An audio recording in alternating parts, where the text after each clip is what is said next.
A grinder? A grinder. Brad has to up his tool game. Yep. And Brad's tool game's a little lacking, so we're gonna give him a little boost here. Yeah, and my plan is that everything that we take off, we want to clean up and kind of paint and get really nice again. I know the leaf spring is kind of jacked. I don't know if there's a way we can clean that up. I have a hand grinder. You'd have to pull, I mean, you could pull the whole thing out if you wanted to. We're gonna be taking a lot of stuff apart to get to it. Yeah. The bushing, so we're gonna get some wrenches too. I don't have a good wrench set or a good socket. I got one socket set. It's all deep well metric sockets. So we're gonna grab that. We're pulling up at the big orange store right now, and we'll update you guys once we get inside.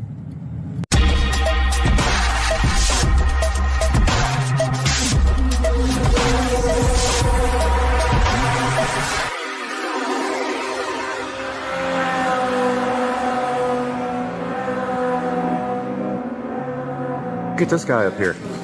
Look at this guy up here.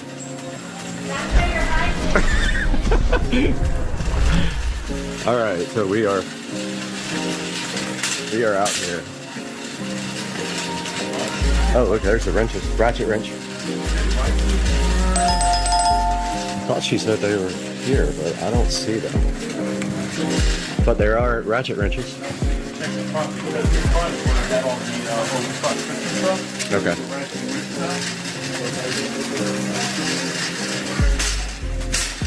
There ain't no, she probably thought we meant vice grips. Let me ask her. I think we're in the right place. They only carry one. And it's right here. Perfect. Got lights on it, all that stuff. Fine, whatever. All right, we got our. So, oh, you know what I don't like about it? What? Is that it doesn't move, it doesn't pivot. Oh yeah. And I mean, you could work with it without pivoting, but I like the pivoting. I do too. That one there does. Yeah, so it's 99. Yeah. You're gonna do it. Might as well. Yeah. That's great. That's fine. Sorry. Picky. Yeah. Fine. Okay. Now we'll find the ratcheting wrenches. Found the ratcheting wrenches, and we found this Husky set here for 89 bucks. And then they got this gear wrench set. This one you carry around. This guy mounts on your wall, and it's $10 cheaper, but I think we're gonna grab this one. It's got 2 extra wrenches in it. freaking anti-theft on it. We can't even get it. I'll go get it. All right. $300 later. $300 for all this goodness. Ratchet wrench, grinder, vise, wire wheel, and drill wire wheel. All right, we're breaking these open because we're gonna get some bolts. Go ahead and get that mounted. I know we're gonna be using this today. We're gonna clean up a lot of the parts, repaint the parts. I'll grab the paint too. I think I have some, but yeah. So this is the 4-inch vise, pivoting vise, and we're gonna bolt that thing to the table. Looks like it takes less than 3 bolts. Yeah, 3 little bolts to hold it in, and then we'll open up this grinder as well. Oh, I don't know how big it is. It's a 1/2 inch. Almost positive.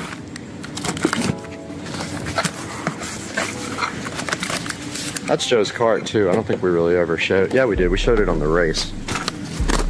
Epic Street Racing, $1,000 bucks. $1,000 nights. Oh, it's got lights on it. So hyped. What's the battery for? Why does this thing have battery?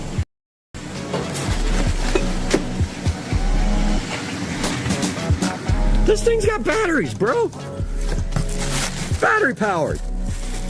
Oh, this is a tiny little freaking thing.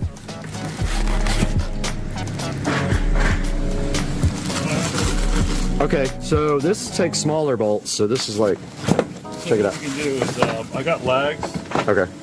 so we can lag it, Okay. and then we'll take, I'll just take all my, figure it out.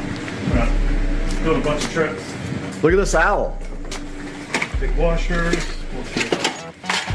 Channel mascot owl. And I've got the eagle over at the house to match it. Actually turned out to be a nice day.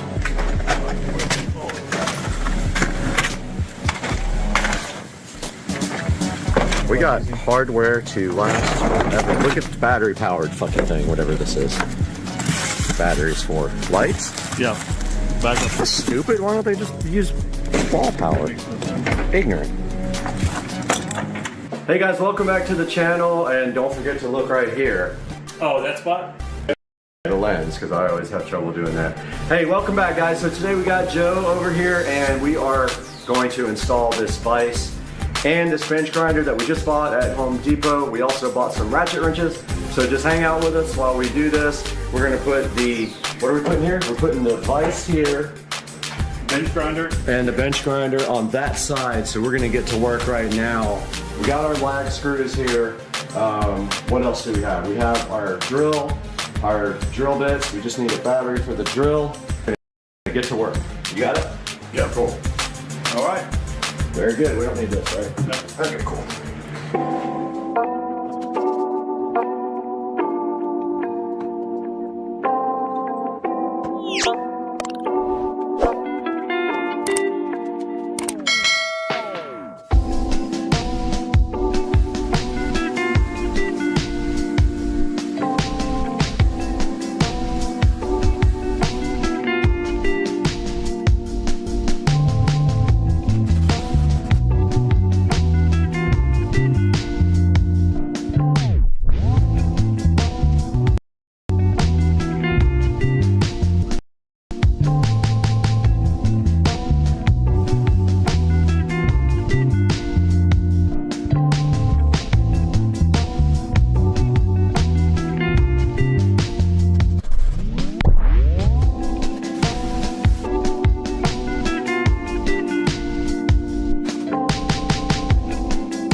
Buddy, she's all wrapped up. Good to All go. right.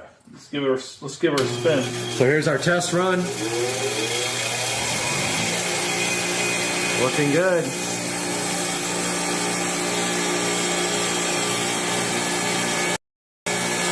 Thing rips. There you go, man. Oh, we got to do That fucking thing. it. Almost hit you in the eye? Yep. A wire. That would have got you. You'd have been in the hospital with a freaking Water in my eye. All right, guys, we are out here in the garage this morning finishing up The project yesterday was to install this vise. I'm working on a new GoPro, so bear with me while I get used to this.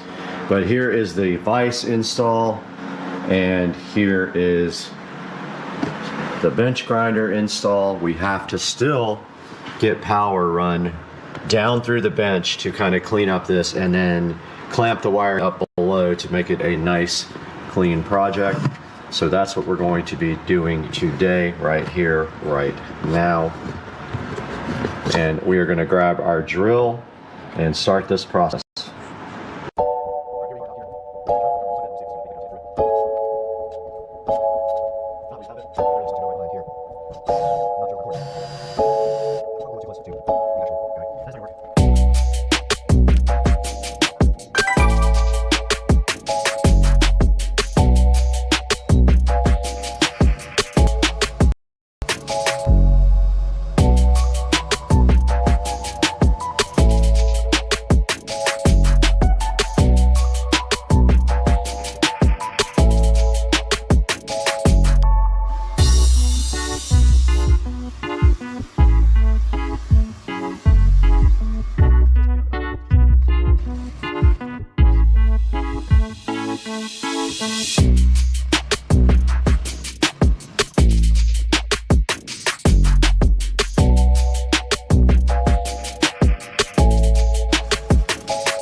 All right, we are underneath the table here, and all we need to do right here, right now, is clamp this wire up over here, and then run it down this post.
All right, that's done. Whole project is done.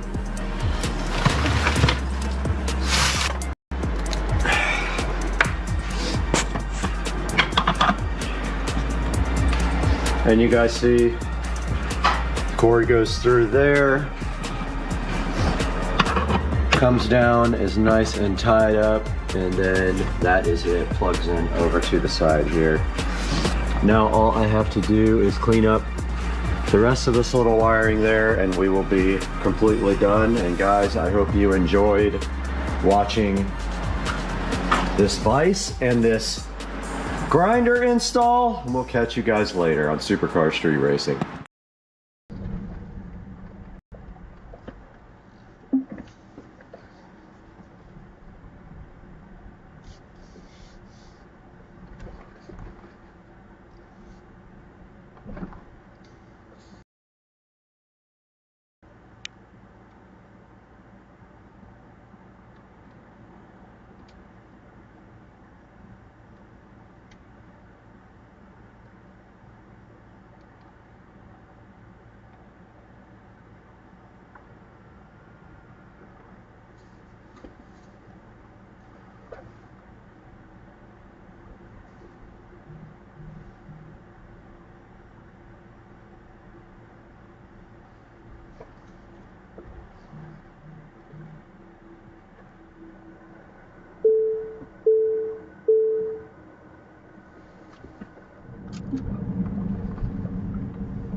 You guys just saw some actual footage from the Ombar T1 dash cam. It's a pretty cool device. It does a lot of great things with great video quality, things like night vision, and also the ability to monitor your car when you are parked.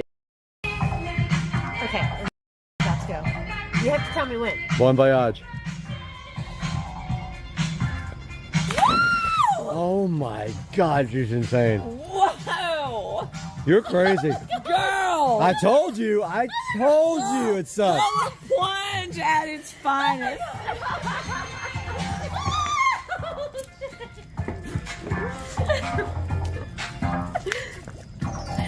Oh, you need way more than this towel. You need to take that damn shirt off. You need to take that shirt off. That was crazy.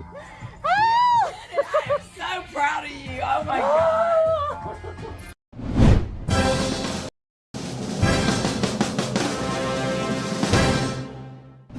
Hey, what's going on, everybody? Supercar Street Racing here. We're in Studio B, and I'm here with the Mucar 892BT. Mucar was kind enough to reach out and send us several products. We have a bunch of Mucar products to check out. This is one of them, the 892BT, a big, nice screen on it. It does everything you need for checking out your car. It's a full bi-directional scanner, so it can do resets and coding and everything like that that you need when you are looking at a OBD2 Bluetooth scanner. Now let's get busy with this today. We got a lot to do. Let's check it out right now on Supercar Street Racing now.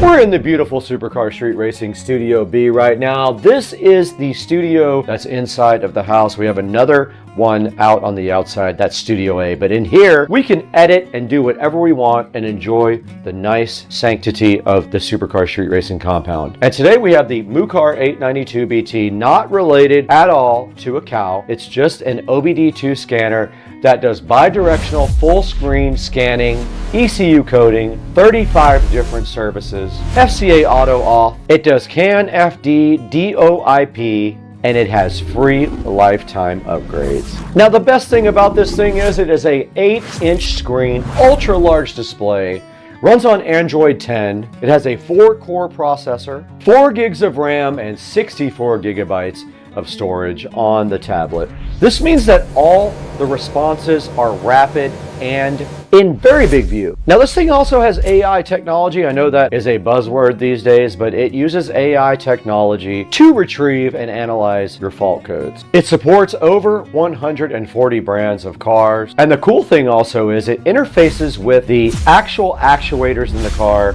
so that you can interact with the vehicle directly through the scanner. You can reset things like the oil change, fuel injectors, BMS, and lots of other functions are available to be reset with the Mucar 892BT. You can also do coding, so you can code your vehicle for special features that you might not have directly from the factory. Now this thing has both professionals and amateurs in mind, so it's designed to actually do everything you need. If you don't know a lot about cars or you don't know a lot about mechanics, you can still use this thing to check out your car and see what's wrong with it and possibly fix it without paying thousands of dollars to some dealership. And it supports CAN, FD, and DOIP for faster communications. Okay, now that we've looked at some of the features and cool things that the 892BT can do, let's go ahead and get this thing unboxed.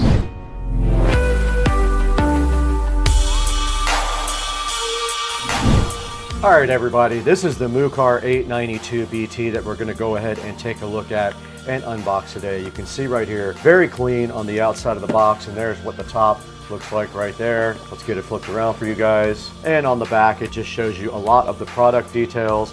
Professional automotive diagnostic tool right there, and that is about it. There's not a whole lot to see on the outside of the box, so let's go ahead and unbox it now.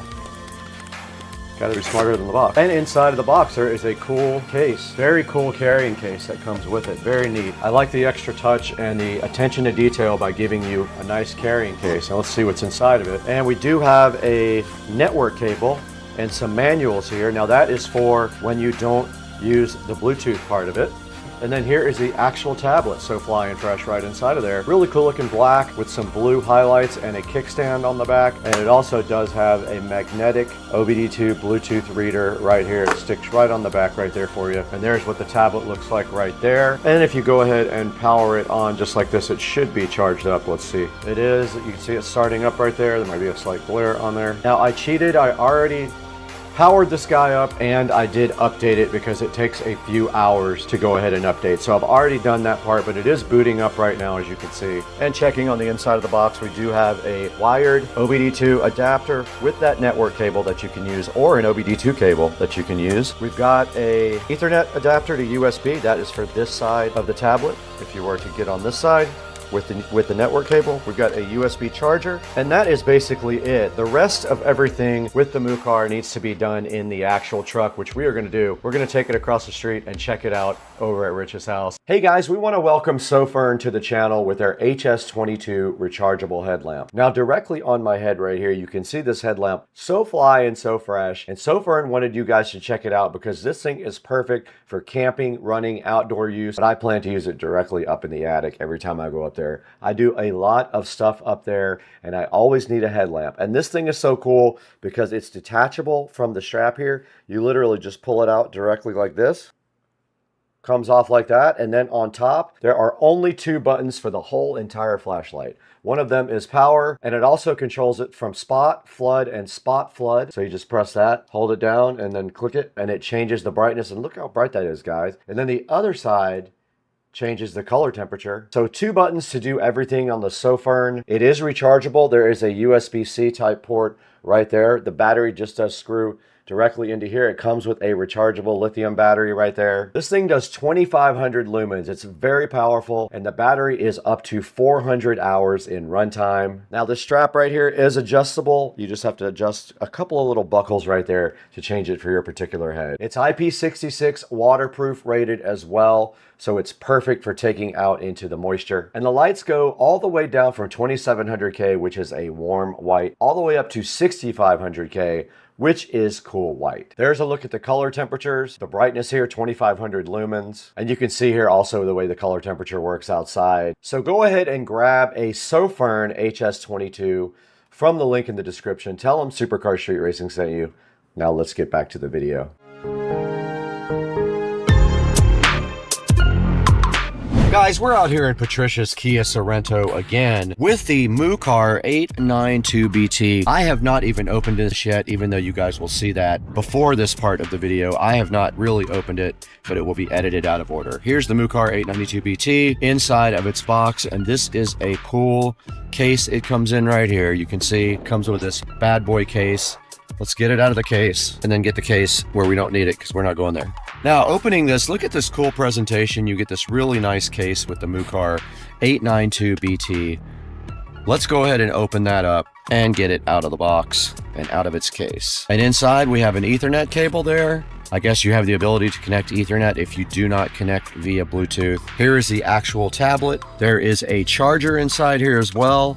There is a USB-A to USB Type-C cable in here. There is a Ethernet cable, and there's the OBD2 adapter that goes from a male OBD2 to either a female OBD2 or your Ethernet cable right there. I'm assuming you would connect this Ethernet cable from there to the MUCAR to go ahead and use it that way. Now, I don't know if this is charged up. There's the Bluetooth adapter on the back. You can see it looking so fly and so fresh. So that's all we need. And she does have a USB Type-C cable laying here so conveniently for us to plug into the MUCAR in case it is not charged. And on top, you see the USB-A connector and you see the USB-C. The USB-C is going to be for charging. I went ahead and connected it. Let's see what happens on the screen. And then we have a PeelSat right there, and it did light up. There is a PeelSat.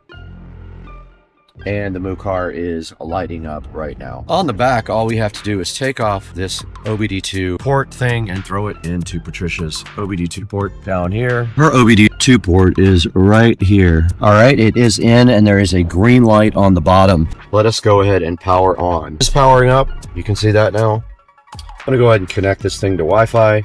I'm going to connect to my phone hotspot. Okay, we are now connected to my phone hotspot. Now, this thing is going to want to upgrade, but it takes a very long time to do that. So what I'm going to do is going to go ahead and diagnose the vehicle with the tablet. So I'm going to go to auto search. This is going to look for the VIN. It is scanning for the VIN, and it made a cool sound while it was doing it. It did find the Kia Sorrento here. Let's let it load and see if we find the same fault that we found on the other OBD2 scanner. I'm going to select the US model and do a health report on this car. And there it goes. It's starting the health report. Going through all of the systems right now, scanning them. Let's see if it gets an AC code. It did get the AC code. Both of them got the AC fault. Now this is cool because it's looking through all of the available systems, and the ones that aren't available, it says not equipped on them. It is 40% done. 60% done now with the system scan. At 70% now, and the car is at 14.6 volts. Alright, so the same fault code came up on this one as the other one. It is B128111. It did not load anything, so I'm going to Google search it. Don't forget, this thing can also do a lot of maintenance items. It can do resets of your various systems in your car as well. Let's say your SRS needs to be reset, or your TPMS sensor, or anything like that. And there is some information there about Kia Hyundai Air AC evaporator sensor. And that's exactly what we were looking for. All right, that's how you take screenshots. There's a little icon you can get into from the top by swiping down. So to go back to where we were, we swiped left. And there's a whole description of the code. I'm gonna go ahead and exit that. You can save your reports, and you can email them later or download them from the actual device. Now in OBD2, you can read fault codes, you can clear fault codes, and there is our information and all of the protocols for the vehicle. Here's a history of diagnosis reports. There's the one that we did. There's a community platform for you to go on for $fix. Here's a bunch of testing you can do. Read IM readiness, read live data. You can select which live data you want to read and then click OK. Now here is a bunch of live data about what's going on with the car right now in real time. Throttle position sensor, catalyst, things like that can all be read in real time. You can actually record these and make a report. Now I didn't select everything, I just selected some of them. But there are plenty more down here. All your different types of data for your car. Engine fuel rate, engine coolant rate, fuel level, everything can be looked at in real time. I can select all these guys right here and click OK. And we are reading all of that data right here on the tablet. But yeah, this thing does some cool stuff. There is a lot of things you can do with the MooCar, like resetting diagnostics on your car. You can read your codes. You can look up your codes online or with AI. You can create reports and then send them out. And just so many cool things. This thing just does everything. Here's all the reset functions: air fuel, ABS, AdBlue, adaptive lighting. There's just all kinds of different things. Airbag, brakes. So when you do need to do maintenance on your car, you have the capability to do almost everything that this can support on your car. So this is a professional tool for just anyone, really. You can do everything with this thing. Oil reset, rainfall light reset. So many cool things are available here. All right, guys, that's going to do it for this part of the video for the MooCar 892BT. Make sure you check it out. Let's throw it inside to Studio B to see where you can get your own MooCar 892BT.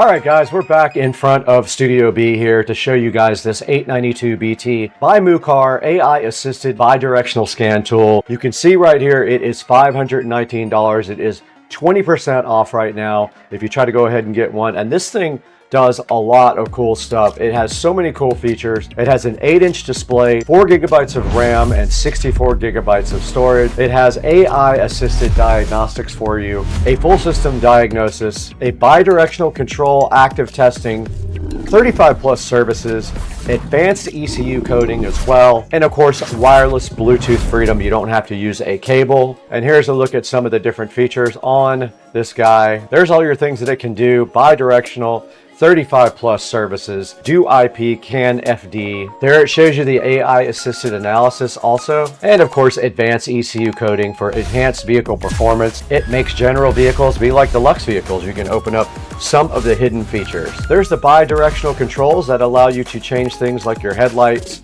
read your codes, clear your codes, mess with your mirrors, your brakes, your wheel speed sensors, etc. And here's all your system diagnostics here. And it says it does 34 services and functions. And here they are all listed on the screen right now. Now this thing says that it has global car coverage. It can reach 99% of all the cars. And here's some of its features as well. It's a lightweight design, powerful processing unit, 28 languages, online support, simple pages, wireless sharing, and lifetime free upgrades for updating the hardware. MooCar is a huge sponsor of Supercar Street Racing, please tell them that I sent you if you go ahead and pick up one from the link in the description. I think you're going to like this thing. It's going to make any shade tree mechanic become a pro, and I am very happy to be partnered with them. And thank you guys for 225,000 subscribers. I could have not done it without you, but make sure you buy anything you want from Amazon through any of the product links. Doesn't have to be that exact product. All you have to do is click through one of my links and it helps me out greatly. We're gonna get out of here right now though. It's getting late in the day and we got a lot of stuff to do.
Ready?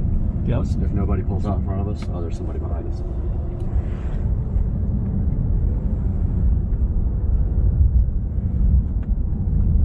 There's another one coming, turning right from right behind him, so hold on. Okay.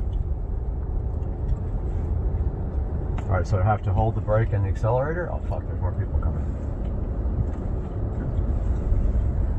Somebody probably gonna want to turn, aren't they? Yep. Motherfucker in the middle. But now you can get over. I can? Yeah, just do it. Gotta stop. Is it ready? Yeah. Stay in the left lane. Stay in the left lane. Stay in the left lane. Just do it. All right, ready? Yep.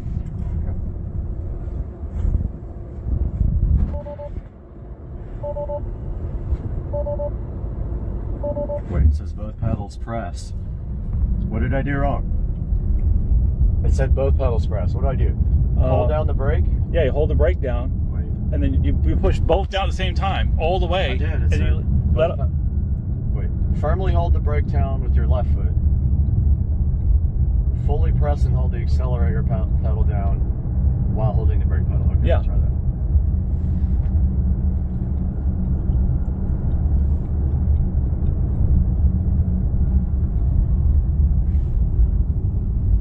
All right. Still? Yep. Okay. You're good. Got a car coming, but. Car coming? Yep.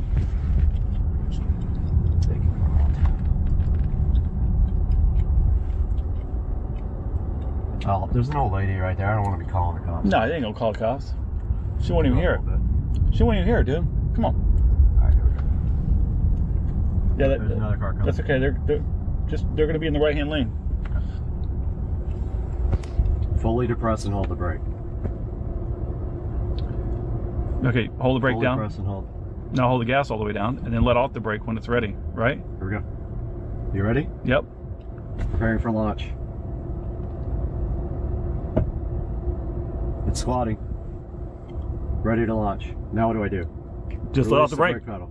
Yeah, foot down. Oh shit! Oh fuck! Jesus Make sure Christ! you up in front of you, dude. Holy shit!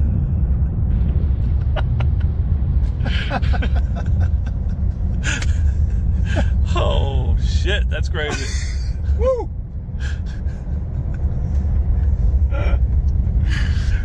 Oh my God.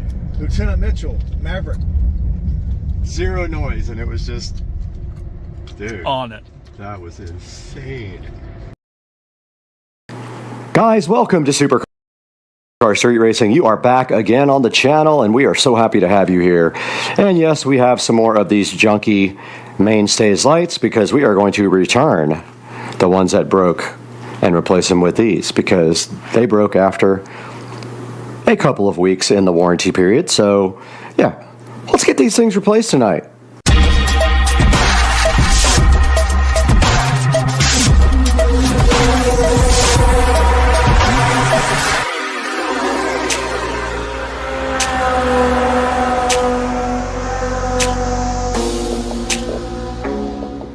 Ladies and gentlemen, back on Supercar Street Racing once again. We have a project, and that is these lights are absolute garbage and they don't last more than a couple of weeks, some more, some less.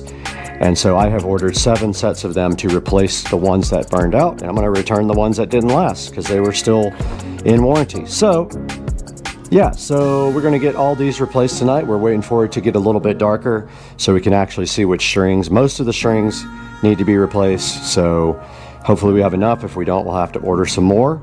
So now we're just waiting for it to get a little bit darker.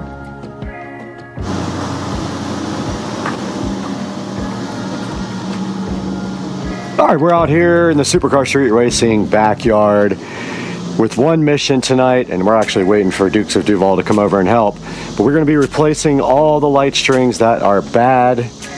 I keep looking to see if he's sneaking up on me, but we have all the new strings right here, so we got to get all these unboxed, make sure that we save the extra lights from them, and then go replace all of the fixtures that have issues.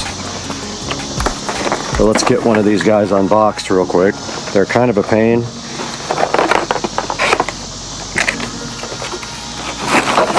They come like,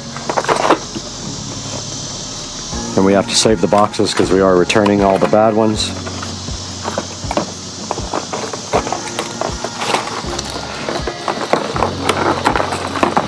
And that's not too bad.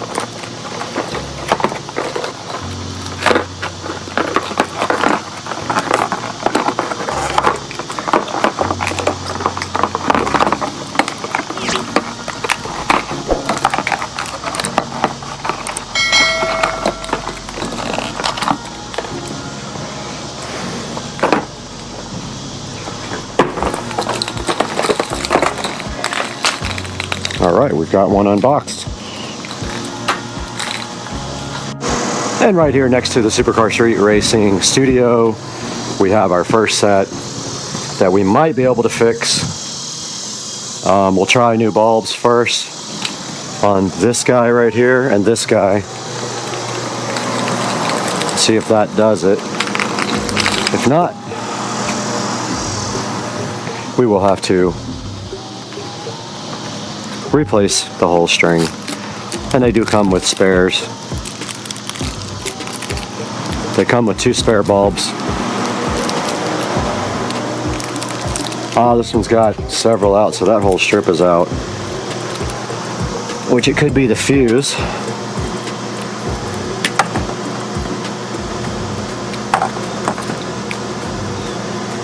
We're gonna need pliers for this.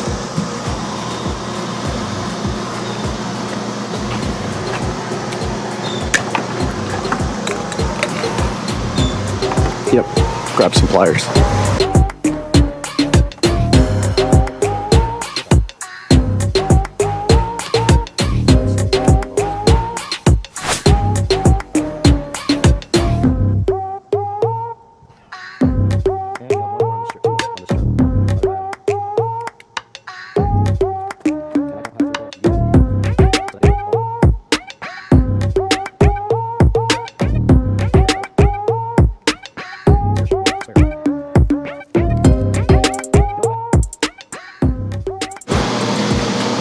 All right, we got company to help fix the lights, and so this whole string is bad. We're gonna replace this whole string and then start moving down the line. That one just needs a new bulb. Pull it straight off. And then we got pliers to take the bulb out, but we need a spare. I don't have any yet until we open another package.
All right, we got Dukes of Duval out here, and it's a nice, cool night, and we just finished repairing the string lights on the fence. And so how was that? Was that pretty easy?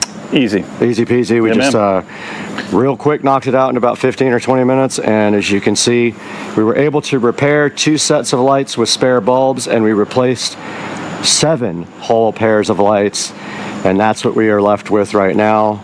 And now later I have a light down there on the dock that got hit by a tree limb that I have to replace, so I have a spare for that. And that's going to be it for this one. That's all this was just getting the backyard lighting all back into shape, and we got that done. So all right, I just wanted to give you guys one last look at the night shot here. Now we are on the GoPro mic.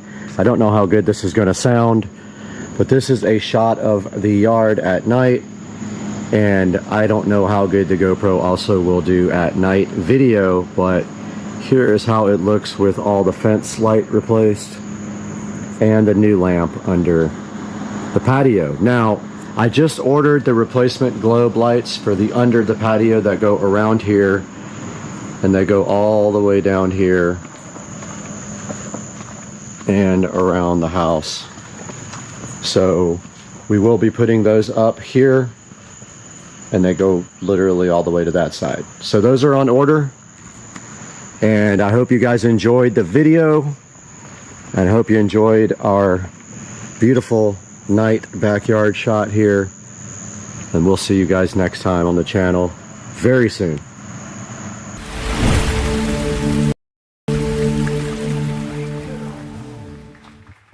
What's up, everybody? We're back in Studio A with Supercar Street Racing, and Windbridge reached out directly to us to see if we wanted to take a look at this cool little guy right here.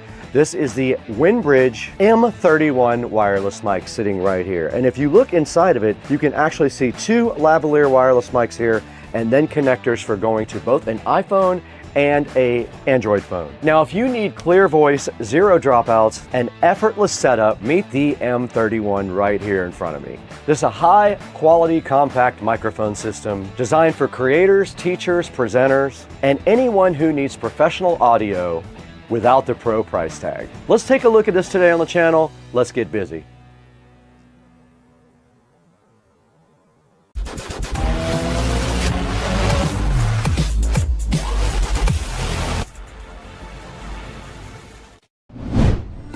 I think we have the mics covered.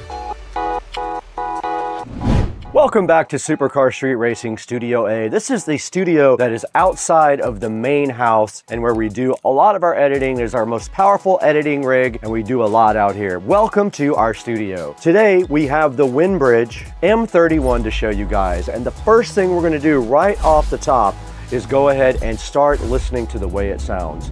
We are using the DJI mic right now. We're going to move to the Windbridge, but first we have to get it out of the box.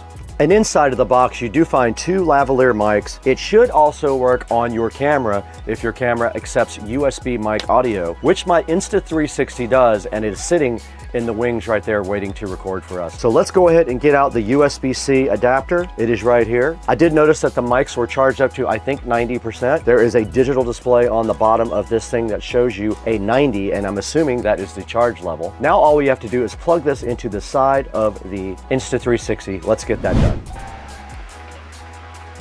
I think we have the mics covered. So we got the M31 microphone successfully mated to the Insta360 X5. We cannot use it with our big camera. We cannot use it with our Canon R5C. That does not accept a USB Type-C microphone input. Only the small mini jack will it allow you to put in there. So we're back in Studio A now. We want to talk a little bit about the features of the transmitter and the receiver. They're both very lightweight, sleek designs, and they can fit directly on your phone with no problem whatsoever, and they're very light. They're both matte black. They look pretty cool. I will show close-ups of them right now. Now, they're designed for convenience, no battery packs, no wires, nothing like that. And we're using it right now. You just plug it in, pair them up, and they're ready to record. Now, the Windbridge is able to deliver great sound quality with noise reduction as well, so your voice stays clear and front and center.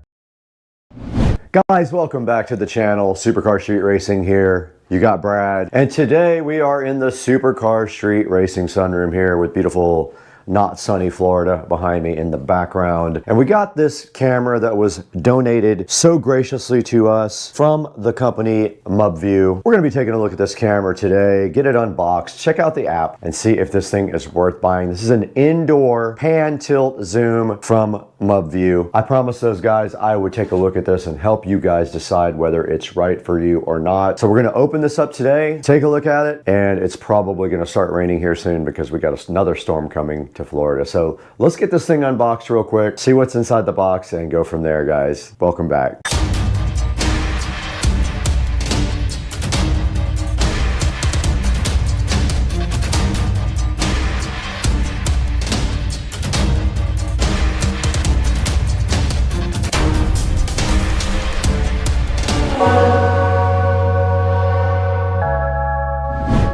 Guys, welcome back to Supercar Street Racing. We're out here in the beautiful SCSR sunroom to show you this MubView pan tilt zoom indoor camera. This is a good look at the box right here. We're gonna get this thing unboxed in a few minutes, but I wanted to go ahead and talk to you about this. Outside of this box, it has a couple of things on it that are interesting. So it says it has two-way audio, so I guess you can talk back and forth to the camera. It has motion detection. It has warning and playback, whatever that means. It does have night vision. It does panoramic views, uses Wi-Fi, and does cloud storage. It has an activity zone, so you can mask off where you want the camera to actually check for activity. It says something about ONVIF. I'm not sure what that is, but we're going to dig into that today when we get inside of the box for the MubView Smart PTZ indoor camera. So let's get this thing opened up now and figure out exactly what's going on, and I'm so happy you guys are here today. All right, a few things on the front of the box also that we didn't check into before. It says it's good for home security, for baby care, for elder care, or for pet care. And now let's get this thing opened up and see what's inside. All right, directly in front of us is the MubView Pan Tilt Zoom indoor camera. We're gonna go ahead and take a look at that now. And there's a better look at the front of the box there that you didn't get to see before. It actually has a code to scan for the app, and this is the model PK320. And I guess what a lot of these companies usually do is they just clone other companies' apps, and they sell the same camera with multiple different apps, the exact same camera. And then there's a good look at the front of the box. Open it up now and see what's inside. And on the top it says PD. I don't know what that's about. And inside of the box, the MubView camera that so many people clone and copy and use their own names on. Let's see. There is a instruction manual right here. And that's it. Inside the box they have this little cardboard condom with the cord inside of it. And then if you go further, you do have some drywall inserts to install it with. You have a standard USB 5-volt power adapter here and the mounting base right there. And inside of the box with the MubView, you can see that it does have a wooden base, which is interesting. The other ones I have don't have that, but check out the Pan Tilt Zoom MubView camera, 2.4 5G. It does say it supports 5G, which would be the first camera that I have had that has 5G connectivity, as far as I know, unless Wise has integrated it, which I don't know if they have yet, but most of these devices will not work with 5G internet. They only work with 2.4 gigahertz. They have issues with doing anything other than that. But yeah, this is the indoor MubView, so I'm curious to see. And I think it's interesting that they chose a wooden bottom. I've never seen that before on any of the cameras that I've had. And this is how you mount it. So you basically screw this to the wall, put the camera on it, and you are done. And that is how you set that up. Here are the drywall inserts. So if you have a place where you need to put this when you have, so here are the drywall inserts. If you have a place you need to put this, take a screwdriver about the same size as this, push it through the wall, stuff these in there, and then you have mounting for your MubView. And inside of the manual here, we can see that it has some information about the warranty. You can register it right here with this barcode, this QR code. They do have a phone number here and a website, which I will put in the description of the video. On the next page, it does show you that the camera has the lens right here. There should be a status light somewhere on here as well. There is a mic on this part, it says. There's a reset button on the bottom along with the SD card. So it looks like you have to put the card in right here, which is kind of hard to get in probably, but I don't know. But there's the reset button right there as well, right on the bottom. It does say that the back here is a speaker. So there's your speaker right there. This is your charger or your power supply. Okay, the next step here is to download and install the app, but we want to go look at the rest of the features. It looks like you have to sign up for an account with MubView. There's instructions on getting the camera connected here, which we'll get to in a minute. And yeah, connecting the camera to the app is right here. and then more instructions on how to get the camera connected, which when we go to the phone, we'll be able to see that. And there's ways to share this with people. If you want your family or friends to have view rights on the camera, or they could also control it, you can do that right here. That's inside the app. And then there's a bunch of facts. So if you have issues with the camera, read through a couple of these, see how that works out for you if you have any problems there. 2 pages of facts. That's about it. So I think what we need to do right now is get this camera set up. So for that, we're gonna get to the phone here momentarily. Let's do that now. All right, we're back with the MubView Pan Tilt Zoom camera. And the first thing we need to do today is go ahead and download the app. So to do that, they have a QR code right here. So let's go ahead and scan that QR code on the phone, which we are also recording on. And we do see here the app is called Cloud Edge. And if we were to search for MubView, so Cloud Edge comes up, but it doesn't say MubView, which is interesting. So let's go ahead and install that. Go ahead and open up the app, Cloud Edge, and we have to sign up. All right, I'm gonna go ahead and sign up, Supercar Street Racing. All right, so now we are ready to add our camera, but it is not plugged in, but I do have my trusty battery pack right here. So let's go ahead and power the camera up. All right, the camera came on and did sound. You saw that. It is still going crazy. It's doing a little dance for you guys. All right, let's add device. All right, went ahead and added device. It did find the camera, and it looks like this camera can be battery charged. So it does have a rechargeable battery in it. You can see right here on the screen, we found it. Hit next. Reset the device by holding the reset button for 5 seconds. Wait for the indicator light to flash red. Okay. It's flashing already red. You can see right here. Let's go ahead and hit next. Select the 2.4 gigahertz Wi-Fi network and enter your password. All right, it is successfully added the device to Wi-Fi. Let's click next. Let's rename the camera. Let's call it MubView. All right, we're done with that. All right, now we're looking at the management for the MubView PTZ. You can see it right here on the screen. If we hit play, it is showing us how to work the camera here. All right, we're back in front of the MubView now. We do have a 128 gigabyte SD card to go ahead and put in the device. The other device, the other card would not work. We are ready to put the SD card in the MubView. Let's go ahead and press that in, see what happens. All right, it's fully inserted. Let's go into the app and see if it recognizes it or if we have to format it. We got our SD card formatted on the computer, and when you format this, you should do exFAT for the format. SD card is inserted. Let's back out and go back into recording management. It's saying, wait a moment. It's trying to figure out the SD card. It is doing something, 10%. It's getting the SD card ready now. You can see it right here on the app. All right, it sees that the SD card is 128 gigabyte. It has 117 gigabytes free. I'm gonna set it on all day recording. All right guys, we're back in the Supercar Street Racing office with the MubView camera, and I just wanted to give you guys a little update. I was able to use BlueStacks on the PC and successfully look at the video live on the PC. There should be other ways to do it with this new open standard. Could be a way to call it up on multiple programs with this new open standard. It is called ONVIF, Open Network Video Interface Forum. So that gives the ability to use a lot of different types of programs to monitor this camera. Now I did use the camera on a live stream for about a day and a half, and I am gonna put some of the video from the camera up right after this and let you see what it looks like both in the daytime and at night, pointing out at my backyard. Now our sponsor would love if you would go check out the MubView camera. I'm gonna put a link in the description to that. And make sure that you buy all your Amazon products through our links. It helps us out greatly, as the channel doesn't make any money. So it just helps us get by a little bit and bring better products to you to review. But like I said, the MubView here, it's a nice camera. It does come with a little mounting plate on the bottom there. You just screw the mounting plate in somewhere and then you turn the camera onto it. It comes with a USB brick, a 5-volt USB brick, plugs right in there to a standard USB Type A port as well. And the quality is about 2K is what it says on the box, and that's what we observed. And we will show you that now. And then right after that, please go click through the links in the description.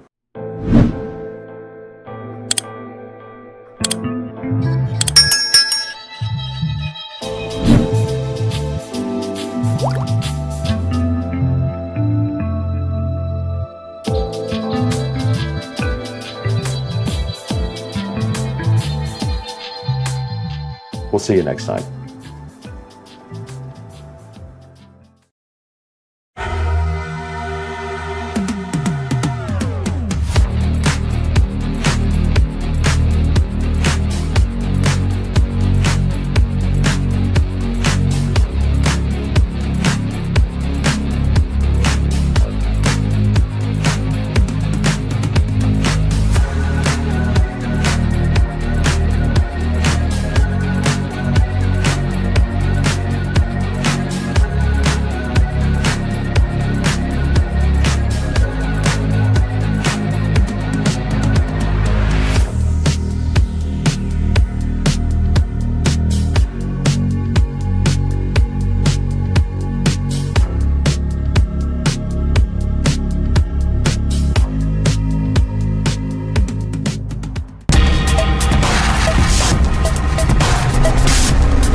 Hey, welcome back everybody. Supercar Street Racing here with another review. Got an exciting one for you today. So I got a Ninja air fryer for my birthday. It is the Ninja 4-quart air fryer. Alexa, search for Ninja air fryer. 1 moment. So while Alexa For Ninja air fryer. While Alexa calls this up, I will show you guys here some information about it. So it is a 4-quart, and Amazon has it. Amazon has it for $89 right now. Try saying add to cart. And then here's a few pictures of it. So some of the things it does is air fry, air roast, reheat, and dehydrate. And it does come with a little nice cookbook quick start guide. So it has some recipes in here, like fries, beef jerky, jalapeno poppers, loaded baked potatoes. There's lemon and herb crusted panko. And another thing I really liked about it is it also comes with a chart here, and there's probably millions of these available online. But it shows you air frying tips and tricks, like it wants you to shake your food several times when you're cooking, so that way it promotes more crispiness, because the burner is actually up on the top, and I'll show you guys that when we look at it a little bit closer. You can definitely go online and just search for air frying recipes, and I'm sure there's millions. It says it's dishwasher safe, but I heard do not. It says dishwasher safe, but I thought it said somewhere in here not to ever put it in the dishwasher, but I'll look further for that and let you guys know. So for example, today we're going to be doing hot dogs in it. I'm going to show you guys how that works. And the closest thing to that in the actual recipe, without going onto the internet and looking, is sausages. And it says 4 sausages here are 8 to 10 minutes at 390. So I would probably just do 8 minutes because they're pre-cooked hot dogs and they're thinner than sausages. We also have a nice dehydration chart right here, so you can dehydrate things like apples, asparagus, bananas, beets, eggplants, herbs, anything like that that you desire to dehydrate. But I really like this thing a lot, and taking the front panel here, we start in the upper left if you're facing the unit. Right here we have a temperature control. So basically when you turn the unit on, it always comes on with the temperature. If you put it on air fry, it comes up with the temperature on 390, but you can then adjust it like this. And then the time will always come up on 20, and you can adjust it up or down with this guy. So like I said, moving from left to right, we've got the temperature, then we've got the time adjustment here, and then right below that we've got the functions. So if you notice right here, we are on air fry, but we also have a preheat here, where we can preheat the unit before we, reheat, my mistake, where we can reheat things before. The preheating is actually done when you actually hit start. You'll want to add a couple of minutes to preheat, especially if your recipes that you need to preheat the device. But yeah, we've got preheat here, we've got dehydrate here, we've got our power button here, and we've got start and pause there. Now notice on the side here, we've got a little quick decal, which I didn't remove yet because I wanted you guys to check it out. We have a little chart here. So it shows for chicken, you go 350 for 22 to 25 minutes.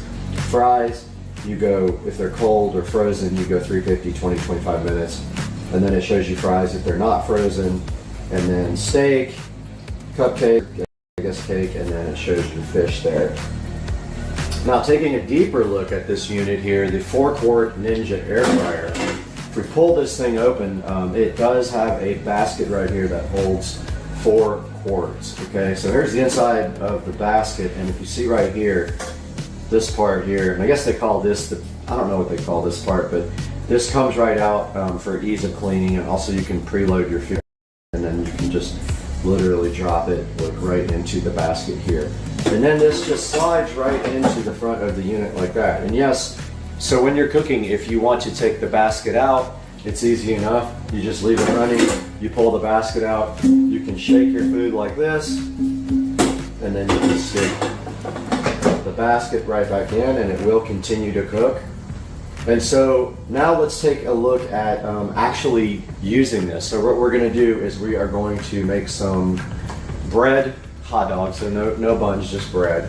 and we're going to cook the hot dogs first. We're going to add bread and cheese, and then we are going to melt the bread and cheese with the Ninja. So let's get on to doing that next. All right, welcome back, guys. So today we are going to be actually cooking some hot dogs in the 4-quart Ninja fryer. We have all of our ingredients here, and then if you like to drink, we have some wine right there as well for you for after we get done with your hot dogs. So we also have our wiener grabbers right here. Got our wiener grabbers. We got our plate, 2 slices of American cheese, our mustard, because you gotta have mustard and ketchup on a hot dog, and our turkey dogs. If you're trying to be healthy, obviously you want turkey and not full fat. And we're just gonna be doing this on bread today, so we're gonna show you guys how that works. So first, you wanna take out your air fryer basket here. Get your wieners out. Everybody get your wieners out. There's one. We're going to be doing 2 today. Second wiener. Throw that in the basket there. Reseal your hot dogs so they don't go bad.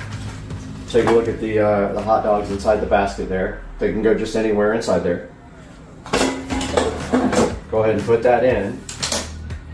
And in our guide here, this thing that we have on the air fry chart, let's see, let's go to air fry pork. So we got sausage, but that's probably for like the bigger sausages. So this says 8 to 10 minutes. We're gonna go ahead and go with 8 at 390. So let's push our power button, our air fry button. It's already at 390. We push our down arrow button to get to 8. And then we hit start. Now, while that is going, now this is a little bit of an idea of how loud it is. So it's pretty loud. I would say not super loud, but like medium sound level. While that's going for another 7 minutes, let's go ahead and get our bread ready and prep our dogs. So normally I would eat the end, but I won't make you guys watch that today. So I will skip the ends. So here we got just regular sandwich bread. Seal our bread back up with the little known hack of spinning it and then tucking it. That's been its own video probably, but the bread's all nice and sealed right there. Done with our wieners, so we can put those to the side. Now, take your cheese. Take your cheese slices, lay them on the bread.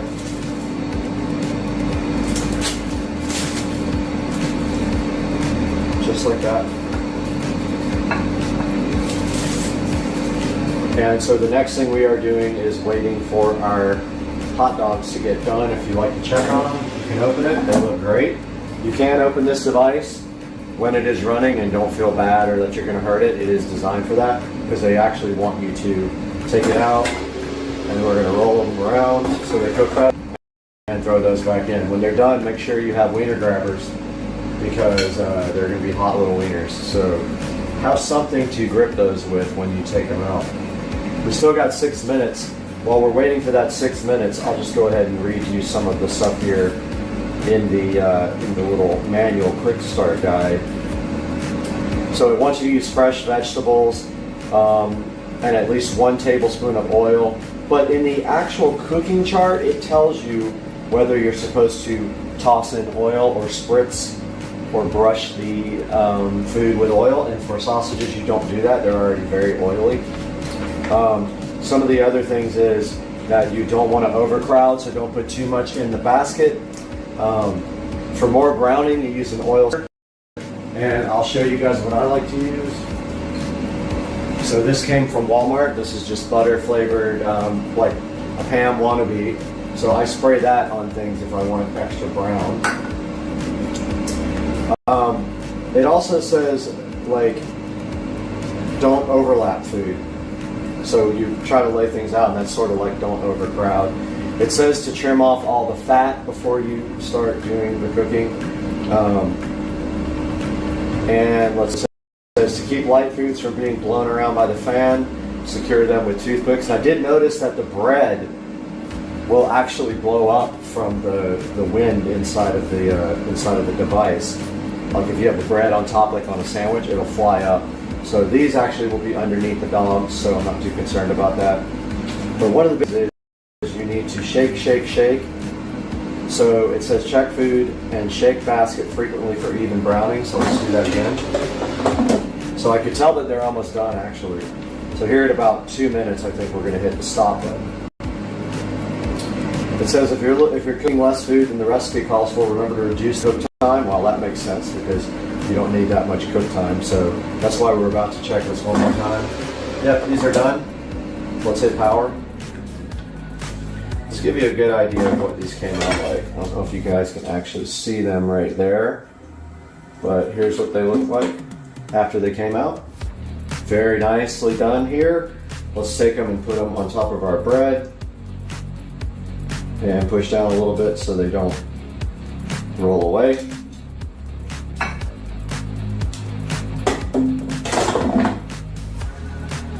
And that's perfect. So like I said, I will do the mustard and mayo after we toast the bread. So now to get this bread nice and toasty, we're just gonna go in there for like 1 minute.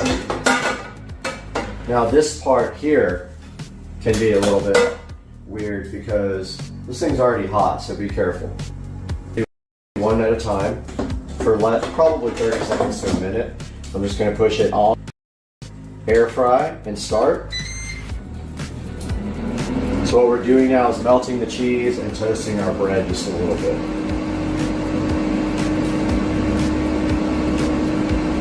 And of course up there we got ads playing on my videos because they're not signed. Take a look at that. Not done yet. So this is 2% cheese, so it's not going to melt all the way. So I just keep checking it. Starting to melt. I don't want to go too much because I don't want like rock solid bread. So that's good. These are done. So let's go ahead and turn the power off. And this part can be kind of difficult because this thing is hot now, and so is the hot dog. But there is the, as you notice, American cheese doesn't melt very well, so that's about as good as it's going to get. But what you can't is that the bread is nice and toasty. So let's get this guy in there, hit start, air fry, and go. Now what we can do is just put it on a minute like that if you want to. Oops, I think I did it wrong. Yeah, here, so if you just go like this before you hit air fry, then it'll just count down from 1 minute. Now while that's going, let's take our mustard here. I know you guys know how to make a hot dog, but this is the way I like. I just put a little mustard on that side, and a little, just a little ketchup everywhere, a little ketchup on this side, and this hot dogage is done. And we check the other one. Not quite there, so we're gonna let that go to 20. And that's gonna be that.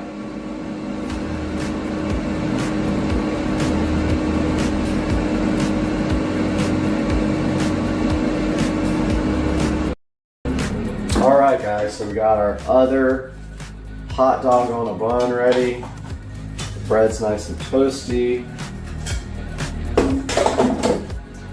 Now after you're done with this, you should wash it out. You just want to, you don't even really need soap, but if you want to use soap, you can. It also says it's dishwasher safe, but I'm not 100% sure because I thought it said never use in a dishwasher somewhere. Hot dogs are done. Let me check the cleaning of this guy. See if it actually says.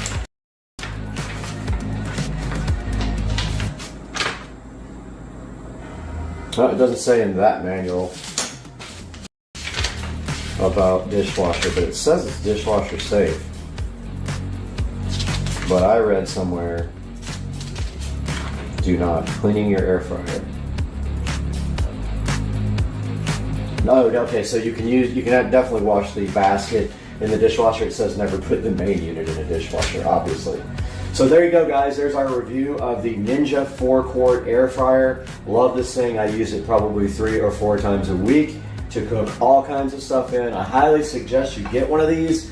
I hope you guys enjoyed this review. Check out the link in the description. Please support the channel by subscribing and clicking the thumbs up, and buy the products through the link in the description. It helps me earn a few dollars here and there. Have a good day.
All right, we got the alien, we got the mirror, we got the alien, we got the mirror, and we got the peel satisfaction.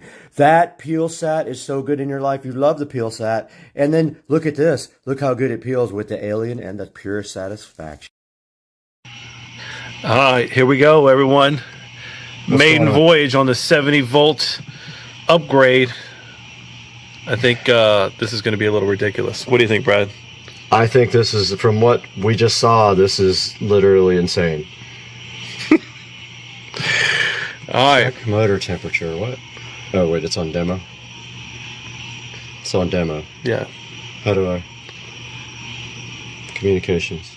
Okay. So we gotta connect to the controller. All right, we're connected. Waiting for forward and reverse switch. We're on. All right, good sign.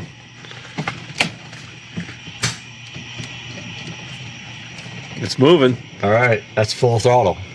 No, it ain't. Just kidding. It can't be, not for what I did earlier. Got him. Oh, my lights don't work! Here, I got you. Okay. All right, just slowly ease into it. It's so slow. Full throttle.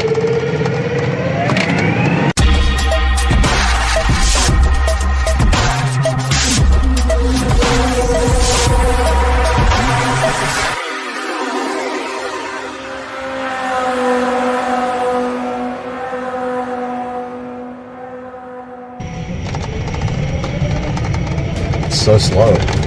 Full throttle.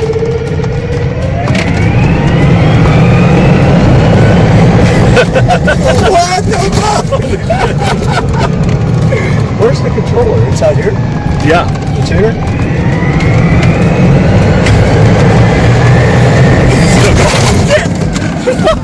What's the road? What's the road? It wasn't slowing down.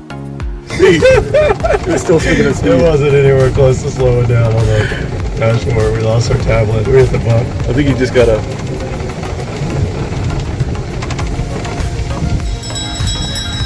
It's gonna keep falling off. Well, you're gonna need like 20 magnets on the back of that thing. So hard.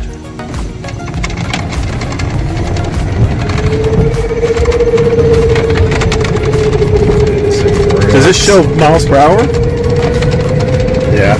No, that's RPM and miles. Just remember those things in the middle, so avoid them.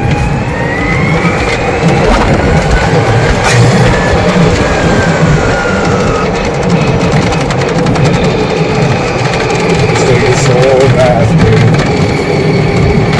It is nowhere even close to hitting the top speed. No.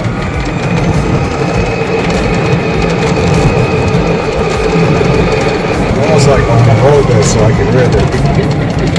Yeah, just take it off. But let's get on a straightaway before we make turns. Shit, it's gonna be fucking nuts. It sucks we don't have any lights.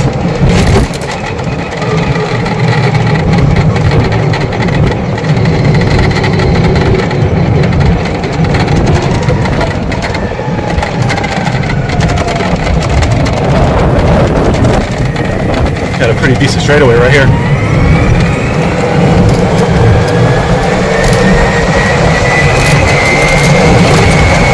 Oh. Holy shit. Dude, hold on a second. You want to get your speedometer out? Yeah, I gotta get it out. That's squirrely. That is big time squirrely. Hold on. Lights, man. No, keep going straight. Let me pull it right. You can see us. Alright, speed. Do I have a speed thing? Hold on. Hold on, just stop. You can stop the camera for now. We'll get some video during the day. What's this blocking? See, it's got this like. Oh, that's you too. Figure it out of there.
You're gonna be able to open it up and get on the main drag on Monument. Really close.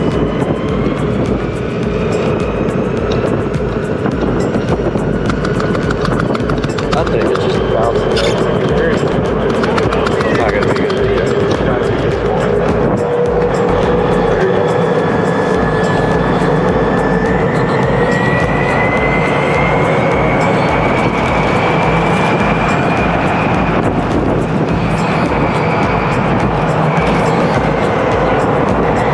Tires in the lobby and everything feels okay?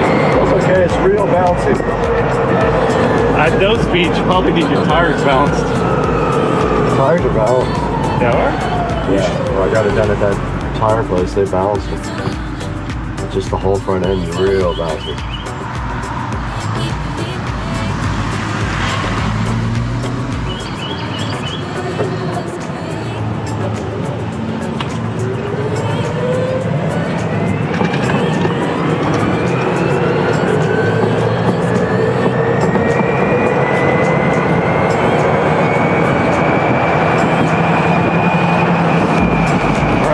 I was gonna say you can pass them. That's the truck.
Got here quick. That was fast. Oh.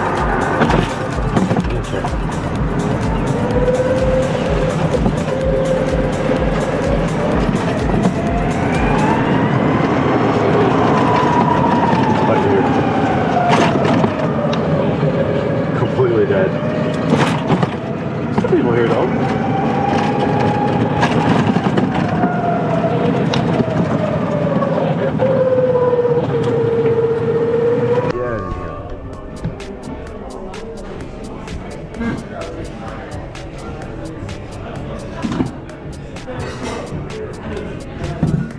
Monday, she's got a job here. She works here now.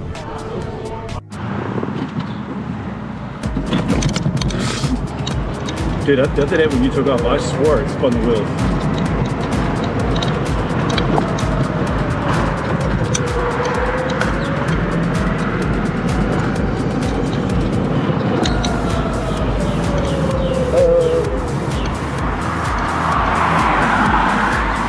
Might go back though.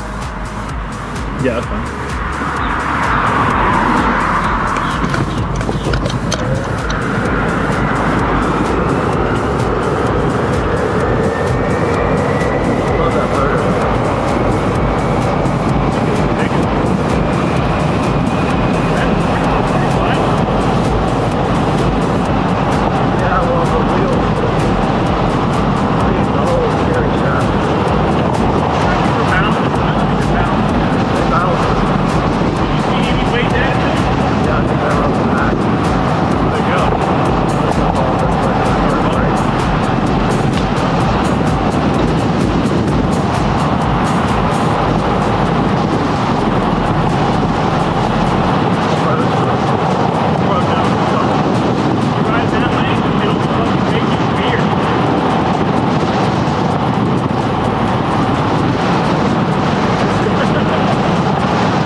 Alright, people.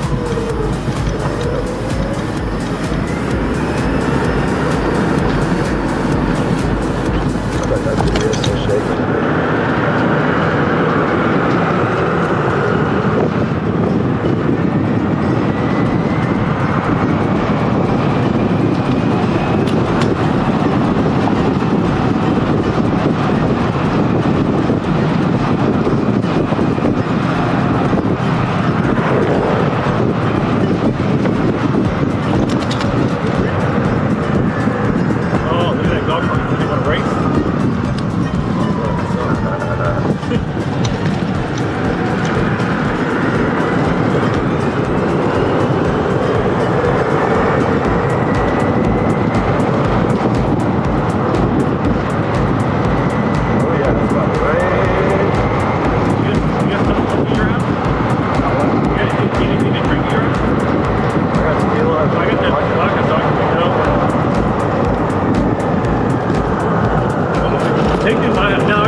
I feel like you could have gassed it and probably got in front of her.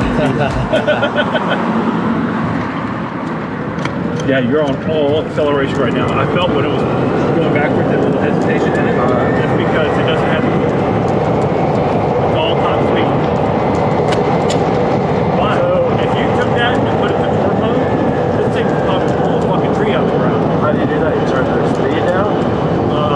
Yeah, speed definitely has to go down, but then there's also a torque setting.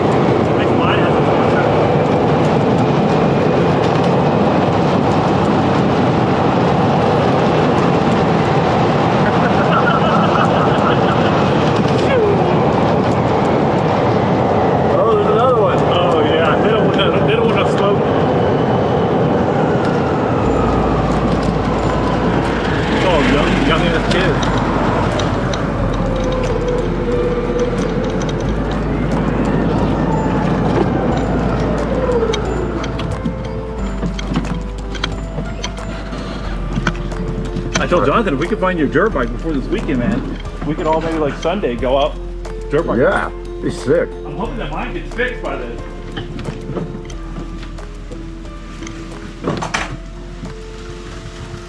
That's hope. Alright, I'll be back. All right. I'll bring the box, okay? Okay. The RPMs are right there. I'm at 700 RPMs. You can see right here. Vehicle speed sensor, timing. You've got all kinds of things that you can view in real time with this nice topped-on Art Diag 600 Pro. User info is just where you get all your information. You can also do firmware updates or system updates. We've already done all the updates. You saw that yesterday. That took a while for the cars to go ahead and get updated, but everything is current here now. And that is a look at the top down. It does a lot of cool stuff. Let's see what battery voltage does. All right, it shows you real time. The battery voltage is at 14 volts. That's cool. And under history, you can look at reports that you saved. You can replay old data. You can actually do screenshots as well if you need to. And you can screen record, which is pretty cool. All right, we are recording now on this device, and I'm going to play back a little bit of the video that I record on this device if I can figure out how to get it off of here. This is recording right now, so if we go back into diagnostics and we go to VIN, all right, it's scanning now. Let's do auto scan. I'm going to record the screen and see if I can get the file off of there to play back for you guys. And it is scanning now. It's at 30%. You can see at the bottom, 40%. It said no DTCs actually, but it is on. The light is confirmed on the dash. And it is at 70% now. Occupant detection, passenger door, driver door. And it said no TTCs on occupant detection. Passenger door, driver door now does not exist on that one. And if we do a report here, there is the report that you can get from this, and then you can save it and look at it later, and you can see the codes right there and what they mean. Pretty cool 600 Pro scan.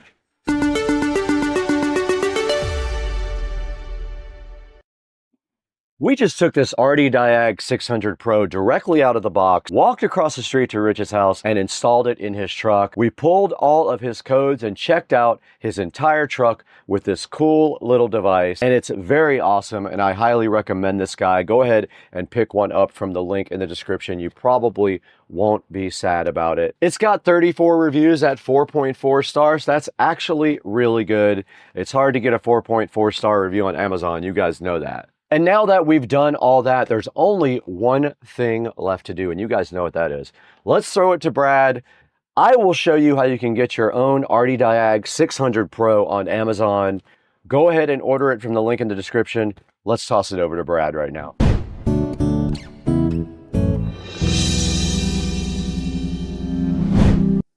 Hey, what's up, everybody? Welcome to Supercar Street Racing. It's so nice to have you out in studio.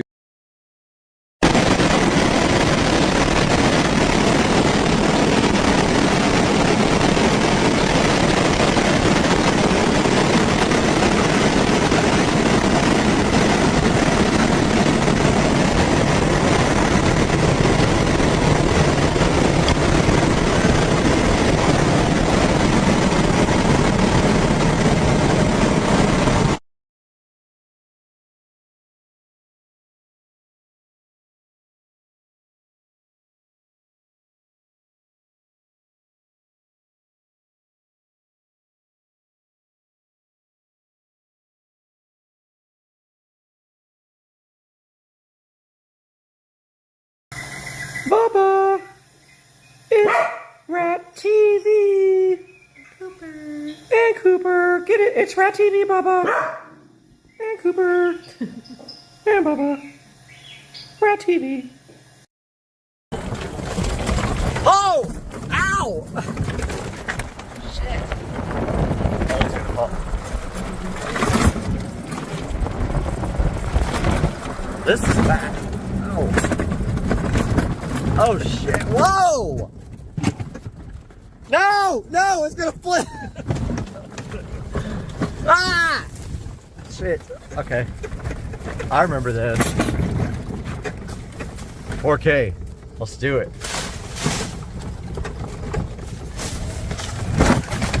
Oh shit. This thing would be so cool. Oh, drifting! Drifting! I don't want to get stuck in the mud. You're gonna have to go pretty fast to get through that. Shit. Are we fucked? No, but I'm not going to sit here and push this thing, so I'm not going No. back and probably Okay. Alright, we need a 4x4. Oh shit! Already? Yeah, Hold on. no track. Oh, we got it. We got it. Yep, we got it. Ah! It's spinning. There's another path. Hold on. Dude, wheels aren't white anymore. Used to be. Shit.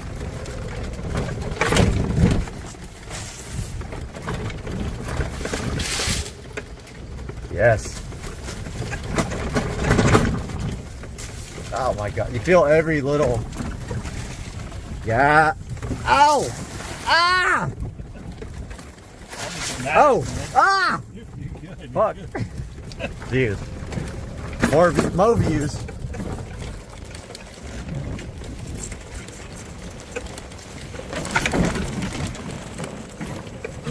Best hair ever. Oh, fuck. Oh shit. Mud. Damn.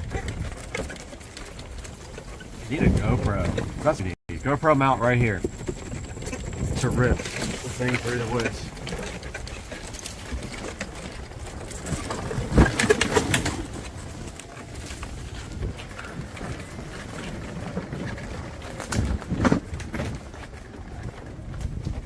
Okay. Oh! Hold on! Hold on! No! Oh no!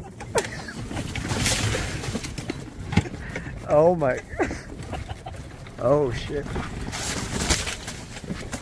Okay. Damn. Straight up off-roading. I haven't been down here in a while.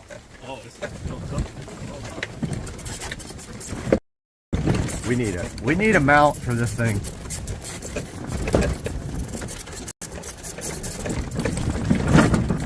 Oh! Oh, Tire swing! Tire pump! you want to swing on it? I'll Tire take pump. videos.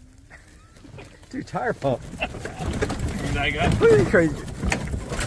Dude, I saw him the other day at the gas station getting Bud Light. No joke. Him and his buddy. Ow! Fuck. This thing is. There's no forgiveness at all in the suspension work.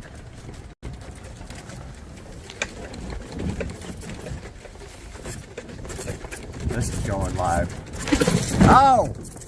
Oh! Drift! Adam LC! Damn, this thing has got. Oh! Oh! So close. Dude, this is sick. This is sick. I'm never taking my cart back here, ever. You should. No! That's Dude, cool. they Get got- away from my pedal. Dude, a side-by-side back here would be so fun. Oh, Surfboard. you better hurry up. We gotta move this thing because here comes the yellow flies. Okay. You hear them coming? No. Oh, there they are! Why are they coming after us? Why are they chasing us? Fuck. Shit. Ow! No! Shit! Ow! Okay, that was not drama. That was real. Shit. Hell yeah. Rip it. Dude. Oh, Oh, it's just a fucking circle. shit! Why do we go down this fucking... This thing's fucking cool, man. This thing gets down. I love. Ow! I love it. My spine is like. Oh fuck! Oh shit! I need it. Ow! Dude! Oh shit! That's not. I thought you were going down. Ow! God damn it! Oh fuck! Dude, that one drop off was a ravine. We hit that thing hard. Go that way. No! Oh, whoa, there's water down there. Yeah. Shit. That's the best video. This could get 1 million. Ow! God damn! Oh shit! Oh, this is going straight on the chip. Whose house is that? God.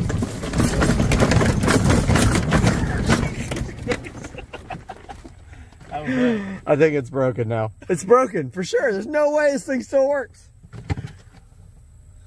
Damn. That was sick. Now we just launched in the river.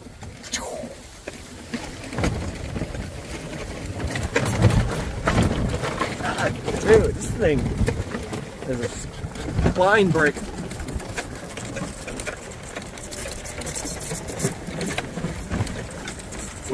We definitely need like one of those fucking like, what is it? Shots? Oh yeah, that. But like, no, the camera mount. The what do they call it? The one that like gimbal. Oh yeah. Gimbal. We need a gimbal. Oh. You want to see something crazy? Okay. Watch this. Watch all the yellow flies. They're gonna come straight to us. They're coming to us. There they are. You see them? Yep. Look at them. Look at them. I got them. Got him. You see them? Yep. Here they come by the droves. Dude, this thing's will fucking bite the shit out of you too. Later, Gator.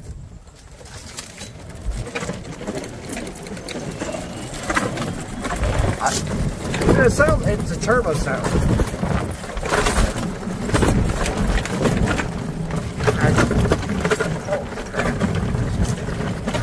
Oh, my back.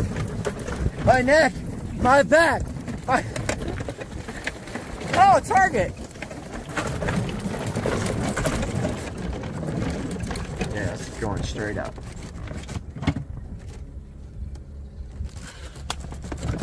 Dude, the flies are crazy out here. Oh! Ow! Oh shit! Shit! We're gonna flip this bitch. This is so cool. I remember we came up here last time. Oh, shit. Somebody left their fucking container out here.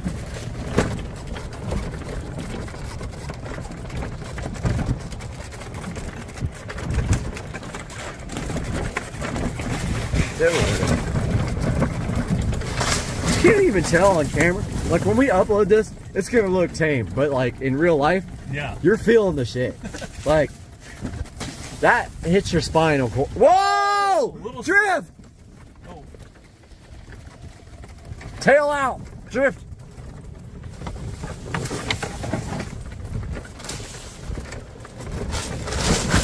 Ow!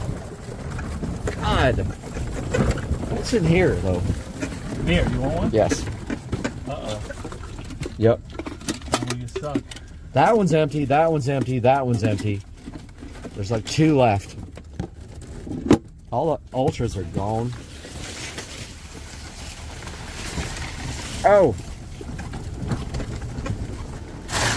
Oh, fuck. That thing hit me in the face.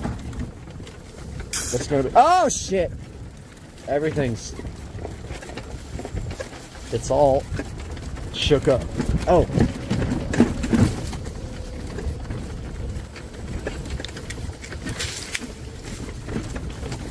Oh, we got Thomas Hill. You ready? I mean, not really. Oh! Ow! I almost lost the beer, for real.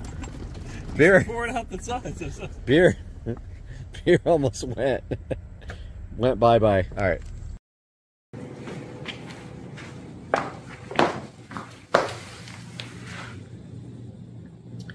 Man, if I would have had this, I probably wouldn't have had this.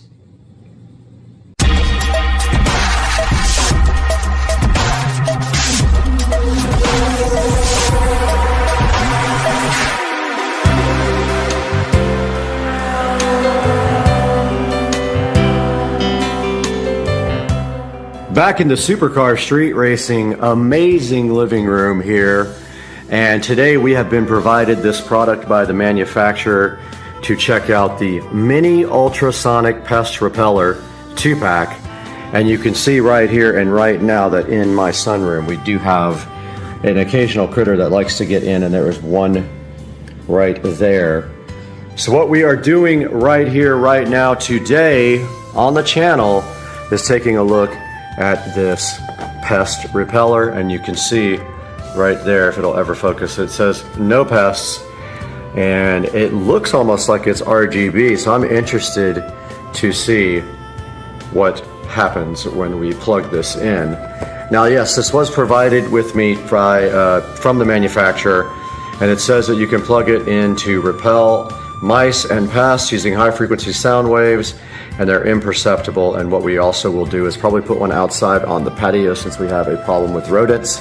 And then I will let you guys know if I honestly think that this guy will do anything. Guys, we are back in the lovely Supercar Street Racing dining room here, where we have the mini ultrasonic pest repellent unboxed here on the table and out of its cardboard condom and in its plastic condom. And as we can see right here and right now as we remove this from the box, is I'm hoping it has an RGB ring on it, is what it looks like on the picture. And we do have a warranty card right here, and we're not supposed to show you that part up close. So this tells you about their lifetime warranty, premium support, and releases from the giveaway team. And on the other side, it says that you will have to register there to get your lifetime warranty, and it gets you a gift website there also to check out.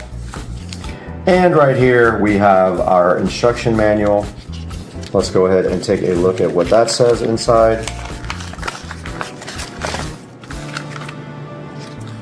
And it tells you about the working principles of how this works, how it does prevent pests, how to use it on the back page, the cautions, and how to deal with batteries, and the warranty, and a little support QR code here. So let's take a closer look at each part of this little part of the manual. All right, guys, we are here live in the Supercar Street Racing 4K production studio, and you might hear the air conditioning on because that is the only way for survival in this hot, ridiculous environment. And the first thing in the manual here, it talks about the working principles of the mini pest repeller here that we have the box for right here.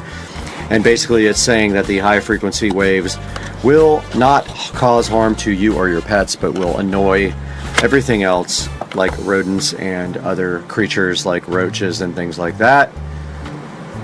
And next in the manual here, it tells you how to use it. Plug it into an AC outlet, press the button on the side to turn off the light, etc., etc.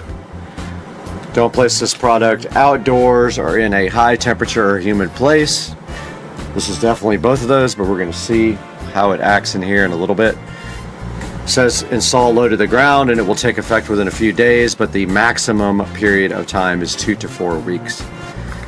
And the next page talks about batteries, which is interesting because it actually just plugs into the wall. We have one plugged right above my head right here, which is coming up in a minute on the video that you can see.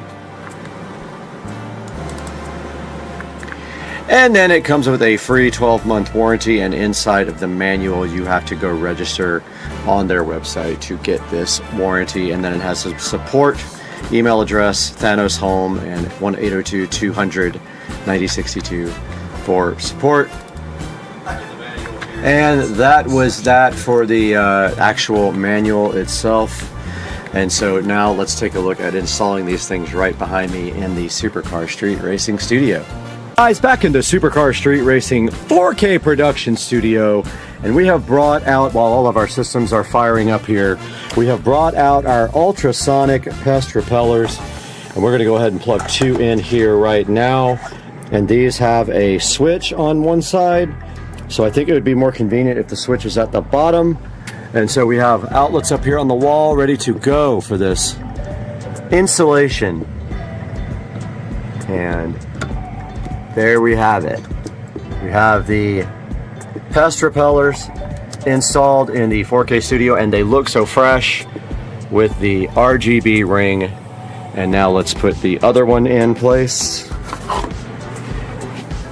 And we have another outlet way up here, and we will face this light down as well and install this guy in the studio to hopefully block out any bugs. And there we have it.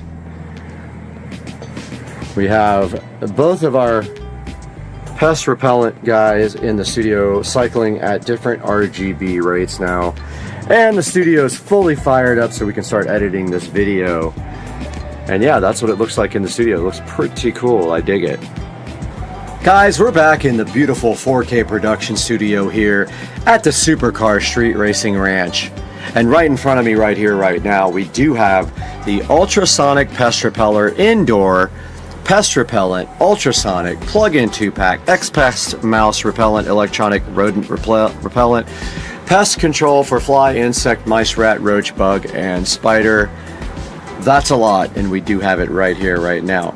Now this is selling right now for $29.99 on Amazon Prime, and let's take a look at some of the ratings here. And we can see right here and right now it has a 5-star rating, and it does say amazing right there. But let's go back to the actual product here and take a look at some of the pictures. Now you can see on this main picture here, we call this up in the Supercar Straight Racing Studio, we do have a RGB looking light. Now one thing that is not exactly correct is it does not chase on the RGB mode. It looks on the picture like it does, but actually in reality, right here, right now, where my finger is, that is actually what it does. It just fades between colors. You can see it's blue right now, and it will fade to red and yellow, and then it will fade back again. So it does not chase in a circle like the light right here does. That is a chasing light. Very different up here where it just fades between colors. Kind of not what it does and what it looks like. And this thing says right here that you can repel mosquitoes, flies, and there's another type of fly, and there's a spider and ants, roaches, and then mice with this. So it is yet to be seen if this is capable of doing that. I will have to run it for a few weeks and then get back to you guys to see if I notice a difference in the amount of critterism. And then on this next system here page, it shows you that it affects the nervous system, the auditory system, the reproductive system, and it takes about 1 to 2 weeks where it doesn't do much.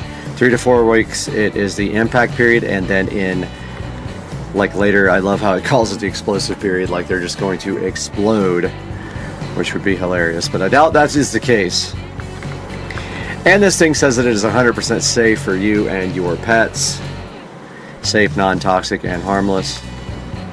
It shows you like some of the areas you could put this. Now you actually can put this anywhere you have a 110 volt plug. If you are a firm believer that this works, you might put this anywhere. And that again, it does not chase like this. There will never be more than one color on the device at one time. As you can see right here and right now, it is one single color at a time. It fades off and fades back on. And it shows you here the dimensions of the product are 2" by 2.4" by 2.4". And looking down here further at the ad here, you can see that it has another picture here that calls it the Pest Extermination Expert here.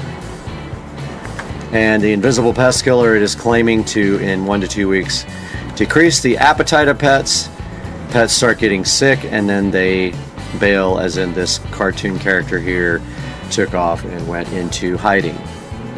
Showing another picture of pets here acting like it is safe for your pets. And it shows you again a bunch of the things that you can do here for it. And it does have a warranty.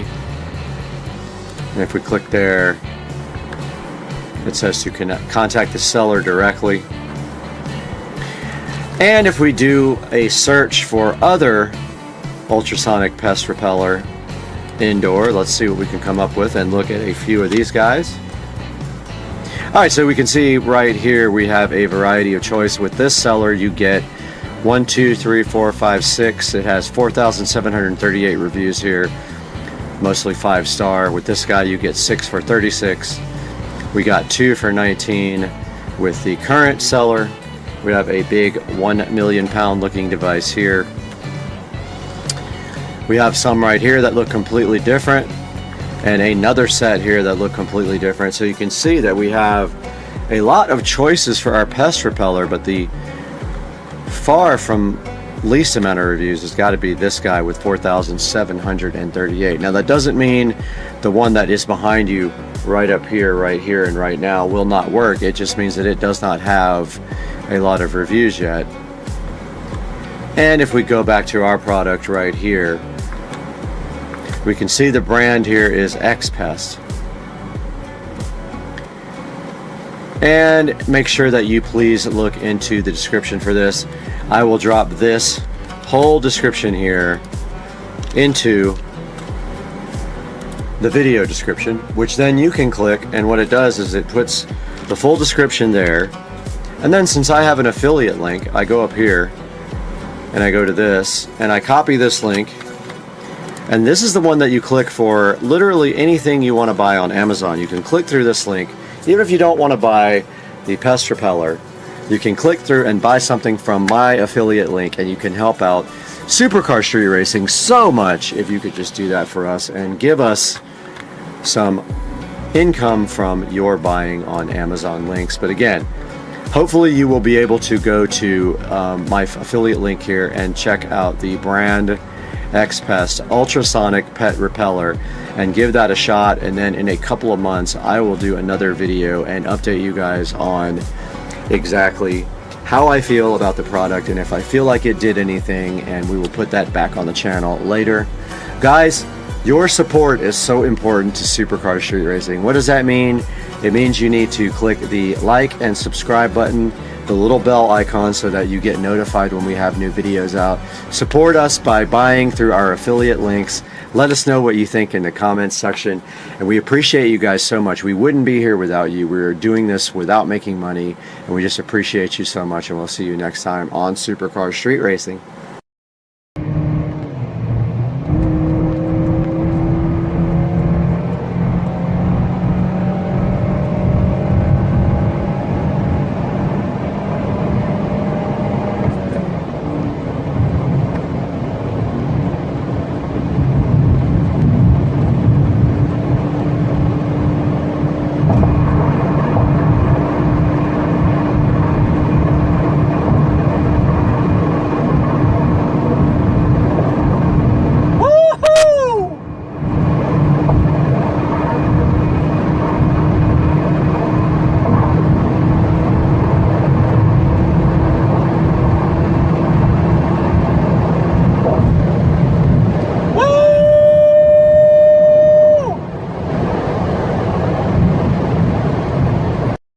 We got this Kingston HyperX microphone, we got this brand new webcam, we got the microphone and the webcam and the peel satisfaction. Let's go.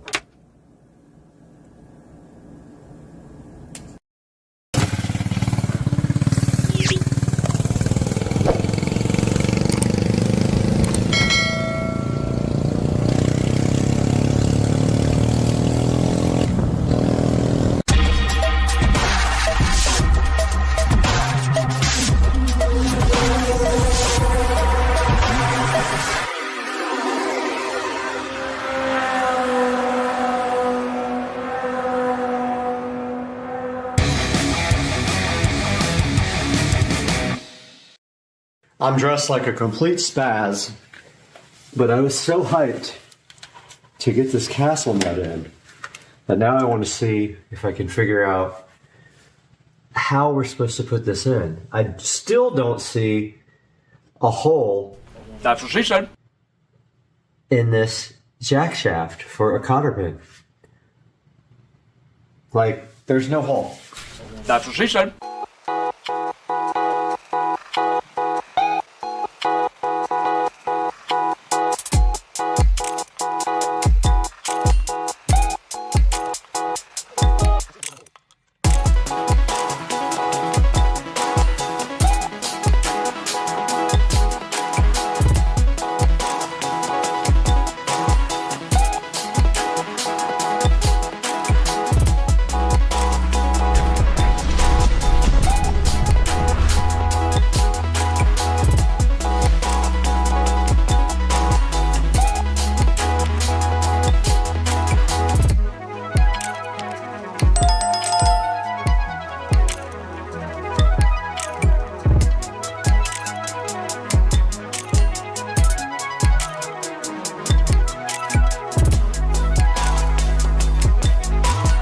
Well, the problems never stop. It broke the key off, so now I gotta go waste like $5 more on shipping to get a new key.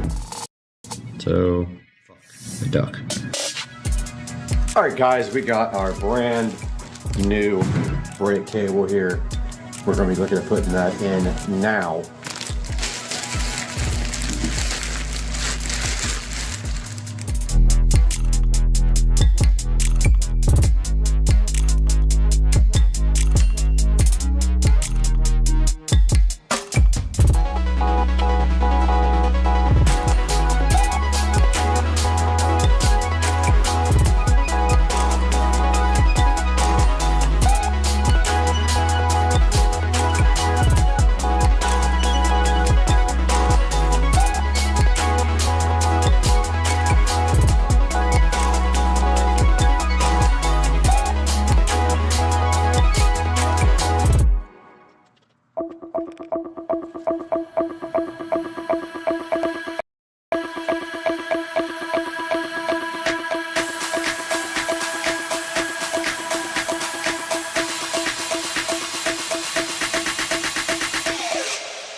Alright, a little update here. I got the brake cable installed, but it was very difficult and there was no play left down here in this back area.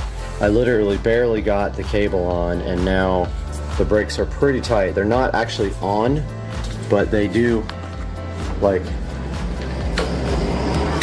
they might actually be on. I don't know what's causing that because there's no slack left here in this cable, and it's up against the holder right here. I don't know if this lever needs to be rotated more. It's very possible that lever needs to rotate counterclockwise. I'm gonna ask Joe if he wants to take a look at it. Guys, welcome back to the video, and finally, after a long week of waiting, we got the sprocket key in again. Every time I order one of these, it's like $6 shipping, and the part's like $1. The next problem we have to figure out is how to get this thing to stay on. There is no cotter pin hole in the jack shaft, so I am going to create one, and I don't know how I am going to do that yet. So, yeah, that is what I am going to be doing, is getting this chain back on.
Thunder, what's up?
I can't even come close to keeping up.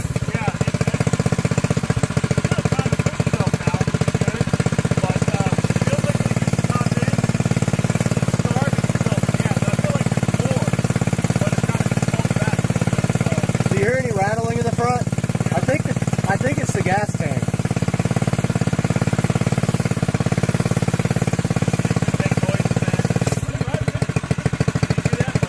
Yeah.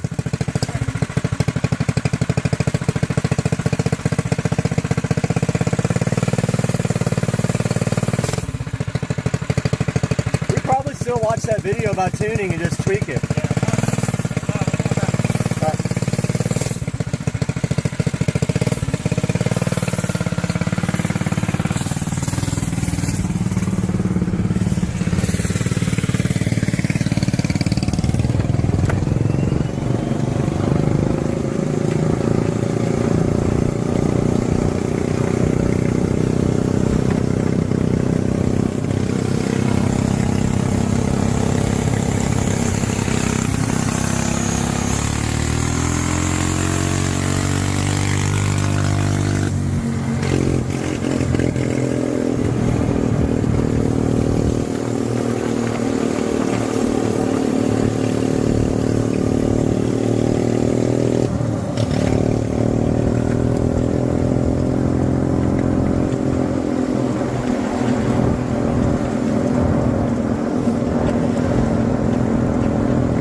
All right, guys, we are back in the garage, and I wanted to show you guys what we did last night. We were in a hurry, weren't able to film. Joe was busy, but basically we decided to go ahead and rectify this problem for good with the castle nut backing off on the sprocket.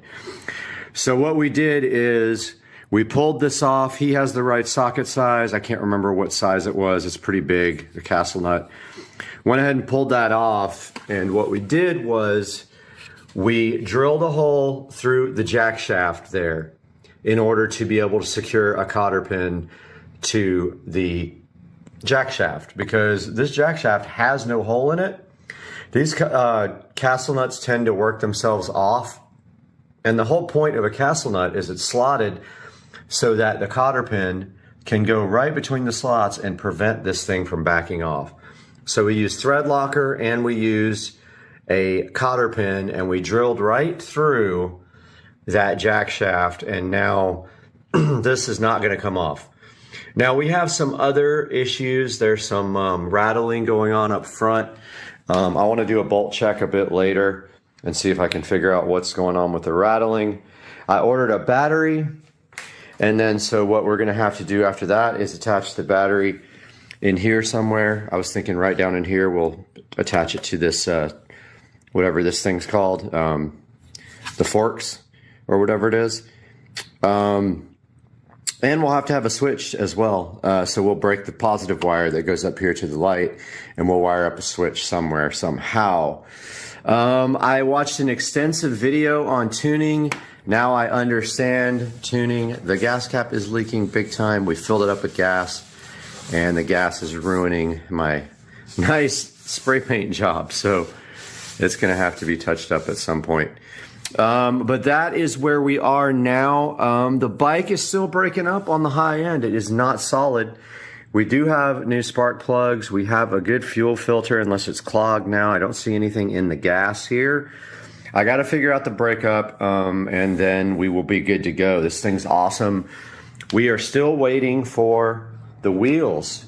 The wheels are on back order, but they should ship any day now, at which time we have these beautiful street tires to go ahead and put on the bike. This bike will not be going off-road. Now, what is in the future? Well, we want to turbo it. We don't know quite how that's going to go, but we don't have any fabricating stuff, but I think we can figure it out. But for now, that's it for the video. Hope you guys enjoyed the fun last night, and we'll see you guys soon.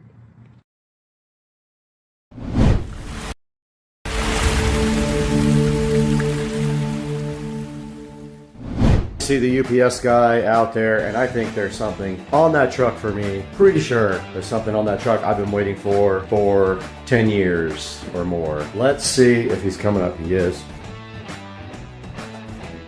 And he did throw it directly onto the ground with no care at all. He literally just threw my package on the ground. I heard it from inside the house.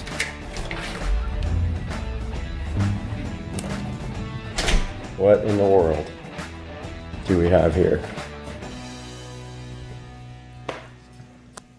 Let's find out.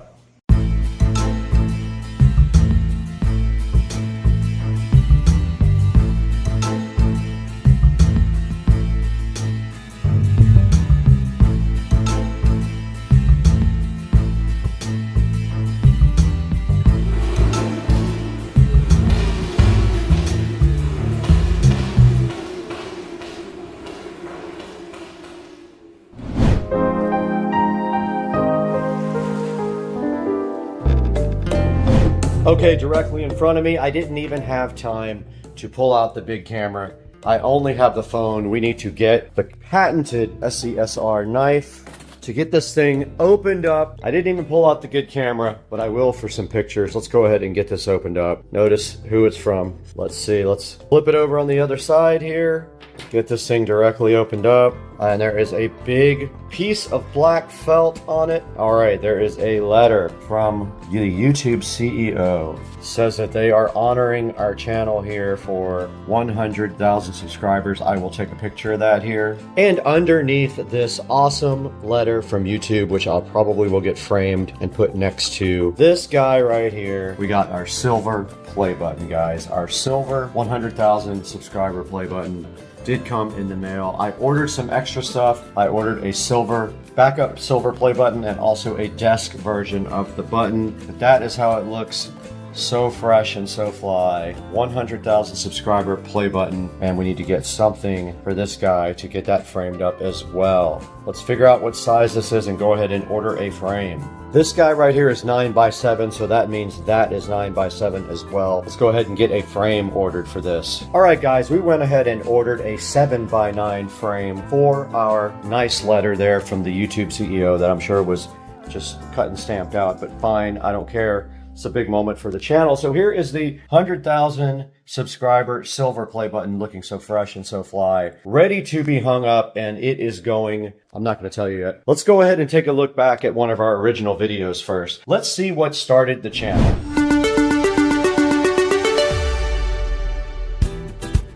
Now this is going to be deceiving as well because we actually started the channel as a different channel, Brad D Supra, but you can see right here, we moved all the videos to Supercar Street Racing in 2017. And our first video, which nobody likes obviously because old video with awesome crappy quality, Ricer Idiot in a Civic top speed only has, it's got 33% out of 150 views, and I don't blame you. It was you know, it was fun back in the day, but it's not like it is now.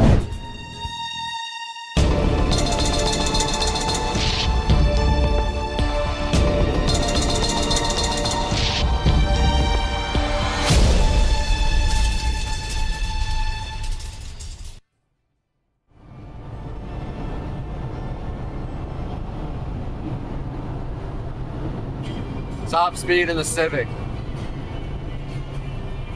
With a very sick driver. Speedometer. Oh, we hit the speed limiter. We hit the top. Look at this guy. We hit the top speed limiter at 120 in the Civic. Nice.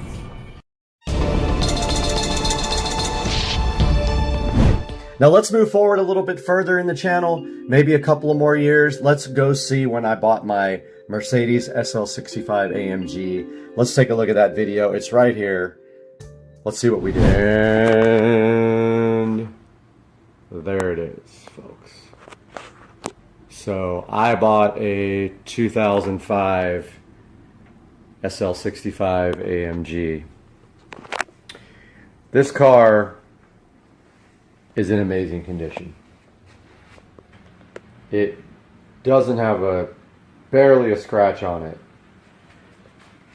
It has someone put SL55 wheels on them, had it chromed.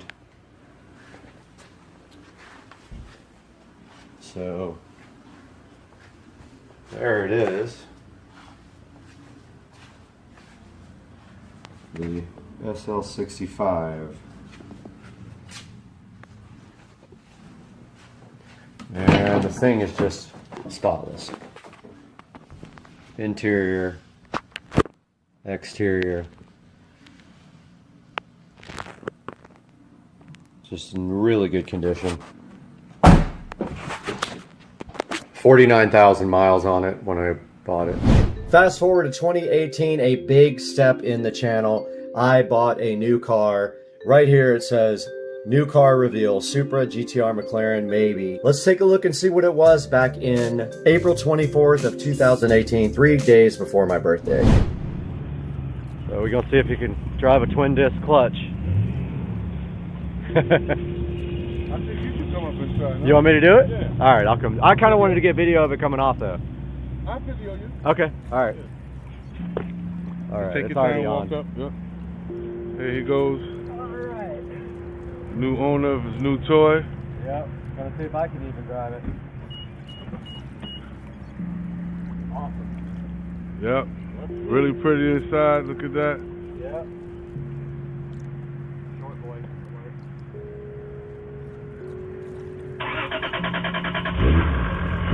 Oh, she cranked up really nice.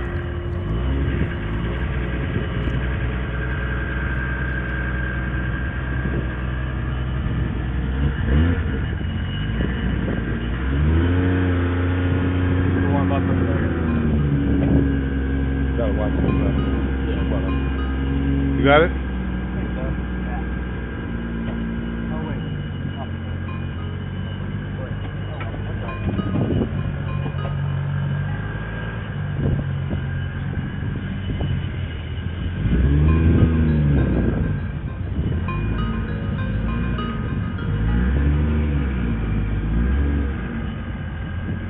Slow.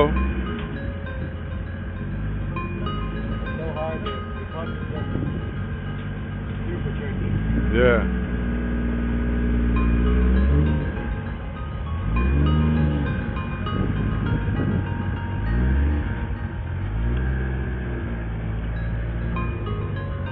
Take your time. Have a little dip. Come on. Come on. Yes, sir.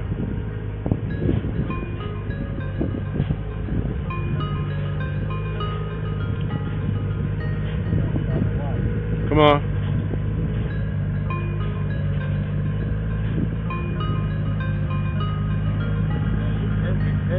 Come on, keep it coming. Keep it rolling.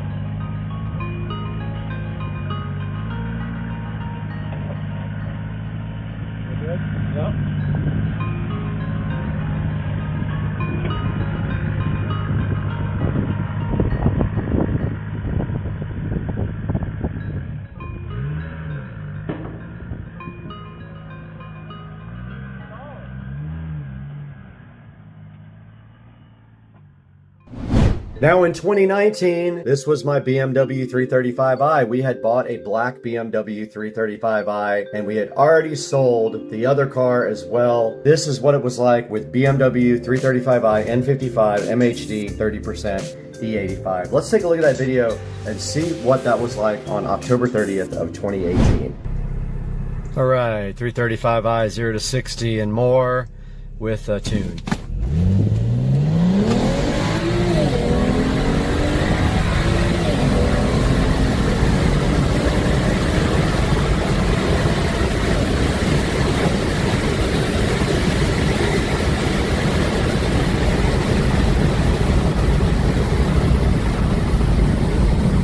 So that's transmission XHP flashed, stage 2, E85 30% mix with just downpipes and a tune.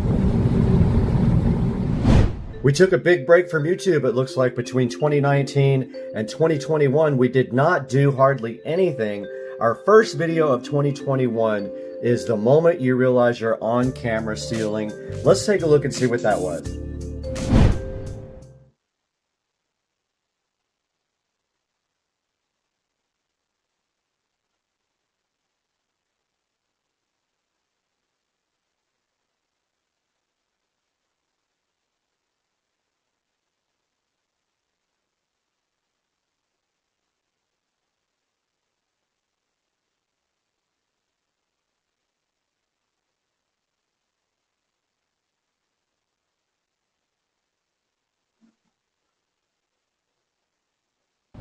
Now, on December 2nd of 2021, we published a video about the ID4 digital dash for the BMW. That was pretty cool. That was one of the best upgrades I ever did to the BMW. So I want to take a look at that with you guys. It's ID4 dash conversion for the BMW, December 2nd, 2021. Let's roll the clip now. We're going to do a power on right now and see if it was worth it.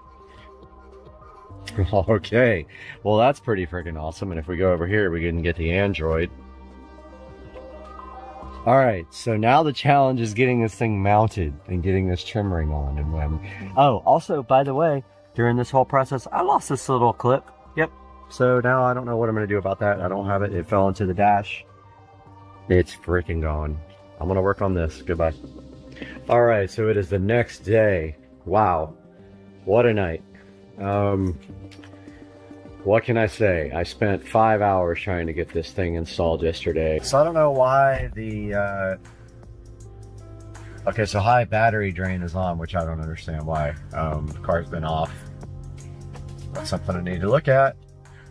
And actually the car's on a charger right now, so that's interesting. So default means when you're not in sport mode. There's that classic analog, modern analog,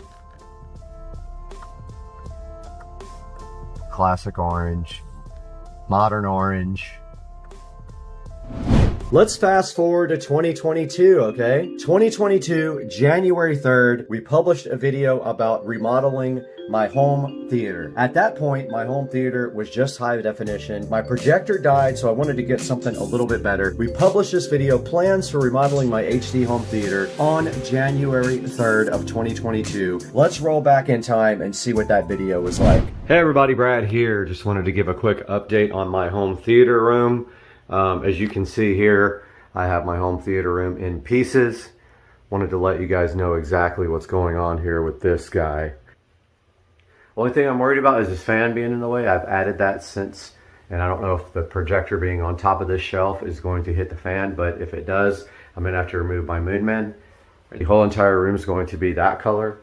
But yeah, so I am waiting for my projector to get here Wednesday. Meanwhile, I've got work to do in this room. I already have everything taped off. But yeah, just a little update. I still gotta take the Echo Show out of the wall here. I gotta remove these speakers, this vent, pull the bell off the fan and slide it down a little bit so I can paint underneath that if I can even get that down. So I'm gonna start working on that now and I'll update you guys in another video. On March 9th of 2022, I hit a huge box in the road and destroyed the front end of my precious 335i. And right here you can see it. I hit a huge box in the road and this happened. March 9th of 2022 was an awful day. I went to a party and then when I was coming back from the party, I dropped my friend off. I hit something in the road. It messed my car up so bad. Let's take a look at what happened on March 9th, 2022. All right, guys, bad news. Last night coming home from a work event, there was a big, huge box in the middle of the road. Did all I could to avoid it, but unfortunately, I swerved to miss it, and this is what happened. I hit the corner of it, and it looks like it broke my bumper pretty hard. It didn't get my headlight. It did get this whole entire bumper, though, and this fog light is in the car. Not good. By mid-2022, I was producing a lot of videos. I had made the decision to post as often as possible, and sometimes we were posting daily. June the 2nd, 2022, I published a video about a Govee smart bulb unboxing. Let's take a look at how the production had evolved as of June 2nd, 2022. Let's check out the video. Hey guys, welcome back to the channel and happy Tuesday. I hope you guys had a great Memorial Day. And today we have something special that we're going to take a look at. I'm really excited about this because I don't have any of this particular product. Here we are on the tablet recording now. So we are going to first turn on our patio lights with our Alexa plug. And let's see if we have the ability to upgrade the firmware. There's usually a firmware like 6008 smart bulb, guys. I hope you enjoyed this little review and setup of this device. And I hope you guys have a good day. On January of 2023, I had a project completed for a huge golf cart audio system. There is multiple parts of this. Make sure you check it out. I put a huge system in there. This video is the reveal of that system. Let's take a quick look and see how my production had changed over the years when we check out this video about my golf cart audio. Hey guys, welcome back to Supercar Street Racing, and today we have the big reveal of the golf cart audio system. This magnetic phone mount thing is for going to behind the carbon fiber dash, and the other part goes on the tablet and it's supposed to hold, but since the way I'm using it is not the way it's designed. It's designed to stick onto a dash and you put this on your phone and it sticks right to it.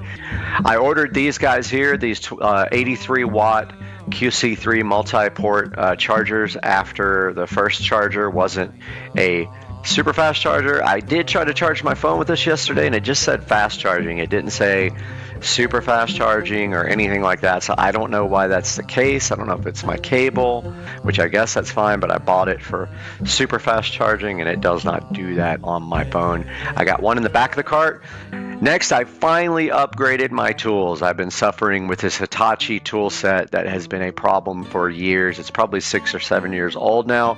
Pre-workout was not for the golf cart, although it'll pump you up and get you ready for working on the cart. I bought the actual Infinity Kappas with the grill. I ended up returning them because I bought some JBL GTO 620s. This is a 256 megabyte SD card for the tablet. Today we have a tour of the golf cart audio system. Two 6.5 inch component speakers. Let's move around to the other side here where we have better access to the dash. No copyright music here because we will get copyright strikes. Moving to the actual dash, we have a Samsung A7 Lite tablet. It is actually fast charging, which is amazing. I don't know why it won't stay on landscape, but anyway, got your speedometer. It's about 98% what I wanted it to be. The rest is pretty clean, as you can see here. And of course we have our beautiful epicenter control.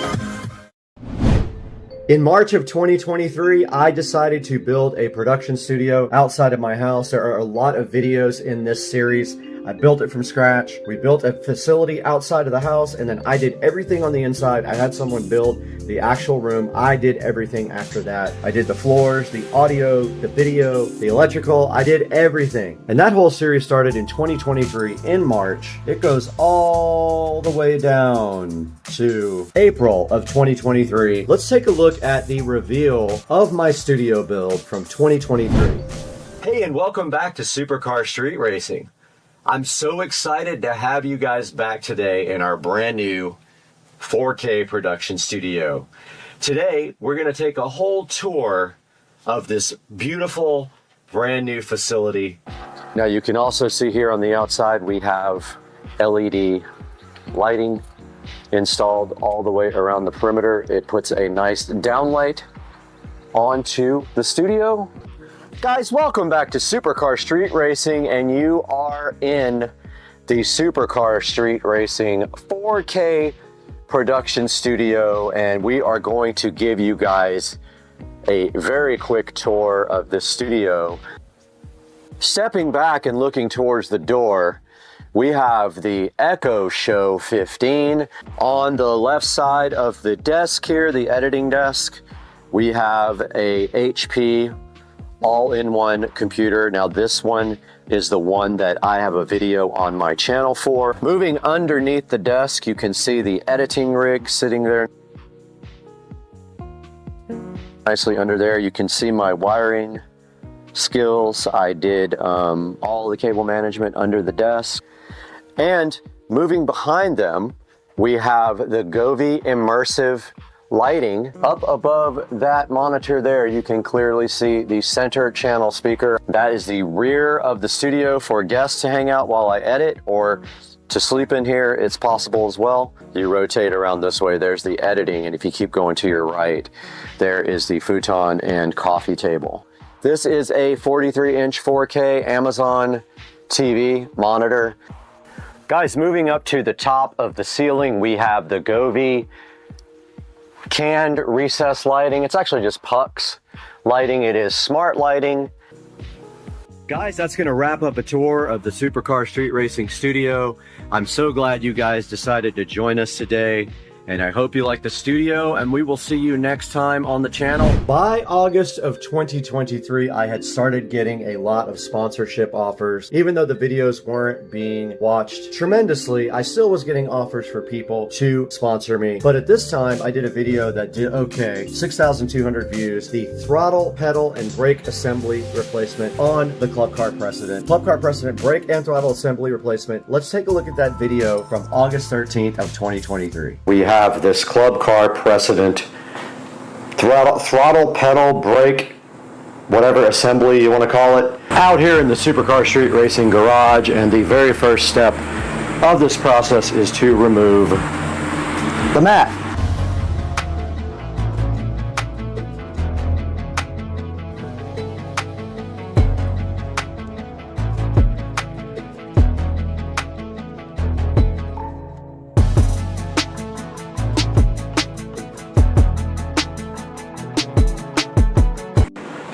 We are back in the nice air conditioning in the Supercar Street Racing kitchen, and as you can see, this guy does not come with another one of these rods.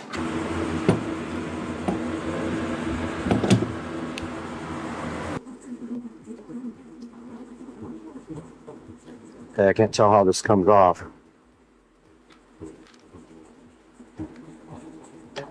Okay, it just literally slides right out. And these can only go in one way.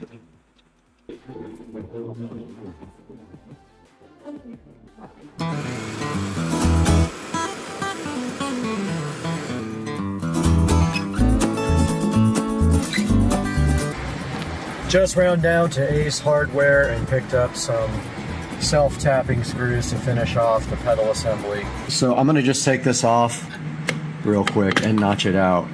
All right, my plan right here and right now is to just cut off the ends of this.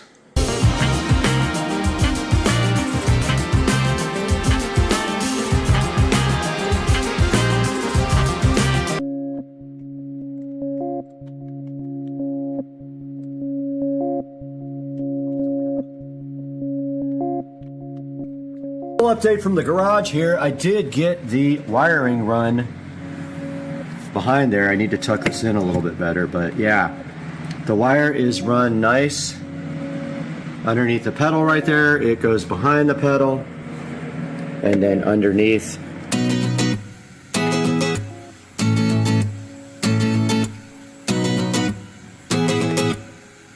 This project is completely done. We have replaced the brake and accelerator pedal assembly on the 2014 Club Car Precedent. In December of 2024, a big video surfaced. This was the Govee outdoor LED light installation. It was quite an install. It took me almost all day to do it. The video has 61,437 views. And here is a look at Govee outdoor permanent LED lighting Pro, completely transforming the house. Let's go ahead and see how my video qualities look from December of 2023.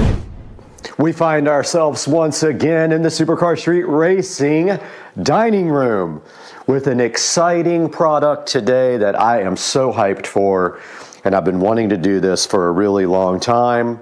And inside the Govee Permanent Light Kit Pro, which I'm getting more in the light so you guys can see it better, we do have a Govee Home card. So some little extensions if you have to jump from eaves to eaves. We need this button, which I just pressed by accident. And they did come on.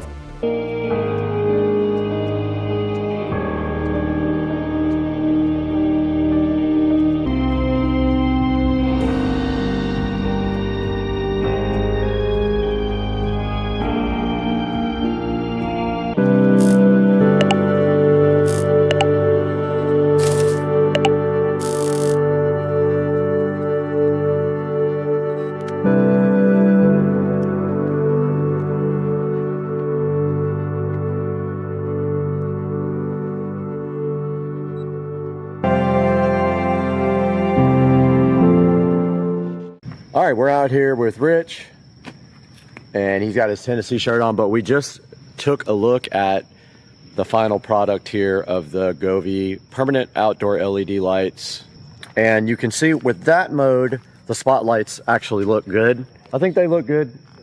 Yeah, I think it looks good with the spotlights when it's on warm white like that. Look how far I made it. I was surprised how much extra I had.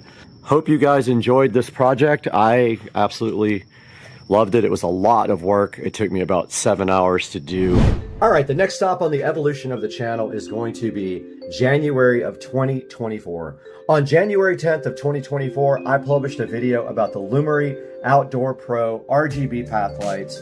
That video has 52,000 views. Let's go ahead and see what my production looked like in January of 2024 for this Lumery light video. Guys, right here in front of me in the Supercar Street Racing living room, we have the Lumery RGB AI Smart Pathway Light Pro Kit. So the actual light will rotate, and I would say these weigh a good 2 or 3 pounds. And if you expected them to be plastic, they are not. They are solid metal, so very well built. We can go ahead and set them to whatever we want. I love how bright these are. Our next step is going to be getting them installed on the dock.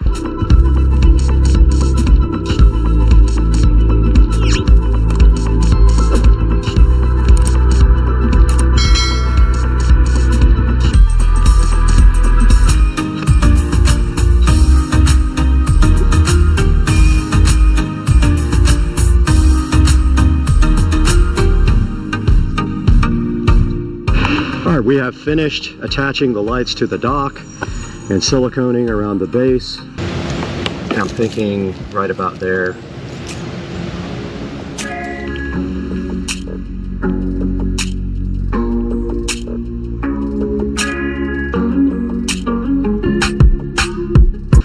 So tonight we'll come back out when it gets dark, check this out, and see how the project finished. All right, we're out here at the dock, and it did turn dark, and Dukes of Duval came over. He's over here chilling underneath the patio. And this is what it looks like at night with the Lumery RGB AI outdoor path lights. You can see that we have one of the 2 spotlights aimed onto the dock. and the other spotlight aimed onto the water, so it lights up the water quite nicely. Probably one of the biggest things I did to the house was the front yard remodel and the garage door. This video from February 28th of 2024 highlights that. It has 50,226 views, and it is an awesome video and a huge transformation of the house. Let's go ahead and see what it looked like back in February 28th of 2024 when we replaced my garage door with a glass and metal garage door. Today we are starting on the garage door project, and the first step of this is we have to have power run over to the new garage door opener area.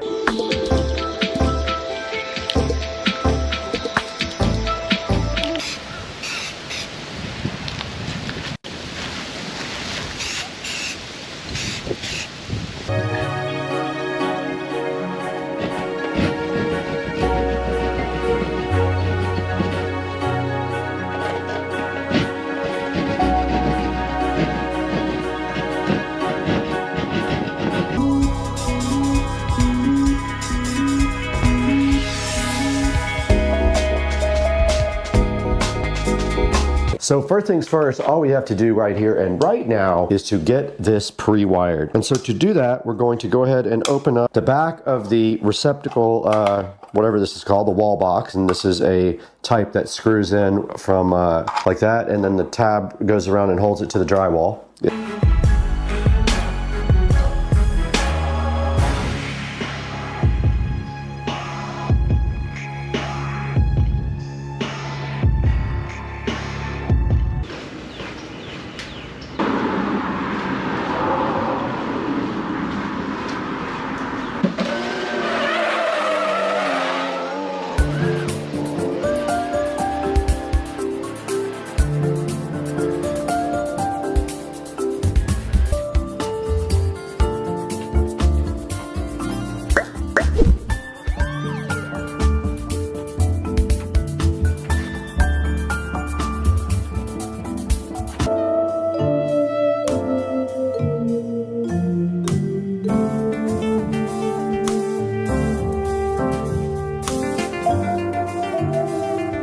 Alright guys, we're back in the Supercar Street Racing garage, and you can see right here and right now the garage door company just left and installed the AMAR VESA garage door into the garage and the jack shaft opener. And you can see that up here it eliminated all of this track, and all we have to do now is just shorten this cord for my extension right here and paint that ceiling black. Alright, we are outside Supercar Street Racing compound, and you can see the AMAR VESA garage door installed from the outside with the frosted glass.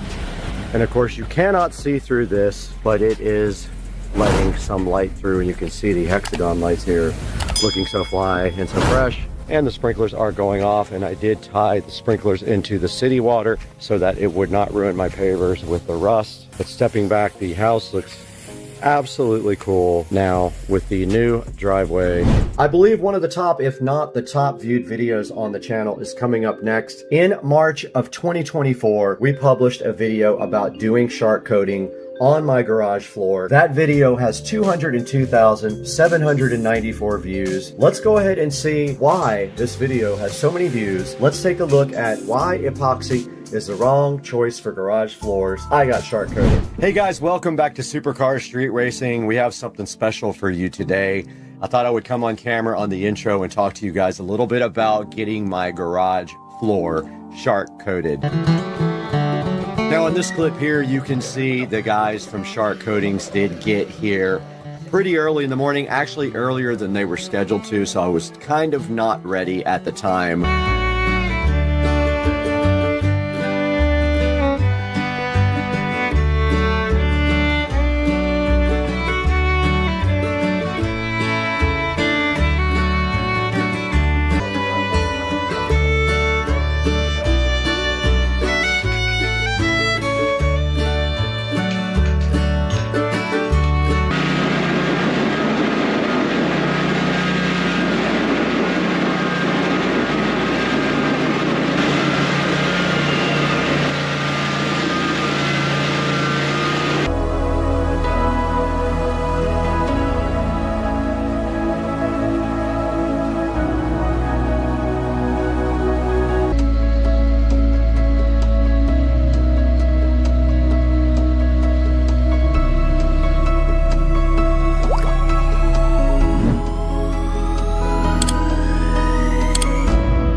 All right, we are out in the Supercar Street Racing Garage, and you can see right here and right now that the floor has been sharp coated completely. They did that yesterday, and I let it dry overnight, and it is safe to walk on, but not safe to put the car on yet. All right, a little update from the garage, and I have finished the paint project. And let's take a look as we step back, and I'll go through everything that we did. Yeah, that peel satisfaction. Let's get the car pulled in here and see how it looks. And guys, I hope you enjoyed the video. I have never taken so much hate as I do for this video because I mistakenly misquoted something in the video. This is the Marantz Cinema 70S. I mistakenly misquoted saying it was a flagship or the flagship. I since have gotten berated and accused of everything in the book in the comments, so I changed the title that it is not the flagship, it is one of the flagship receivers. The Cinema 30 is the flagship. This video has 195,722 views from March 27, 2024. Let's look at the Marantz Cinema 70S. Used to be the best receiver I ever owned. Hey guys, welcome back to Supercar Street Racing, and today we have the Marantz Cinema 70S. And inside the nice packaging, very, very nice presentation. This is unlike any receiver I've ever unboxed before. Now here's the Marantz Cinema 70S compared to the VSX 1021 from Pioneer. This Pioneer receiver did come from a thrift store a while back, and it is giving me quite a few problems, but notice how well built this Marantz looks compared to the Pioneer. Then we see our phono inputs. We've got our standard audio inputs here. Now I did not label these wires when I put them on the back of the Pioneer.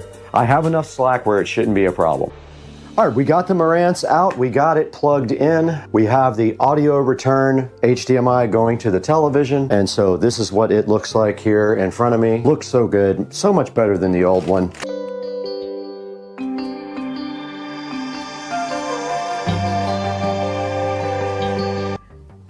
Go ahead and open the app. Now don't forget we have two Marantz AVRs now. Now it's detecting.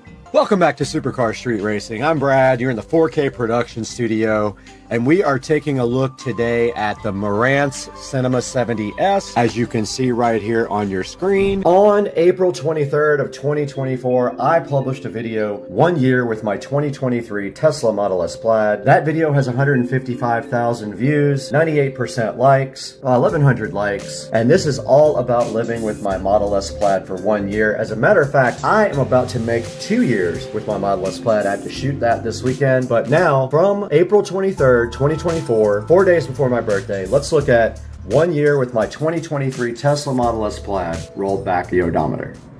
Hey guys, my name is Brad. This is Supercar Street Racing, and this is my 2023 Tesla Model S Plaid with hardware 4. And this is the Supercar Street Racing Garage. And of course, the first mod that makes sense for the Model S Plaid are the wheels. Now, the first modification to the Tesla Model S Plaid were the wheels and tires. This thing actually gives a really cool look to the front of the car, and it is also accented by this matte black Tesla logo here on the front. And then moving up, we have the carbon fiber mirror covers for the car, and these are pretty cool because they just stick right onto the handle that comes on out. And I want to talk about some of the things on this car that have happened over the past year and how I feel about the car now that it's been over 1 year of ownership. Now, I did pick up this car with almost no miles on it. I did trade in my junk rip-off Honda Accord. I walked in, I gave the guy my plate, and he went ahead and did the trade-in for me. Then I walked out with my new Model S Plaid. So that's right, the car has 1,747 miles on it on its 1 year anniversary. Now to the suspension, which has its own setting right here. The suspension is awesome. Now we already talked about autopilot, which I do have like basic autopilot, but right now I do have the full self-driving, and so I have been enjoying full self-driving and learning how to work it for about the last 40 days. This vehicle looks exactly like it should for 1,700 miles. All right, that is gonna wrap up the tour of the 2023 Model S Plaid, 1 year of ownership down. In June of 2024, I bought these incredible sconce lights for the outside of the house, right next to the door. The video is doing great, 136,282 views. Let's take a look at, I got the most amazing LED outdoor sconce lights on the planet.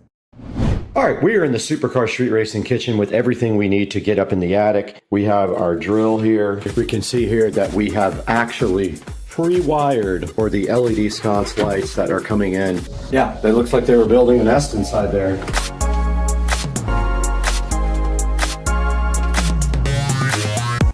All right, I did get the light removed and the cover plate put on. It's not perfect because I couldn't get the other screw in, but that's fine too.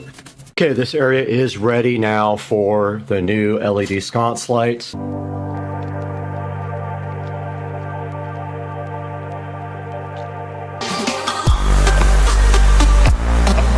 Just looked outside and I noticed a box here. So what I'll do is I will hook it up outside of, I'll trim the wire up enough, and you have room to stuff some wire in here if you have to. Then you put the wire through here.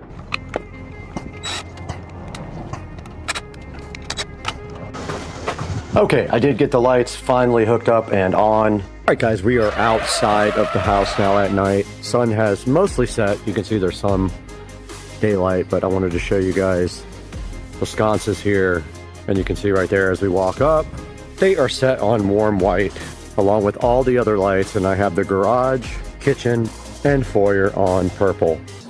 And the house just looks so amazing at night, and people always stop by and give compliments on the lighting. In August of 2024, I teamed up with Chemical Guys to publish a video about their products. It has 54,000 views. Let's take a look at what happened when I teamed up with Chemical Guys in the video, Chemical Guys Leather Care Products for the Tesla Model S Plaid. Ladies and gentlemen, welcome back to the SCSR Compound Garage. And today we have a new sponsor for the channel. You can see sitting right here on top of the Model S Plaid, another tiny Model S Plaid. Okay.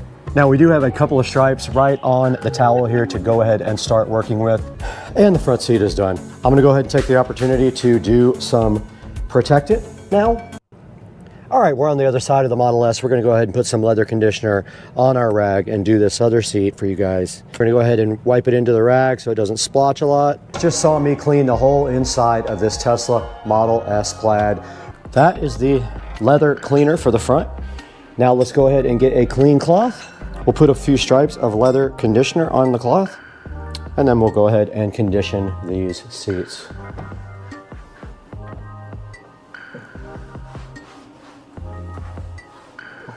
And that is that.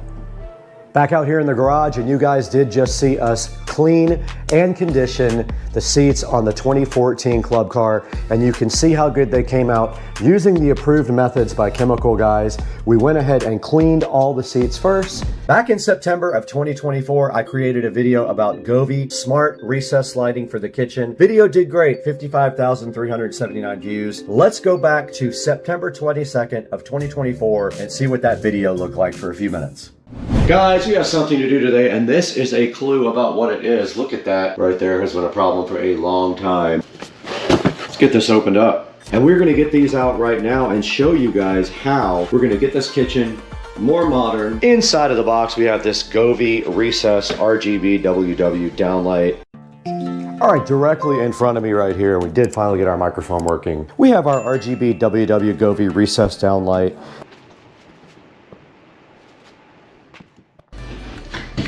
So that's all there is to these. Now, all right, there we go. You have about 1/4 of an inch of an error to make before you would be showing hole. Don't ever show hole. So we got our gasket around the light that helps seal up the attic from your house. All you do at this point is plug it in. There it is. Okay, we got the third light installed right now. Apparently I didn't record that, but there is the third light. We are in the Breakfast Nook today in the Supercar Street Racing compound, and we have some stuff for this project that we have in the box. Let's go ahead and get this unboxed real quick. I bought a bunch of supplies to go ahead and fix the electrical for good.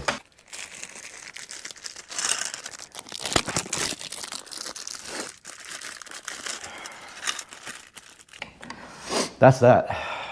Okay, here's a good look at the new Govee recess lighting. It is way brighter than what I had before. These are on 100%. I have to get them joined into the app. We'll add all these lights, hopefully.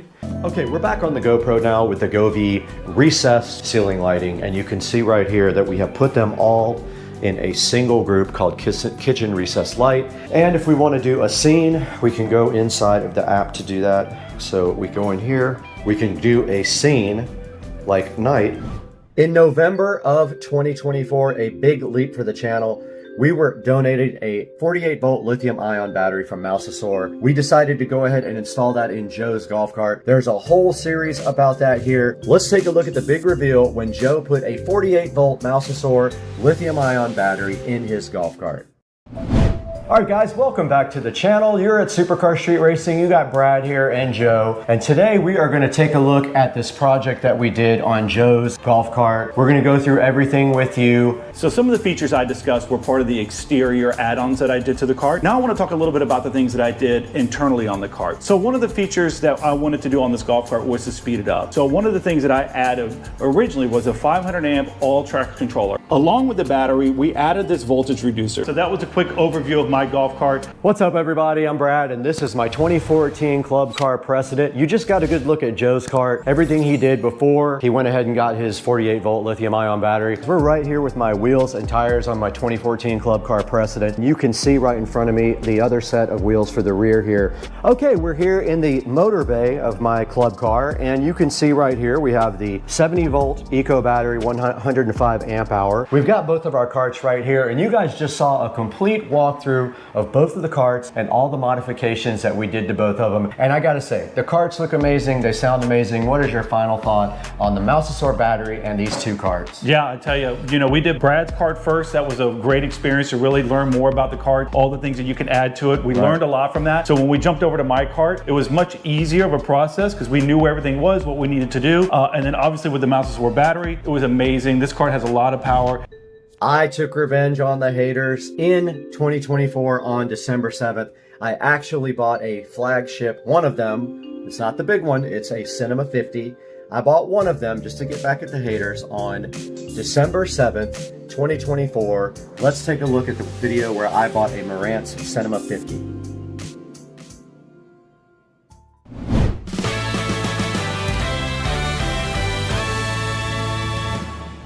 Ladies and gentlemen, today on Supercar Street Racing, we have this Marantz Cinema 50. Plenty of power for what most everyone needs for a home theater. All right, we are down here by my old setup. Now what we have right here is a Pioneer VSX 933. Let's put them back so they don't get lost. And then here is a little pamphlet about Hios. Right in front of me is the Marantz Cinema 50. This is supposed to be gold right here. You can kind of see the reflection there.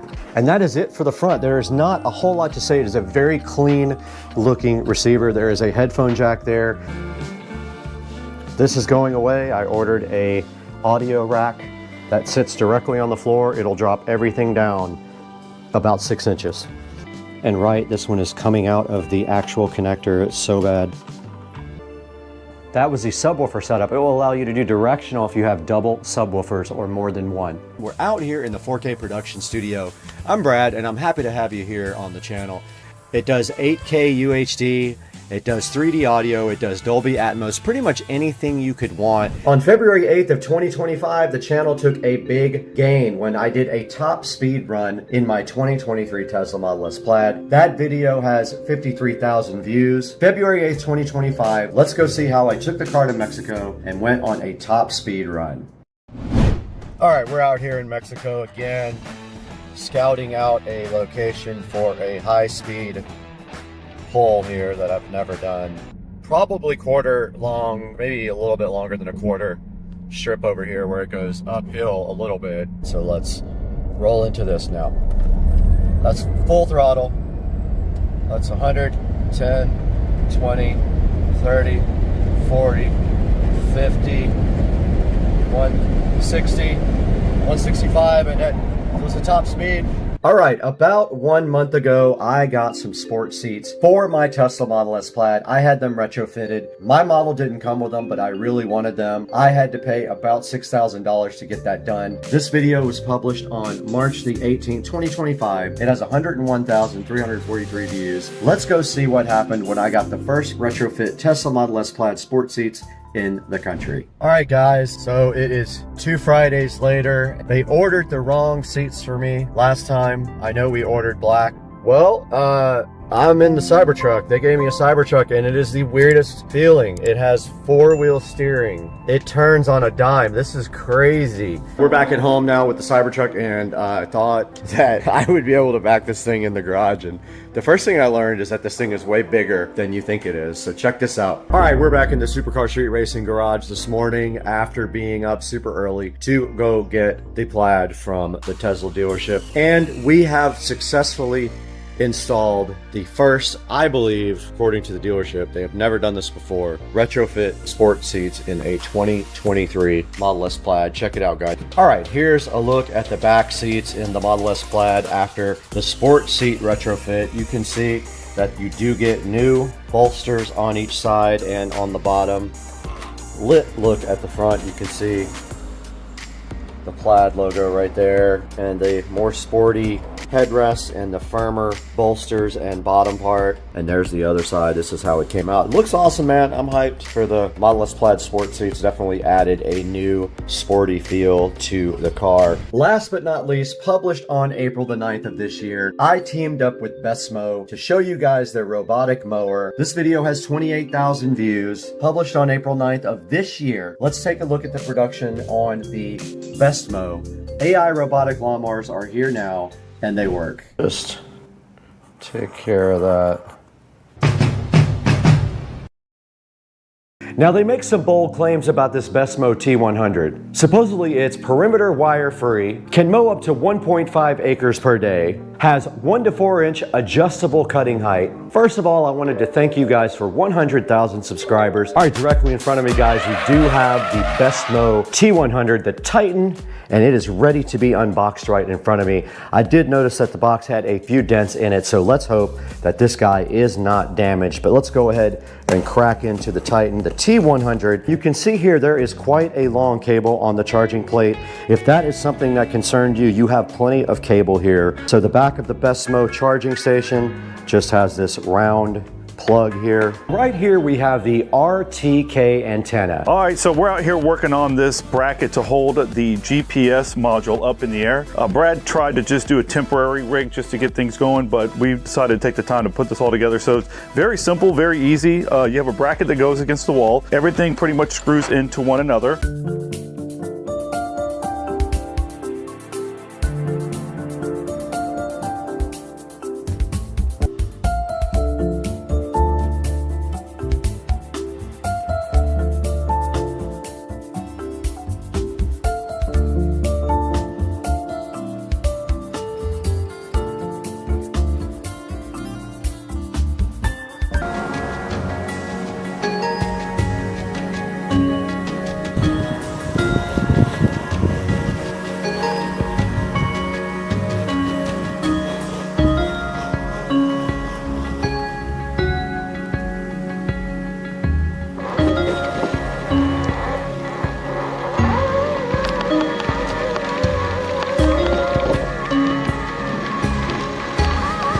Here is a look at the yard after the mower got done. I came up behind it with the trimmer and went ahead and edged a few places that it missed. It had a few issues here and there. I'll be working with the developer on that, but for now, this is how it looks after the mower got done.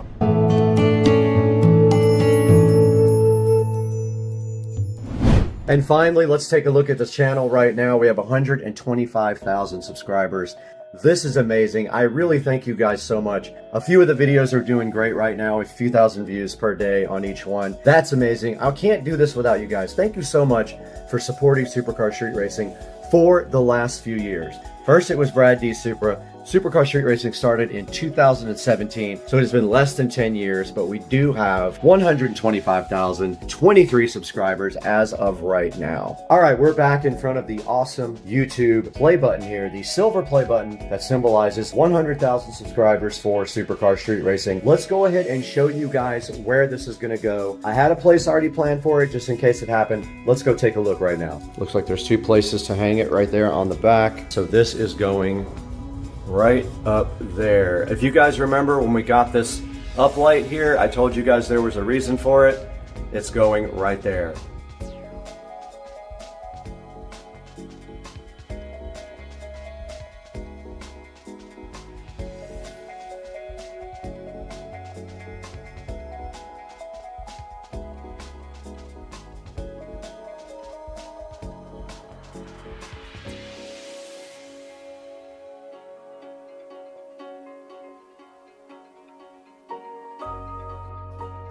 All right, guys, we're right here in the Supercar Street Racing whole home audio system, and you can see what we just did here. We hung up our 100,000 subscriber silver YouTube play button right there. We already had this nice light here ready to go. You can see right here we have a remote control for this guy, so we can change the color or do anything we want to our light that uplights our nice silver play button there, and we couldn't have done it without you guys.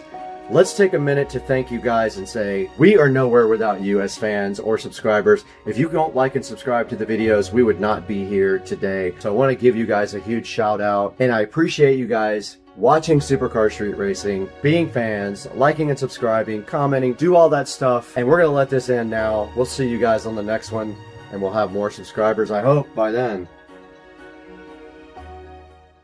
All right, guys, we are out here at the pool Sunday morning. So this is about 5 days without a pool pump. I wanted to show you guys exactly what happens when that water doesn't circulate through the filter and get that chlorine generated by the chlorine generator. So take a look at the walls of the pool. You see how they're yellow? Notice the water is very low. It's too low really to turn the pump on because the skimmer is where the water flows through, and there's not enough height in the pool to get through the skimmer. I talked to the pool company. The pool remodel isn't going to start until the end of this month because the travertine for the pool deck is sitting on a boat somewhere and on the way to us. And just a little reminder here, so this pool deck is going to be all travertine all the way to the patio there, all this travertine. And then right here where we took out this palm tree, this is going to be pavers, a square that runs out there, over there to the pond, to the fish pond and back, for a second set of lounge chairs, because in the afternoon those two guys don't get sun. So about 3 o'clock in the afternoon you have to move down here if you want sun, and of course it's super inconvenient. But you notice I got the Dolphin Escape in there cleaning the pool out because they said that they wanted me to keep the debris out. So I'm going to go ahead and do this one last cleaning, and I don't believe we'll have a lot more dropping from that tree or that tree. That's a lot of whatever those brown things are. I don't even know what those are. I don't know if it's pollen or what, but it's those brown stringy things that get in the pool. But yeah, guys, so just wanted to give you guys a little update. I'm going to keep posting these videos. I'm going to wait, 3 or 4 more days and see what the pool looks like then, because it's going to get interesting with no pool pump running. I'm not going to drain it myself. I'm paying for that, so I'm not going to go ahead and do work that they're already getting paid for. I'm going to let them do it. But I imagine by the time that they get here at the end of the month, this pool is going to be about halfway full, because it's going to start getting hot and the water is going to start evaporating pretty quickly. So yeah, just a little update. Hope you guys enjoyed it. I'll see you again real soon. We've got a video rendering right now that'll be done around 1 o'clock, and then it's going to be premiered tomorrow morning about fun stuff in the washing machine. Take it easy, guys. Supercar Street Racing. Hey guys, good morning. Wanted to show you guys these floor mats that I got for the E90X. Get this garage opened here. So I finally broke down and bought some floor mats. I've been needing some for a really long time, and I found these floor mats on Etsy. Wow, that's the loudest garage door. The link will be in the description here. It's going to be a quick video because there's not much to it, but just wanted to show you these floor mats, custom made from Etsy. Now these guys are available with different color stitching, and they are leather.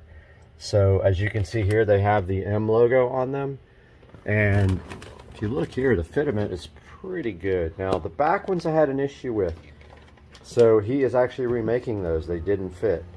The front ones fit perfect. They do have Velcro on the bottom. Pay no attention to that 9mm right there.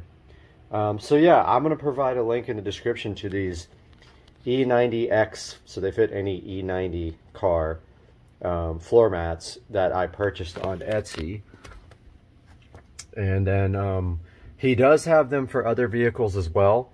So just look through his Etsy store and you'll find what you need. But yeah, just a quick little update. And these things came out awesome, I think. I really like the way they look in the car. I would have done red too, but I tried the blue and it came out nice. See you guys soon. You're not gonna get me this time, you son of a...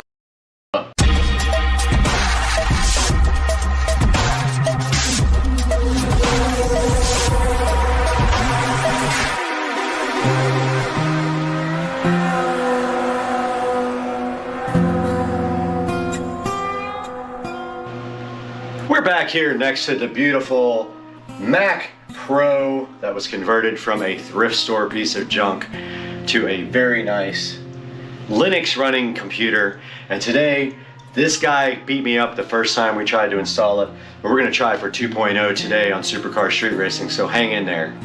Welcome back to Supercar Street Racing, guys, and as you can see today, we have this Lanbon LCD smart switch right here next to me and right here on the screen. And previously this thing kicked my butt because it actually shows a black wire in the instruction manual where it should have been white, but it's my fault because I should have known it was the neutral wire anyway. So taking a look at the LCD smart switch here, it is a dimmer switch, so it gives you the capability to do about 4 different switches on one switch. The problem is most of your switch ports, the switch in the wall port, meaning the opening or the box for the switch, is going to be a multiple opening, and this will not fit because this is designed for a single gang box. Most of your more than one switch boxes in the wall are going to be more than one gang, and this uses a 1 gang switch. Now these are awesome if you do have multiple wiring go into 1 gang and you can use one switch to control everything in your house or everything on this dimmer with one LCD panel. And today we're going to take a look at this one more time because I did it once and I really failed, but today I refuse to lose. All right, we're out here in the garage in front of the smart switch that exists already. It's an LED smart switch. It has been giving me problems, so the routines no longer work. And instead of trying to get this guy working again, what we're going to be doing right here is removing this old switch. And you can see it has one of those screwless faceplates on it. But we're going to be removing that because the new guy has everything we need included with it. So first we take off this faceplate.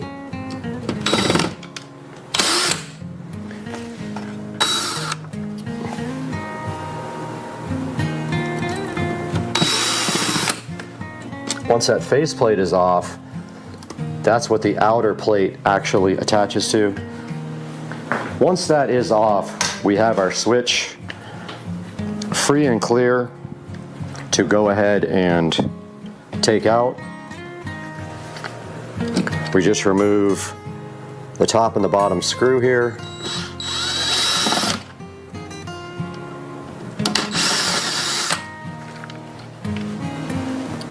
And that switch should just come right out. Trying to get my microphone working. Now taking a look inside of this switch, you see that we have our neutral wire here, which we need again, and then we have our 2 black wires. It's actually red in this case, but it would be black in a normal switch. Now on the back of the Lanbon, you will see that it has a place here for the neutral wire. Neutral wire goes right here where it says N, and what you do is you just loosen up this screw on the bottom and put the wire in there, and then your load goes here, and then your other load goes to either 1, 2, 3, or like you have 3 different places to put loads, but your common here goes to L. So the black will go to one of these 2, L or L1. So we're going to go ahead and get that disconnected here real quick.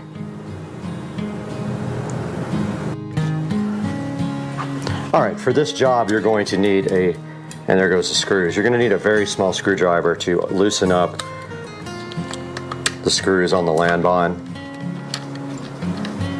Go ahead and loosen up the neutral wire,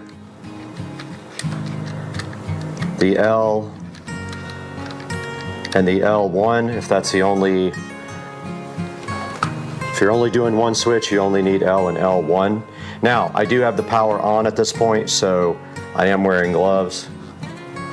I advise you to turn the power off. I never turn the power off, but as a safety precaution, you should always turn the power off. This will shock you, and if this touches If this neutral wire touches any other thing, ground or otherwise, it will definitely pop.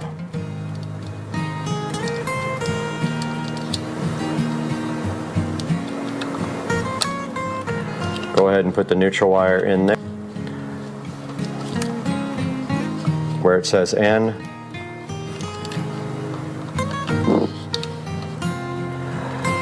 Insert that all the way, and then of course drop your screwdriver.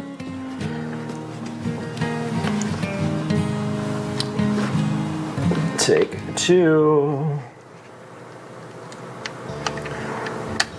Go ahead and tighten that down.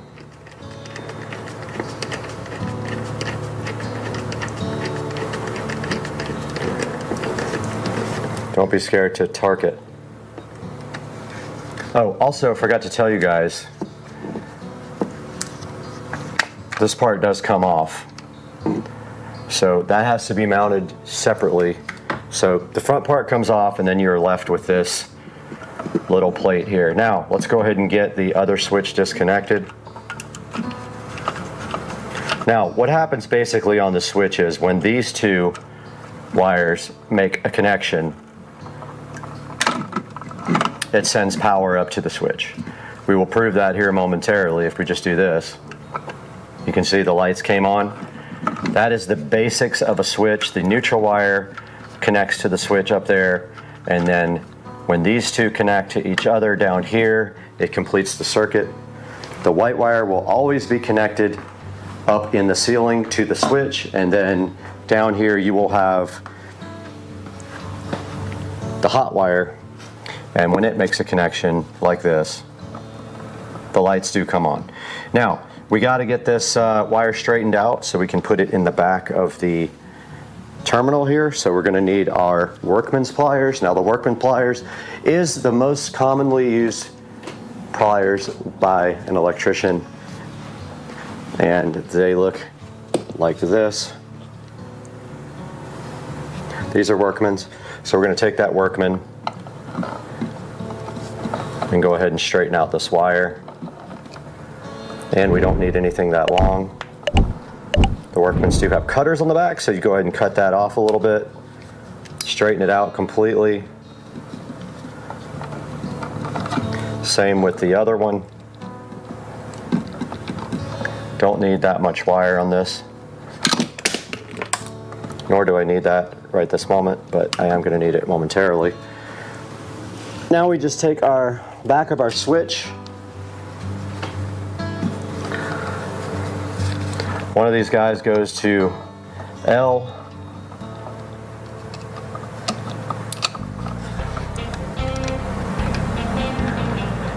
We'll test it and see if we got it the right way.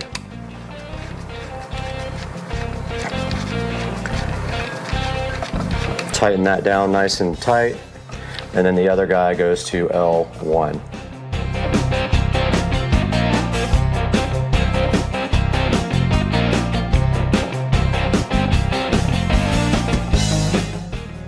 Okay, we got the LAN smart switch wired. Now the second part of the equation is testing it before we mount it to the wall. And so here is the faceplate, and you can see here the way it connects is it goes on and then it slides downward.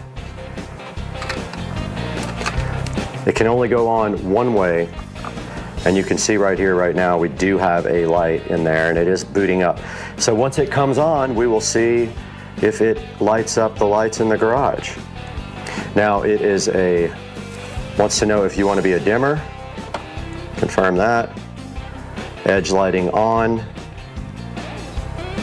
You can also find it in settings, edge lighting. It's telling you how to turn on the edge lighting.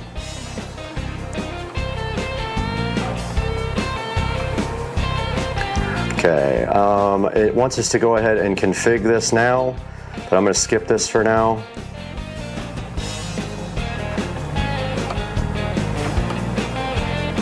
And my lights hate that it is a dimmer. And it is working properly.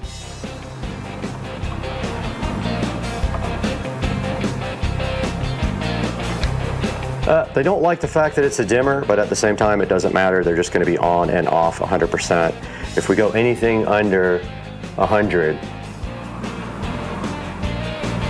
they're allowing themselves to be dimmed to about 25%, so that's perfect. All right, cool. Now we just got to install the switch back into the wall.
Okay, we did get the menu up finally. You do it by holding up in the upper left-hand corner for several seconds, and then we want to go ahead and go into Wi-Fi config there.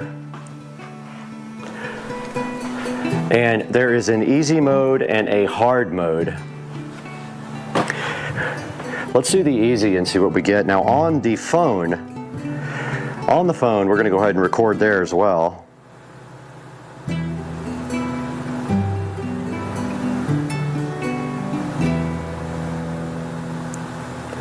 So I'm going to open up X Recorder here real quick and record on the phone.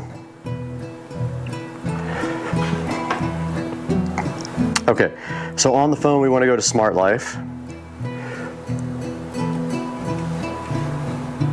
All right, now let's go to mode config here on the front of the device. Oh, it already sees it here.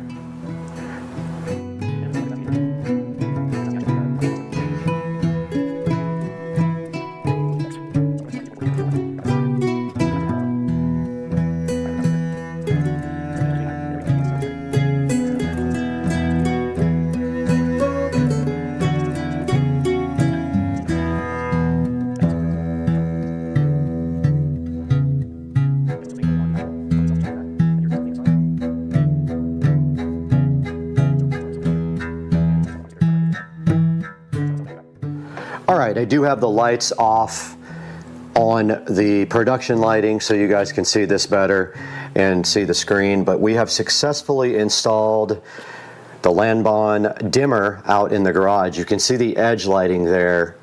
I'll do a separate video on how to configure this thing, but it is on right now, so I'm going to go ahead and power it off. And you can see the garage lighting did go off, and you see the better now the edge lighting, which is configurable. If you go inside here, and this light up here does not want to go off forever. If you go in here and you go edge lighting, you can set the colors. So like right here, you can set it to red. And then there's all kinds of other settings as well, and I can't keep that light from going off. But there is a theme that you can go into and set. There's not a ton of different options, but I'm going to confirm that one. Now you can see the background did change there on the screen there. And if you hold down right here, this is how you get into menu. You hold it down for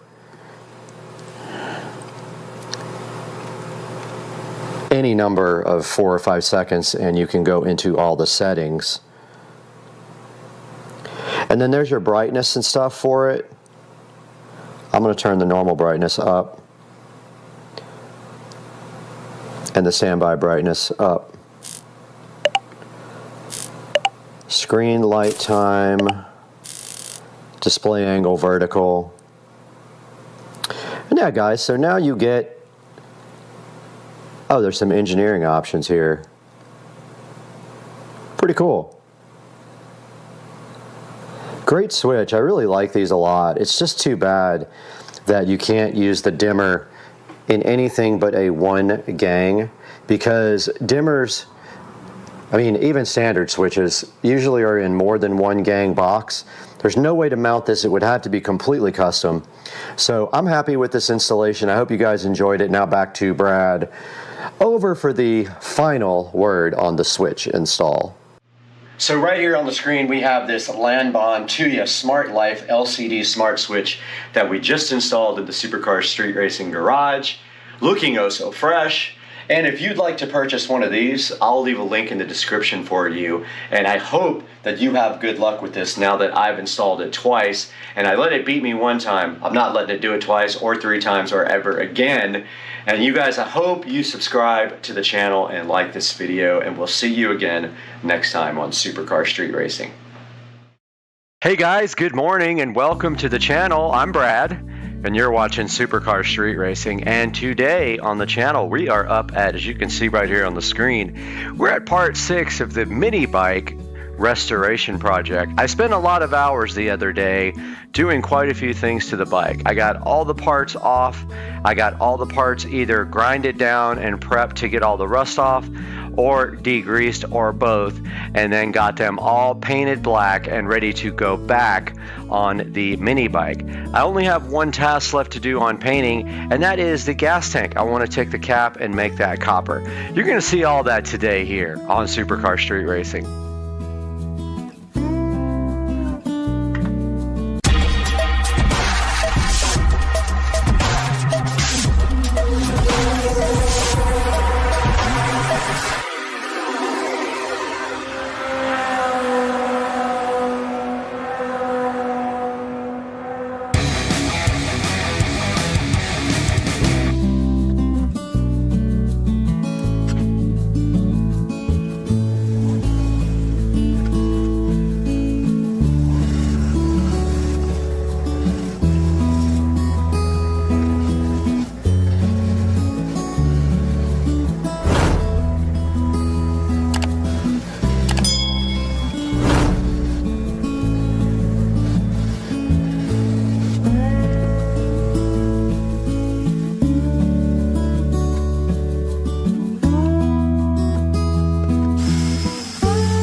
All right, I went ahead and heated the can up because this stuff is not sticking good on this cap.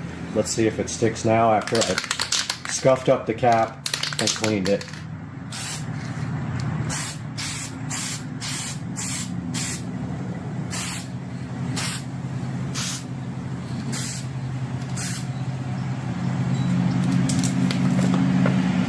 Looks a little better.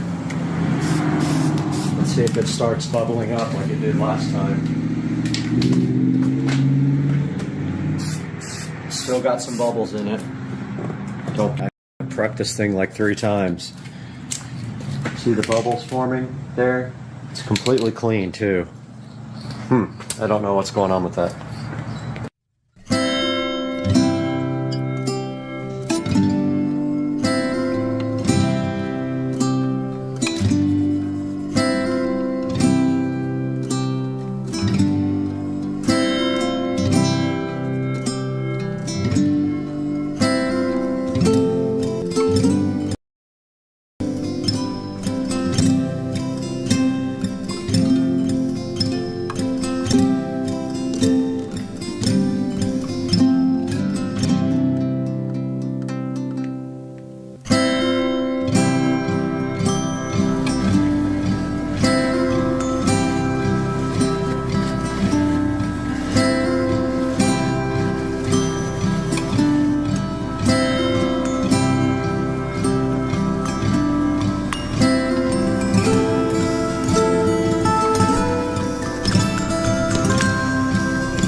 All right, I got all my parts lined up here on the table. Borrowed the table from Rich and Trish.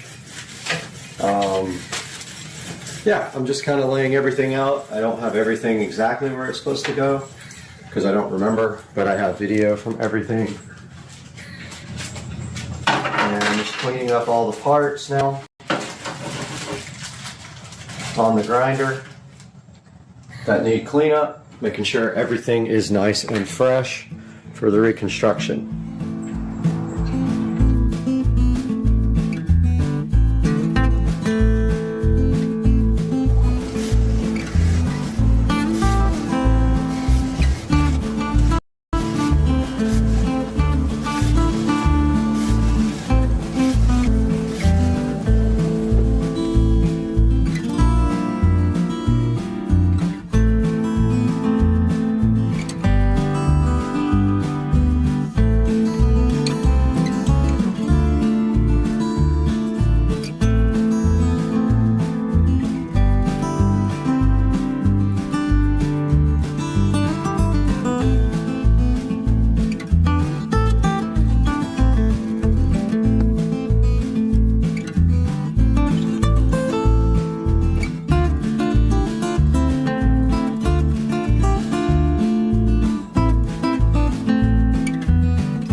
guys, just got finished with the most important part of the project, and that's always cleaning up after you're finished. So I cleaned the entire garage, blew all the leaves out that had come in from the wind for the last couple of days, and got all the project parts laid out on the table. So I don't know how much of this is going into each video, but this is going to wrap one of the videos up, and you can see here everything came out just fantastic. I've just got a few parts down here drying to wrap up, and now the hard part is ordering parts that I want to replace, and also after that there's a mini bike right there. Ordering parts I want to replace, and then figuring out how this thing goes back together, because I really didn't pay attention as much as I should have. Guys, thank you so much for watching, and we'll talk to you later. I've been putting off this project for a very long time, so I am going to be painting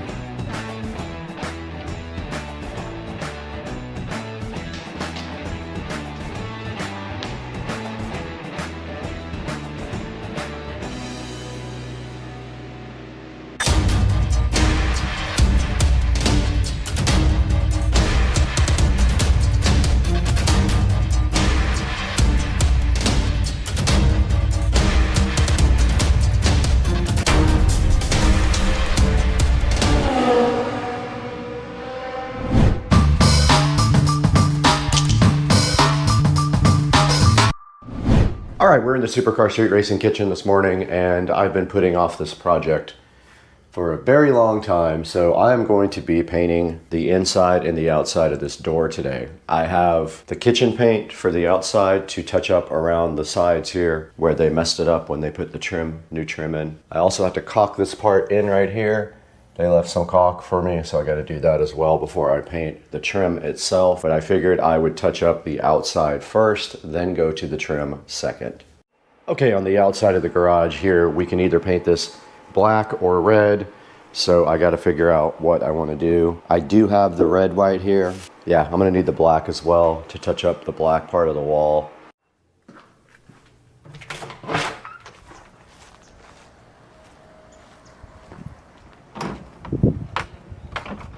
I don't have much black.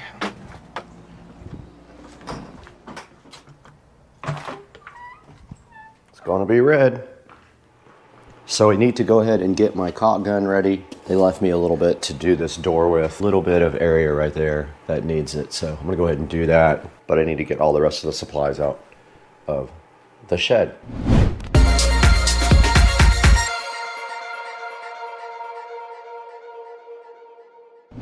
All right, the first thing we're gonna do here is fill a bowl up with cold water. This is for when I am caulking around the door and using my finger. I can wipe my finger off after I just run it down. I'm gonna do a smooth, small line, just like what he did right here. He was showing me how to do it. So just gonna get that done right now. That's all the water you need, really. You don't need a whole lot. Yeah, I'm gonna go ahead and load up. I got the caulk gun loaded right here, and go ahead and start around this door.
I am currently fighting with trying to figure out where to start and stop the red. Definitely not gonna paint the door black. I don't have enough paint for that. Almost makes sense that we stop red right here at the weather stripping. So I think that's what I might do, is just all this red, and stop right here. But I do have to prep the window first, which is going to take me some time, but I'm gonna go ahead and tape this window up because it's gotta be done. And then I gotta remove the locks and all that.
All right, everybody, I got my door completely prepped now.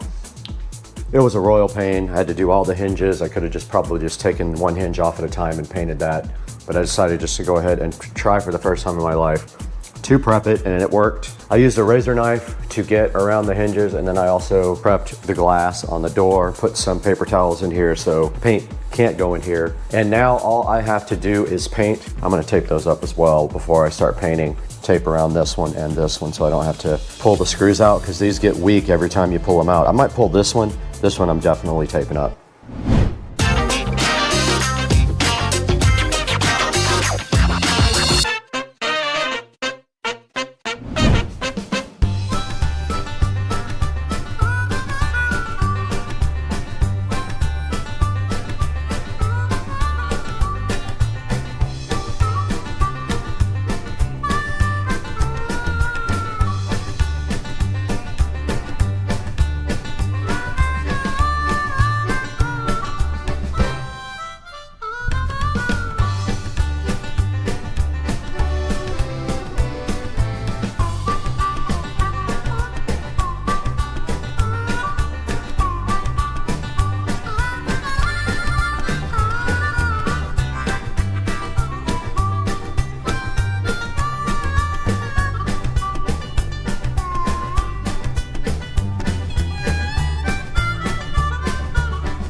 All right, guys. That was a crazy long day. I spent the entire day from about 9:30 until now. It is 4:30, 7 hours to paint this door and the trim, but I just got finished with it and it came out. I give it an 8 out of 10. Some of the lines aren't perfect where the red meets the white, but nobody will ever notice it. Someone already told me it's fine, but you know, I'm a perfectionist. So I got the locks put back on. I got the window cleaned. I got the window paint scraped off. There's a little bit left right there that I need to take care of, but pretty much not bad for doing a glass door, if I may say so myself. This is my first time to ever do it, and you can see out here, I do need to clean the hinges off just a little bit. There's some red or whatever you want to call it, but that is the red door going into the house right there. See, one touch-up area I need to touch up, but other than that, guys, what a project. That was more than I wanted to do for sure. But yeah, I got the locks back on. So yeah, guys, I hope you enjoyed it. I'm gonna leave the door open so the paint doesn't stick when it closes to the weather stripping, and that's gonna do it for this project. There's a lot of video to edit. I shot 8 hours worth of video for this. I'm gonna go dump this all on the computer, and I'll see you guys on the next one. Thanks for stopping by. Thanks for liking and subscribing, and we'll see you next time, guys, on Supercar Street Racing. Let's go.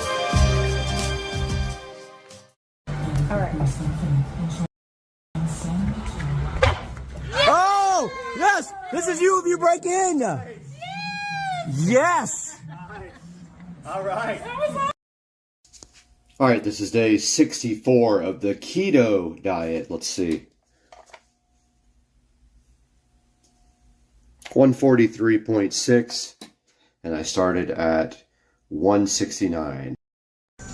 What's up, everybody? It's Saturday morning. So on my last video, I did pick up my SL65 again out in Virginia.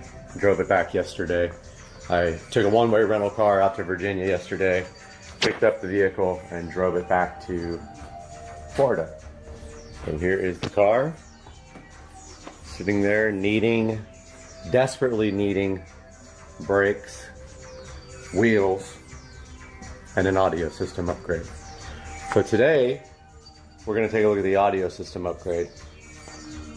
And I've got all my tools laid out here on the bench, things I may need.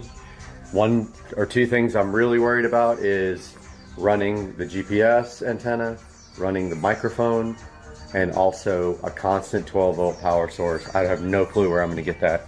I'm hoping I can take the factory radio off and just use my voltage tester and find constant 12 volts on the back of the radio, but I don't know if that's gonna happen. So I may have to get the fuse box, I'm not sure.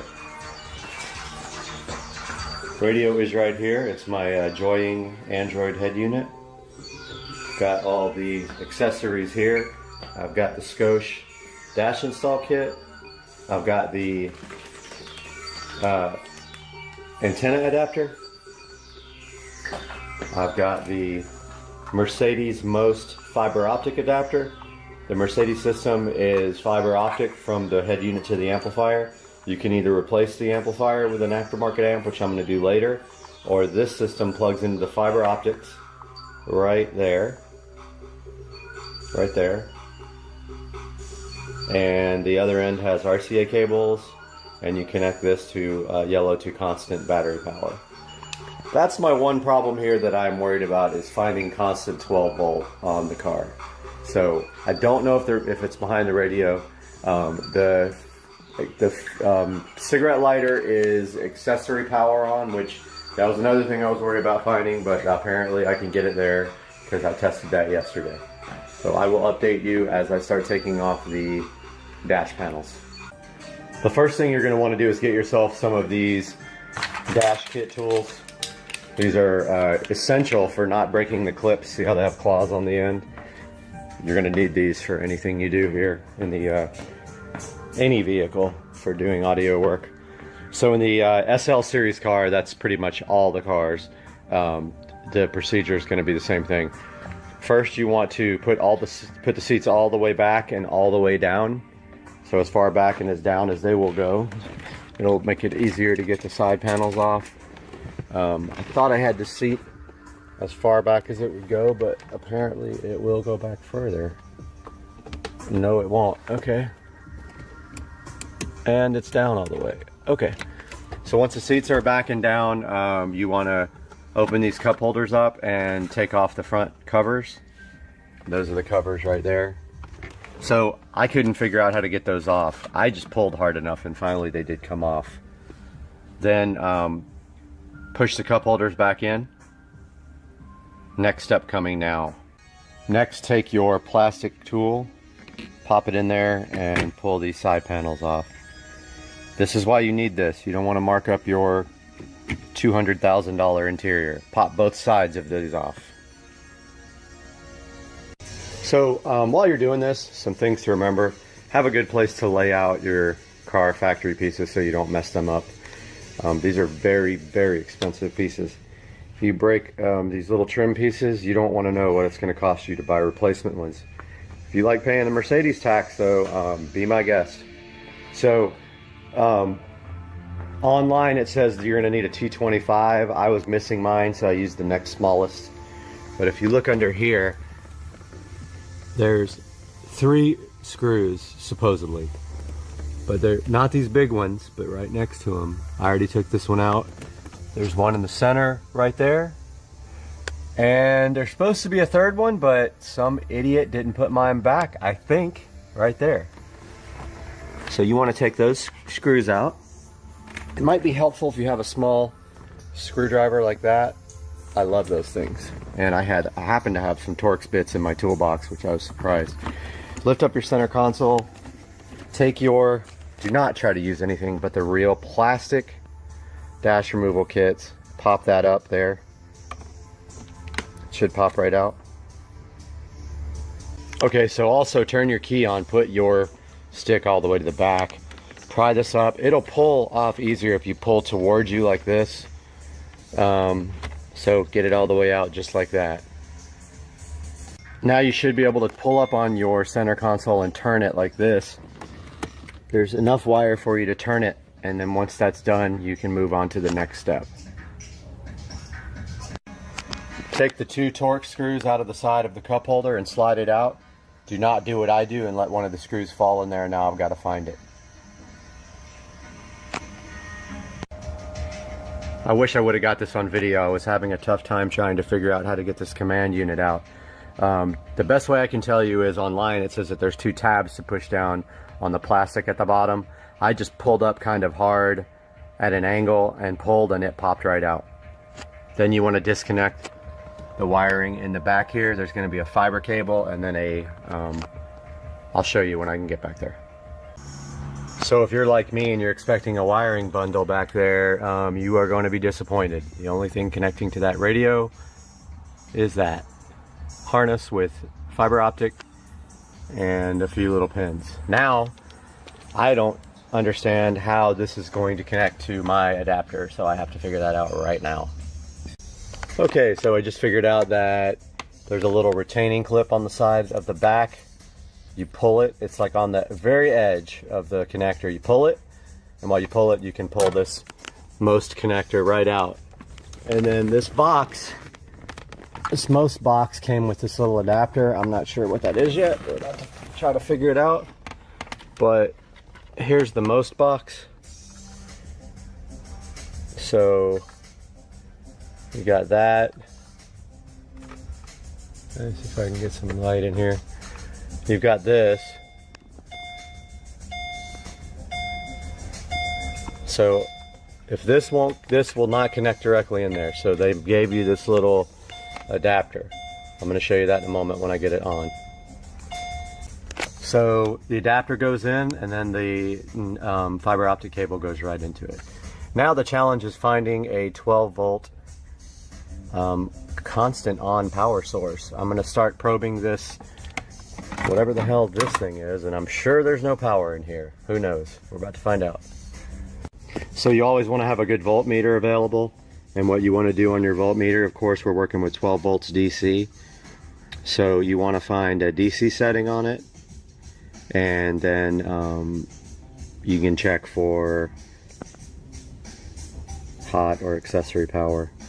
I'll show you once I've got everything set up, and we will put this on the pins in there. Okay, so I found my switched power source. On the cigarette lighter, brown is ground, green is switched on. But now I don't know where to find constant power on. I have to deal with that right now. Okay, I don't know if I'm just really lucky or an idiot, but red yellow here on the back of the radio apparently has 12 volt power. So I'm going to use that for my constant. So I am not going to be soldering today. I am going to be using these connectors that I got off of Wish. These tap connectors. You should be able to just clamp over an existing wire, and then you can put another wire into that. I'll show you that in a minute. So the way these work is you slide the existing wire through the side of this connector right here on this side, and then you put the new wire into the other hole, then you push down on this clamp, and that is like a tap. That's how you get your existing working without cutting the wire. So I have the battery always on source crimped to a wire. I have accessory and illumination crimped to a different one, and now I'm going to do ground.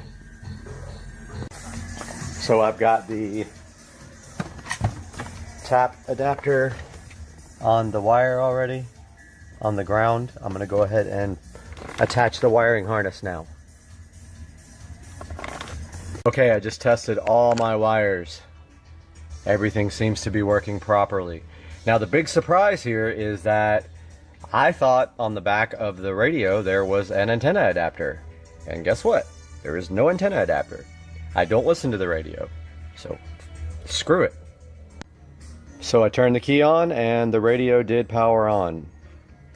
Everything appears to be working. Now I have to plug in the most adapter and see if that actually works.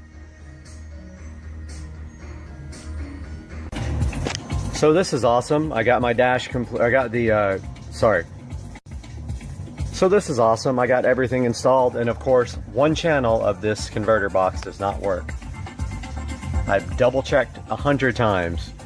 Only the left side is working. So this is great. I have to reassemble my dash, wait for another one of these to come in, unassemble my dash again, and then figure out what to do. Amazing. So I couldn't for the life of me get any of the stupid tabs in here to attach. So I saw these screw holes on the sides, and I'm like, Then I remembered I have this handy geek flexible drill bit, which is amazing. I didn't think I would ever use this, but dude, it's so good for getting inside here and bending. That was awesome. Now I gotta try to adjust the side tabs so that the radio fits in properly. See ya. The home button is doing ridiculous things. You press it once, it goes to every single audio source. It will not go home. It goes to then the storage, then the radio, then home.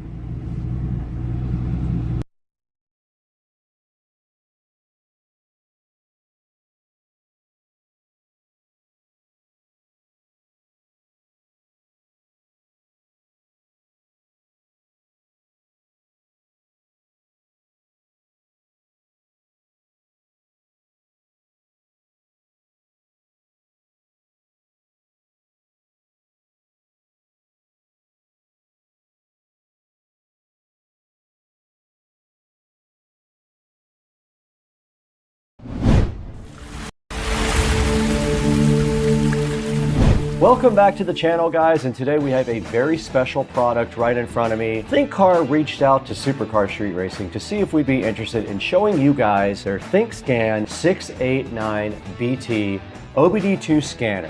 Now this is not a regular OBD2 scanner that you would find, those cheap ones that are like 20 bucks that you plug in. This one is special. It is a bi-directional diagnostic tool. This thing also does ECU coding, which a lot of those scanners will not do. This thing does over 34 services. It also does FCA auto off. It also does CAN, FD, and do IP. Has things like wireless update. A lot of things you guys are going to find fascinating about this ThinkCar ThinkScan 689BT. Let's get into it today on Supercar Street Racing.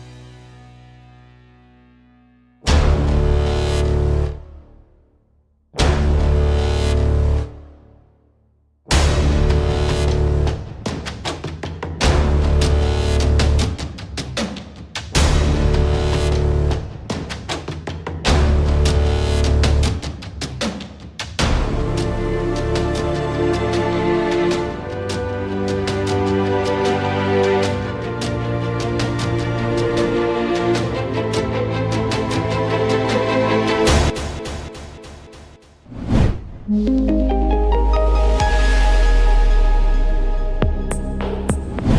back in the Supercar Street Racing abode today, and we have a very special product for you. Sitting directly in front of me right here is the ThinkScan 689BT. Now, ThinkCar thought it would be a good idea if you guys took a look at this, because this might be something that you can use for your own car to do diagnostics and programming when you don't want to take your car to an expensive dealership. Now, this thing does a lot of cool functions. It has a Bluetooth 5 connection. This is the best bang for your buck, period. It has fully bi-directional controls, 3,000 active tests for your vehicle, over 34 plus service resets if you have a problem, 100 plus special features. You can do advanced ECU coding with this thing also. Means you can change perimeters on your car if you don't like the way they act. If there's a perimeter to be changed, this thing might be able to change it for you.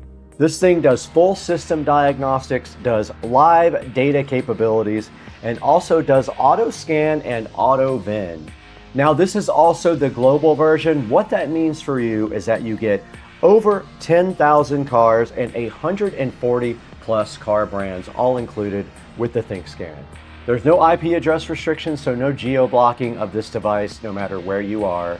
It works in 28 plus languages also, so no matter what your language, it looks like you'll be supported by the ThinkScan. This thing also has online vehicle compatibility with M-GPT. Now, this bi-directional control feature is pretty cool. What that is going to allow you to do is use the ThinkScan to activate things in the car, such as lights, such as windows, anything that can be tested and activated that this thing knows about. You should be able to use the ThinkScan right here to go ahead and test it. Now, advanced ECU coding means this. You should be able to write a VIN number to the ECU, renew ECU's coordination, improve your fuel efficiency.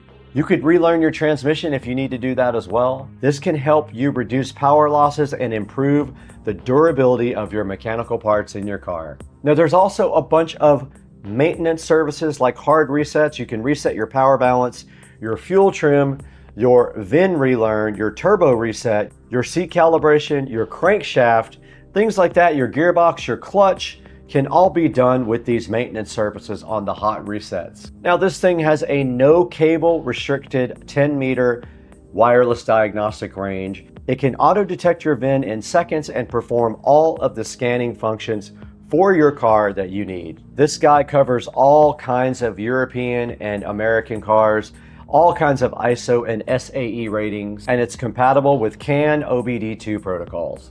Now, getting into the technical specs of this guy, it is a Android 10 based tablet. It does have a 8-inch touchscreen, which is better than those other little plug-in scanners. It has 4 gigabytes of RAM and 64 gigabytes of storage, and it does wireless updates. If you're worried about ever getting updates, this guy should update from the factory. Now, the great part about this device is if you have a problem with your car, they will charge you at most dealerships to take that in and go ahead and figure out what's wrong with it.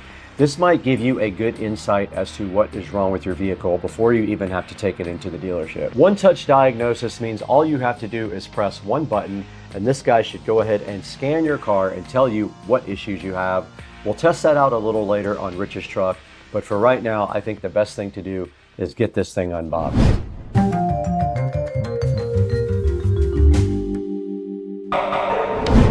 Now, we just took a look at all the features of the ThinkScan 689BT.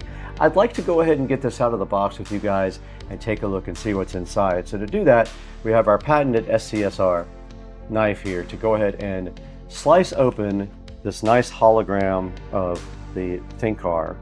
And this thing is sharp. Looks like it's open now. Got to be smarter than the box. Very tight fit there on the ThinkCar, but it did come right out of the box now. Packaging was thick, and right inside of the box you do see an immediate cool thing. There is a nice carrying case there for your ThinkCar, which is something they did not have to do for you, but they totally did. There's a nice kind of cool thick carrying case for the ThinkCar. ThinkScan 689 Bluetooth. Got a little handle right here on top as well, which is awesome. And then when you just do open it like this, there is a piece of foam at the very top. The actual ThinkCar is in the box here. It looks like it is an Android tablet-based device. Let's get that out for now.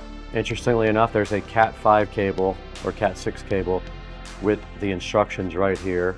Inside of the box also a USB Type A to USB Type C adapter that might be for charging. This is a USB Type A to Ethernet adapter here. I'm assuming that goes onto the tablet, and then this Ethernet adapter goes between there and the tablet if you need to use wired. There is also a nice charge adapter here, and it looks like it is set up for Euro. It came with 3 different adapters. I'm not familiar with the other 2 styles, but it did have a US adapter on it right here. So if we just slide that directly on somehow. So yeah, this is the OBD2 connector. It has a OBD2 plug on that side, and on this side it does have a Ethernet and also another female OBD2 port right there. There's a packing list here also that tells you everything that came with the ThinkCar. Now this is definitely a USB Type-C charging port at the very top here, and it says that the other connector is a USB Type-A expansion module. There's a lock screen and power button right here on the top as well. It also does have some sort of desktop mount here.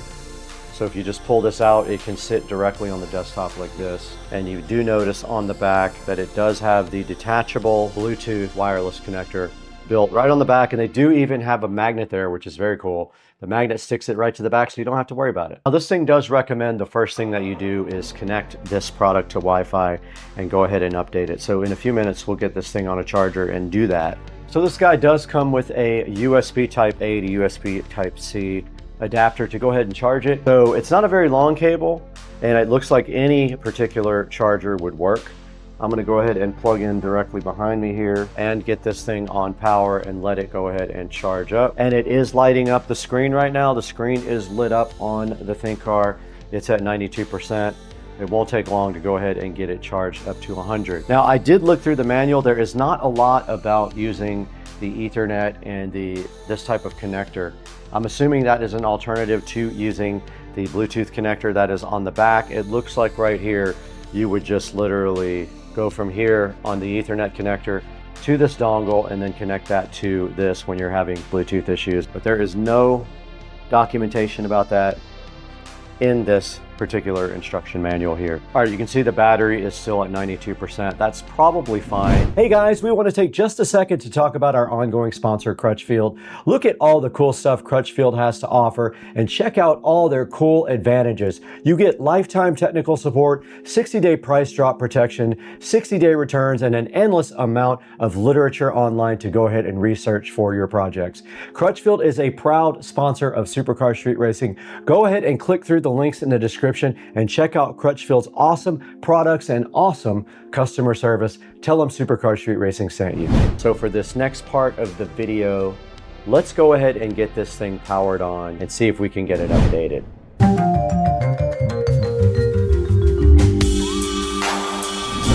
All right, the battery is at 92%. That is probably fine for going ahead and updating it. So let's go ahead and get this thing powered on and see if we can get it updated. We have the ThinkCar scanner directly in front of me. This is the ThinkScan 689BT. We already took a look at all the features. We took a look at what was included in the box, and now it's just time to go ahead and power this up. Now there is a little peel off satisfaction thing here. Thank you for your purchase. Just peels directly off. And now let's hold this on and let it power on. Now this is Android based, so it's going to look an awful lot like an Android tablet, because it definitely is. Now I do have a question as to whether I can sideload apps on here. That would be another thing. But it is powering up now. You can see the nice animation there on the ThinkCar. We do have a welcome screen. It says welcome. And now on the screen, it's giving us some hints and tricks. I'm going to go ahead now and hit the upgrade feature, our Wi-Fi system here at home, and it looks like it is connected. Let's go ahead and go back and then go to upgrade.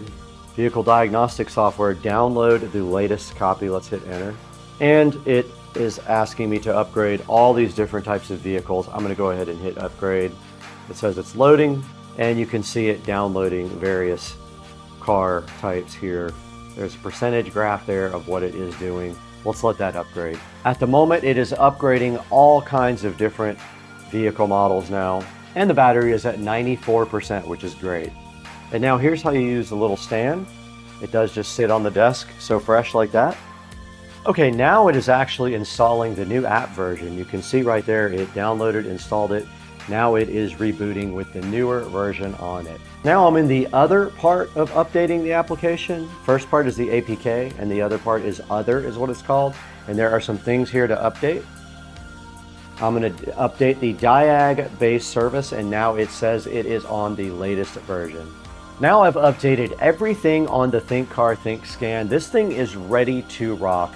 The only thing we have to do now is go ahead and connect it to Rich's car, hopefully with this Bluetooth adapter right here, and go ahead and do some scanning and some playing around with all the features of the ThinkScan.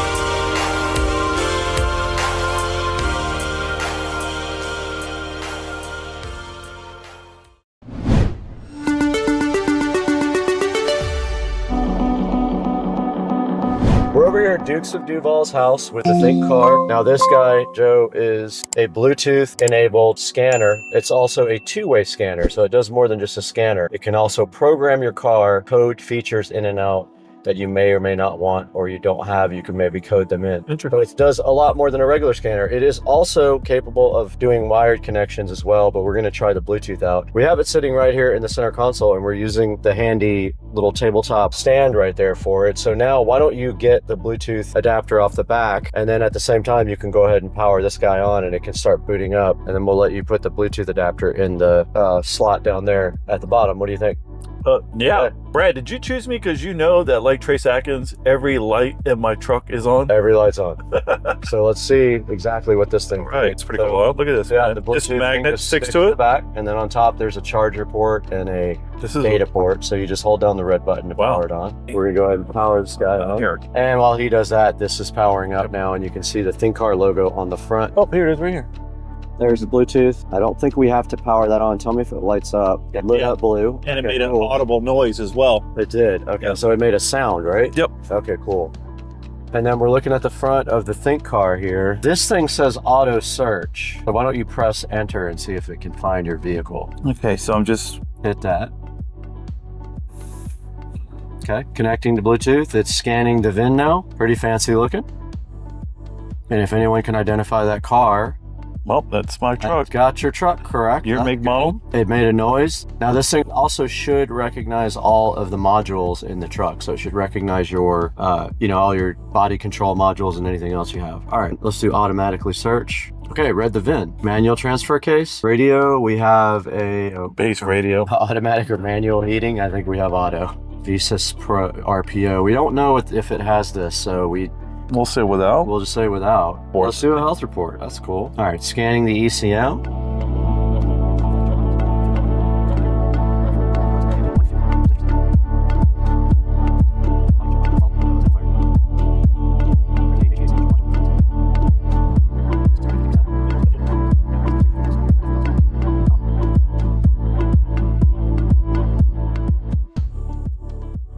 And so it knows the truck and it knows what modules are in it. Our first one was engine oil pressure, sensor circuit high voltage. Okay, so here is the reasoning behind the code. Doesn't really have a lot about that code. And then you can actually just Google search it as well, which is kind of cool. It's got Chrome built in, and then it searches for this code. All right, yep. Go back to the other one. Let's see what else we got. We got a this one's interesting. And then we have a fuel trim lean. Bank 1's lean. Wow. We got a fuel trim lean bank 2.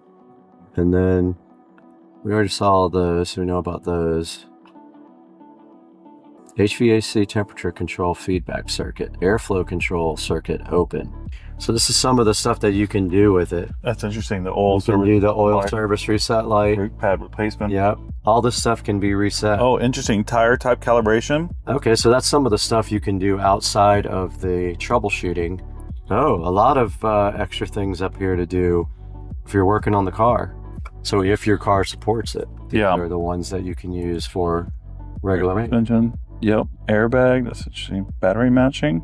So if you need all this stuff, it is available if your car supports it. Man, this thing just has a lot. Definitely has a lot of features. Injector You can code your new injectors. A lot of things that my truck doesn't have, but it just has so many different things. All right, so there it says cleared TTCs right there, right? Yeah.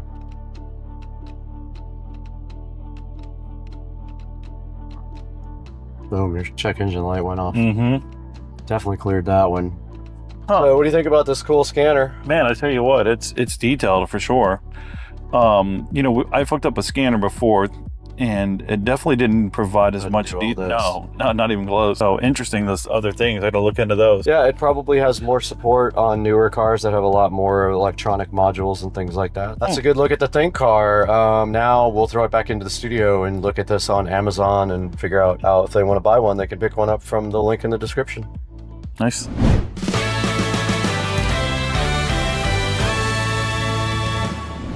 Hey guys, welcome back to Supercar Street Racing. We're in Studio B right now. We're also broadcasting live on YouTube while we edit. But today we have this very cool Think car, ThinkScan 689BT. This guy was given to us to go ahead and evaluate and check out all its cool features.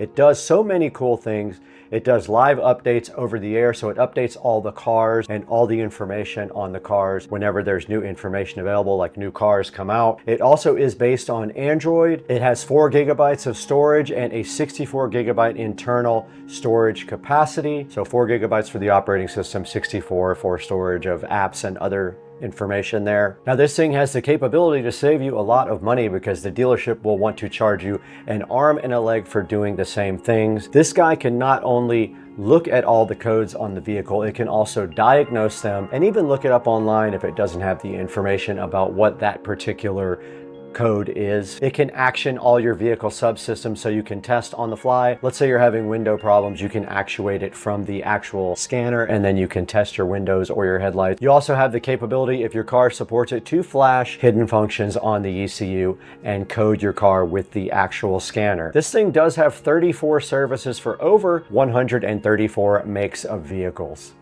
It has some cool new features like clutch and turbo reset, which were just added, which is very cool for automotive enthusiasts. It can access a lot of your car's functions like your battery and your TPMS. For example, when you put a new battery in a BMW, sometimes you have to register it. This guy has the capability to do that. And it says it can access your TPMS sensors. I did not personally test that part. Now it also does everything wirelessly over Bluetooth. It comes with a magnetic Bluetooth adapter for the back of the unit, but you can also hook it up via the Ethernet cable and a hard cable that they provide you in the actual kit in the little case that they give you. Here's a little look at all of the cool features of the Think car, ThinkScan. It has a lot of extra things. This is a global version. It will not lock you out via geo-blocking, so you can use this anywhere. It's a global version. This thing has bi-directional control, so you can activate things from the actual scanner. It does things like ECU coding. You can possibly write a VIN to the ECU, improve your fuel efficiency, transmission service resets. Check out all the hot resets you can do here. Oil, EPS, ETS, brake, gear, SAS, injectors, and BMS all can be reset from within the scanner. And it does automated VIN checking and diagnosis based on your actual car. It covers all kinds of vehicles from 96 to 2024, compatible with OBD2, EOBD, and CAN protocols. Check out all the cars it does support right there. And there's a good look at the height and width. It is a nice little tablet. It feels pretty heavy and sturdy, like it won't break easily, and I do like that. And you saw on Joe's car, we pulled all the codes on his car. We were able to go online and search for them all, and then we were able to reset the codes as well, which is awesome. Joe can go from there to go ahead and further diagnose his vehicle and see if he can figure out what's wrong with it. Now there's going to be a link in the description to go ahead and pick up the Think car 689BT. Please use our official links to go ahead and order this device. Tell them Supercar Street Racing sent you. I might be giving this one away too. If you're interested, put a comment in the description. I'll take the best comment and go ahead and give this device away to one of you guys. Now here's a look at the Supercar Street Racing channel dashboard, and you can see 191,023 subscribers. We could not do that without support from the community and you guys. We really appreciate you liking and subscribing, and hit that bell icon. Buy all your Amazon products from any of our affiliate links. It does not have to be the one for this product product in this video, but buy anything you want by clicking on this link in the video, and it helps us out just a little bit because we get no money from the channel, hardly nothing to keep the channel afloat, and we're doing it just to do it. Guys, we're gonna have to get out of here though. It's almost dinner time or lunchtime, depending on how your family specifies it. Let's get out of here, right out that door.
All right, this is how you punch it in a 1,000 horsepower Tesla in Mexico. Punch it. Oh my God. What the hell? Control. Let's find that button. All right, it went to green, blue, purple, white almost, yellow, red, light blue, green. Oh, and then you can go through all the other ones. You can individually set, oh, that's cool. And that one's going through all the colors by moving up and down through them. That looks awesome. I love that. So that's a look at the Easy Era clock. Really cool thing from Easy Era that they sent me to let you guys check out. Go ahead and grab one in the description of the video, and we'll see you guys later.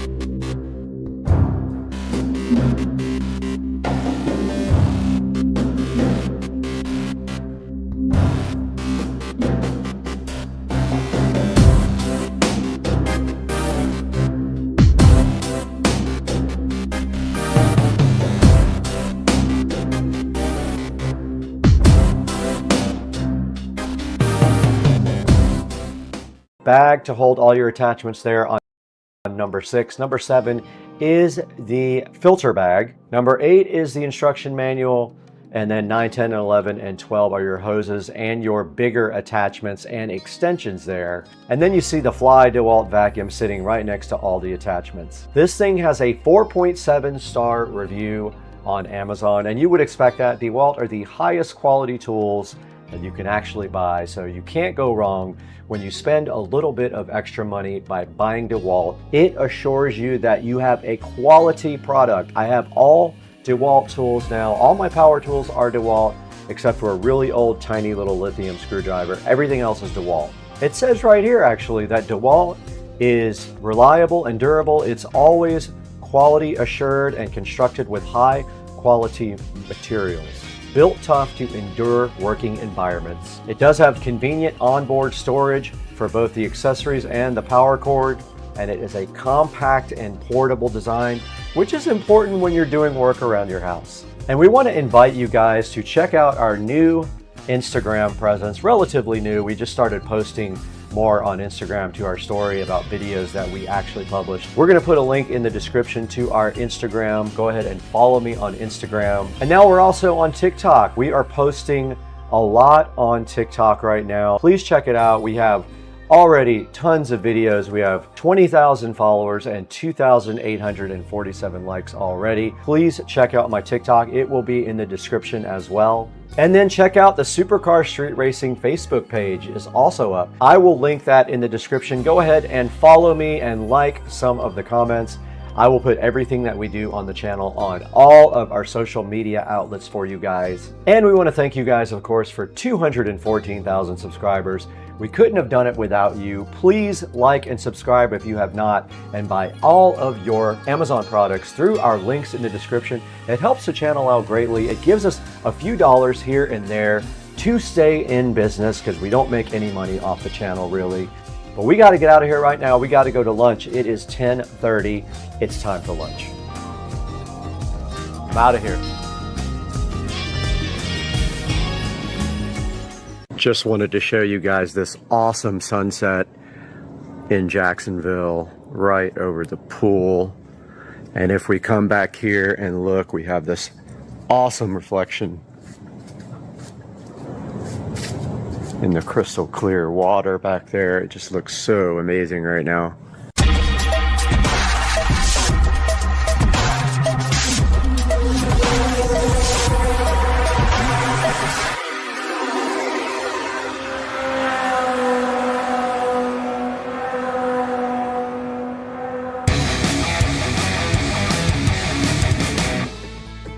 All right, guys, we are back in the garage. It's cold, and we are going to get this engine cover plate off, I think. Do we have to take off this? We do have to remove the starter too. Crap.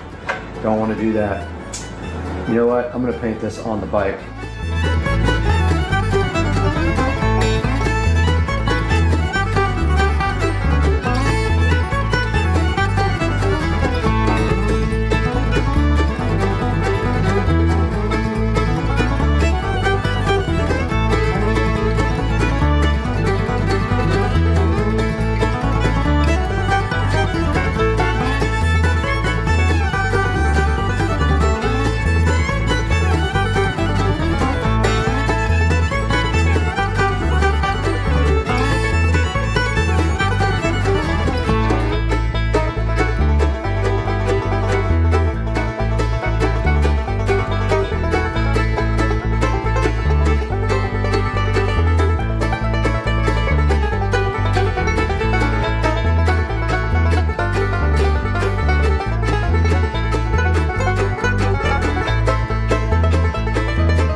All right, guys, welcome back. And we do have the high temp silicone coating for the engine block. I have everything taped off, so I hopefully don't spray the frame. And now I'm going to get a coat of this stuff on the actual engine block.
Sick.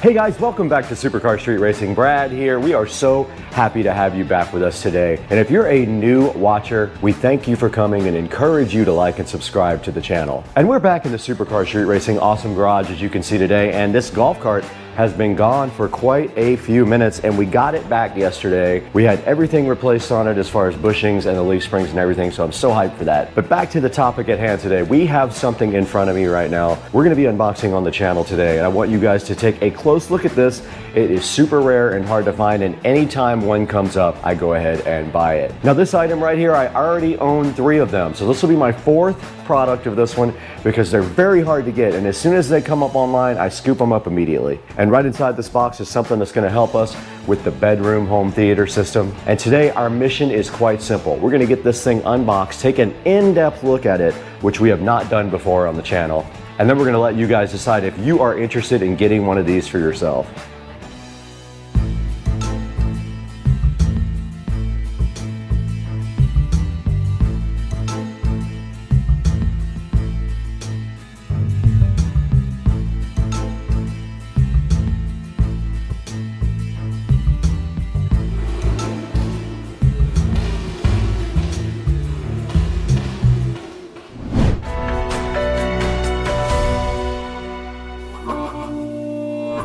Guys, we're so happy to have you back today in the Supercar Street Racing garage with the 72-volt lithium-ion golf cart, 53 miles an hour golf cart. And right behind me, you can see the channel logo here, and the channel is doing amazing. We have over 60,000 subscribers now, I think, as of this morning, and we are growing. So the thing that we want to do right now is keep providing you guys with awesome content. And today we have a rare item right here in the box, ready to be unboxed. This is a Behringer Ultra Base EX1200. I already have 3 of these inside the house, but my bedroom kind of needs one. So when this came up, I bought it because when they come available, which is very, very rarely, I go ahead and get them because they're hard to find. And right here in front of me, we got the EX1200, so nicely packaged. And I just want to thank Guitar Center for the awesome job on packaging. Check out the bubble wrap on top of the EX1200. They really made sure that nothing was going to happen to this guy when it was in transit. Now let's go ahead and get this bubble wrap off of the EX1200. I hope it's an EX1200. We're going to find out because it was listed weird. It said harmonizer on it, but there is no EX1200 harmonizer. So let's get this thing out of the box right now.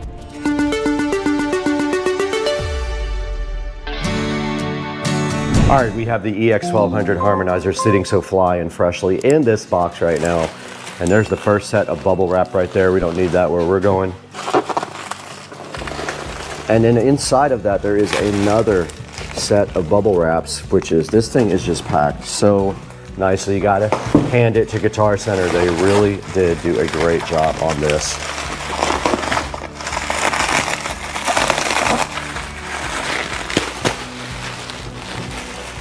And then right here, we do have the EX1200, and this thing is in mint condition. This is one of the best ones I've seen. has a little bit of sticky stuff there where the feet were. Looks like the feet were removed. I can get some more of those. But on top, this might be one of the cleanest EX1200s that I have seen. And taking a look at the front, also very clean. And you can see the Ultra Bass Pro Harmonizer logo right here. So this is exactly what I bought. Now, it did not come with a cable, which is kind of disappointing. I probably have one because it uses the standard 3-prong cable right here. So I'm sure I can figure that out at some point. And yeah, this is a really, really good example of a Behringer Ultra Bass here. It is in great condition, and I am super hyped that I got this from Guitar Center when it popped up, because usually these things are gone within a few minutes. And not only was it available, it also was at a great price. I have never seen these things go for $80. I think I paid $85 for this Behringer Ultra Bass. So I am hyped for this. Now let's go over the features on the front of the Behringer Ultra Bass with you guys.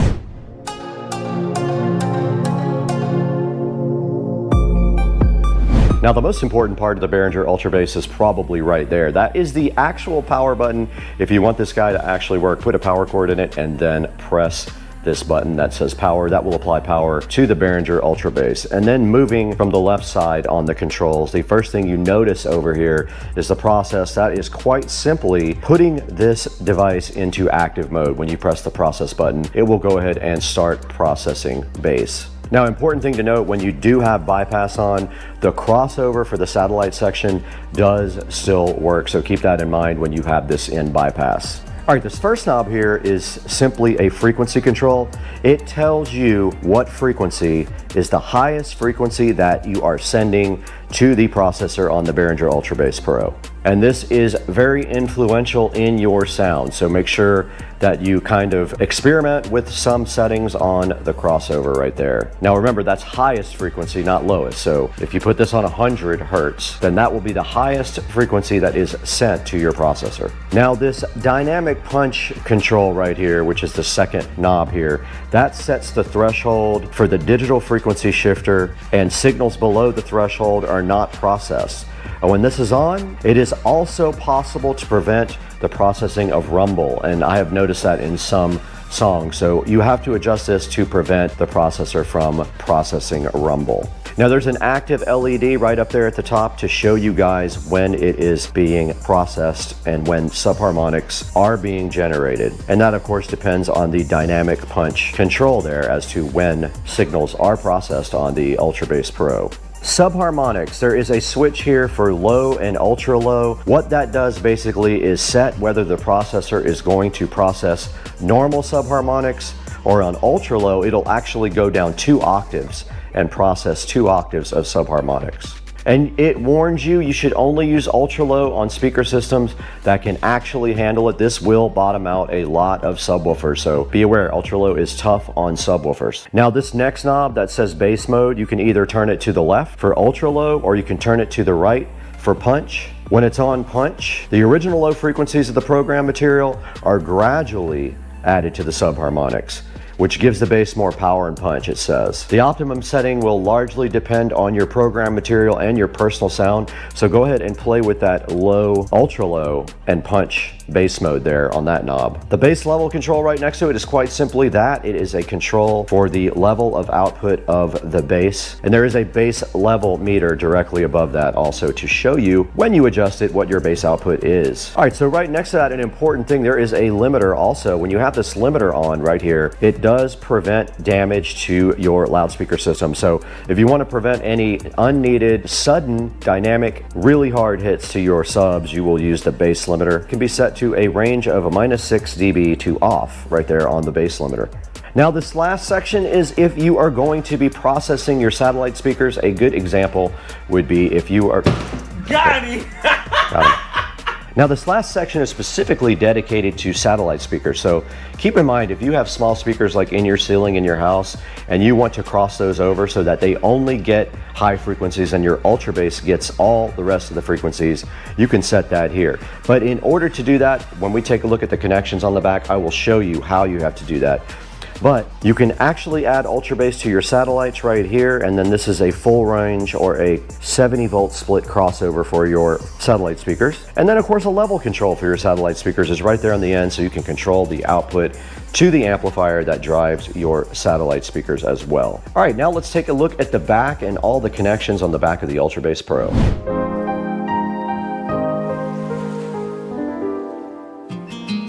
All right, we are taking a look at the back of the Ultra Bass Pro. This is a fine example of a used Ultra Bass Pro. Don't know when it was manufactured. There might be a date somewhere on here, but as we take a look at the back, we've got our standard power cord there, and then going from left to right, our first section here is the output. So this is a output for channel 2. It does have either a 1/4 inch or an XLR, and then there's an input for channel 2 here, XLR female and a female phono. Then we got our sub out. Now this is important as well, because if you have a subwoofer which has 2 inputs, left and right, instead of 1 LFE input, you will have to split this off into 2, which I will show you in a little bit. And that does have also a 1/4 inch phono option or a male XLR. You will need a female XLR to output from XLR here. Now moving to the right here, this is channel 1, so this just does repeat what is over here on channel 2. This is the output. There's a 1/4 inch there and a male XLR there for you as well. And then of course the channel 1 input is right here, and it is a female XLR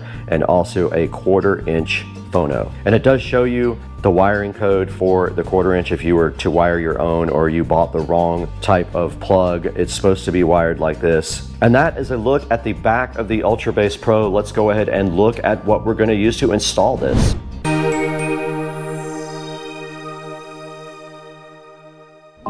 Okay, directly in front of me now on top of the Ultra Bass Pro, we can see some cabling here. Now this is what I am going to use to hook up the Ultra Bass Pro to the Cinema 70S in the Supercar Street Racing Awesome Forum bedroom. And we do have 2 things in front of us here that we're gonna need. We have a set of phono to RCA, we'll unbox those in a minute, and then we have a phono to female RCA splitter, and I will show you why momentarily. Let's get these out of the packaging now. Here is the phono to RCA male adapter. This is actually going to go from the Ultra Bass Pro to the Cinema 70S subwoofer outputs. So that's what this is for. And I bought higher quality cables, so I bought more expensive cabling, and I encourage you to do the same thing when you do all your wiring, because it pays off in the end. Now this is a mono male 1/4 inch to female RCA. This is going to be from the output of the Behringer. Now looking at the back of this guy, if you do this on your system, you are going to want to hook the output for your subs right here. So this is going to go right here. Now inside of the bedroom, which you will see momentarily, the Polk Audio Subwoofer PSW10 has 2 inputs. So I already have RCA cables coming from the Cinema 70 over to this will then, and then this nice high quality cable here. There'll be links in the description to all this stuff. Please pick up from the links. Very high quality, feels heavy. And this guy will just go on the back like this. They did give you some little protective sleeves over the 1/4 inch to protect them before you plug them in, which is nice if you're going to store these cables somewhere, to keep those. But this will actually be the input, so we're going to feed one there, and we're going to feed one there. Now this is just simply going to go to the subwoofer output from the Cinema 70S, and that will complete the circuit for our brand new low frequency destroying bass. Let's get inside and get this thing connected up to the Cinema 70S if I can find a power cable, which I'm sure I will be able to.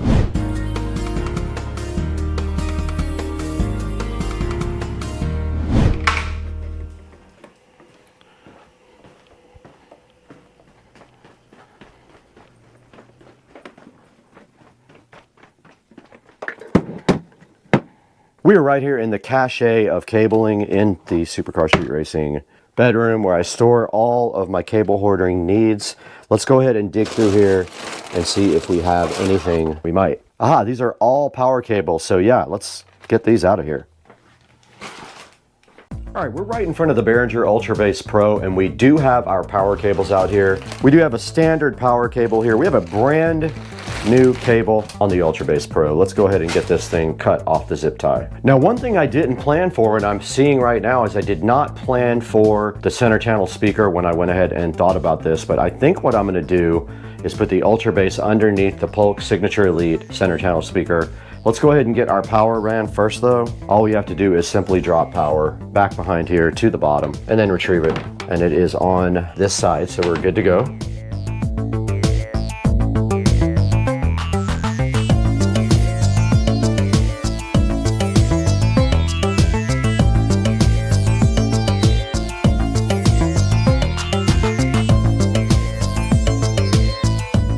I have applied power to this cable here. Let's remove our center channel speaker for a moment, shall we? Okay, and what we're looking for now is we have the output of our subwoofer out here. So looking back behind the Cinema 70S, here is our subwoofer out. I went ahead and connected the Behringer Ultra Bass to the subwoofer using this cable here. Remember, we came out phono, male, to dual female RCAs. That split it off to go to plug PSW10 down there. Let's get everything back in place and then plug in the power to the Ultra Bass. Let's go ahead and power it up now. All right, it has power. It does, and when it did come on, it did thump the subwoofer, and the power light is on right here, which is great news. Let's go ahead and get everything back in its place.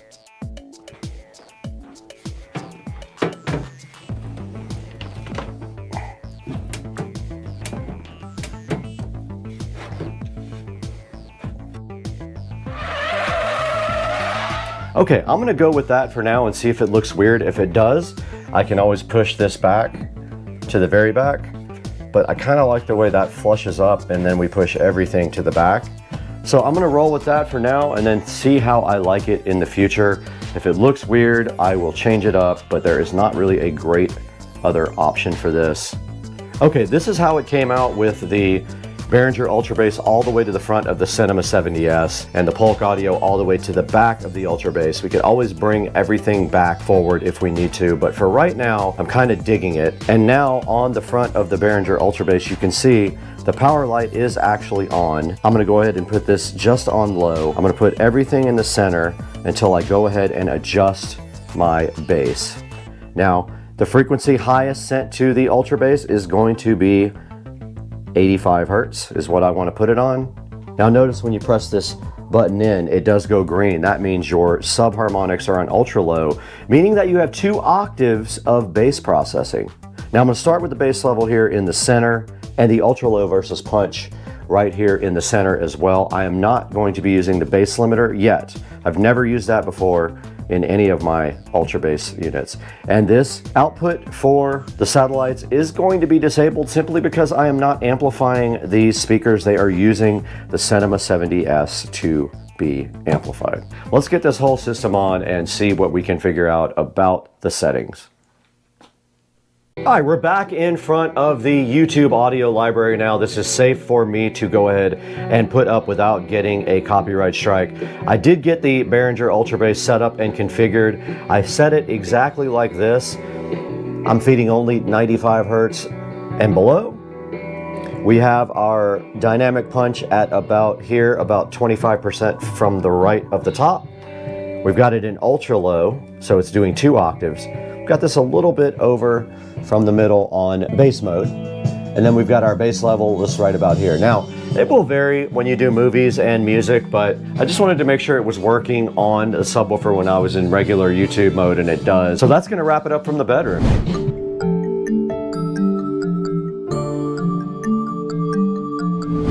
All right, guys, that was a look at the Behringer Ultra Bass EX1200 Pro. They are very hard to find, so when you get one, you'll be lucky because there are hardly any out there at all. What I do usually is about once a month I search on the internet and I just do a shopping search on Google, and you can go ahead and see if any are out there. A lot of the listings that are out there, though, are expired and old listings, so just be aware if you see one on Reverb or something like that. Generally, these guys are completely sold out. They have not been in production for a really long time, and the only thing you can get that's close to this is something like the Peavey. They have another subharmonic synthesizer out there that does almost the same thing, but their other one is rack mountable, so you'll have to deal with that if you want to get one of those rack mountable modules. But there are some of the Peavey units still out there on eBay and stuff, but they are pulling in around 500 bucks, so I opted to go with another Behringer Ultra Bass EX1200 right here. And guys, we want to thank you so much for watching and subscribing and buying all of your products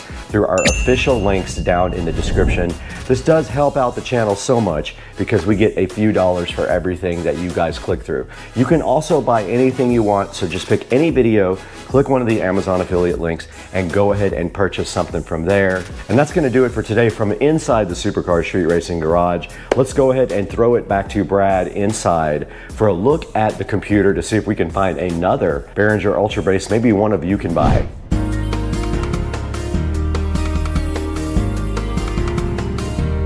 Guys, we are back in Studio A. You can see Supercar Street Racing streaming on our 24/7 video jukebox there. Please check it out if you haven't. It is live, usually 24 hours a day. And so now we are in front of the search for the Behringer Ultrabass EX1200 on the internet, and I am not seeing any of them. I see an EX1000. This is not the same device. If we go visit this, look how much they want for this, 131 bucks for the EX1000, and that is not the EX1200. I'll show you. It is a completely lower model. It does not do the same things that the EX1200 is. This is why I said this device is difficult to find. Even on eBay, you are going to have a difficult time finding it. And looking at shopping here, there are none available. Let's go back to the regular search. Now here is a nice article about it, and there is the PV. That's the PV Cosmos Pro. That is your alternative to the EX1200 there.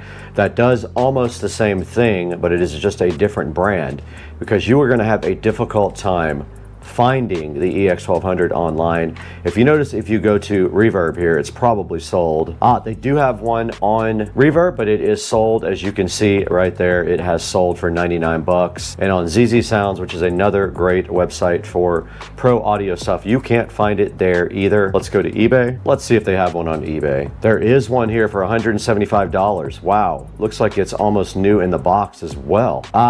Subharmonics is broken. You would have to replace the pot for the subharmonic. Now here's an entire rack for 650 bucks. You get all of these goodies, and it looks like included in that is an EX1200. You get a Furman power thing, and you get a few other Behringer products. Not a bad deal for 1, 2, 3, 4 rack mount systems. That is one way to get yourself an Ultrabass Pro, and there are no more at all. But like I said, scoop them up when you can. They go fast. This is the PV version here. You will find them more readily available. This is 400 bucks for the PV Cosmos. There are quite a few, 1, 2, 3, 4 online there. So go ahead and pick one of those up if you really need one. Just make sure that you get one that is not broken unless you have good repair skills, or pick up a PV Cosmos if you like that also.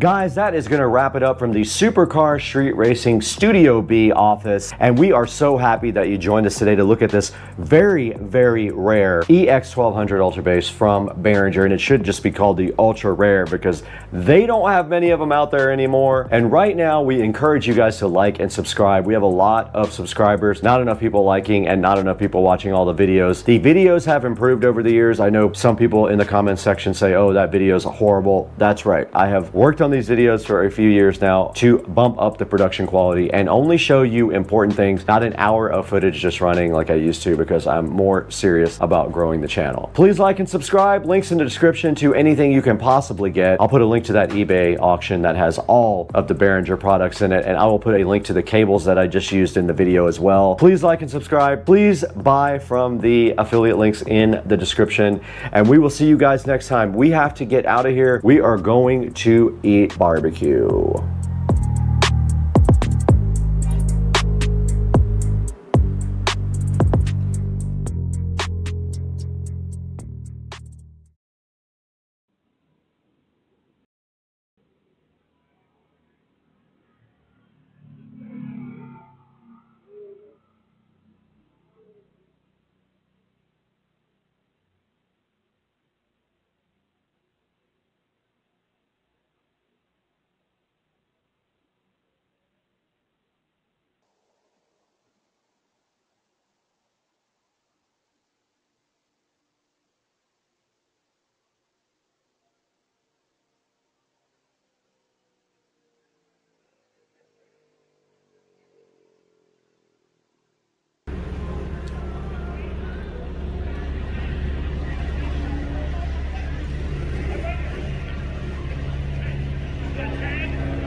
Why? That's corn. Somewhere in there are cows. And we are in Mississippi today. And I'm going to show you guys my sister's unique house and some of the cool features of this place on Supercar Street Racing. Come along and check this out.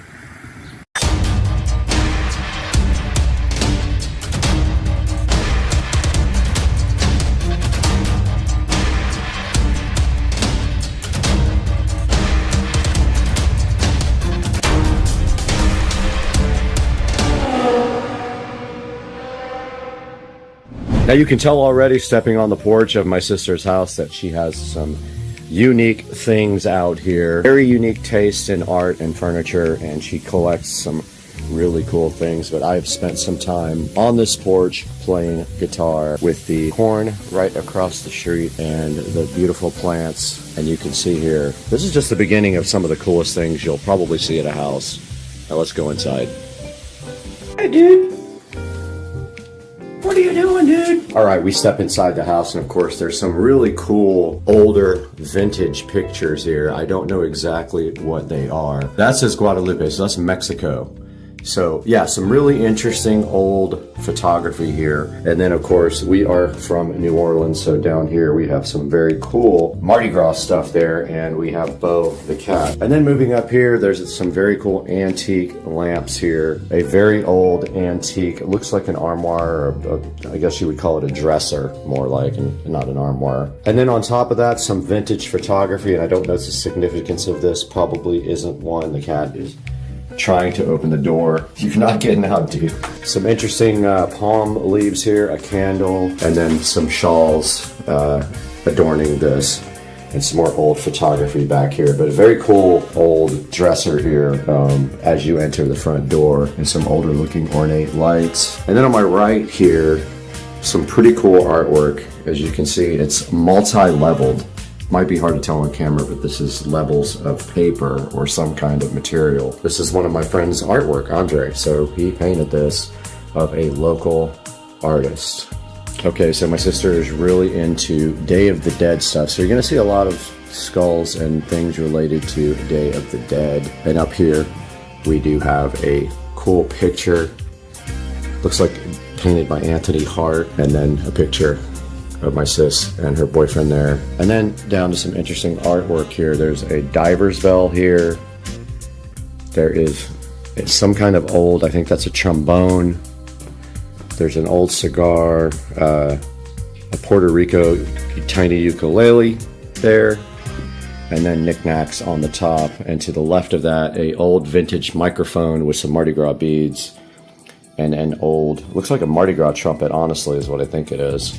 And then a cool old piece of furniture underneath this. Looks like it's just like some sort of chest, and that is part of the living room there. Now let's move over. And this guitar is Paul Thorne. It has tickets on it, and it's autographed, and that is pretty cool. If you guys haven't heard Paul Thorne, go ahead and check him out. And there is his Catfish Alley poster, and then a picture of him and my sister, and some other Paul Thorne stuff here, and then cool little poster here, artwork by Paul Thorne.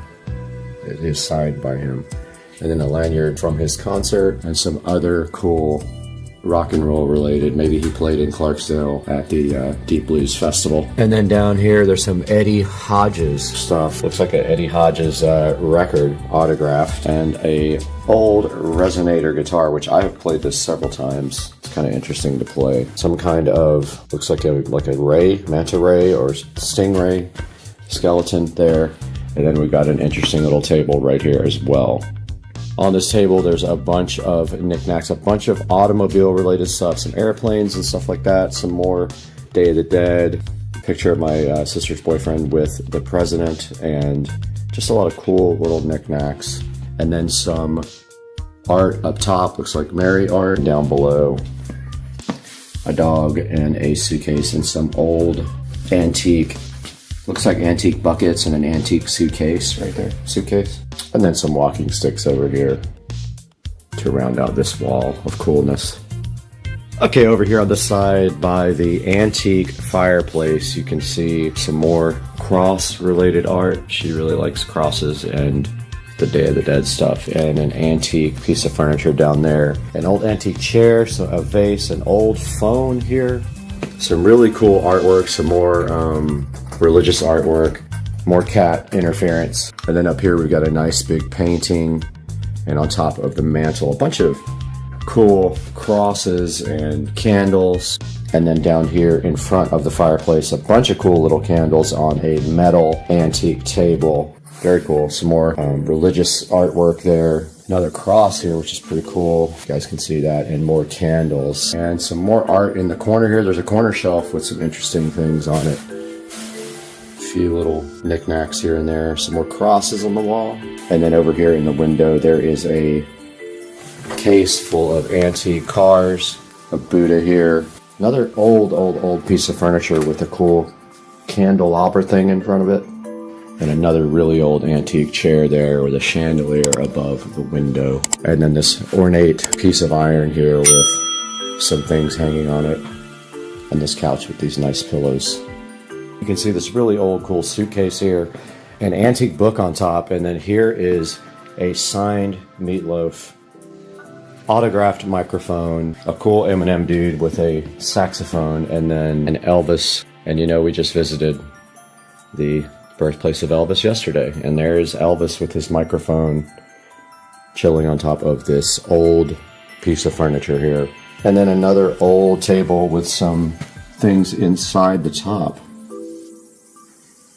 and a skull on top with a Mardi Gras hat of some kind, it looks like. Side, there is a pretty cool piece of artwork up here, a bunch of candles, a bunch of old dishes, antique dishes, all the way down this, I guess you call it an armoire or a cabinet of some kind. And then on this side, some really cool, colorful curtains, another Day of the Dead type skull, old bowling pins too, which is very cool. And then in the corner, on the corner shelf, miscellaneous, looks like a glass skull from the Skull vodka. Really cool artwork here. Really cool antique tables. Another pretty cool hanging mirror with some, and she's also a cat lover, if you couldn't tell. The cat's staring at Patricia. And then this, another cool little skull. And these hanging cat ornaments are awesome. Look, these are cool. And then rounding out her cool living room, she has some more neat artwork right here. And then, of course, more cats right there. And an awesome shelf. I like this piece of art here. It says odd on it, and it's got the little Barbie doll head. More religious stuff there. And then all the way down the shelf here, some interesting books. And a really old vintage guitar here with some signatures on it. Okay, in the kitchen here, you can see some really cool antique stuff here. A dulcimer, or a dulcimer, some artwork up there, a neat old phone, and then of course a bunch of skulls and random. There's a llama here for your mama, and then grouper legs. We're in the foyer area, and this whole foyer has a lot of cool things in it related to rock and roll, and some cool artwork, bunch of wine bottles, really old wine bottles, and then up there, signed guitars. They are Charlie Daniels, ZZ Top, Glenn Campbell, Eddie Hodges, B.B. King, and the Greg Allman signed guitar, all up above the door here, along with some old glass vases, old wagon wheel. Up there, there's a Christopher Cross signed guitar and some Elton John artwork down here on the side. But yeah, just a really cool collection of signed guitars. Top of the steps here, some more. But yeah, just a really cool collection of signed guitars.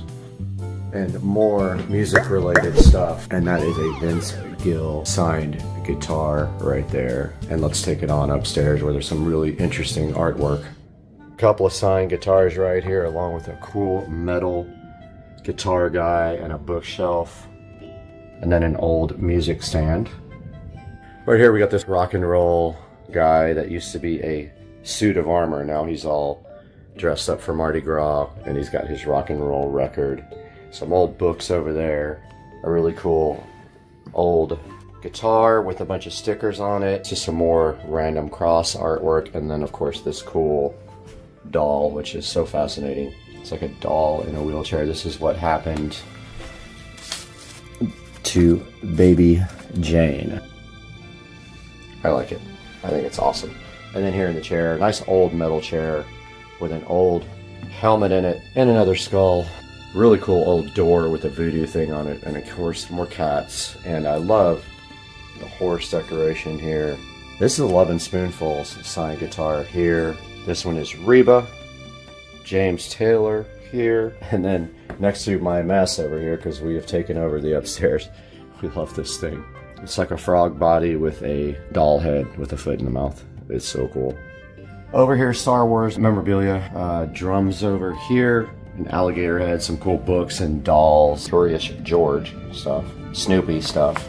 And again, I've taken over this area with my suitcase, but very cool mirrors and a shelf here with different types of kind of Day of the Dead stuff. Interesting artwork here. The top here, that reminds me of The Oldest View. If you don't watch Kane Pixels, you should watch The Oldest View. He is very talented. And then interesting baby head inside of a thing. And then again, we took over a lot of this area, so it is messy because we have a blow-up bed chilling in the back here. Up this probably makes interesting lighting, and then below it there's a candelabra here with some cool old candles with the fleur-de-lis because we are from New Orleans. And some interesting artwork here, an old telephone, some art.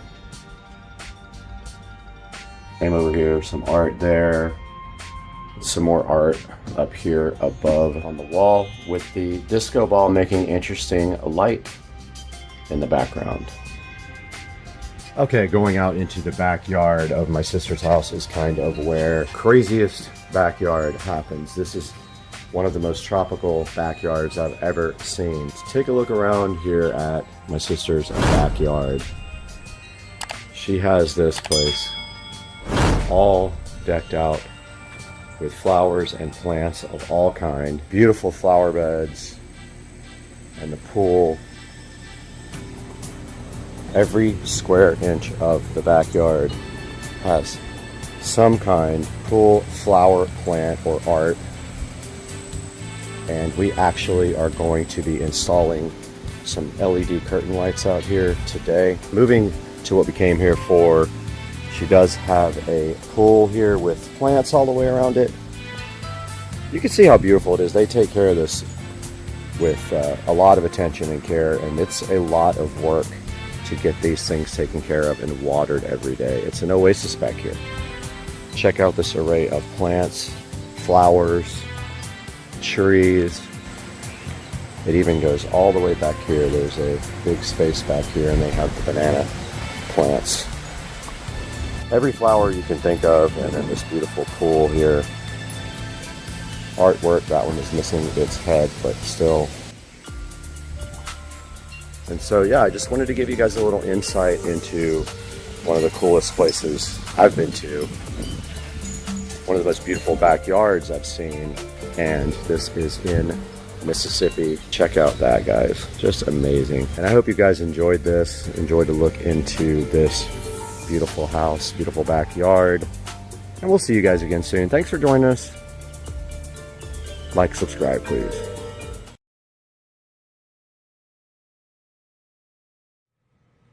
Good morning, guys. It is Friday morning, and it is kind of a sad day today. I am selling the 335i today.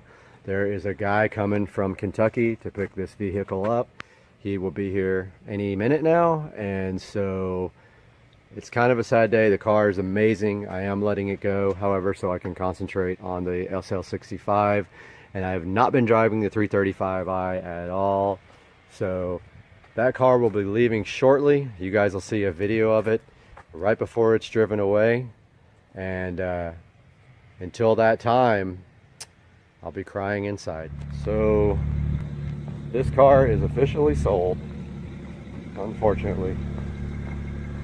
Say goodbye to it. That's it. Goodbye, car. All right, guys, as you saw in the last video, the 335i is gone. You can tell now that I have room in my garage for something else. Look at all this space that I have now. So what's coming next? That's a good question. You'll have to wait and see. Tomorrow, I plan on bringing you guys some footage from the Cars and Coffee event. Me and my buddy with the Porsche will be going, and we will have an update then. Please like my video, subscribe to it, and you'll see what's coming next. I know, look. Get him. They're priceless.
All right, you guys just saw Joe and I test out these awesome Navi ST3 Pro scooters. We did a very long trip on these and it was awesome. We had a blast. Now it's time to see what these guys can do off-road. Let's check me out going through the park right now on the Navi ST3 Pro.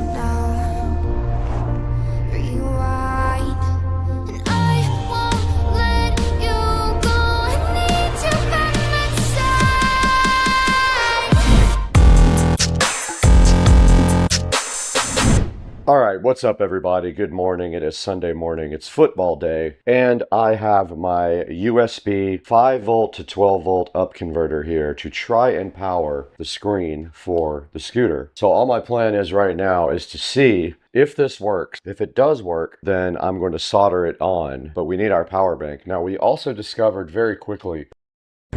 Guys, welcome back to Supercar Street Racing. And we have a huge update for you on the Supercar Street Racing studio, which we are currently in.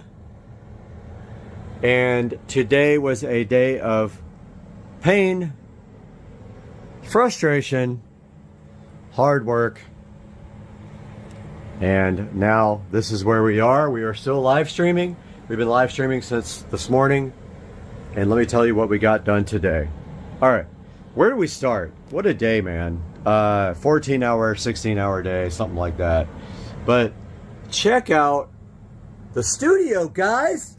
So hype train. Today, I got this whole wall finished with acoustic tile. That entire wall finished with acoustic tile. Got it cut in all around the AC and the plugs. You can see it turned out so good. So hyped. I got the Govee 6-inch recessed lighting done. Look at it, guys. It's going to sync to the TV lighting too. check it out. We got 6 of them. And they are programmed and doing a awesome job. Those are also Govee. This one's turned off, but the actual bulbs are Govee there as well. And we got all the speakers mounted, guys. There's the center channel. There's the side surround, side surround. All we have now to put up are the Harbinger that are going to be flying. Oh, also got the hooks and the chains up for the Harbingers. They're going to hang off of these. These guys right here are flying. Guys, studio is coming along so good. And I am sleeping in here tonight, so I got all my stuff out. And the AC is set to 68. And we're live streaming at the same time. But yeah, we got all our lights on. And we're just having a good time. Went out on the golf cart with Joe. Had some liquid refreshments, and now I'm gonna upload this video for the daily update. And I'm crashing right there, get up early and start work tomorrow. Guys, tell me what you think about the Supercar Street Racing Studio. It's coming right along. A lot of hard work has gone into this. All we have left to do is this front wall, and that is going to be an insane amount of work. I have to, first of all, put the walls up, and then I have to do all the electrical and audio and video. We got 1, 2, 3, 4 electrical boxes to put in. All the HDMI, all the network, everything's got to go. The switch has got to go up there. The Harbinger's got to go up. It's another week's worth of work, easy. And then, after all that's done, I still have to tile the ceiling with the acoustic tiles. That is a good, probably 5 hours worth of work, because I have to cut in around all the speakers and the lights. So, some of it will go fast, some of it won't. So, yeah, guys. So hyped for this new studio. Thanks for joining us, guys. We'll talk to you tomorrow on Monday. Hey guys, welcome to the channel. Supercar Street Racing here with an unboxing of a product that I have been asked to review by the manufacturer.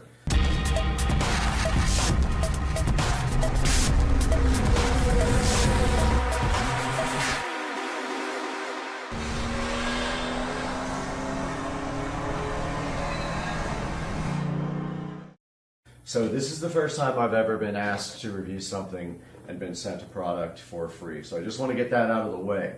This product was sent to me at no charge. I'm under no obligation to review it in a positive way though. And what we're looking at today is a tripod. So here is the packaging here. I'm going to go ahead and get this opened up and take a look. See what we got. And then I'll give you all the information about the seller in the description here. Alright, so inside the box here we have stand tripod 1/4 screw soft is what it says. Let's get the tablet out, get a little video of this guy here, still in the box. There's a good look at the label here. Stand tripod 1/4 screw soft X0035E2511, whatever that is. And so now let's go ahead and take this out of the box completely. Alright, so it's packaged nicely. There it is. And we've got a cell phone tripod, video stand, height adjustable, 360-degree ball head, gooseneck, phone floor holder for live video is what it says on that. And then let's take a look at this inside of the packaging and see what we have here and see how well it does. We'll have to switch to the tablet at that point because the phone will be on, hopefully on the new tripod. Alright, so first thing I can say is wow. It feels very heavy, so that's a good thing. It feels very capable. Go ahead and packaged very nicely, by the way. Got a little white box here with something in it. Let's see what's in there. So it looks like inside the box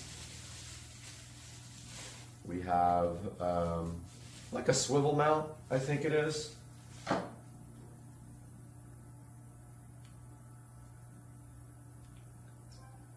And so there's a good look at the swivel mount that was inside of the white box here.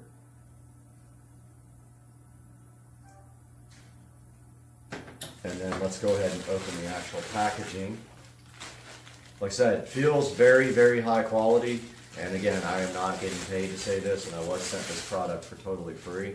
But this looks like a professional tripod. It doesn't look like a cheap tripod that you get off of Amazon sometimes, where it's so cheap it can't even hold the phone up. All right, so then there's a instruction manual here.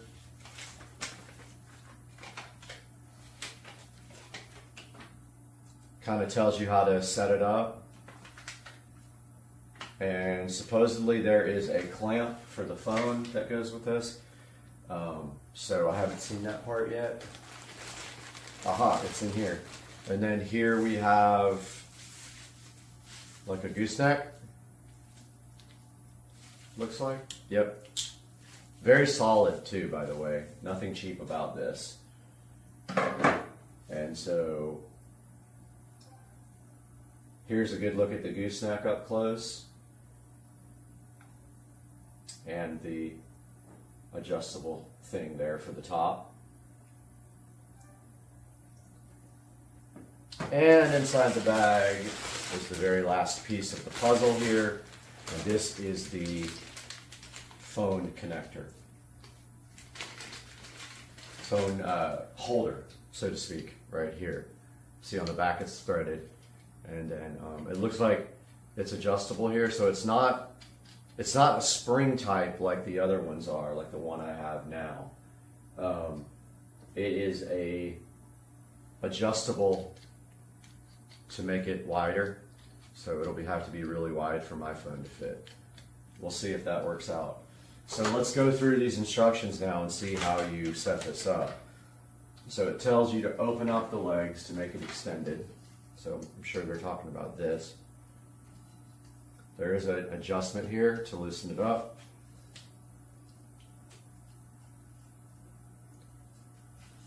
Still pretty tight, but that's good. So that's fully opened up now. It says, okay, first step was open the leg and make it extended. So it is right here. Oops, something fell. Step 2. Install the tube on the tripod and use the knob to lock it. So it wants to put the gooseneck on top, I believe. Let's see. Tripod head and then tube. So it does want us to put this on there. I think. Well, okay, so there's an adjustment you have to turn. And of course, I dropped it. Okay, guys, I found the screw underneath the desk, of course, and so now we have to take this tripod head here, and the screw is kind of like a, it prevents it from coming out, it looks like.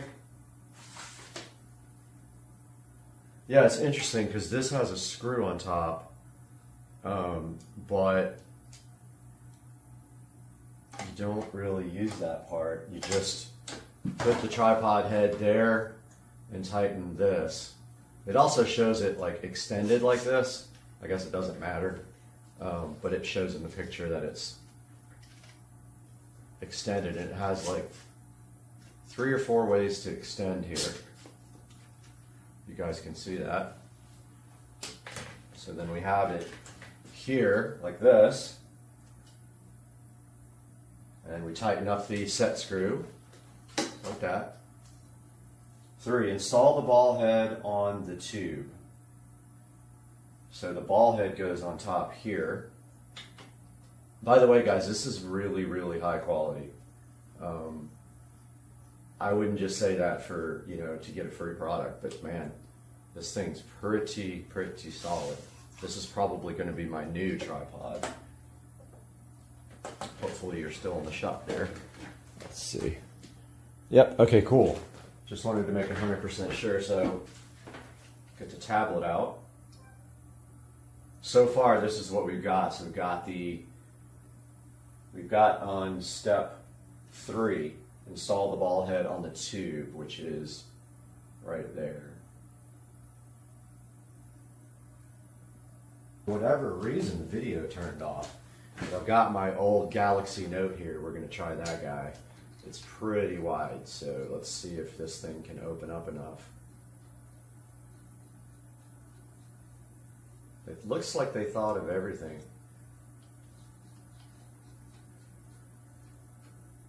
Nice. Okay, yeah. So here's the way it looks with the phone installed on it, and I hope you guys can see that. It's a little bit too high. Let me drop this a little bit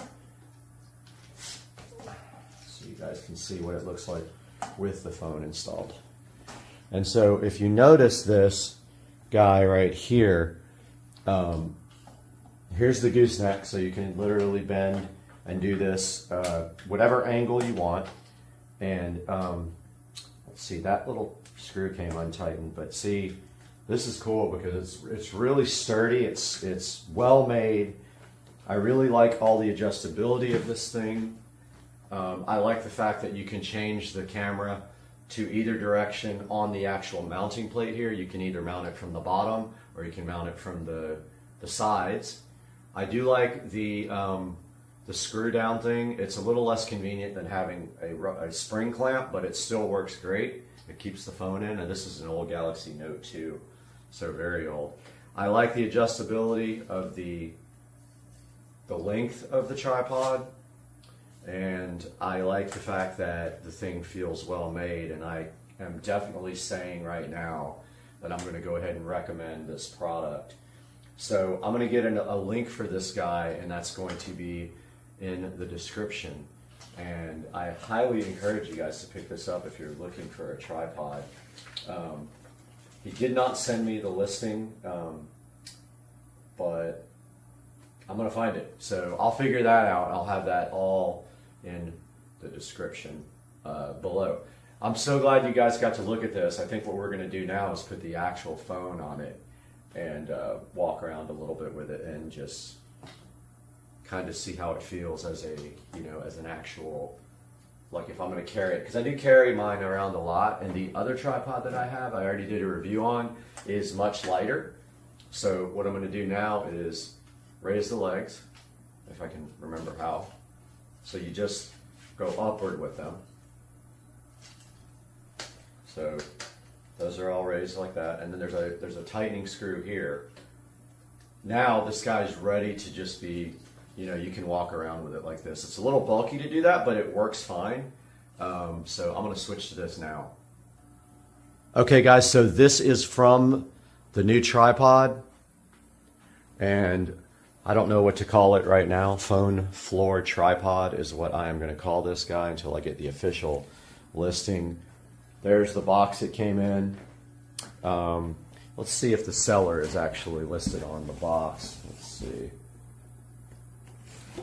Nope, it doesn't say the seller, but I will contact them if I can't find the listing, and I'll make sure that it's in the description. But yeah, this thing's super solid.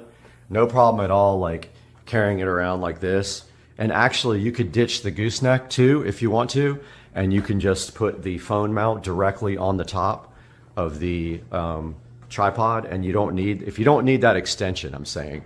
But I'm carrying this around right now with no issues. I'm using one hand, and I can show you guys outside with this. There's the lovely pool that's turning green because it's getting redone. I can show you guys outside with the alligator is sitting right there.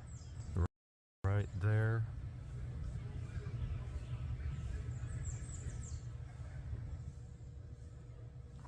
And yeah, so very, very easy to carry around. I am having no issues right now with just one hand. I mean, it does weigh a little bit, but I am thankful for that because, you know, sometimes you get these ones, like my other one is a lot less high quality, even though it gets the job done. Oh, my yard guy came back. So, all right, guys, well, that is going to do it for today because I got to talk to the yard guy, but thank you very much. I hope you guys enjoyed this review, and the link will be in the description. All right, we're out here in Mexico again, scouting out a location for a high-speed pull here that I've never done. So we're scouting this long bridge in Mexico to see if there is any police parked anywhere.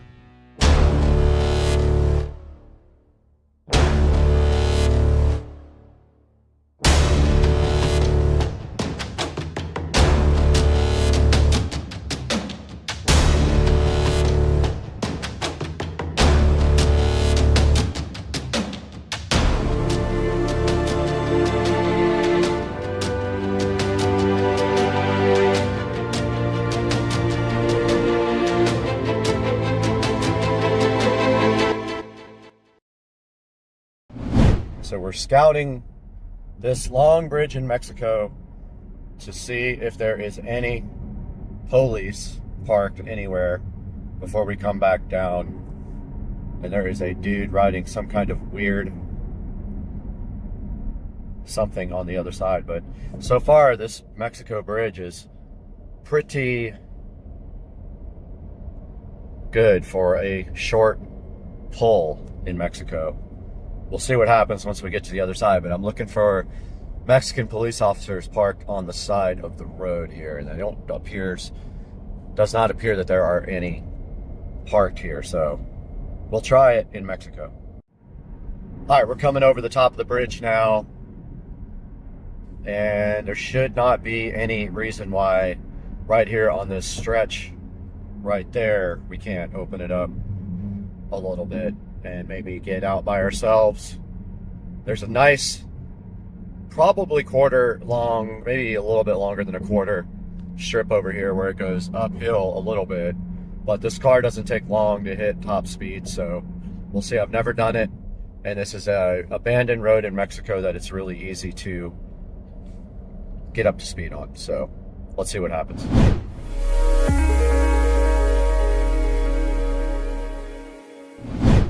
All right, guys, we are right in front of the Tesla Model S Plaid track package. I wanted to go over this with you guys because basically when you have a Model S Plaid, it is limited to 160. However, I hit before the limiter kicked in, and if you get the Model S Plaid with the track package, you can order it right here. It says right here it's $20,000.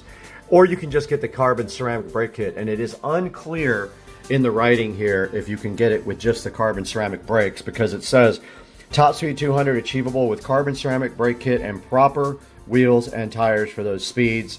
Now if you get the carbon ceramic brake kit for the Plaid, you have to have the 20-inch and 21-inch wheels, and I believe mine would probably work because I have 21s. It does come with Supercar 3R tires if you get the wheel and tire package. However, I would just get the carbon ceramic brake kit so I could unlock the 200-mile-per-hour top speed if I wanted to go 200 at all times. So here it is, and right here on Tesla Model S Plaid, it's shoptesla.com, and you can see right here if you click carbon ceramic brake kit, it brings up at 15K there. If you drop this down, you click track package, you get the carbon ceramic brakes, and you get these nice wheels and tires with it as well, and they install them at the actual dealer. And then it says also you can monthly payment this guy. Let's see what that says on this. Yeah, they want you to use a firm. You can actually pay a super high interest rate to go ahead and get your Tesla Model S Plaid equipped with the Model S Plaid track package or just the carbon ceramic brake kit. And right there it tells you a lot about how the carbon ceramic brakes work. They feature continuous fiber technology in 3D matrix and tells you what they come with there. They're 2x4 10x40 carbon silicon carbide front rotors, 2x4 10x32 rear rotors, and then you get the calipers as well You get the integrated caliper mounting parking brakes and brake fluid, and you get the firmware updated, which does give you the high speed as well, the 200 mile per hour.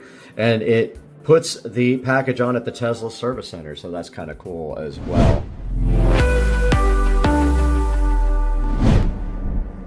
All right, we're not going to want any traffic anywhere near us when we do this, so we're going to let this go by and then flip a U-turn at this light here. Okay, we have let traffic kind of go for a minute. We have a straightaway right here. I'm going to just do a roll-on pull and see right when I round this corner and see what we can get the car up to. And hopefully there's no Mexican police officers on that side. So let's roll into this now. That's full throttle. That's 100, 10, 20, 30, 40, 50, 160, 165, and that was the top speed. 165 is the speed limiter.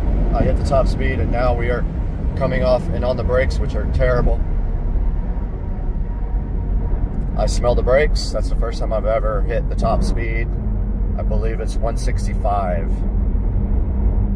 And then this car has awful brakes, so I didn't push them too hard. And that was it, guys. That was about 30 to 165. All right, I double checked online. The top speed of this car is 162 miles per hour. And we did achieve that just now in the deep, deep South Mexico terrain. And you can see it didn't take long to hit that top speed. And that's the first time I've ever gotten it up to that fast. So that's the fastest I have ever gone in this car.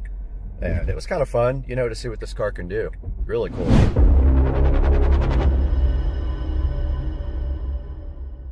Now let me show you guys another option for carbon ceramic brakes, but you do not get the unlock firmware. So that's the one thing you won't get.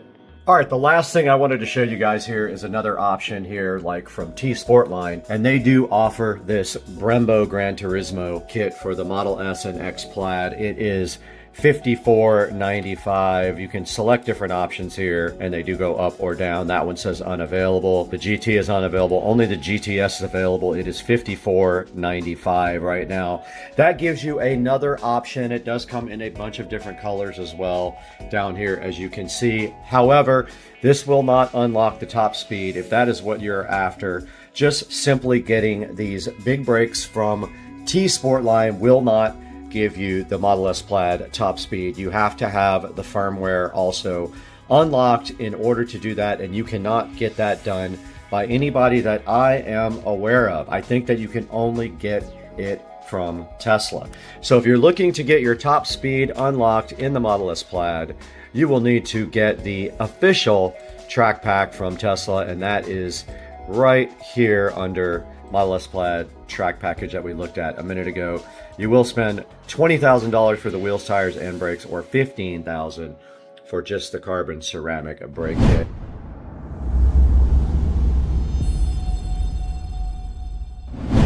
We have another option right here for you, and that is the Unplugged Performance Model S Plaid Superlight Carbon Ceramic Front Big Brake Kit. You can see this runs up to $9,000, and this is just for the front. They do have other kits available, but that one is the performance brakes for the Model S Plaid. When you click on it right there, there are some other options. You can get larger rotors for just the front and the rear, or you can go ahead and get the full carbon brake kit, which is right here. $91.95 for this. Your options here are big brake kit or replacement brake pads. If you choose big brake kit right here, you can choose your caliper color, red or black, and then you can choose your brake pads if you want racing or street. And it looks like right here, right now, that is going to be around $8,400 is your total if you would like to go ahead and get the Unplugged Performance Big Brake Kit. Racing Brakes also makes a big brake kit for the Model S Plaid. We are on racingbrake.com showing you their options here.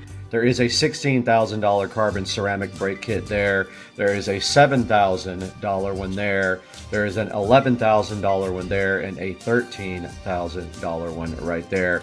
And if we click on this one here, you can see that this is the front and rear kit here. And you can get it oversized. You need 20+ inch wheels to do that. And you can get your brake lines replaced also. So that is probably the best option. If you do this and you go oversized, it is $8,000 for both the front and the rear brakes. Now this also fits the OEM calipers, which is why it is cheaper. If you want everything, you're gonna have to go ahead and step up to go ahead and get the calipers and the rotors together. This one does fit OE calipers as well. But if we go to the $17,000 kit here, you can see that it has everything for $16,960. Front and rear brake kit for the Plaid. It's going to have everything you need to go ahead and get your car up to big brake standards, and it is cheaper than getting the track package, but you do not get wheels and tires with it. The Tesla option for the Plaid is $15,000. This is $16,960, but you are getting some of the best brakes made. I had these on my SL65 AMG, and they were absolutely awesome. Way cheaper than that for the AMG, but of course you're paying for two. You're paying for the front and the rear, and you're paying, of course, for the Plaid, and with all of the inflation that we've been having lately as well. And I hope you guys enjoyed the video. We'll be doing some more stuff like this with the Plaid, racing some things and things of that nature. So hang out and please like and subscribe. We'll see you guys soon.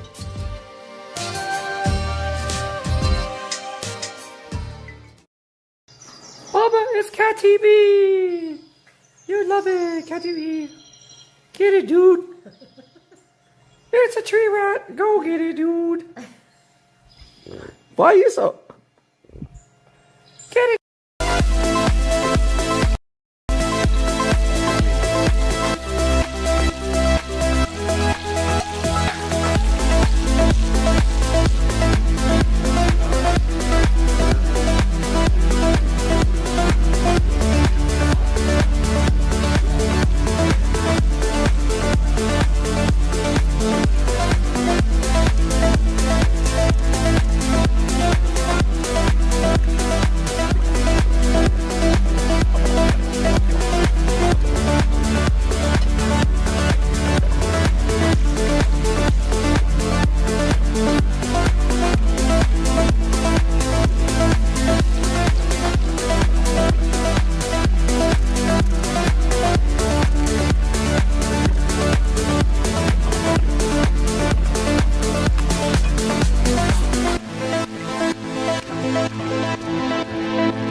Okay, so what's happening now? All right, so we just pretty much wrapped up everything. I think everything's about ready to go. Okay. Rice looking good. Give it a Okay. little toss. Yep. We're down here cooking that chicken. You got your removable handle there. Yeah, You just yeah, clip yeah. it right on and it locks. And it's secure. Like that thing is like not going anywhere. Okay. Once Look you at squeeze it, it locks good.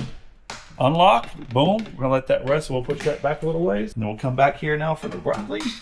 A little roasted broccoli. convenient. Looks good. That's So- super convenient. All we have to do now is just eat. And let's look at the nonstick. Look at how good that nonstick is.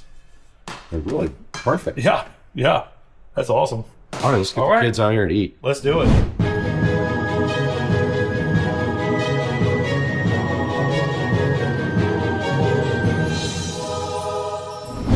All right, we are ready to eat. We have our chicken, rice, and broccoli here.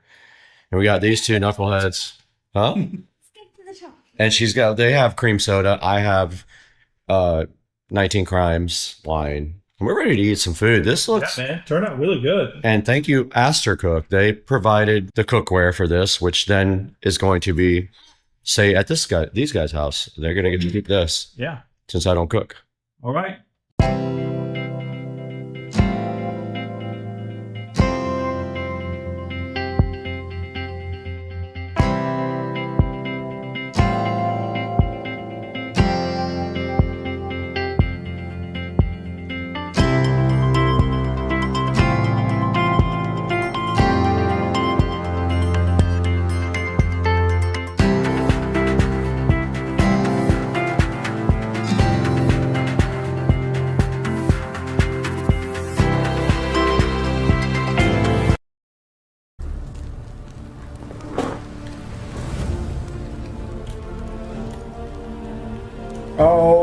my gosh, we are live again.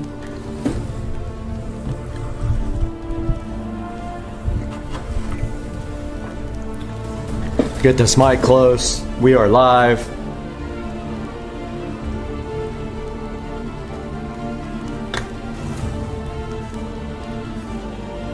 Alright, so we are live again.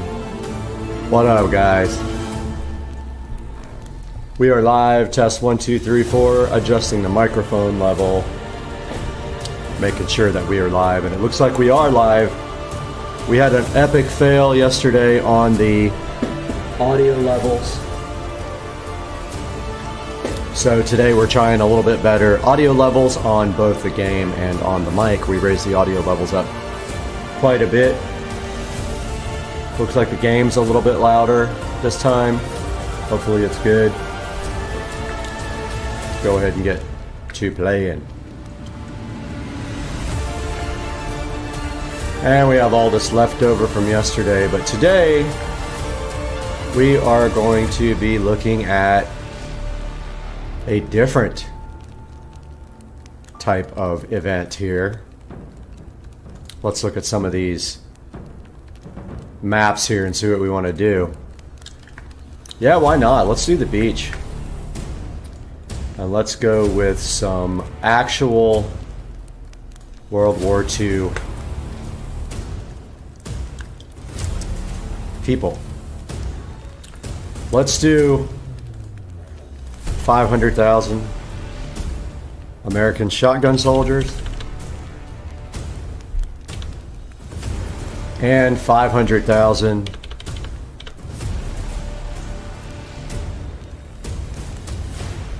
WW2 assault soldiers. These guys will be storming the beach. How the heck do you turn this? Hold right click to rotate. Okay. Alright, so we're going to be coming in on the beach here with our American forces there and there. Hopefully we don't lose 1 million to death as soon as they launch in the water. So we got our American forces here. Let's add our German forces. And these guys are going to get the same amount, 1 million. Whoops, I guess I can't type. 1, 2, 3. There we go. These guys are going to be up here at Normandy Beach, and they have the advantage of all the cover behind this, just like we did back in the day. So we got our US Army here, our German Army here, and let's start the battle. I don't know how my audio is. If you're watching, leave me a comment and tell me if my audio is good, if you can hear me. Let's get this party started with a 2 million battle.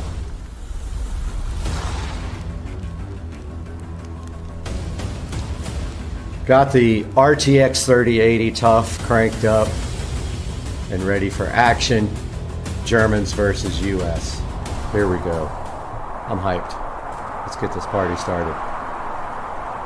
Alright, so there is our American forces on the beach. That is quite a sight to see of Americans. Look at all those guys, man. That is a lot of American soldiers on the beach. Then up top here, we can only do this from literally a drone view. Look at the rest of our American soldiers. 500,000 Americans there, 500,000 Americans there, 1 million Germans up here with all the cover, with their gunnery cover here. Check out the Germans. 1 million Germans, and here comes the Americans up the beach, and let's see what happens, and let's hip hip. Here they come. So far so good. It is not lagging. Here come the Germans. Here come the Americans. Looks like the Germans are going to beat the Americans to the beachfront. They're not going to come down the hill, I don't assume, or if they're going to fall down the hill and die, that'll be interesting. There is a place for them to come down over there. There's a path. Let's not forget we've got short-range shotgun soldiers and we've got long-range rifle soldiers. And here they come down the hill, and we're going to see some engagement here pretty soon. Looks like some of the soldiers are coming down the hill. They're not using their cover at all. They don't even care. So these are the Germans here coming down the hill. Right down the rocks. Already starting to see some deaths here. And here come the Americans up the hill.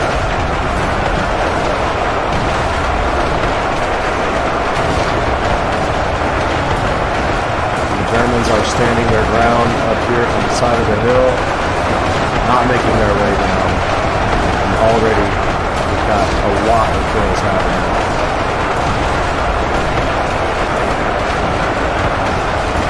Team 1 is absolutely getting slaughtered at this point as they move their way up the beach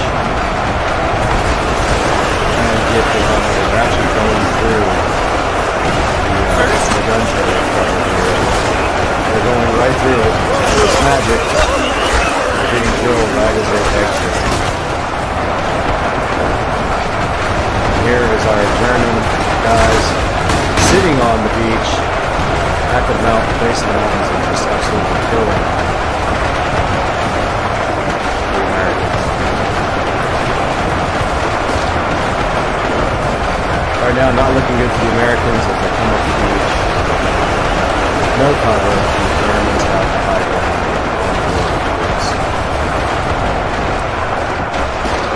They're still making their way over the hill. Honestly, they haven't even gotten over the hill yet. You see the blood spill on the beach. And the Germans have racked up 150,000 kills. The Americans only have 3,000. They are taking it hard.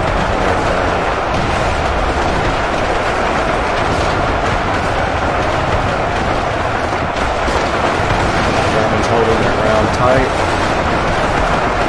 191,000 kills to the Americans.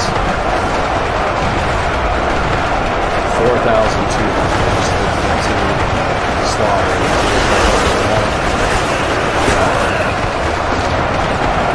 From the Germans' point of view, you can see what's happening. They're just, we got the high ground. It's easy for them to really do whatever they want.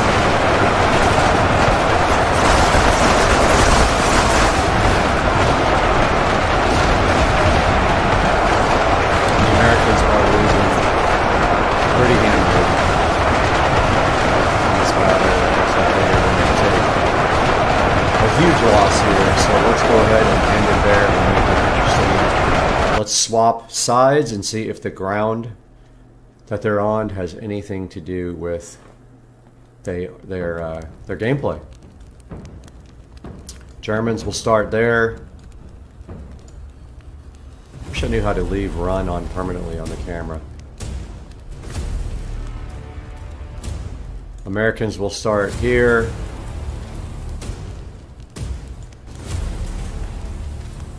And it gives them, this gives the Americans time to get closer than, or actually, let's leave it just like it was for our apples to apples comparison. And here we go, hip hip.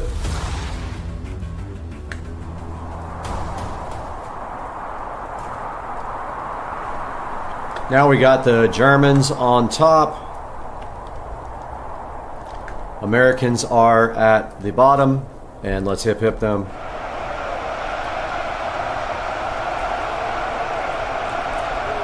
Americans are on top, Germans at the bottom now. So exact opposite of what we had before. So we're testing if it was the ground that they were on, or if it was the strength of the troops. They both have 1 million troops. We've already got troops dying. I don't know what that's about. Team 1, the Germans. Team 2 already has troops dying. I don't know how that's possible.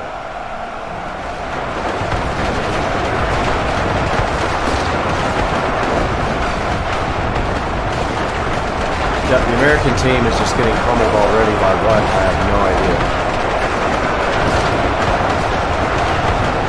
They haven't even started fighting. This is like a fun way to fight.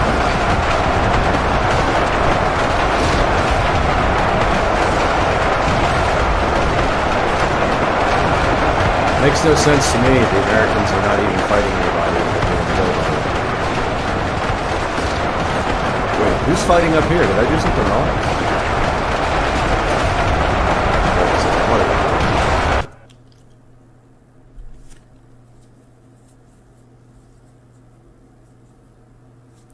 Did I do this wrong? Oh, yeah, I totally did this wrong both times. Look at this, I got them lopsided. Alright, now they won't fight each other. I had them fighting each other. Okay, that's why the first battle was so bad. I had them fighting each other. How do you lock the run on? UEBS2 camera speed. I have to hold down shift. So I'm looking on Reddit. Double tap shift. Okay, try that. Alright, so I borked that up. I had them on the same... First I had the teams lopsided, then I had them on the same... Had them on exactly the same, like the same plane. Let's get it now. Now we shouldn't see people dying instantly. I had them opposite teams up here together. Here come the Americans on the top, 500,000 shotgun soldiers, 500,000 infantry, and the Germans working their way up the beaches here at Normandy, seeing if they can fare as well as they did. And we can hear them talking to each other, trying to figure out what the hell is going on.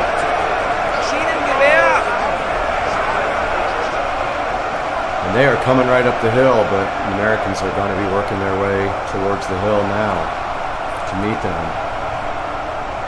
With the same amount of soldiers, and yep, they got up the hill, so they've already infiltrated the land here, because I let them get a slightly better advantage since they were going to be down the hill and lose their ground immediately.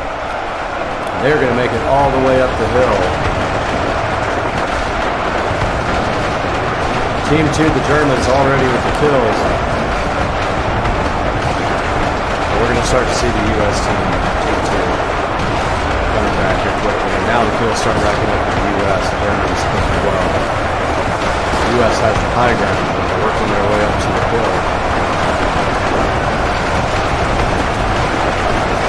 And now the U.S. is top of the hill, not using the bunker here. Let's see if they're going to use it. The Germans are right at the top of the hill trying to cross over, but the U.S. has a 6,000 degree battle.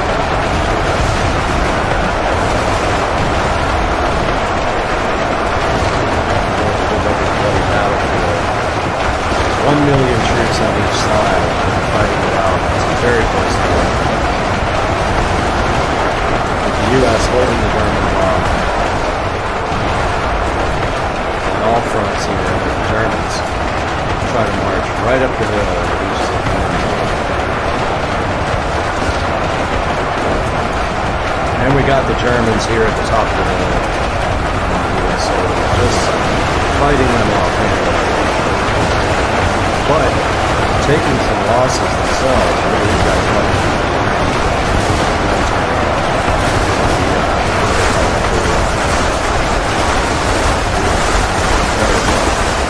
Look at it.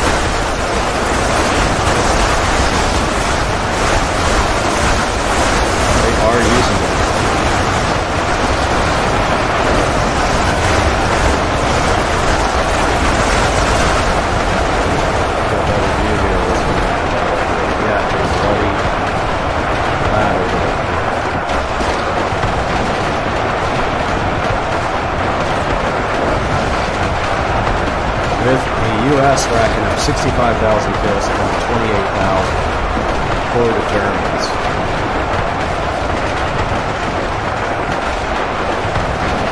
The U.S. holding off the German assault pretty good. You can see here the Germans just cannot get to the top of the hill. No matter where we go over here.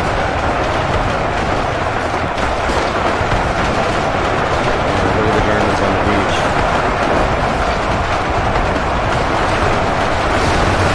The beach completely covered with Germans. They can't even move. It's so packed. They have racked up 40,000 kills with the U.S. troops.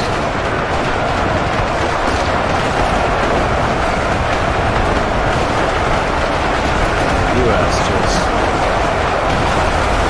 holding off the German assault.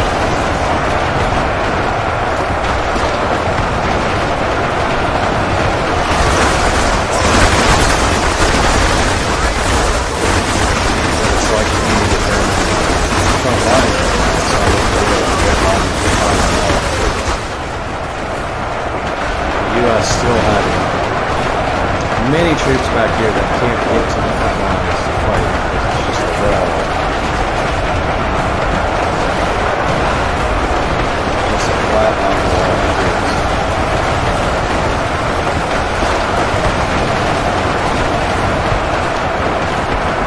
U.S. racking up 185,000 kills to the German 71,000. Using every bit of that high ground advantage here. Trying to get over here to the edge of the hill. And dead bodies sliding down the hill. Just falling down the hill as they die. And they slide down. Hit the rocks, which isn't pleasant for them.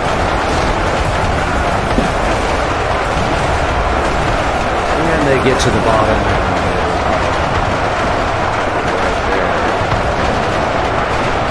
See the wall of dead bodies sliding down the hill.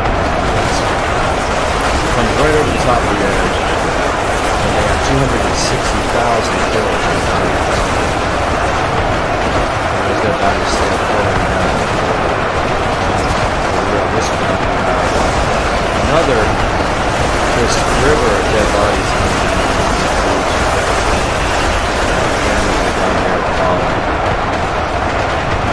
Stuck on the rocks. Able to get up the hill. The U.S. just flows down the hill with the dead ones.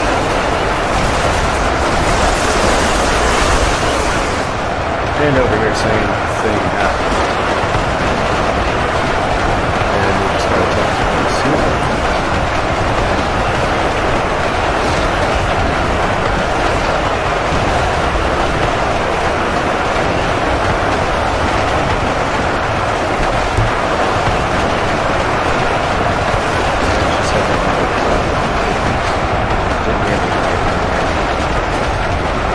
Here's what the Germans are trying to do. They're trying to get up the hill right here. They're getting taken out. Just as they hit the top of the hill. And the U.S. has 360,000 kills. And the Germans are not out of it completely. They're taking the beating here.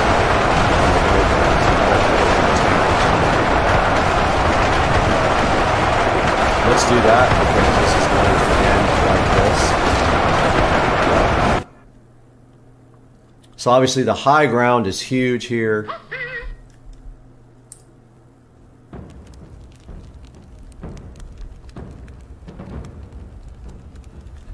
And she's saying she's having issues.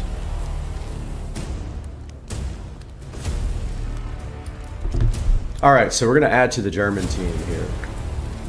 Add.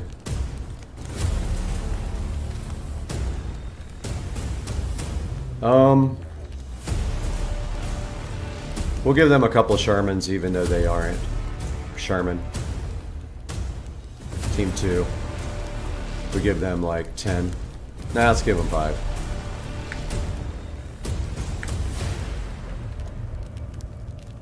Which is right here at the front.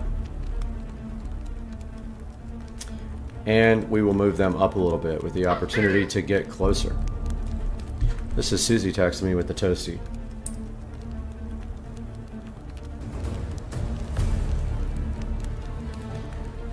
Alright, we moved everybody up a little bit. They're going to be able to get closer. We've got them 5 Sherman tanks on their side, which are actually American. But let's give it to them and start the battle and see what happens. Now we got the Germans with a little bit more of an advantage here.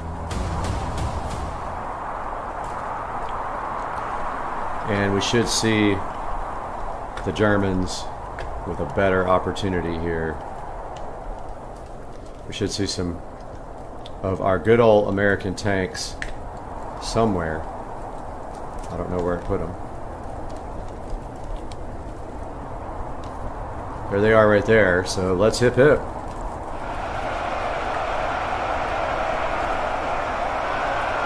Look at the tanks rolling right over the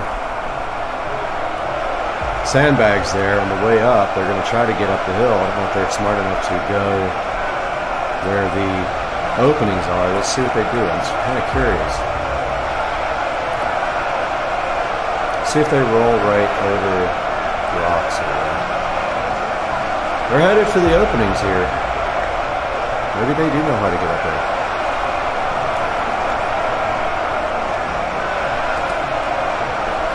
Tanks right up the hill. They floated right up the hill. And they are first up on the hill to take on the Americans here. And they're going to have quite a feat when they get to the top. That's right, Sherman tanks on the American, the other side of the tanks. And the tanks already taking a hit and they are gone already. They took that many, but that didn't do anything. They're already dead. That did not work. They're going to need a lot more than that to make the fight even. So those tanks got killed right away, so let's do 100. This ought to be interesting. 100 Sherman tanks on the German side. Bunch of traitors. Let's go see while we hip hip.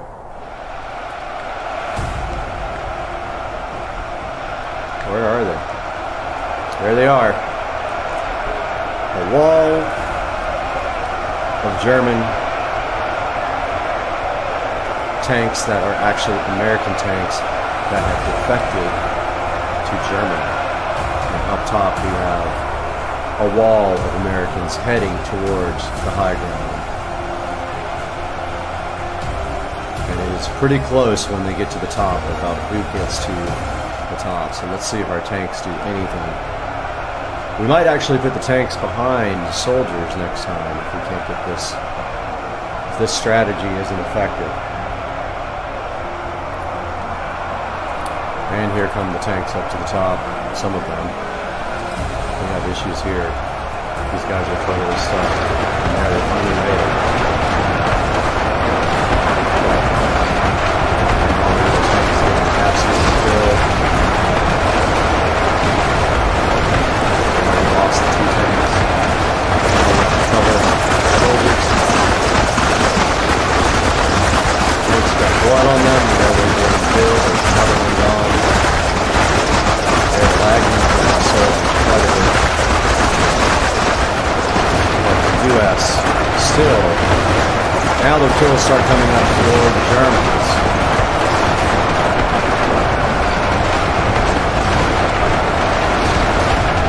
Team 2 is Germany. Right?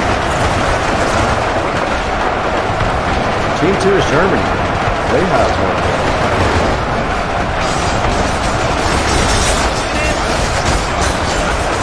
Here they come up the hill. Not getting up. I think Team 1 is the Americans.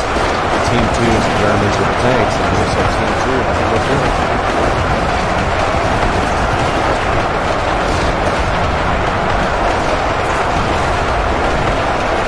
Tanks all dead. Wow, we got some tanks holding in there with the Germans.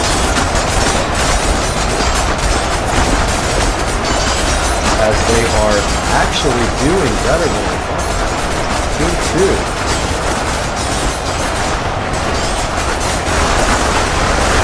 Germany getting to the top of the 100 tanks and staying right at the top of the list. I think that Germany was team 2. Let's go back and start that over.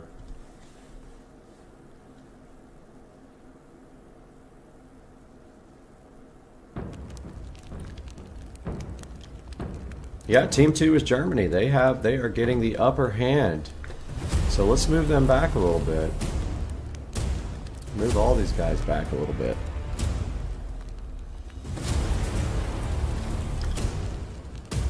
And start that battle again and see what happens with them having to travel a little bit further over the beach. Let's see what that does. Let's go ahead and hip them. Should give the Americans time to get all the way to the beachfront mountains. What a place to fight. I mean, if you're coming up that hill, that is a tough thing to do when you have these guys with the high ground, 1 million soldiers. And there comes the Germans with the defected American tanks somewhere.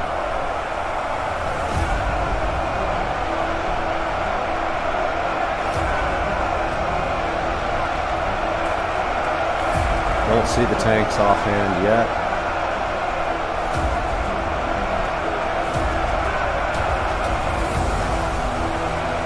Where do tanks go?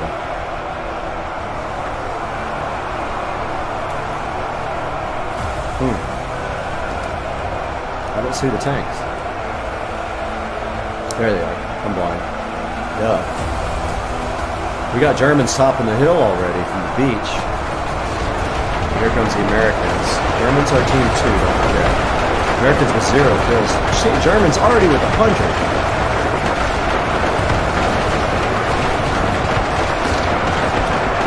And the tanks are rolling. Slowly. But stuck.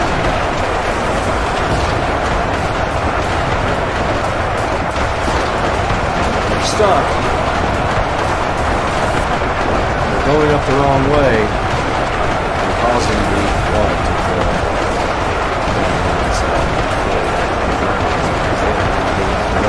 Although the Germans have more kills. Germany down on the beach if you just joined. Germany on the beach, U.S. up here. Germany with defected U.S. tanks on their side. Germany with the bodies down. Look at the bodies fly. Takes it. The bodies are flying through the air. Due to the Germans stealing our German tanks. Bodies are flying. U.S. not sparing.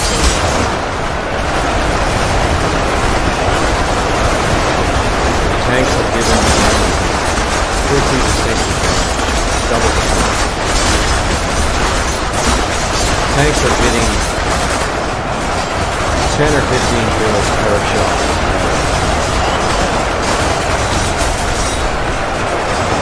And that tank's fine.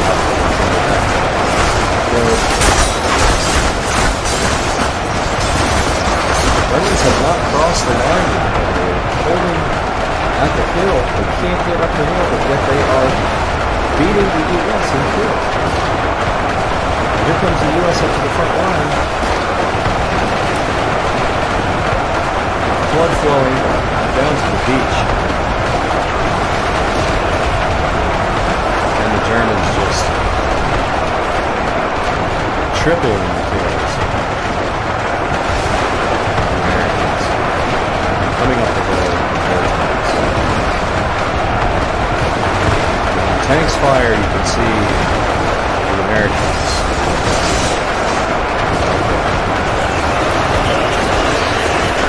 Right there.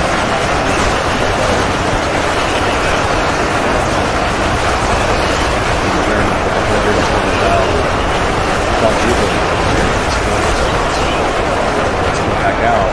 fight is going lopsided one way. Let's give the Americans some artillery. Okay, so Americans already have that many soldiers, that many. Let's add to Team 1 stationary artillery. I don't know, I can't talk. Stationary artillery. And rotate this guy right here.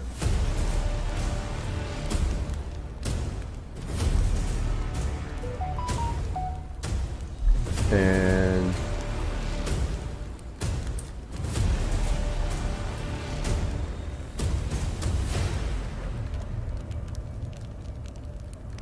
all right, so we gave the U.S. some artillery because they were getting beat due to the tanks. Let's move them up a little bit. Get them in a tighter formation, and let's hip hip.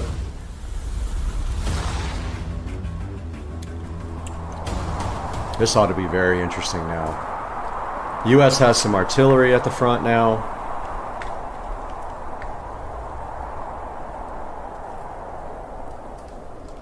Against the German tanks. Where is the artillery?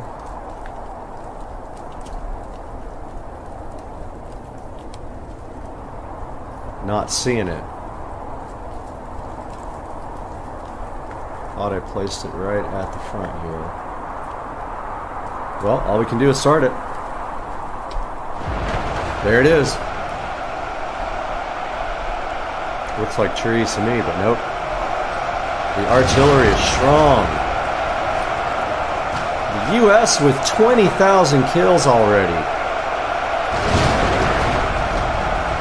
Due to the artillery fire, and it is just a lopsided destruction here with the high ground going to the U.S. and the artillery. The Germans are not able to deal with the strong artillery fire. And you can look down here and see what they're facing. Look at that artillery fire coming in and just taking out people left and right with 50,000 kills as the Germans are making their way up the hill.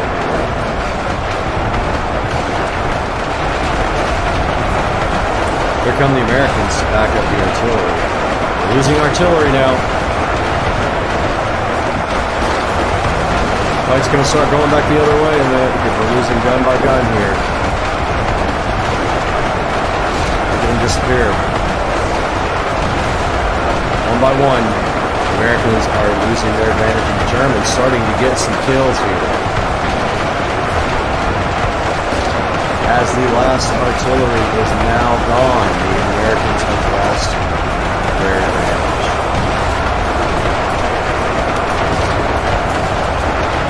And here come the Germans up the side with the tanks. The Americans are quickly losing their big advantage that they had with their artillery sitting on the side of the high ground. It's great for the Americans. The bodies falling down and getting blasted. As the Germans quickly overturn the tide with multiple kills per tank, they're about to catch Americans put on the pass up. Even with the low ground, the Germans are just able to overcome the Americans. Here they go. They just passed the Americans in kills, and that is the other, is the turn of war, the turn of the tide, so to speak, as they say. As the Germans take over the battle with their tanks.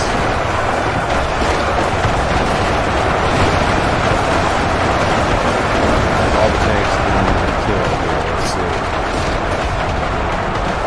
Looks like maybe they are out of tanks, but they are yet still. Yep, tanks are all gone, it looks like.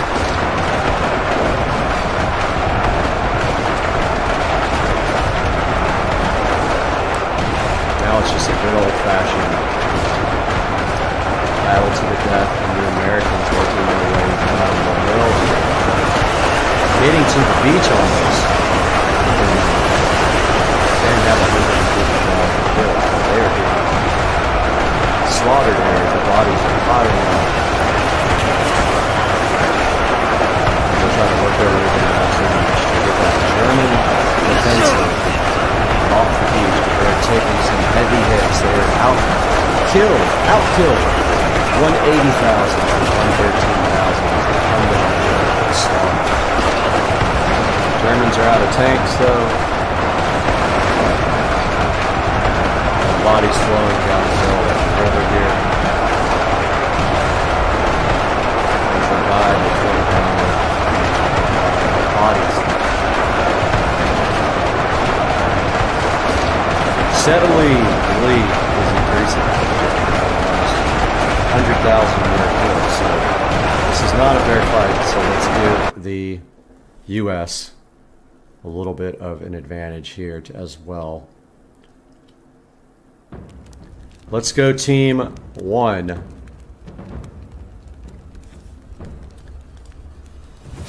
Team 1 will get some Sherman tanks. Let's give them 50 Sherman tanks. And Team 1's tanks can start. Right behind them. Let's get it started. We're going to find a way to get this battle a little bit more even. Alright, so the US has got some tanks now on their side. US has artillery, which immediately takes out tons of Germans. So let's hip these guys. And there's the artillery already taking out thousands of Germans. Before they can even do anything, they are getting slaughtered. 20,000 kills for the US as the US and their tanks roll forward to the mountainside, where they should enjoy an advantage of cover, but they don't use it properly. They're not trained properly. And here comes the Germans. And the artillery getting taken out already. But the U.S. enjoying a 50,000 to 14 kill advantage right off the bat due to the infantry. Artillery fire here that's getting taken out now slowly. And I don't see the tanks yet.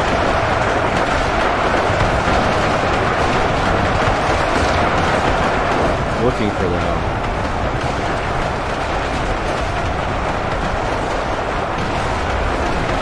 And the Americans have made it partially down the hill here with the advantage of their artillery fire. Which is down to 1, and they have no more artillery now.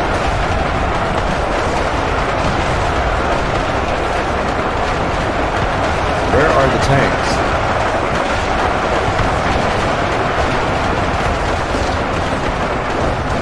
There are the German tanks, not seeing the American tanks at all.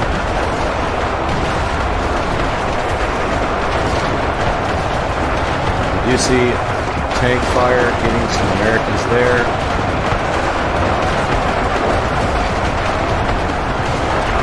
Not seeing the tanks.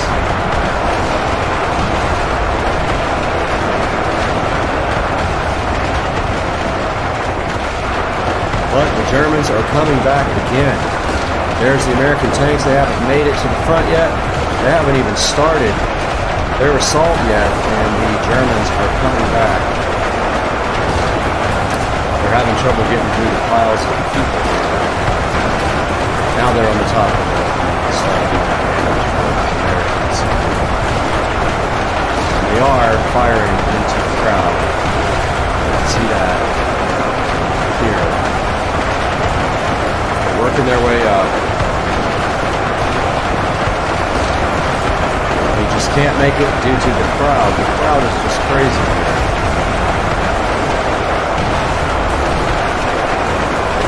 Friendly fire? I don't know. One of the tanks fires and absolutely people through. But the tanks are making it to the front line. Maybe we put them in the front next time, but the Germans would be huge kill advantage here. 137,000 tanks barely on the front line of the Americans.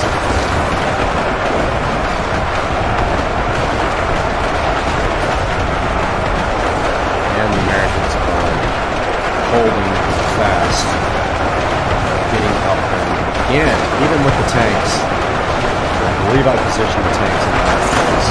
They are rolling down the hill flying. Tanks getting a little advantage here, but the Germans are up 138 tanks.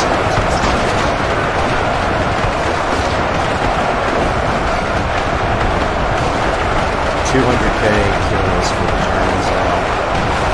We are still way away from the beach front there. They're at the edge of the beach, still racking up 200 kills. So the Americans 100. Americans rolling down the hill with their bodies.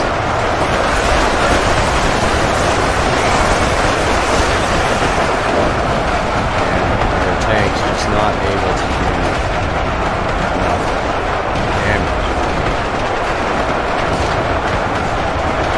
3 tanks here and a bunch of tanks here right on the edge trying to get down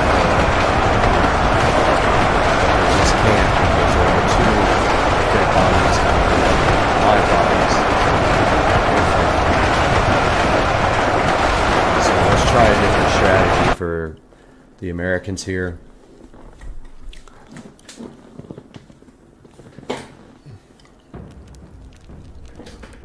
Let's put their tanks at the front with their artillery, and then let's start the battle.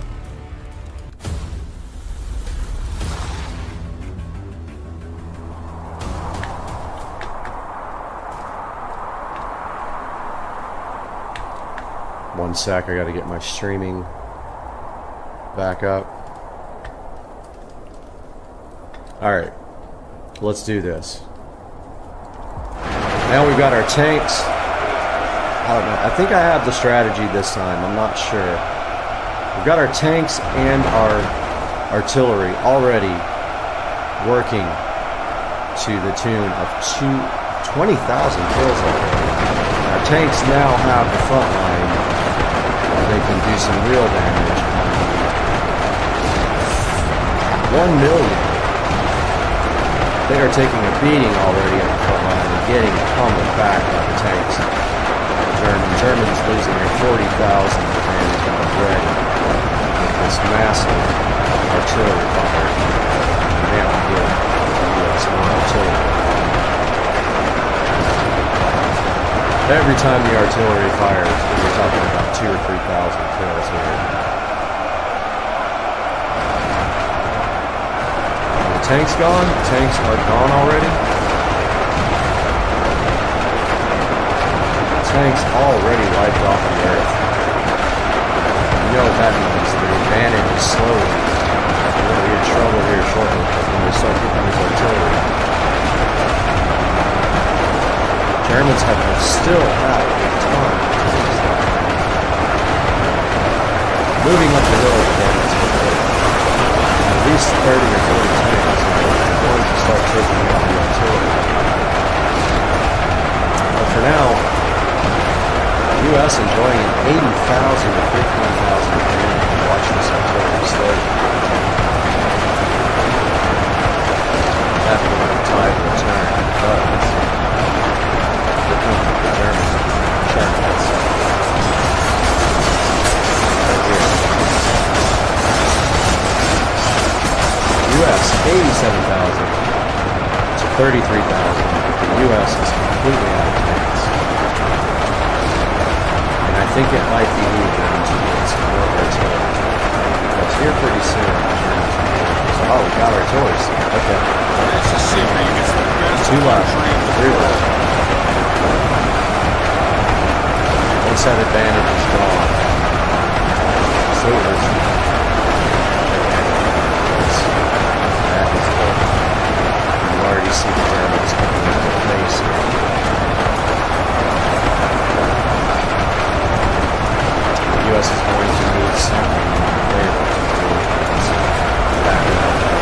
are slowing.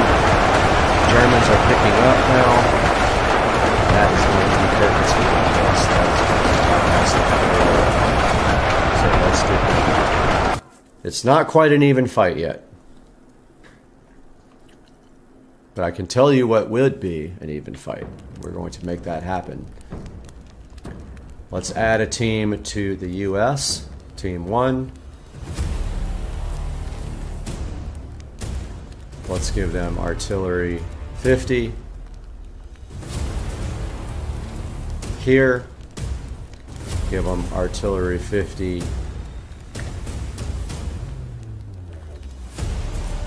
And give them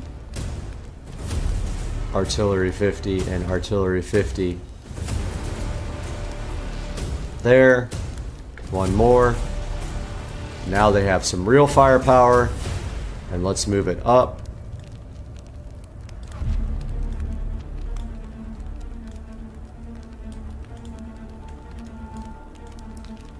And now let's see. This is going to be fun, guys. I'm hyped. Now let's look at the firepower of the US as they have their guns. I like the lone gun right there on its own, but we've got some guns here. Actually, those could have been a little bit further forward. Their tanks are up close.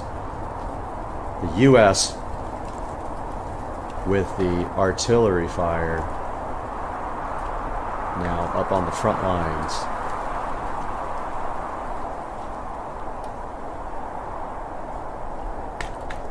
And let's see what kind of a difference that makes. And right away, the artillery is right on the beach almost, and it is already doing what it's supposed to do and letting the Americans get a little push before the Germans start their crazy offensive assault. We're losing artillery already. The Americans have killed already 130,000 with their massive artillery front here. They've got artillery there that is taking out tanks.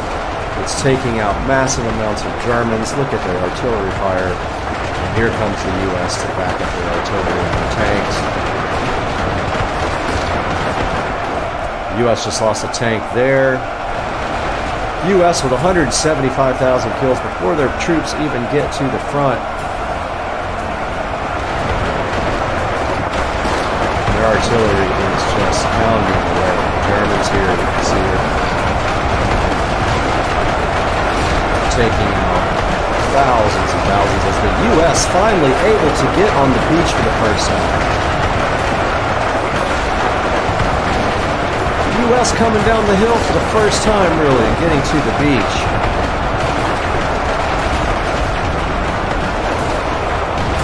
As their artillery backs them up, they are marching down the hill as best they can. And they're actually making it. As the Germans now coming up the hill.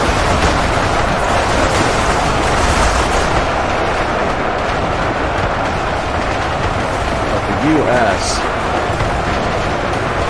pounding away at the Germans with their artillery, giving the U.S. troops chance to get down the hill. 200,000 to 40,000 advantage. Now, German troops starting their inevitable overtake as the U.S. has lost all their artillery fire.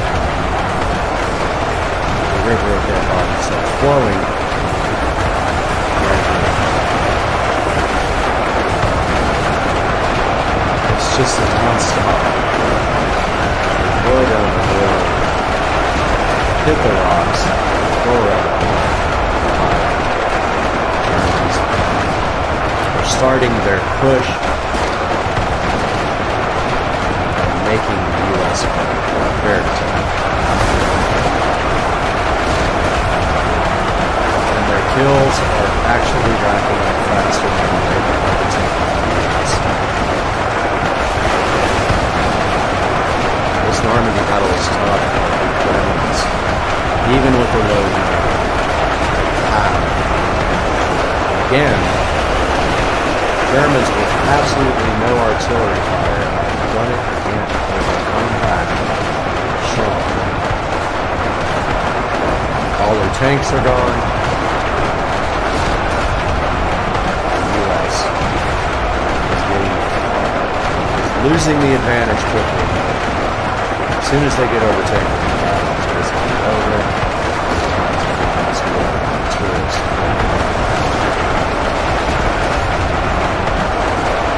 As the rivers of dead bodies are flowing.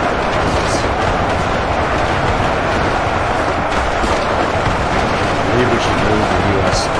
soldiers closer because this is turning. Let's move the U.S. closer.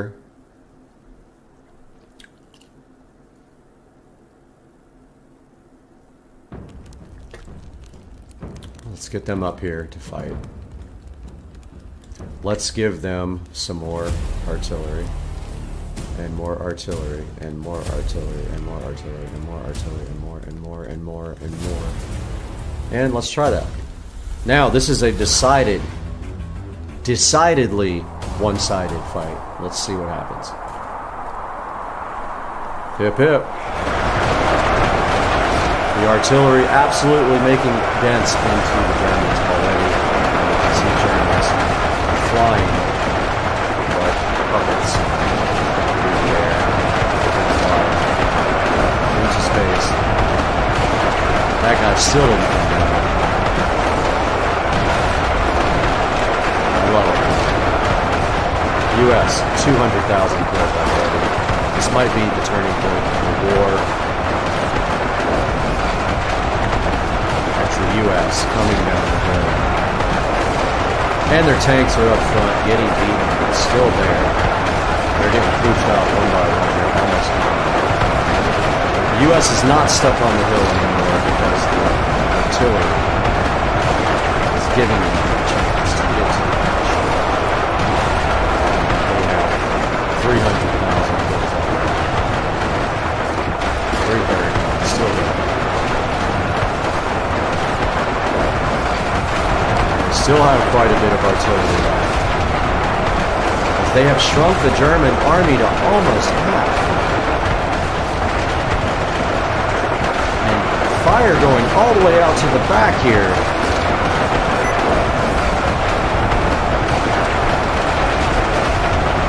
Fire going all the way to the back from the artillery. I saw some Germans back here in the back absolutely getting pummeled right there. They just made a hole.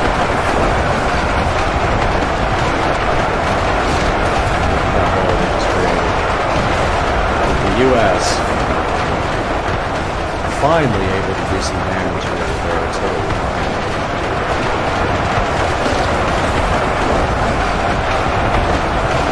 Germans getting just as many kills as the U.S. though.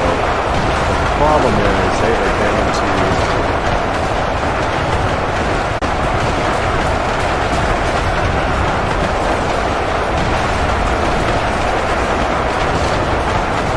I don't know what happened to my stream. My stream keeps going in and out. I have no idea what's going on. I'm back. I think I'm back. I don't know what happened. Alright, so we're back in action here. We were frozen for a little bit. U.S. has a 645,000 kill advantage here. And they are crossing over the beach with their artillery still intact, being the key to victory here in the U.S. And check out their artillery fire here. They are working their way to victory here on the beach. You can see the artillery still taking out thousands of German soldiers at a time. The U.S. is finally going to march on victory here. They're doubling.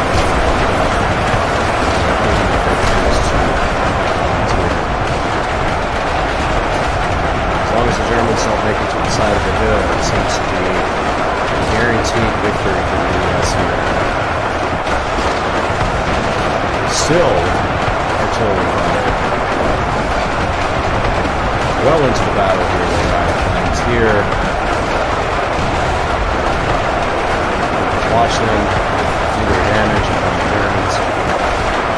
Lost that gun right while we were watching it. Germans are definitely targeting the artillery. There's no doubt about it. As they did come about, we lost some of the artillery. U.S. made 300,000 kilograms leading up to the end of this fight. Germans just cannot make it up to them. They're getting soft right there. By the artillery fire still coming.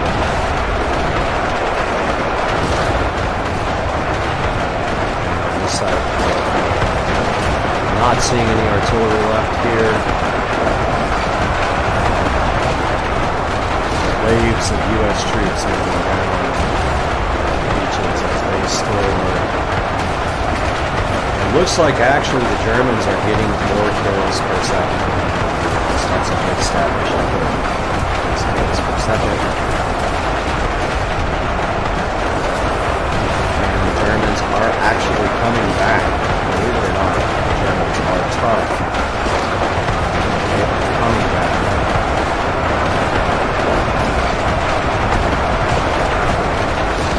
As the U.S.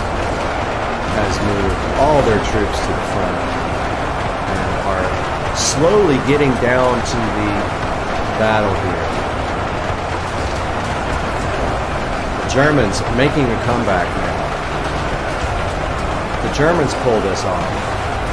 That is just epic because they were down so many. And now the Germans, kills per second, are out gunning the U.S. kills per second. Look at the Germans' kills going up. 542,000 moving. And on this side of the battlefield, a few stragglers here on the end trying to make their way down. But the Germans, with the big comeback, are coming up the hill. They are coming up the hill. They have pushed back the U.S. on this side of the battlefield. Here they come. The U.S. kills slow, the German kills are rising fast. Check it out, the Germans coming back after being the artillery. And I think they have taken out all the U.S. artillery. They have. Oh, no, there's 3 left right here. 2, 3 left. It's the U.S.'s only hope here. They are not firing. Why are they not firing?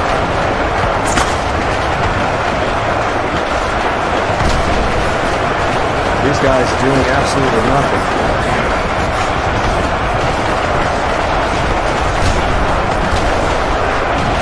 Firing backwards.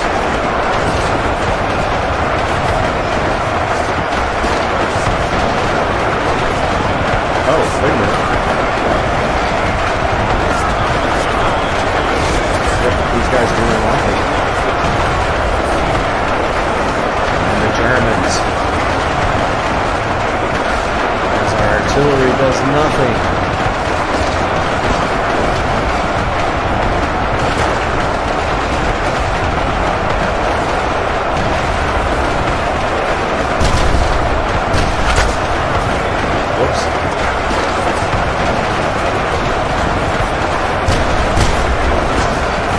Possess.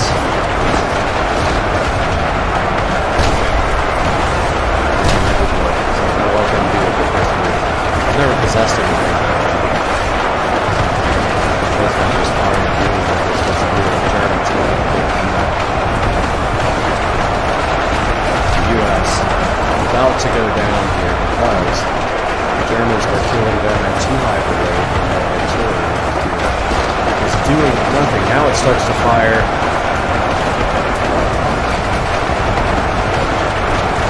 Into the field there, and it takes it. There it goes.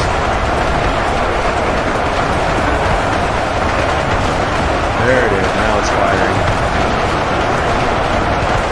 That is the U.S. getting some kills. Overcoming that with a higher kill per second ratio, what I call it. That's my invention. The U.S. is on the beach. They are now getting overtaken. Down on the beach, moving their way up. Slowly. Because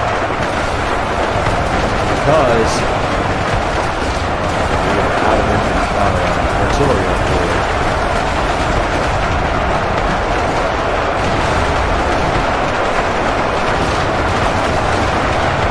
Good look at the front here of the U.S.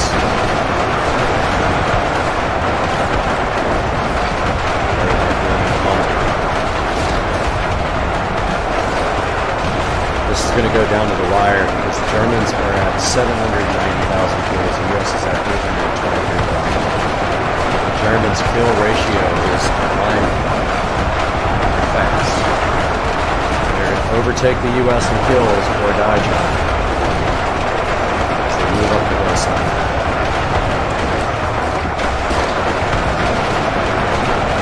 They'll try to take France.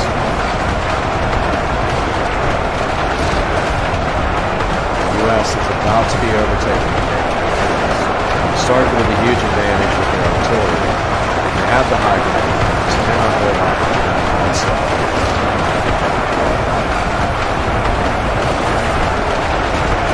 Here come the Germans.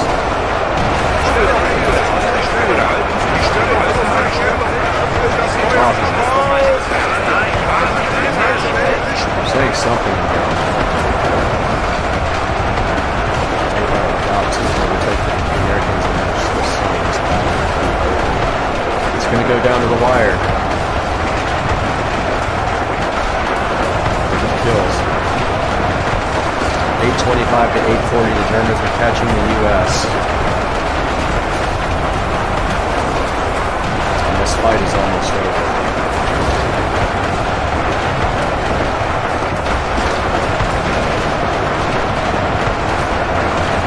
Germans will pass the U.S. 834,000.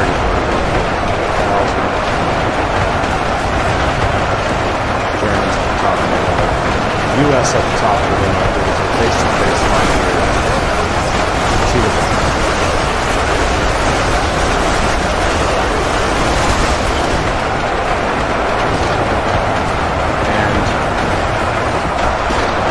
climbing almost identically now. This fight is insane.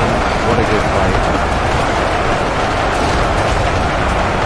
The Germans cannot make it across the top. They are slowly getting to the top here and coming and flanking back to the U.S. here. They're about to catch the U.S. in kills. They're close. We're running out of people in the U.S. U.S. doing their best, but they just can't pull it off. And it is almost tied now. Almost tied as the Germans top the hill there. And 8:59 is about to be tied. 8:59 to 8:62 as the Germans take the hill. It's a dead even fight. Here come the Germans over the hill. And when they take the flank, surely it's over. And I don't know if this artillery does anything. It's not firing. Nope, they can't possess it. That's just the look. Here comes the Germans, 867 to 869. It's going all the way down to the wire, guys. I've not seen a fight like this good. 117,000 to 127 remaining. As the U.S. putting up a fight here. U.S. not giving up. U.S. holding a 2,000 person advantage here. Unbelievable fight to the death. Germans coming over the hill, getting killed at the top of the hill. Death rate almost identical. US still has plenty of troops over here. US coming down the hill. Unreal. The US. Big push on the beach. Taking back a slight advantage. The US. 3,000 kills ahead and counting. Have started to push their way down the hill. I think they have the Germans outnumbered on the beach. This is such a close fight. Where are the Germans? The U.S. moving down the hill here.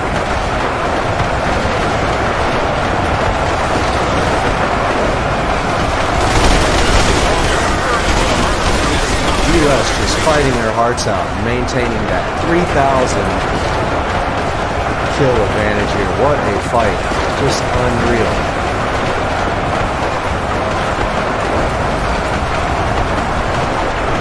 So close. 2,000 advantage for 3,000 advantage for the U.S. as they have made their way down the hill to the beach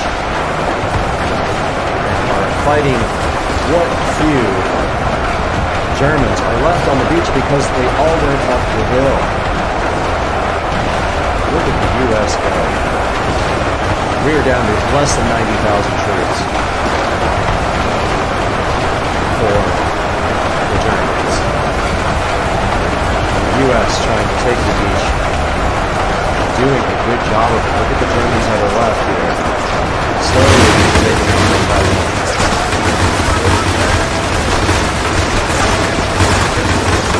The U.S. with a 4,000 advantage now is slowly overtaking this fight. They have fought back valiantly here.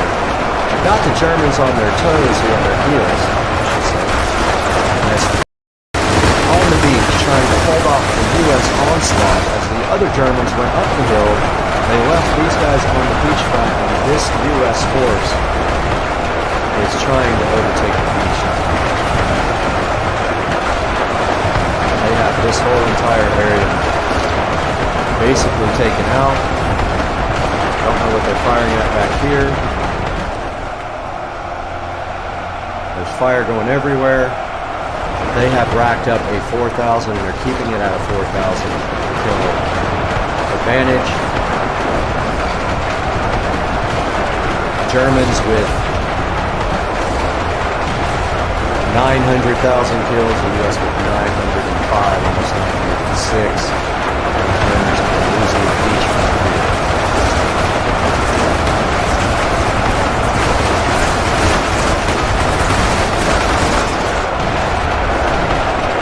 Germans slowly losing the beach, the U.S.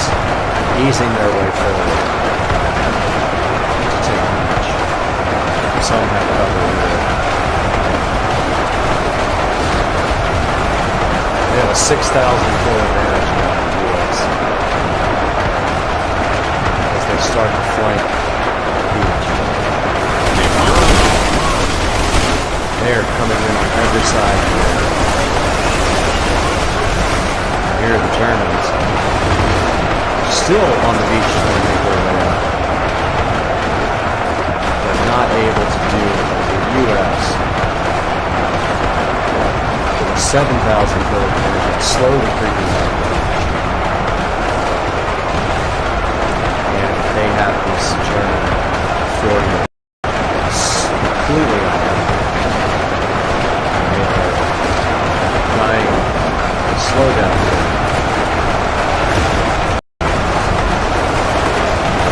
They are going. There's probably a good 1,000 left here. You can see by this.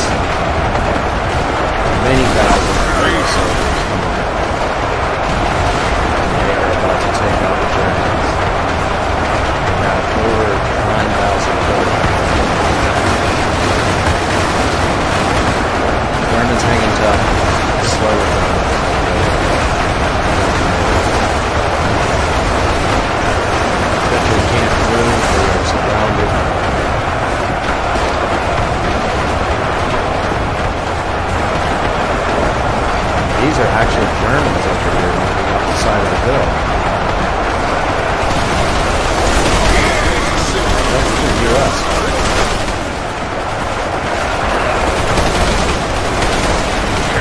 Where's the Germans?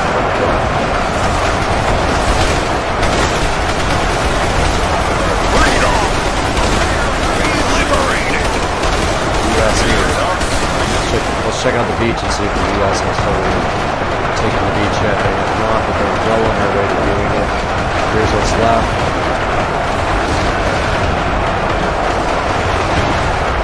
23 to 14,000. 923 to 924 to 913. It's the US holding tough here.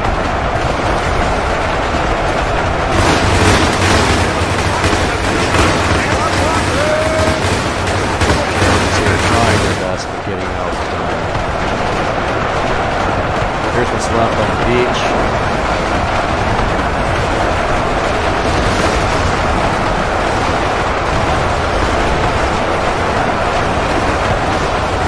$10,000 kill advantage for the US.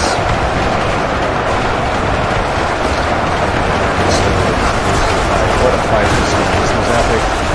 Just like the title game. Really good fight. Started with Americans and they racked up a big advantage in the beginning. The Germans came back hard to even the fight out, and the U.S. has held this almost 10,000 kill advantage for a good amount. We're down to 61 and 16,000 troops as the beach slowly clears. The U.S. will move elsewhere once they finish off this feud. The last assault is going on the beaches here. They're going fast now.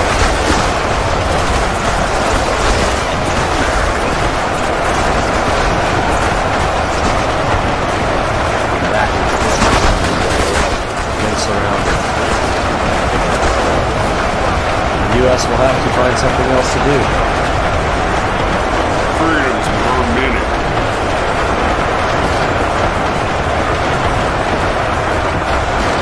Now the U.S. has turned their attention elsewhere. Now we have another fight on the beach coming. The U.S. has turned their attention to this group over here, slowly trying to come up the hill. And here comes the U.S.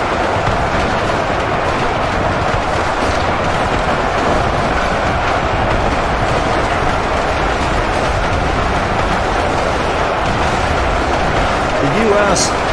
turning their attention to the Germans over here that had it good, and now they are fighting the U.S. on two fronts. They've got a mean front coming up the beach. Big group of soldiers here on the beach headed their way.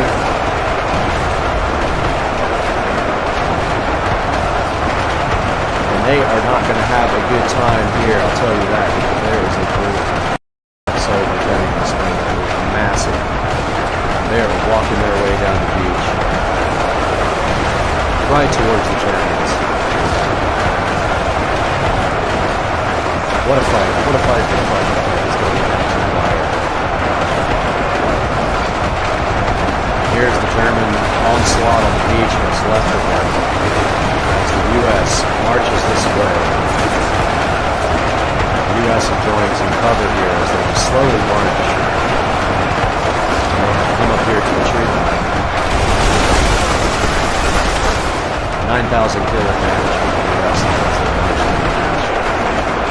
Headed towards this group of Germans here.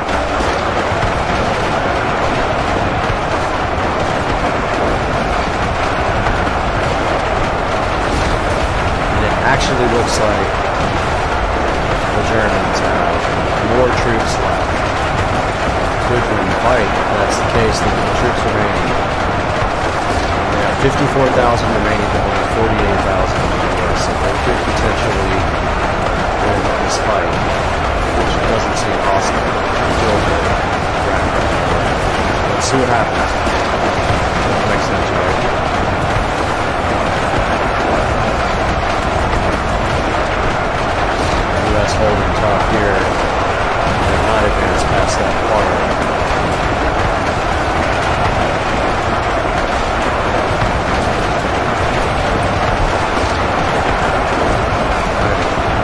determined to see the end of this fight because I don't know what's going to happen.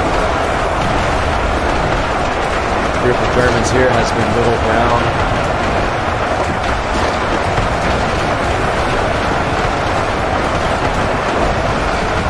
And now we have this group of Germans here firing at this group of Germans on top of the hill. There's quite a few established Germans up here now working their way down. We're now on the beach.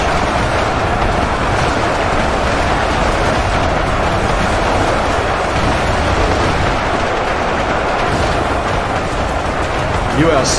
with the low ground now doing well.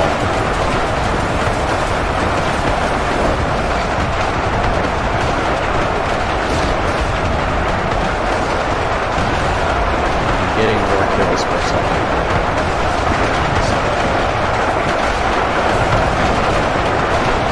Still says the Germans have 45,000 troops left, and the U.S. only has 41,000. That's possible. The U.S. has.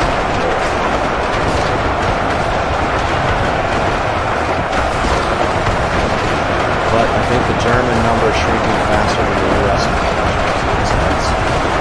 As the Germans sit on the side of the hill here, and the U.S. trying to take them back.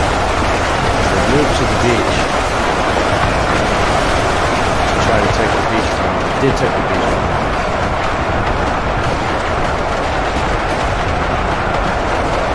U.S. hanging tough here. U.S. with more kills but less troops remaining, which does not make sense to me. A bunch of Germans here hanging on the side of the hill behind this encampment here, this tough shelter. The U.S. has troops here on the beach fighting.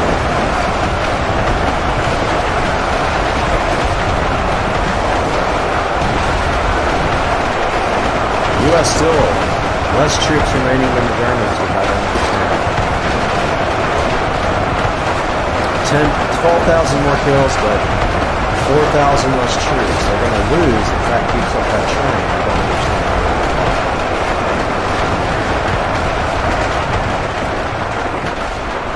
Taking a look at the battlefield here, do we have anything going on here? Here. These are U.S. soldiers flanking Germans. These guys haven't even gotten into the fight yet. They're about to. It's about to take a turn here. U.S. decided to come up the hill from the back here. Now they have thousands and thousands of soldiers coming off the beaches.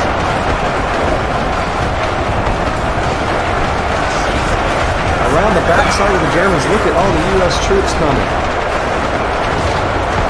This is going to be bad news, I think, for the Germans. U.S. here, Germans here, and here comes the U.S. by the thousands just behind. To reinforce this line of U.S. troops here, we have thousands and thousands of them.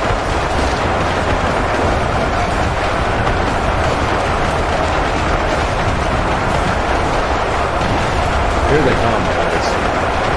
Look at the numbers coming from the U.S. And they're still coming up the side of the mountain from the beach, but they took the beach.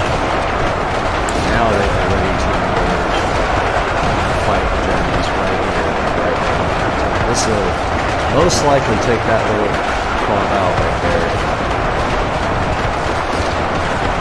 They are taking the ones out here on the front line. They're going to get reinforcements here quickly. The U.S. is losing this front line, but they are about to get reinforced hard by this whole group.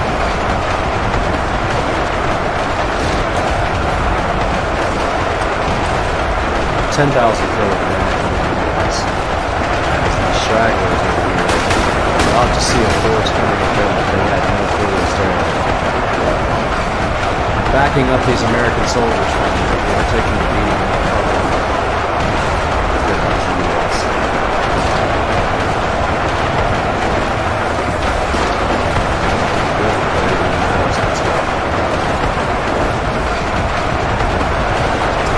They have reinforcements coming in here, reinforcements coming here.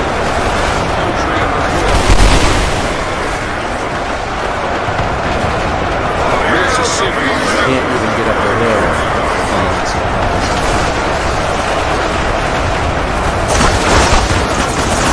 Here the Germans about to get onslaught of the US. The US have now moved up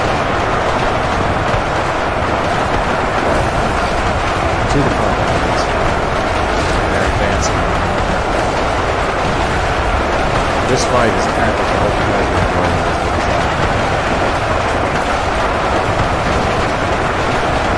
US coming over the top of the hill for the first time.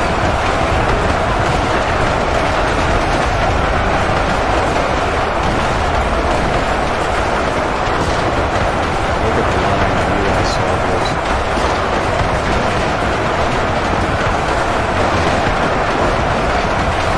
This many Germans together, which is quite a few. This fight has been going on about an hour. Toe-to-toe, 10,000 killed.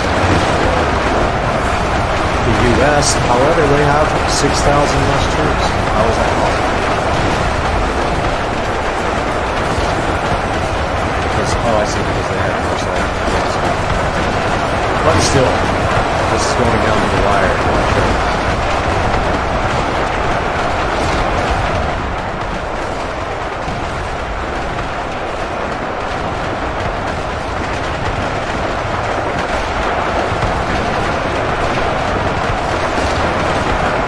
Still on this side of the beach. The Germans start coming down the hill. They're taking out by quite a bit of U.S. troops on the side.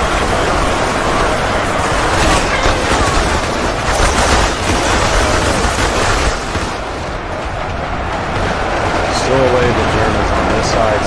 Very good.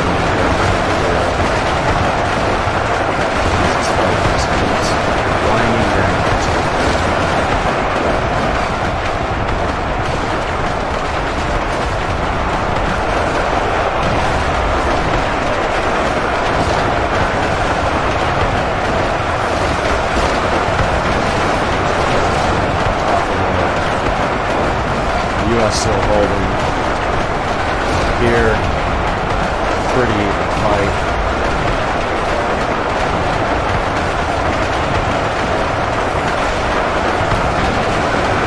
Still a 10,000. Nothing really changing on that. A lot of Germans moving down back to the back here, trying to figure out what to do. Not flanking the U.S. The U.S.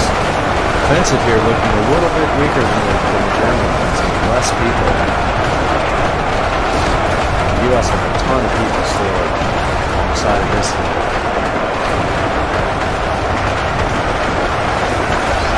They're trying to take out this little group of Germans here. It's massive in this place. Slowly doing it.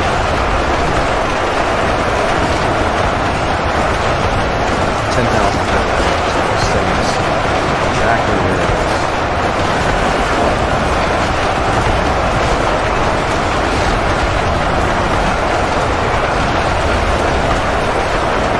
With the U.S. holding this part, tons of troops here, not really doing anything.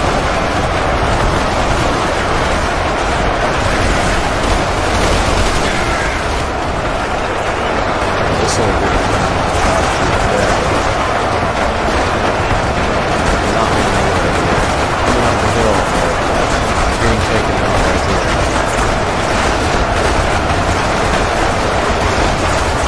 Some more love.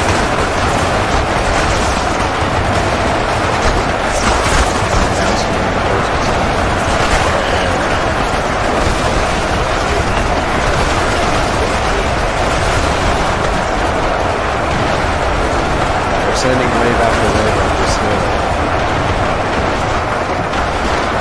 85, 980.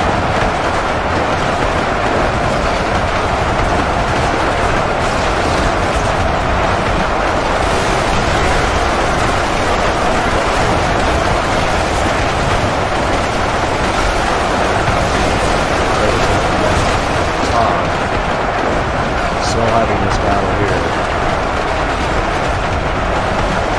Pretty easy.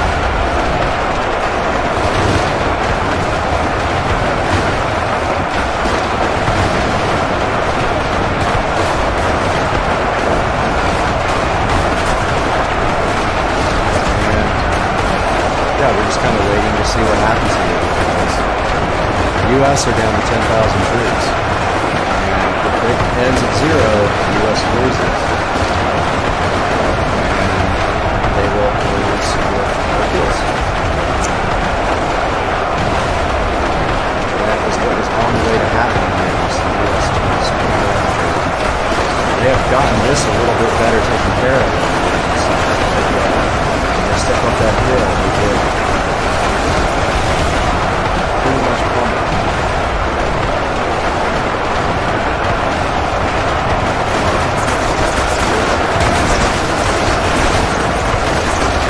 Mountain again,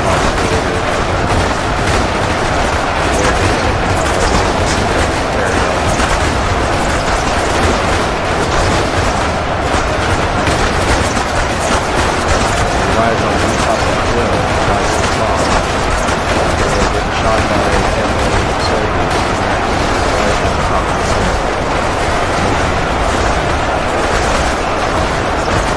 Likewise, the Americans can't get over the hill.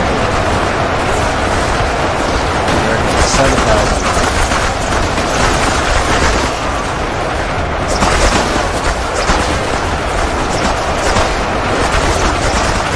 Totally over here. Top of the hill.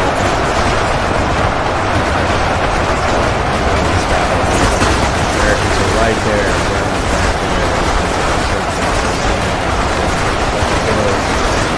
Down to 7,000 troops on the Americans. 13,000.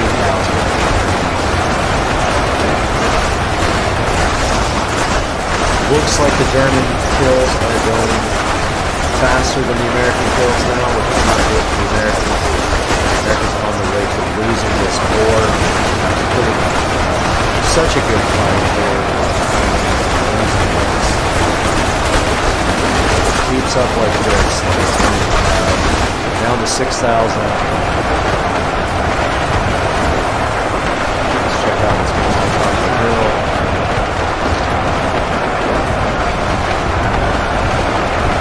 Definitely dwindling here. End up losing this battle.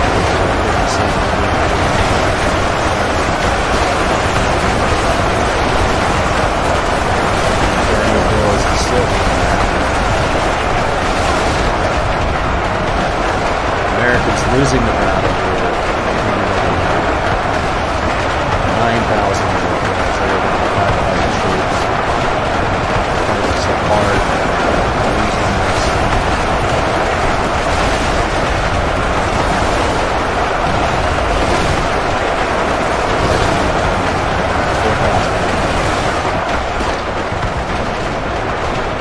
Most of them being right here on this line. This line here.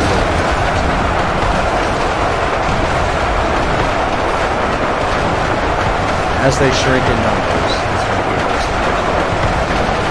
This line is almost defeated. The Americans are on their way to 4,000 left for the Americans.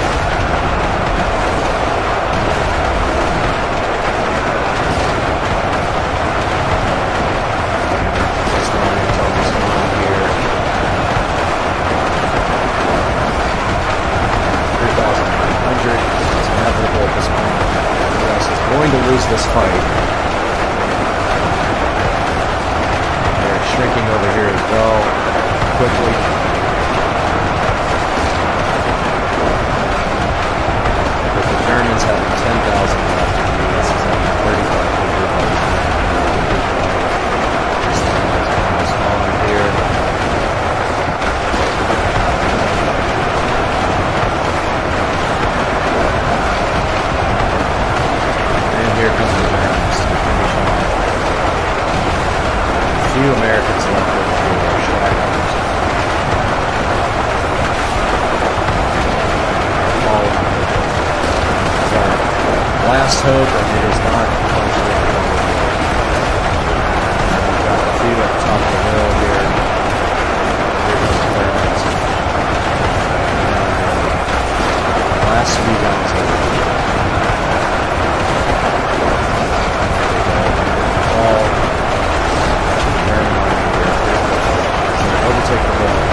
Germans trying to overtake this one guy over here. He was blared, but he took him. And here come the Germans. For the rest of what's left here, flanking the U.S. here. From every side, they're going to take the U.S. out to only take out 2,000 more. In this fight, didn't realize they had North and of course that's why here they go. This is going to where the U.S. Army quite a fight. They're going to lose on the side of the road.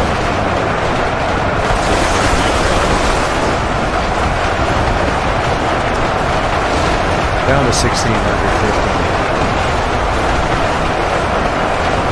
Might have been the difference in 2 or 3 more artilleries would have been the difference. But hindsight, U.S. shrinking their troops.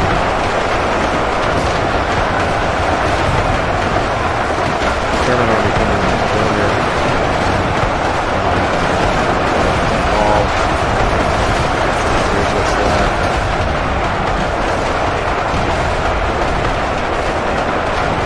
Just lucky that they're not completely surrounded here because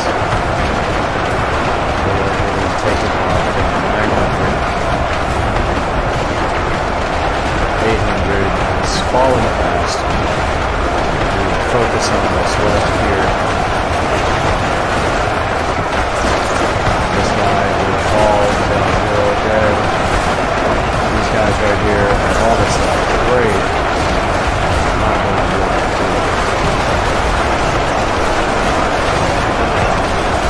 Last few each is at 1, falling at 400. 390. The Germans overtook the soldiers.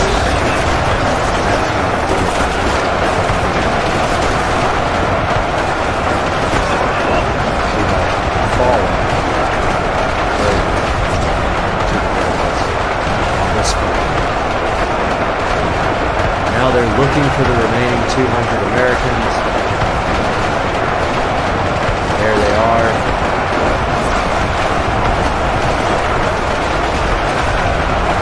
Where are they?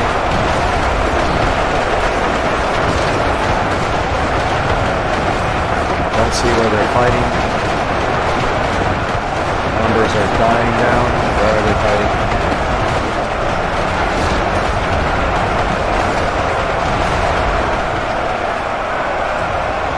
40 remaining, 30 remaining. I don't see where they are. Oh, they're right here. We're down to 26, 22, 21. They're all right here and getting killed, I guess.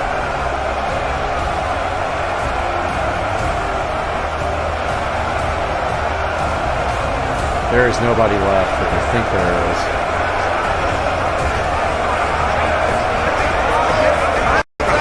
Can't find the 20 remaining, and that is going to be this fight. They will not get their victory because they have 20 soldiers somewhere that they can't kill, and now the Germans are killing themselves by rolling downhill. If they let it go, they might eventually lose, but that's going to do it for today.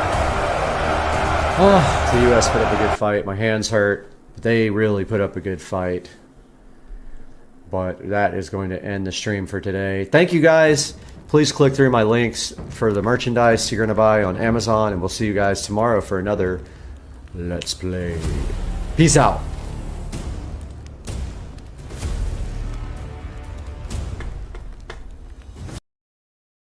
We did unplug it, and you can see here now the display goes into the drive mode. If we press this button twice here, the power button, it does go into sport mode, and then 2 more goes into the lowest mode, drive, and then sport again. There is a boost indicator when you press the red button over here. Look out for that. And there should be turn signal and other indicators on here for headlights and other things. There's a headlight just came on. and you can see the headlight indicator right there. And you can see also traction control is on. It is lit up right here on the display right there.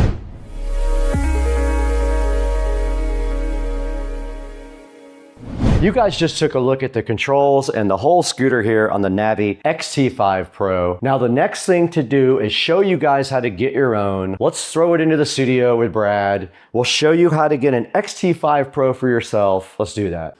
We're back in beautiful Studio B right now to talk a little bit about the Navi XT5 Pro that Navi was so gracious to send Supercar Street Racing. You saw everything this can do. This thing is absolutely awesome. It has a top speed of 31 miles per hour. I got it a little bit faster on hills though. It has a cool turbo button that lets you get that top speed. You just turn it on once, it'll take you right to that top speed. It has dampening arm suspension and disc brakes and 12-inch off-road tires. You can see right here the coupon price is $14.99. Not sure what it will be when the video drops. Check the link in the description and get yours. This thing will do up to 46.6 miles, but you can get more. There is an external battery available that will get you extra miles. It does support fast charging if you get their higher output charger, which is optional. It does have tubeless tires, which is also great. It'll support up to 330 pounds, and it has a triple layer brake security system, which also supports regen, which is great for your battery. It's got traction control and 4 intelligent riding modes, all app-based. As you saw, you can do everything from the app.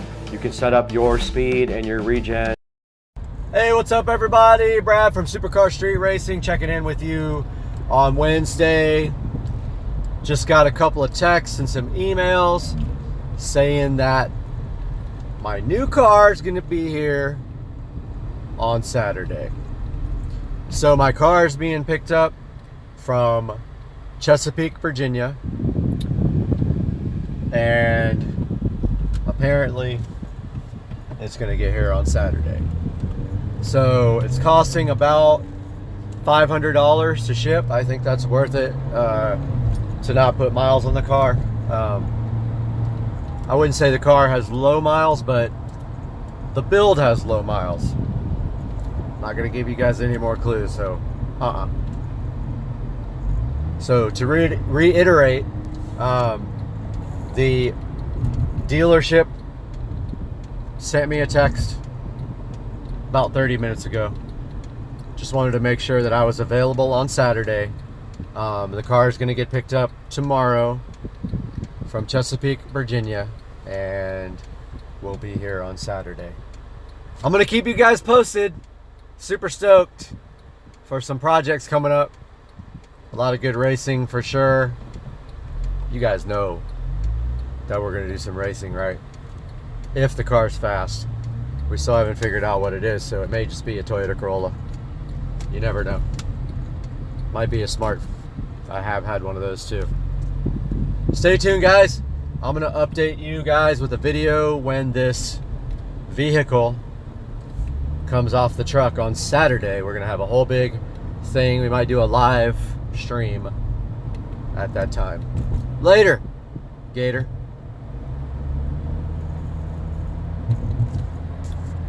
The DJI mic that I also use, and there is a picture of it on the screen right now. It is on sale for Black Friday. However, we might not get this video out before then, but go ahead and check out the Windbridge M31. I will put a link in the description to it. Pick one up today. They're pretty cool. We're going to be taking this thing to Las Vegas with us when we go visit Navi on their booth. We got to get out of here right now because we got to finish editing this video. What's going on, guys? Long time no update. So it is Monday and come to a decision. And you guys are going to think I'm crazy, but that decision's coming up right now. All right, guys, it is now Friday morning. I decided to finally finish this video. So I have come to a decision regarding this vehicle, and that is I have sold it. I know. What the fuck? I am selling this car after putting a little bit of money into it and a little bit of time. And there is a reason for this.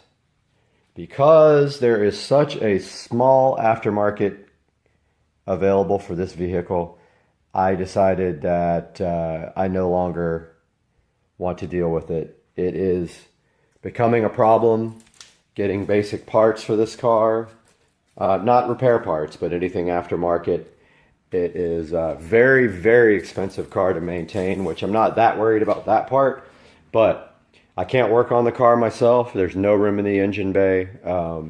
I did research this vehicle before I bought it, and I did feel that there was an aftermarket for it, but now that I'm actually trying to get things done, there is absolutely little to no aftermarket available, and the stuff that is available is 10 times the cost of what it should be, because they just don't sell very many parts. So, what's coming next? Well, I will give you a clue, and that is that I did own one in the past. So if you know me or know anything about me, you'll already know what's coming. Stay tuned. More info coming very soon. And maybe some clues. Hey, what's up, guys? We have a new product sponsor today. Charge is back. We love those guys. We've worked with them many times before, but today they sent me directly from the factory. I'm one of the only ones who has this. This is the Charge iSmag 3, their brand new wireless charger, and it has active cooling, which is a unique thing, and QI2 next gen wireless, which charges at 25 watts. It's got a magnet on the back, a 10,000 milliamp hour dual cell, all premium Apple grade ATL cells, 35 watt max USB charging if you use the wire, and it's sleek and transparent. Check out the active cooling system. The Charge iSmag 3 is right here in front of me. I have one of the first ones in the world to show you guys. Check out a link in the description. As soon as this comes out, please pick one of these up. It's got this really cool little kickstand on the back too. Check that out. And it does just link directly up with your phone.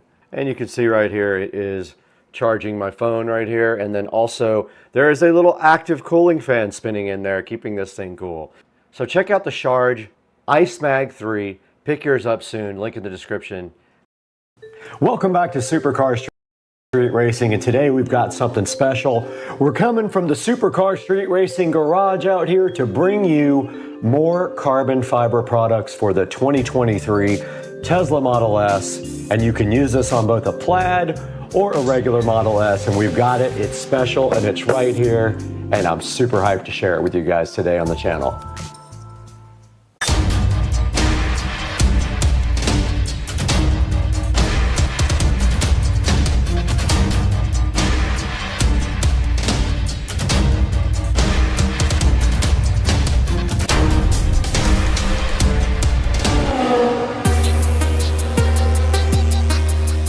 Welcome back to Supercar Street Racing, and right here and right now, we're out in the Supercar Street Racing garage bringing you some more carbon fiber fun from RPM Tesla. Now, RPM Tesla makes a lot of aftermarket accessories for the Teslas, and one of the things I love about them is they have a lot of aftermarket carbon fiber. The great thing about having a Tesla is there's so many companies out there that can provide you with aftermarket accessories, but you gotta trust a company like RPM Tesla who've been doing it for a long time now, and I have a bunch of their products and they're all very high quality and they always fit perfectly, so that's why I went with them again.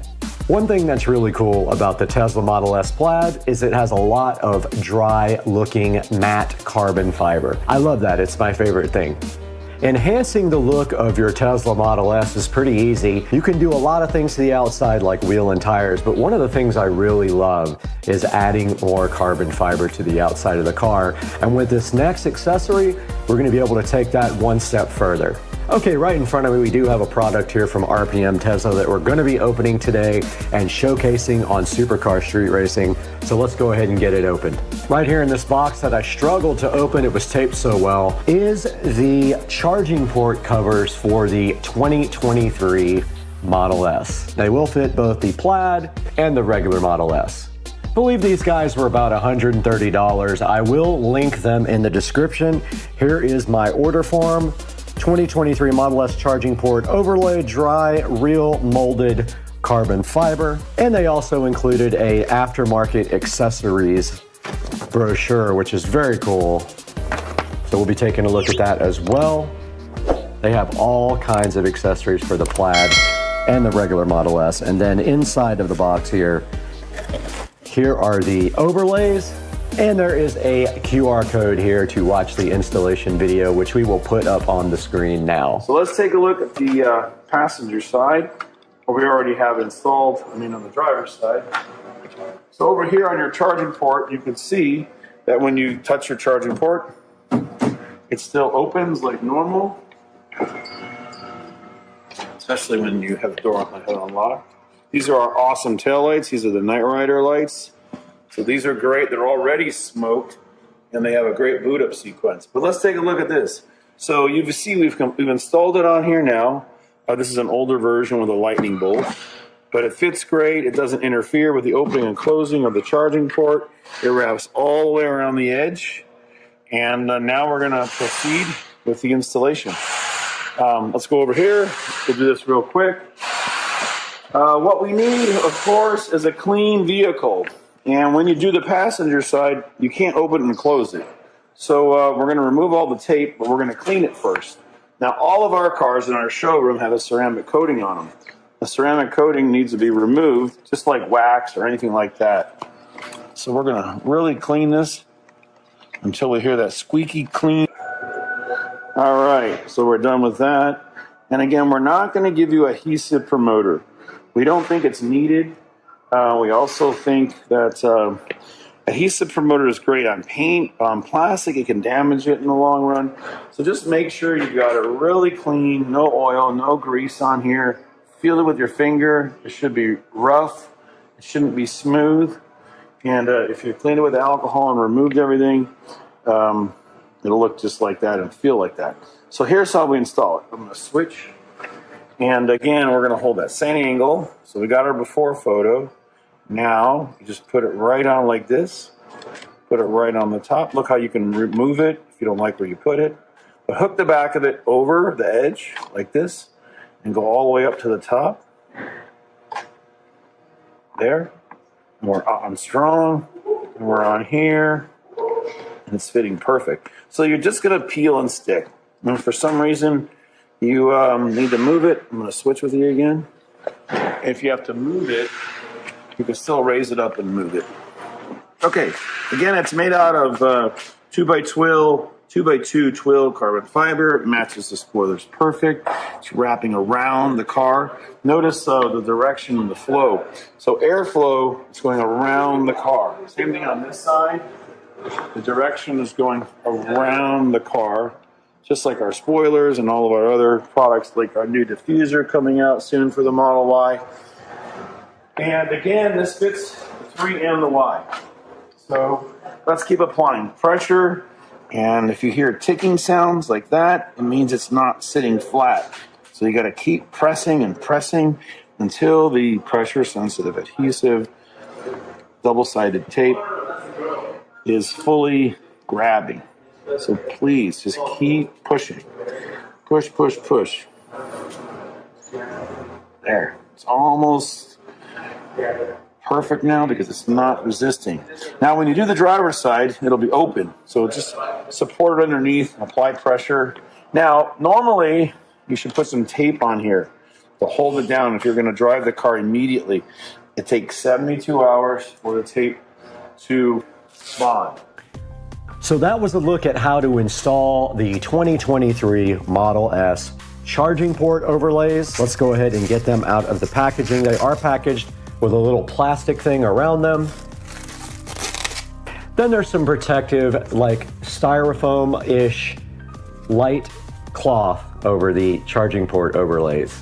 Here's a good look at the Tesla charging port overlays for the Model S, and you can see on the back here, they do have 3M tape all around it, just like they do their other products, and all you have to do is peel off this 3M tape after you wipe down your charging port and stick this directly on, and it should fit perfectly.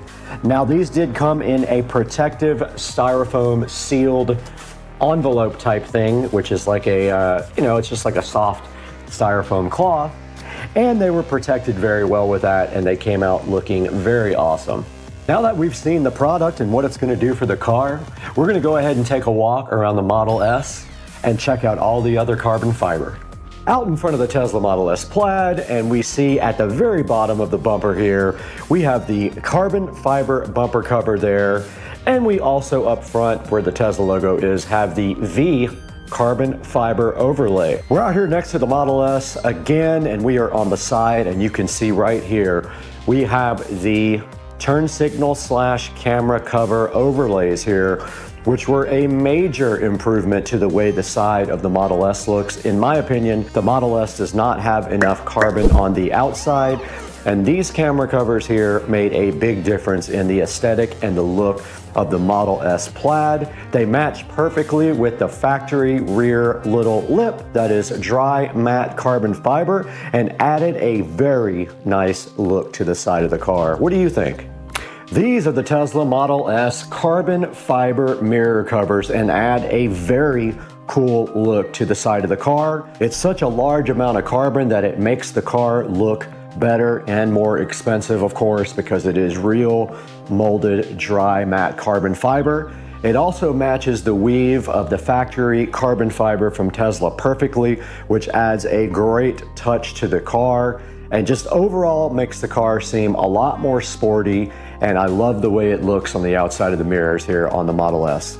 These are the Tesla Model S door handle covers, and they are also in dry matte carbon fiber, and they are inexpensive, and basically they just press directly on to the outside of the car door handles, and they add yet another nice touch to the side of the car. They really stand out up against the satin wrap here on the 2023 Tesla Model S Plaid. So those are the door handle covers. There will be links to all of this in the description of the video. We're at the back of the Model S, and you can see here the factory rear lip from Tesla is matte look carbon fiber. So all of the other carbon fiber that's been added to the car is specifically matched with this weave of the factory Tesla carbon fiber. So everything looks like it comes from the Tesla factory. Moving inside of the Model S, we have the charging port overlay carbon fiber, which we will put a picture of up on the screen right now, but it sits right there over where you charge your phones, right in the center of the console there, and adds yet another good look to the inside of the car. And it's pretty inexpensive, around $120 or $130, I believe. There will be a link in the description also to the charging port overlay carbon fiber. Okay, we are out here in the back of the Model S Plaid, and we are ready to go ahead and prep to install. So what you need to do first is clean your charging port completely. So we have Windex and we have a soft cloth here, and we're just gonna go ahead and clean this and get this port nice. And the car is dusty, and you can see like a little baby scratch in the wrap there that just became apparent when I wiped it off. And it is now ready for the application of the charging port overlay. Got it! Okay, you are going to notice here on the back the 3M tape that you peel off. Go ahead and peel all that off. Yeah.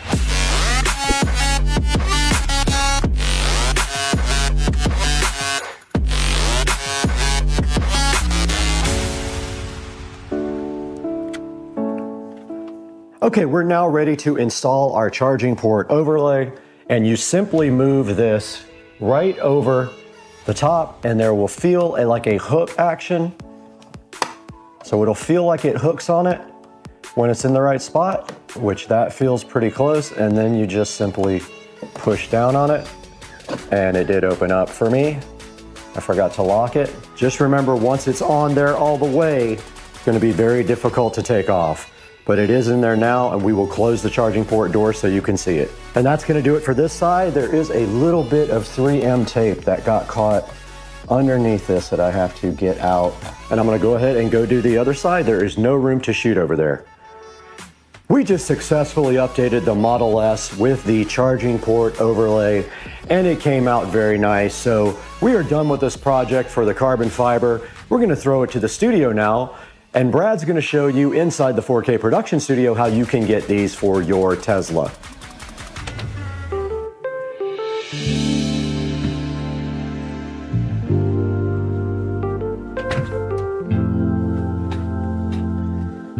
Back in the supercar street racing 4K production studio again with Brad. And today we've got the special carbon fiber for the Model S. Now, right here on the screen, you can see the 2023 Plus Model S charging port overlay sitting, looking so fresh and so fly. You need this for your car. Now, you can pick up your carbon fiber from either one of those companies, except the camera cover can only come from T-Sportline. They don't have the updated version over at RPM Tesla. But you can see here, you can go to the links in the description and you can order your Model S or other Tesla carbon fiber accessories for your car. And there's a whole lot of them available here. And I think there's some interesting ones like the carbon fiber Yolk steering wheel cover. I do like that. It is matte carbon fiber and it is on one of these pages. And they also have a few other things that I like the carbon fiber rear splitter. And one day I might get that. It does require some drilling to put on, so I'm not sure if I'm really happy about drilling into my $100,000 plus car. But it still looks cool and enhances the look of the car, so I'm kind of down to try it out. Guys, please like and subscribe and hit that bell icon. It helps me out so greatly. And buy all of your products through our Amazon links when there is one. Even if it's not the product you want, in the link in the description, click that link and buy anything you want. And it gives me $1 or $2 and helps support the channel. And the channel is growing subscribers every day and more views every day. But we got to get out of here. We got to go pick up a carbon fiber complete replacement for my car.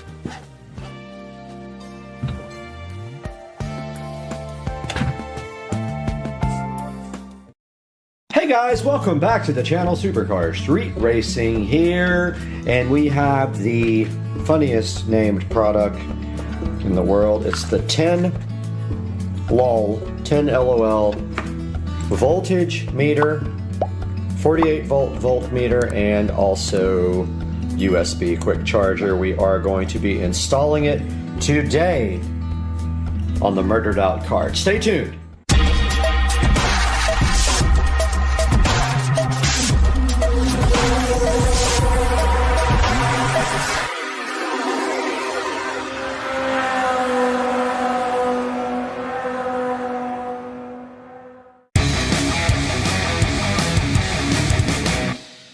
Okay guys, so here is the carbon fiber dash, and it looks like we are going to try to install it right about here. Can't do it here because there are cup holders in the way, but if we put it right here, I felt back behind there. I don't think it's going to be an issue because there's nothing behind there. It just has to be wide enough to make it through this right here, and I think it should be fine. I have my multi-bit ready to cause some damage to the dash, and it is about that wide that we're going to have to drill.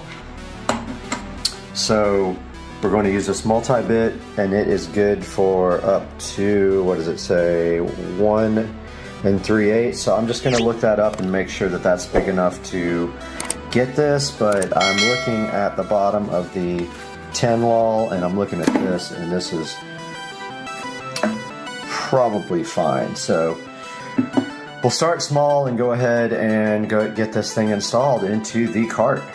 Okay, I absolutely have panic attacks about drilling into the dash. It's something I absolutely do not like doing, but it is a thing that has to happen to get this installed. So we have the drill out here with the multi-bit, and we have our measuring tape, and we're going to try to put it about right here. So the total is 1.5 inches. Ooh. Yeah, about 1.5 inches. I'm just going to try to eye it down the center and right about here, and just hope it works. And if it doesn't work, I mess my dash up forever on camera.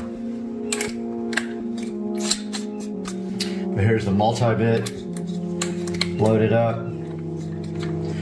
Now we don't want to go too much, so we'll do a little bit at a time. Let's see what the center is.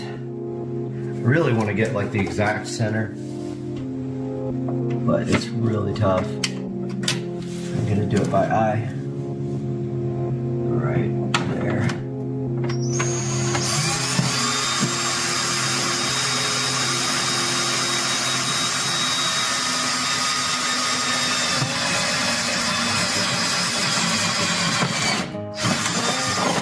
All right, so nowhere near big enough, we know that. We gotta go quite a bit bigger. Hopefully I didn't go too far up.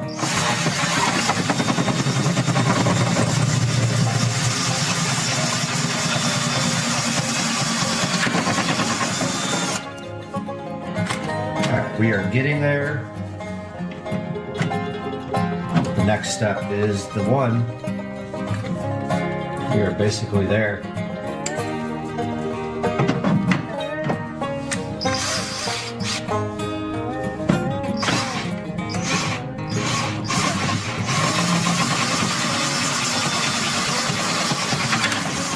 That should be it.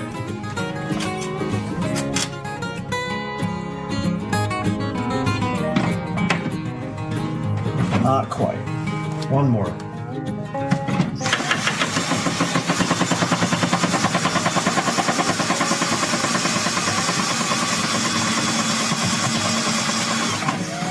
Try it like that.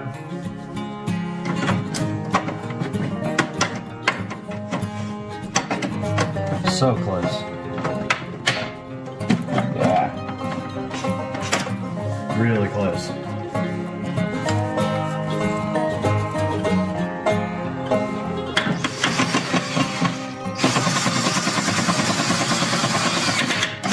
That should be it.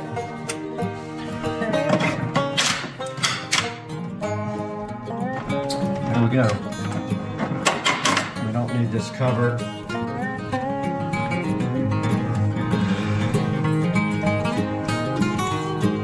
It came with a little cover. We don't need that. It's not going to get wet. I'm not going to take this cart out in the rain.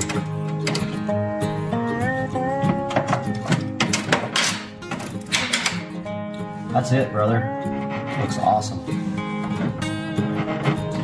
Now all we got to do is wire it up from the back. So I need to get my heat gun out and my soldering stuff. And we have a 48 volt right there. We're going to solder it to. This should be easy peasy. Lemon squeezy. These are 48 volts, but unfortunately, they don't fit this type of spade. They're too small, so I'm gonna actually cut them unless I have some spades that fit them. I might have some, I'm gonna check real quick. I got my collection of spade connectors out here. I have a whole box of them.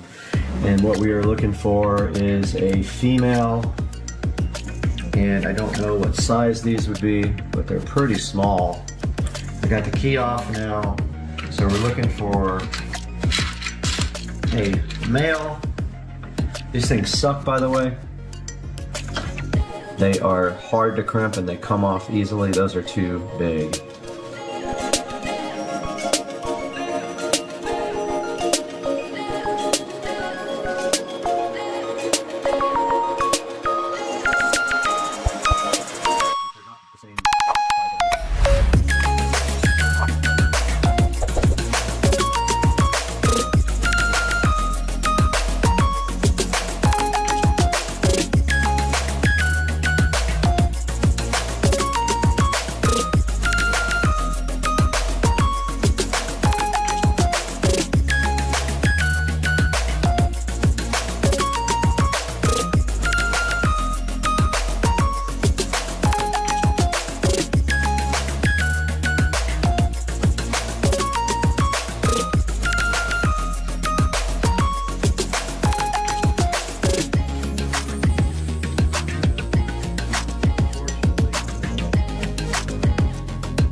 All right, we're just going to finish it up with some electrical tape.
that next.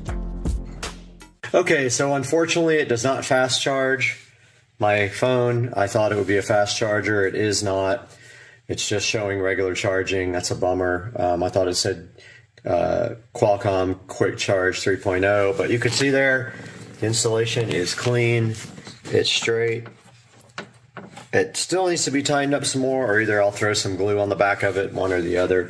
But yeah, we got that installed, and now we have a voltage meter and a USB charger in the cart. I hope you guys enjoyed the video. We'll see you guys next time.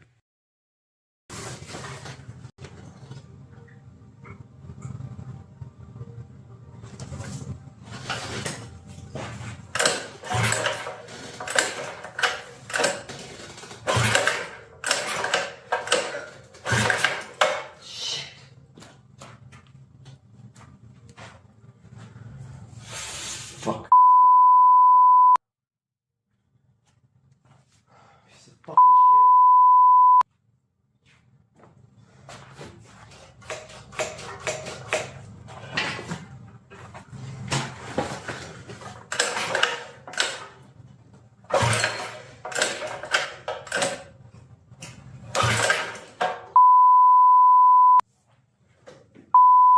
Bye. Over it.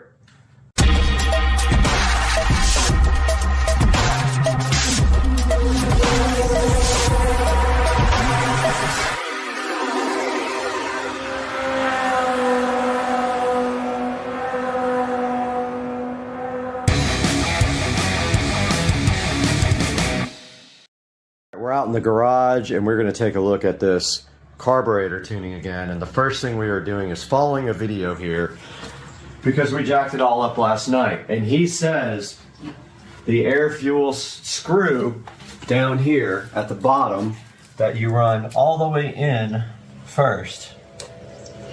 So I'm going to do that because Joe did some craziness with it trying to tune this thing.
morning, guys. Welcome back to Supercar Street Racing.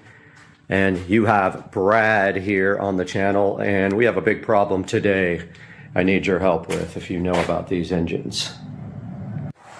It is absolutely hosed. I have no idea what's going on with this. So the goal of today's video is maybe to get a avid hardcore subscriber to help me figure out what's going on with this. I have a feeling, but I'm not 100% sure. So let me describe what's going on with this bike. So Joe and I drove the bike the other night. It was running fine. Joe made some tweaks to the carburetor to try to get it to run better because it had a high speed, like not a high speed, but under throttle load. Sometimes it would break up. And so we made some adjustments to the fuel mixture screw at the bottom and the idle screw. When I drove the bike home, I got it all the way home, and then the bike wanted to go dead. And then after that, it was hard to start up. And then after that, even harder to start. And then all of a sudden, it wouldn't start at all, but it was easy to pull the string. And then I sprayed some carburetor cleaner directly into the carb and attempted to, oh, the light went out, attempted to start the thing, and that's where we are now. So that leaves us where we are right now.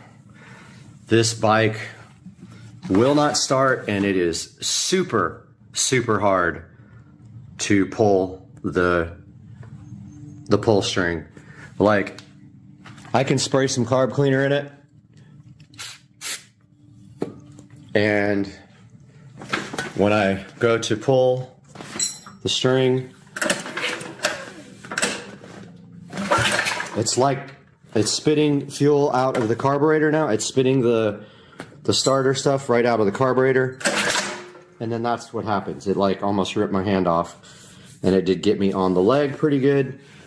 But it's like hard locked at that point. You can't pull it over. And then watch this. I'll show you guys something else.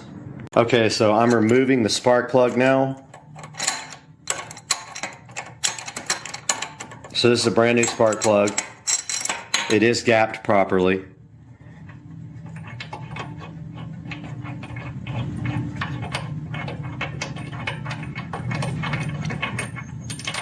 Spark plug is completely out of the motor. And now pulls over just fine. And there's no fuel coming out of the spark plug hole when I pull the motor over. And I have actually blown out the cylinder with the air compressor.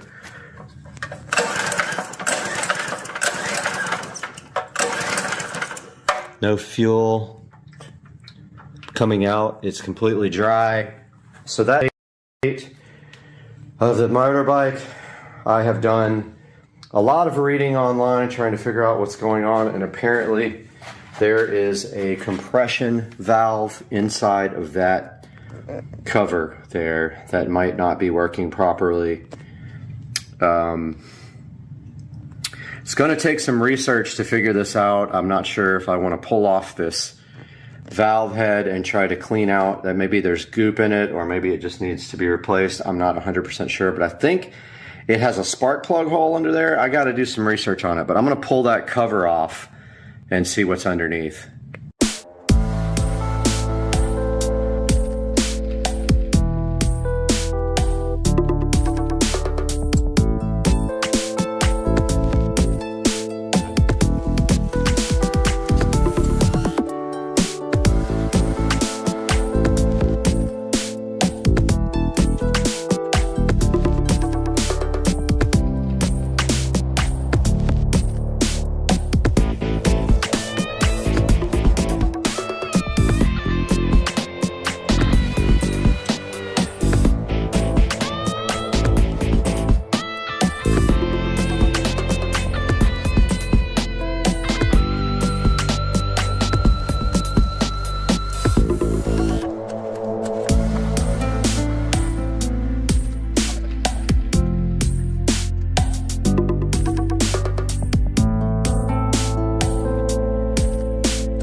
Okay, so I took the valve cover off. I thought there was some kind of compression valve, but this has 2 regular valves in it, and they seem to be operating properly.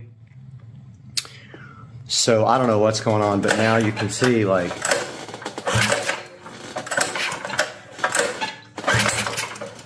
that feels a little better, but it's still...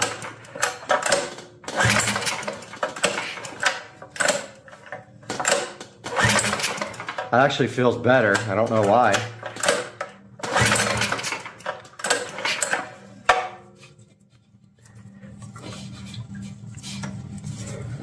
But there is spark. I checked that.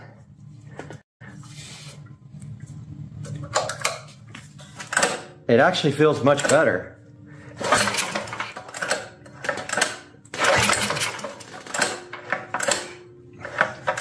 It's not perfect, but it's not so hard to...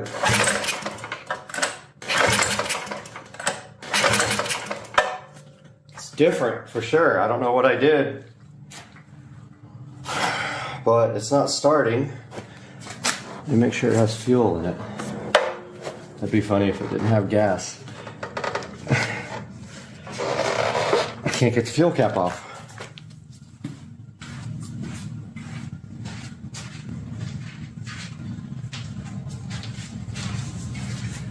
Something feels different now. By the way, my gaskets are all busted here. I gotta fix that. Wow. Pliers to get it off?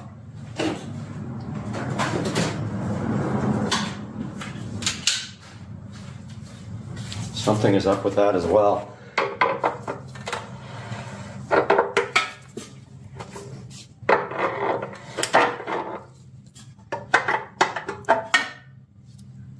There's plenty of gas in it. I ordered a new fuel cap. Oh, the spark plug wasn't connected. Duh.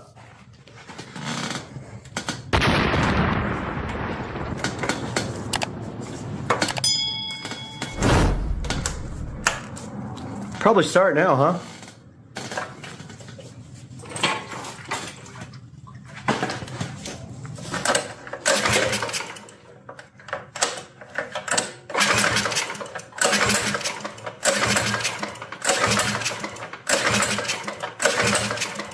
Well, it pulls easier, but it won't start.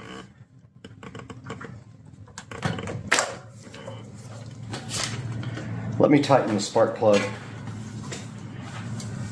a little bit. Oh.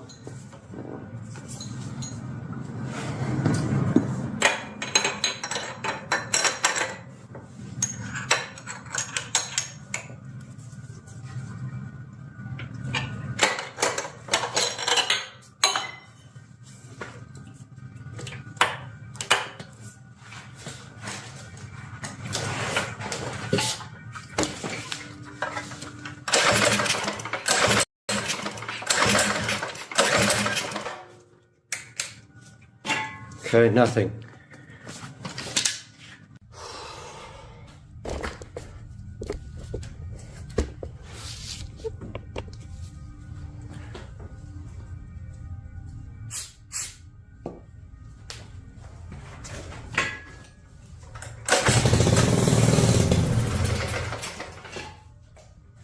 Started.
can see my frustration with this thing. I was able to get it started once, and now it's fully, completely locked in, and I can't start it. I don't know what's going on. I mean, I don't think it's the carburetor. That's working fine when I move the throttle. Does it have fuel?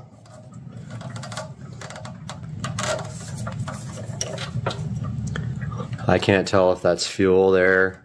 I mean, I guess it is.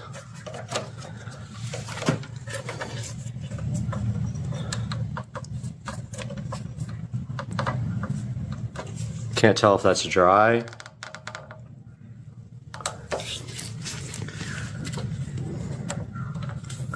I don't know if this is dry or what, but anyway, that's where I am. I don't think fuel's going in there. Maybe the jet's clogged. I have no idea. That's where I am. I don't know what to do next. I'm super frustrated. I'm ready to just get rid of this thing, honestly.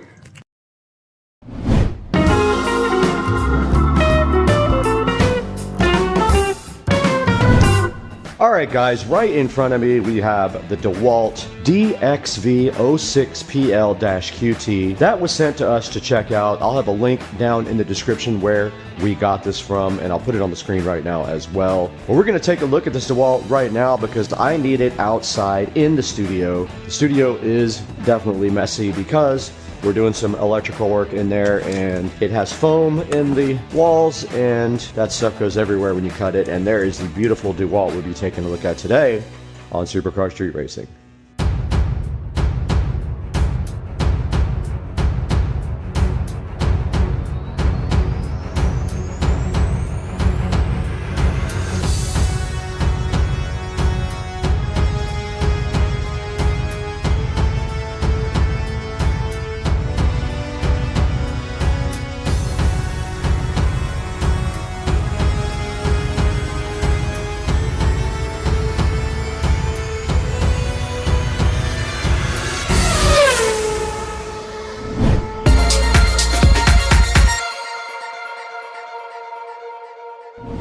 Inside of the DeWalt box, we can see some cool things right on top. There is an attachment here, just like that.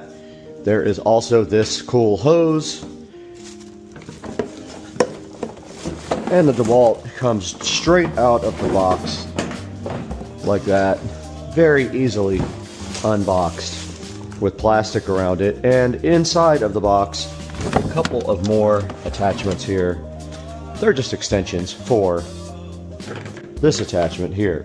What else came with the DeWalt? Let's see. Everything else is inside of it. So they did give you a lot of other cool options. There is a look at the filter that it uses.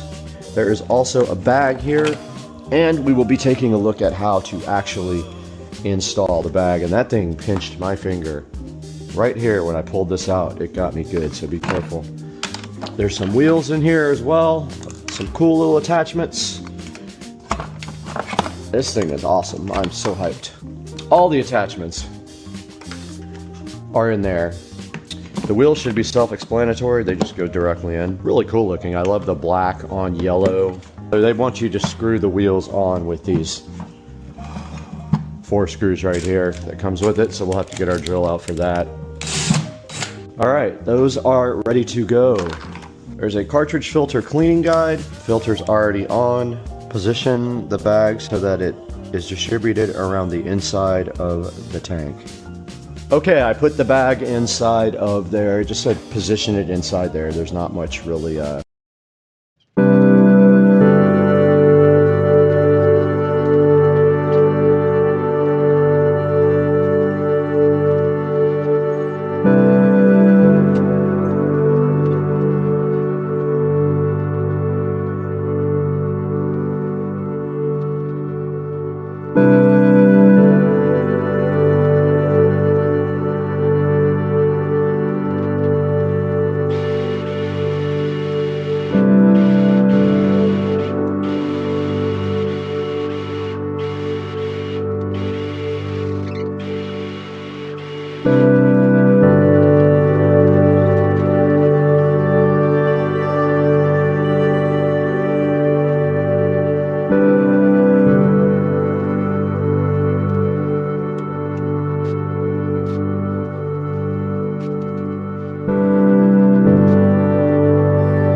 Oh my god, this thing is so freaking cool. Guys, welcome back to Supercar Street Racing again, and you got Brad here. We just got through a minor hurricane which has just moved out of the area, and so now we have time to come back and show you guys a new review of something sent to us by a company. They wanted us to check it out, asked if we were interested, and of course we want to get this stuff out to you guys to try. So let's get out here in the SCSR garage and take a look at what we got out here. And we have the Jet Fan Max by Kika. We're going to be taking a look at that today, and they also sent us the portable fan as well to take a look at. All that coming up today on Supercar Street Racing. Hang out.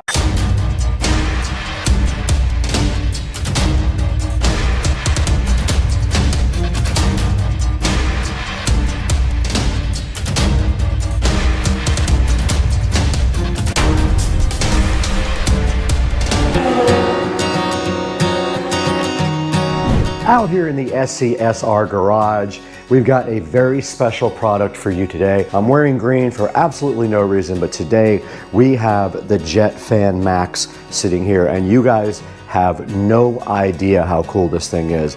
We're going to be taking a look at this today for the very first time, and the challenging part is that the instructions are in Chinese or something, and so I had to try to translate them to figure it out. But we're going to open this stuff up really soon and see what's inside the box, what they included with the Jet Fan Max and the portable fan as well. We'll get that information to you guys today and tell you how we feel about this fan. So let's get going. We got a lot of stuff to do today with this, and we're out here in the beautiful garage hanging out with the Tesla and the golf cart. Let's get this thing unboxed. We're starting with the Jet Fan Max here from Kika, and right in front of me you can see the box is silver and does show a picture of the fan in front right there, and then it's got some little artwork around it like that, and on the back it looks identical to the front. No big deal, nothing really on it. And then on the side right here it does have the actual label right there, which we will take a look at in a little bit. And then just the company information. They are from China, so the information inside is in Chinese. Now the Jet Fan Max is supposed to be a super powerful portable rechargeable fan that could work in any circumstance where you don't have a lot of breeze going, let's say like a sporting event or camping or something like that. This would almost be perfect for that, but we have yet to see if this thing can rip or not. Now, I did cheat and I charged it ahead of time, so it is completely charged up. So let's go ahead and open the little one first and see what that's all about. You guys can see the Kika cute little portable fan sitting right in front of you. And if we take a look at the box, it just says portable fan on the front and has the company logo. And then on the side, it does say that it comes in multiple colors there: red, blue, green, black, and gray. It says that it has a long battery life, it's quiet, and ultra compact. And then on the back, it just has information about the model number, the label, and other things like that. And so that pretty much is all that's on the box of the Kika mini portable fan, the cute little fan. So I guess our next thing would be get this thing unboxed, get it charged up, and let's see what this thing is capable of doing. All right, we're gonna go ahead and unbox the Kika mini portable fan, and it is taped shut with a little sticker, and those came out fairly easy. Let's go ahead and get this thing unboxed. It does slide right out of the packaging just like that, and when it slides out, you'll be surprised later what you see in the big box, because this looks very similar. But let's take it out, and it looks like it has a USB Type-C charging port on the bottom, which is great. It means you can charge it with any of your USB-C adapters. And it did come with a power cord here in case you don't have a USB Type-C, which I'm sure you do. Pretty much everyone has one of those now. So let's go ahead and get this thing on the charger and see how much charging it actually needs.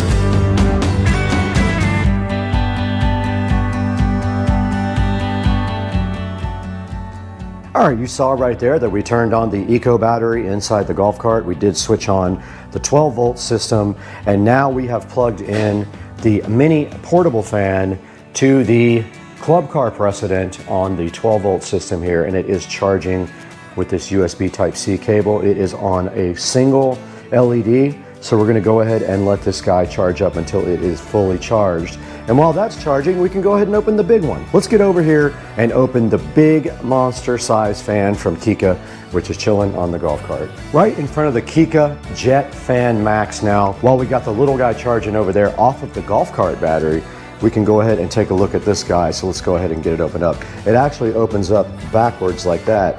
And as you can see on the inside here, we have the Kika fan. We have a nice instruction manual right here as well. We've got this add-on device right here, which kind of looks like a filter. We've got this tube right here, like an extension. We've got a charging cable right here. We've got this little brush add-on. And then we got the Jet Fan Max, which weighs about, I would say, 5 pounds at least.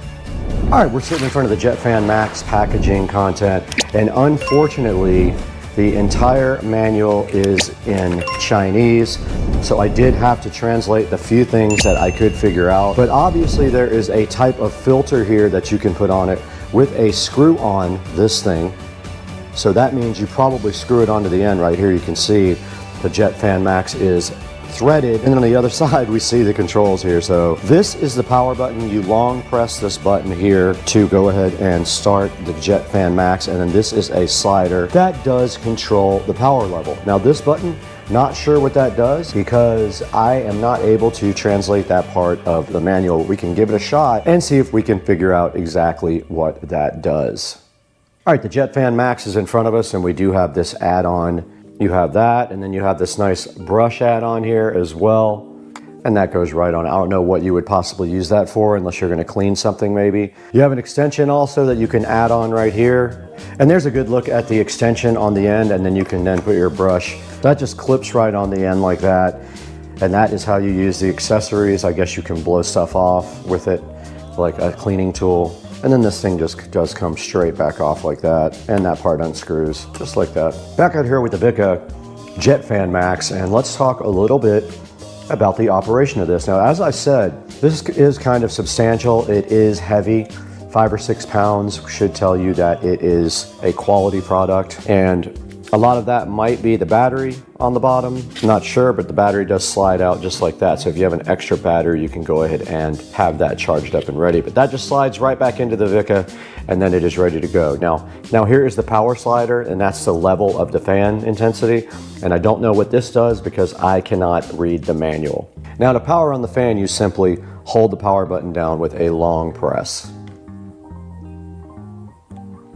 And you can see right here, it does say 95% on the charge indicator, and it is at 0% power. Now we're turning it up, and it is going to blow the camera over. It will blow. That's only 36% on the thing, and it will blow this. Absolutely rips, and you can see how much power it had at only 50%. It will blow the camera over easily.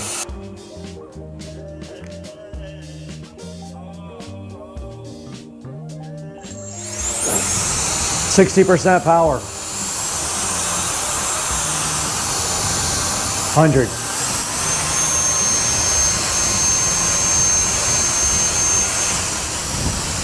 So strong. Wow. All right, I don't know if you guys can see the dust on the car, but we're gonna give this a shot to get the dust off of the car. Let's see, there's plenty of dust on the car. Here we go. Blew it right off.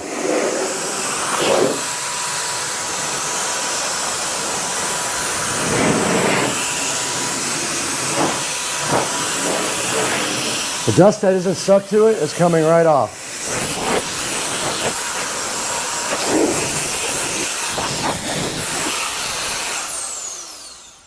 Now here's a look at the indicator from 0 to 100% on power is what you see right there. It's on 0 right now. And I still don't know what this button up here does. Let's give that button a shot.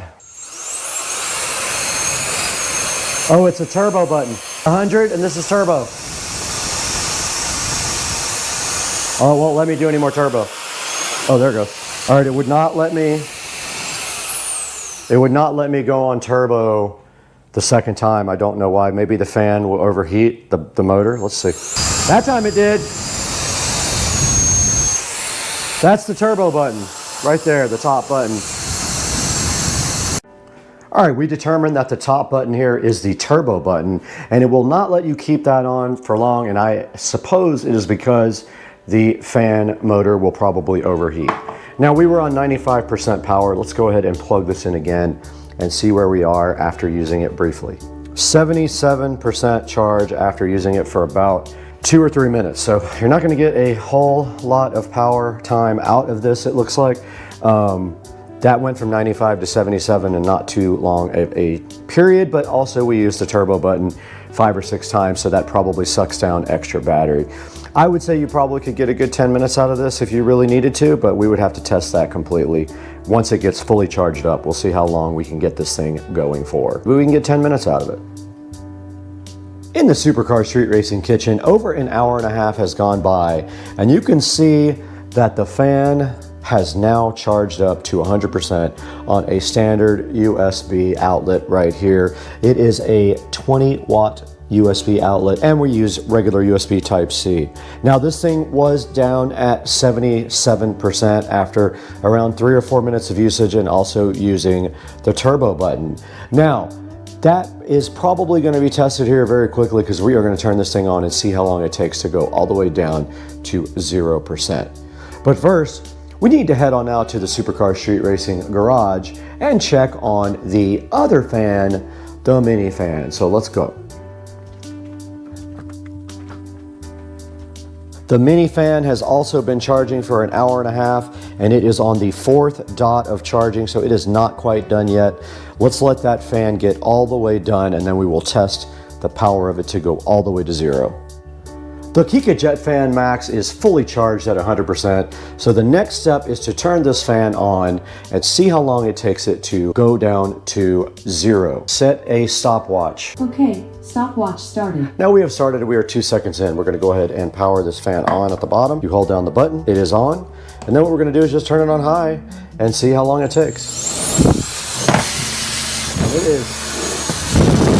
The only way we could get it to stay was with a bottle, a 2-liter bottle of Coke and our tequila. So we're gonna let the battery run down now. I can't see the battery, unfortunately. Let me turn it where we can see it. We've got 1 minute, 18 seconds.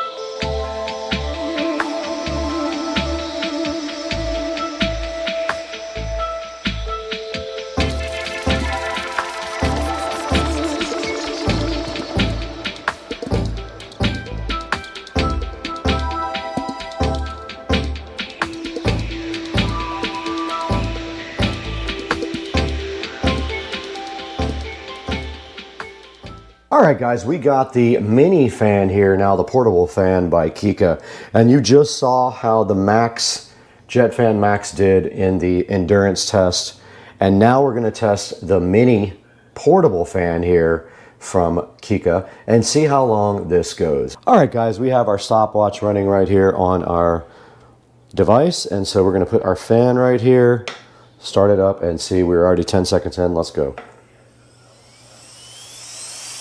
Fully charged right here. Let's let this thing run.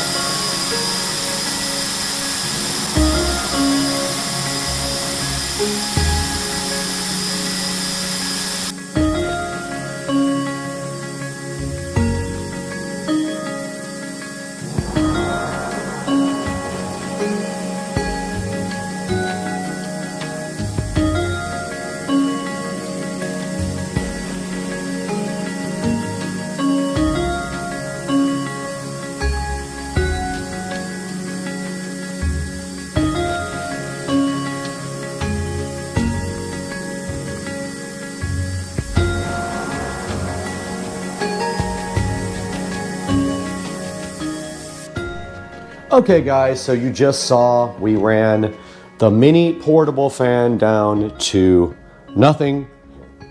You saw how much time that took, and we ran the big jet fan max down to nothing, and it is at 96% after 3 hours. So it is almost recharged to 100%. Just using the typical USB Type-C cable here. This guy right here ran completely down as well. So we can actually put this on the charger now. It has a USB Type-C on the bottom also. So we just plug this thing right in like this. And you can see on the back of the unit, it does have 4 LEDs, and it did start blowing again as soon as I plugged it in. But it has 4 LEDs right here. Both of these guys are recharging. Okay, let's reset the stopwatch and see how long it takes this portable tiny mini fan to recharge. This is going on 3 hours right now, maybe a little bit more. And then we'll give you an update once we get all this stuff completely recharged. The Kika or Kaika, however you want to pronounce it, fans are rocking every way, y'all. Guys, welcome back once again, and today we have a special product here, the Kika or Kaika, however they pronounce it, Jet Fan Max. I don't think this thing is available yet. I've been looking for it online, but they did send me this and their portable fan to go ahead and check out, and I can highly recommend both. These things actually, I never even thought about it this way, but they're designed to be dusters, or, I mean, you could use it for a portable fan as well for yourself, like I thought, but these are for doing dusting and things on computers. And this thing really rips. If you just hold down the button here, it has 100% charge now, and you just turn it on and it will literally blow the camera off of the entire computer. So that's the Jet Fan Max, and this is the portable fan.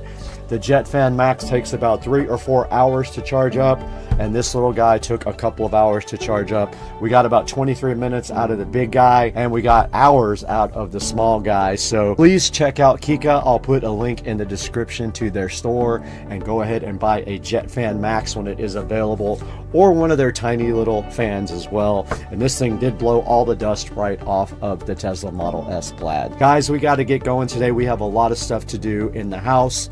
We'll see you next time.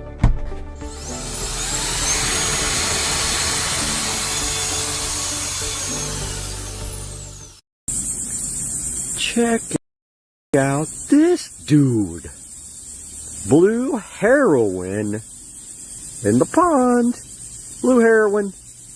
Why don't you stay on camera? All I want to do is barbecue you. All right, 200. 200 pounds. By the pound. Is that a lot?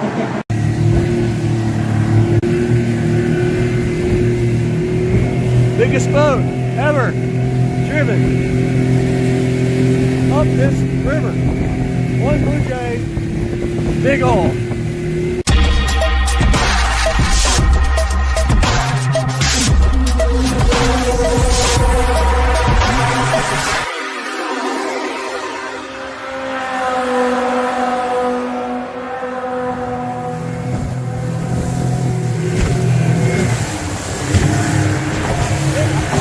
Oh my God.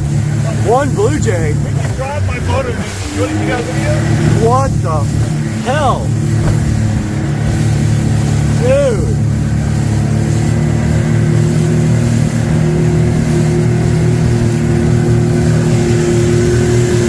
Oh. It's got the depth.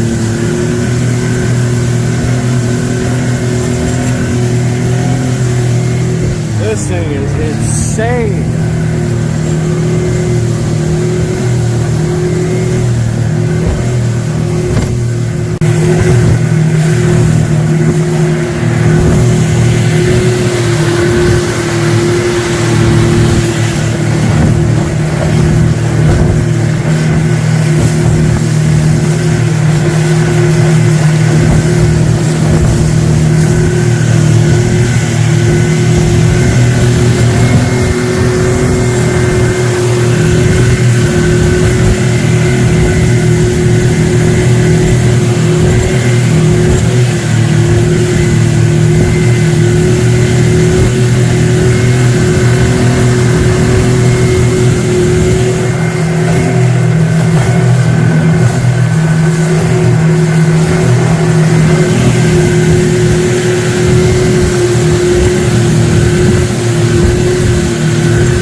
him.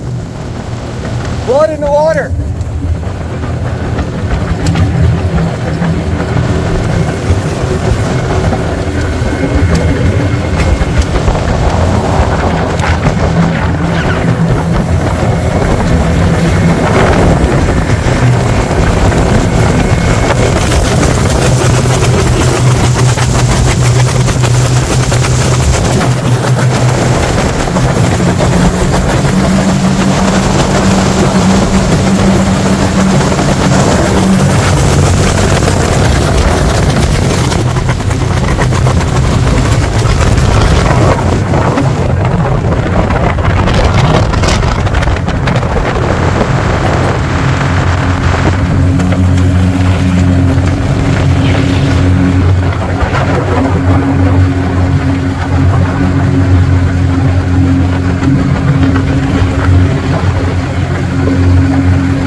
It goes down. It goes down. It don't go down. It do go down. Robert, it goes down. No, it don't. It do go down. It do go down.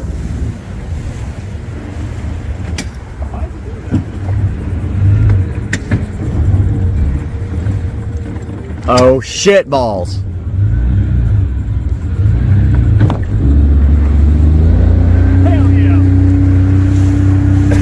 It do go down! I like this place. Man, it'd be fun to live there and just walk. Oh! Yep. Right on the...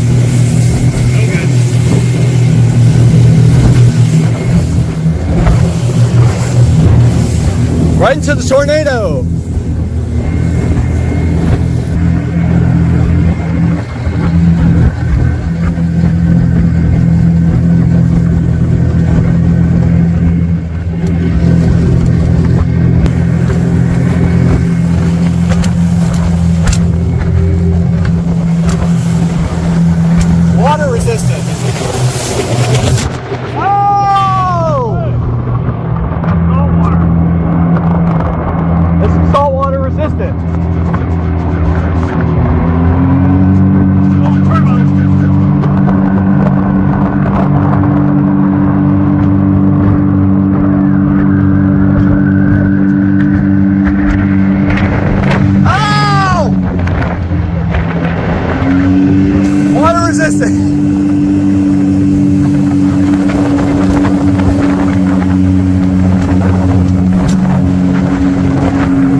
Weather.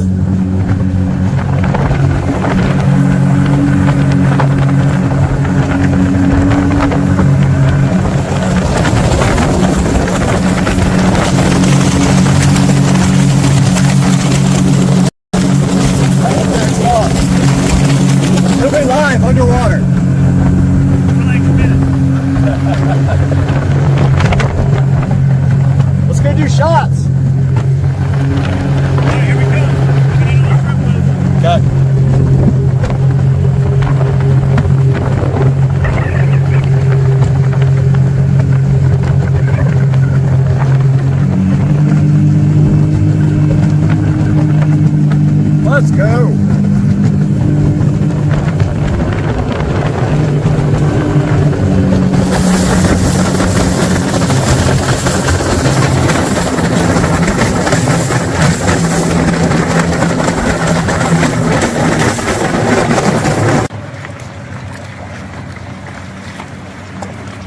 This thing's kind of sick. It's big. Do they just do shrimp? This guy? Yeah. Dang. That's awesome. We need to buy like how many pounds? I don't know. 10 pounds of Royal Reds. They usually buy. Hopefully they got Royal Reds. I don't know if they have them or not. They usually do. But the price is so good, and they're like that IQF frozen, I think. So they're phenomenal. Like fresh when you defrost it. Got some good video today. Camera got ruined. Phone got soaked.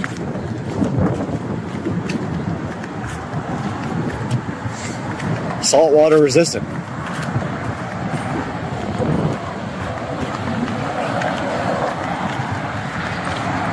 Shrimps. We bought some here at one time, me and you. They were fantastic. I remember.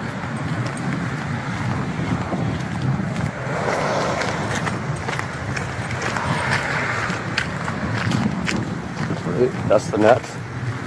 Yeah.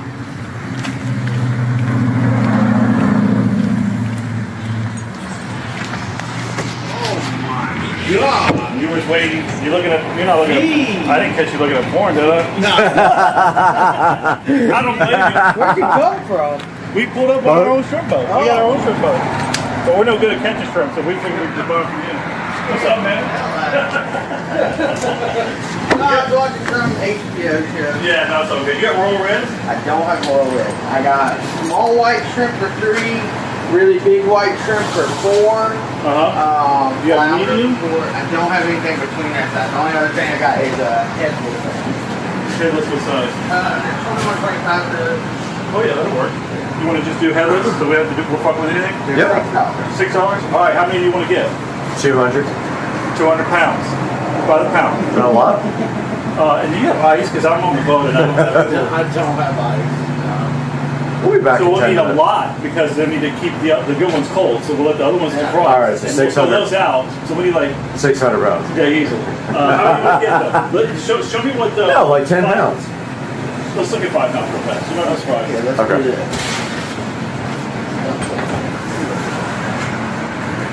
That looks about 5 pounds. Wrap it up. God, that's going to be a good meal, dude. Actually, What if that's 5 pounds? it might be close to it, actually. We'll do shrimp and grits without the grits. Look at the bottom. Did it look good? Yeah. Oh, you shake it out to get all the shit out of it, right? Yeah, I'm gonna get all that. That's why I put it in the basket. Yeah. That's perfect. When are you gonna have Royal Reds again? Probably not till December, Oh, January. really? Yeah. We usually don't get them till like around then. Yeah. These are going to be ready. I can't wait to see like how we're going to cook them. I'm gonna do a sequel bowl. Yes. There we go. And actually, we need to start defrosting anyway, so don't make it. No, they're going to be fine. We'll be home in 10 minutes, to be honest. 10-minute ride. Scores is like 5 minutes away, and then we'll be... Scores? Is that where we're going? No, the one in Mayport's closer. Oh, Club. Man, I got...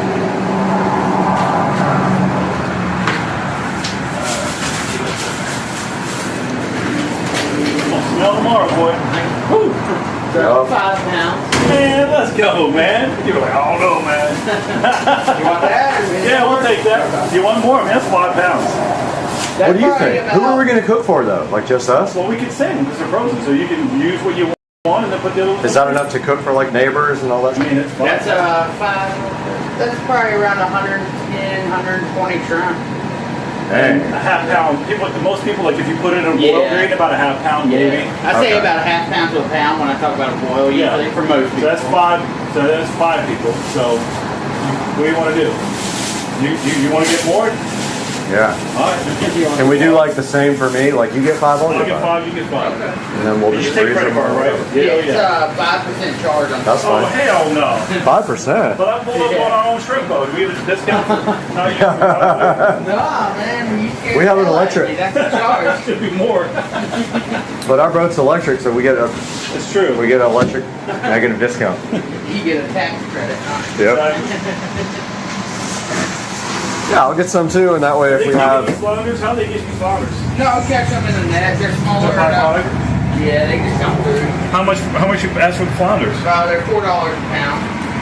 Well, let's get a flounder. I'll buy a flounder. Get a flounder. Can we get a 200-pound flounder? 200 Or 200 1-pound ones? But you got to fillet. No, but like what? I mean, just give us. He knows. I don't know anything about You it. know how to fillet them? No, you're gonna fillet. Okay. You got a fillet knife in the boat. Give us a flounder, You want please, flounders? sir. Yeah. Yeah. One or two? Probably 1 or 2, to be honest. 2 flounders. Yeah, they're not that big. So. What are they, maybe pounders? 1.5 pounders, maybe? 2-pounder flounder. Big bag. Yeah, dog. There you go. This thing feels good. There's a lot. Why are you sitting here? You don't have the fucking blown on you. Oh, what? You're missing out on all the good cold air. No, it does work pretty good though, don't it? You got a lot of shrimp, brother. Oh, this ain't nothing, man. Damn. This is literally probably 0.01% of what we get. And you guys, do you freeze them on the boat? Yeah. With that IQ, what's it called? IQF or whatever it is? Yeah, IQF. Yeah, what does that acronym stand for? Instant? I think it's like instant quick freeze or Oh, something like that, yeah. or individually quick froze, something Yeah. like that. Look at that, it's pretty much 5.5. Dude, your skills are on point. But yeah, I mean, some boats do it with like nitrogen and tank, Oh yeah. like squeeze boxes, but we use like a brine tank, so Yeah. I think it's a little bit better. That's a We poke. don't use any Look at kind of this sick preservative. It sucks that they have to poke the air out of every little shrimp. They have to put like little pokers in them, sure they do like that. the thing. Yeah. Terry, whatever his name was. The descending? Yeah, when you descend your shrimp, you got to poke a hole in each one. Exactly. What's going on, man?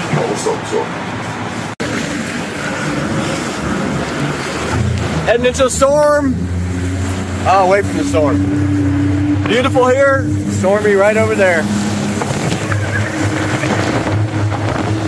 It's gonna be a good video.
Mine.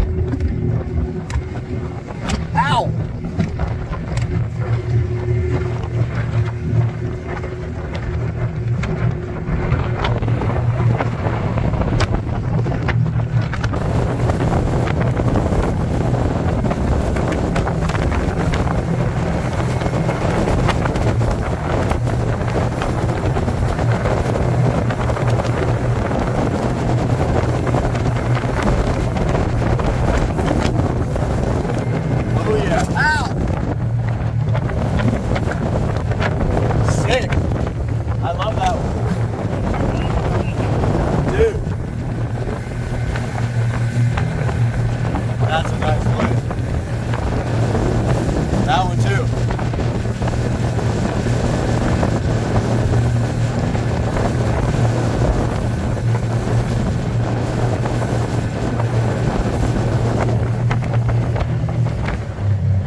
I remember.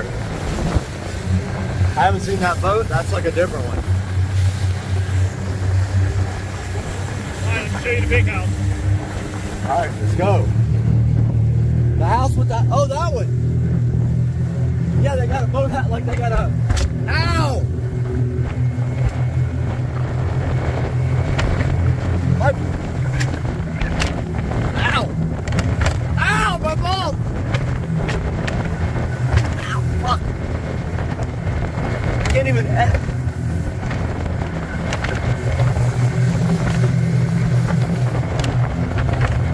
Oh man, that thing is sick.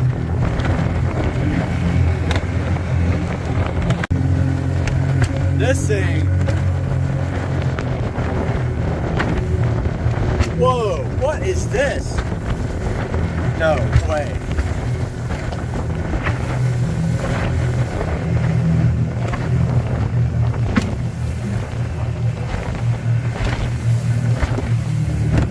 No fucking way. That's a, what? What the hell? How do I not know about this place? Look at the boat. Dude, like $1 million worth of pavers. Oh, boathouse. John, they're going to build another big one right here. I want to live there. John's just working on this one. What?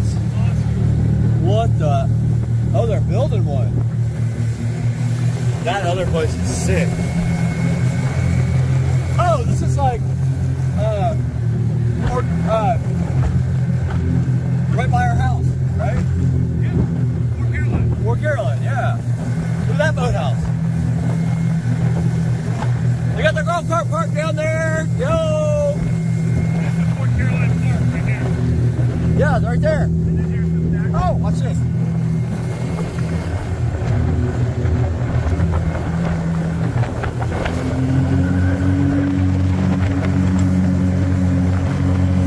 What? Look.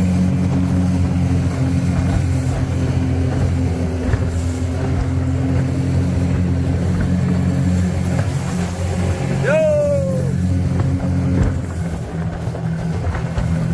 Chimiquan Berserk. There's the fort.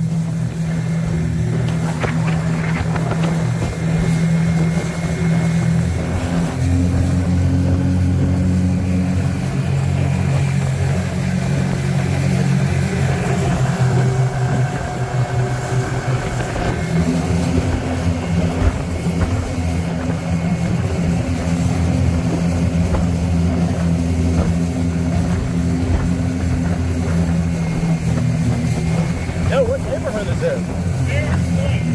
Oh, that's kind of nice. Oh, I got 18 cars. Oh, that's the where we always drive with the golf cart, right there. Okay, I know where we are. Ow! Balls! Ow! Fuck! Ow! This thing needs better shocks. Hi.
not or do it. One or the other. Yeah, I think I can. Oh, nice scout on top of that one. Go ahead somewhere. We passed this guy on the way up. No. I thought we passed that dude. All right, light you off, all right? All right.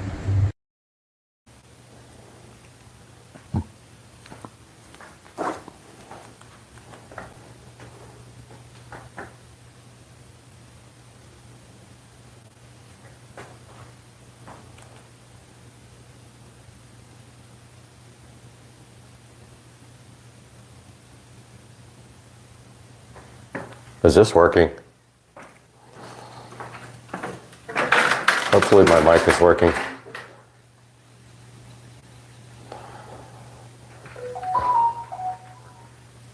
It is. Okay, cool.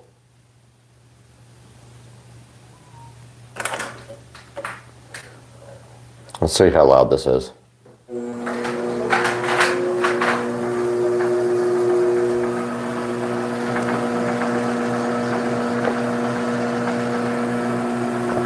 All right, got my energy drink here.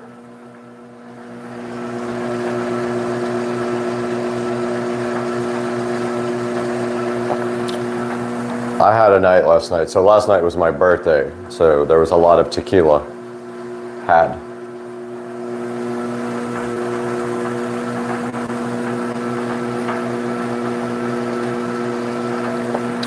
Trying to wake up.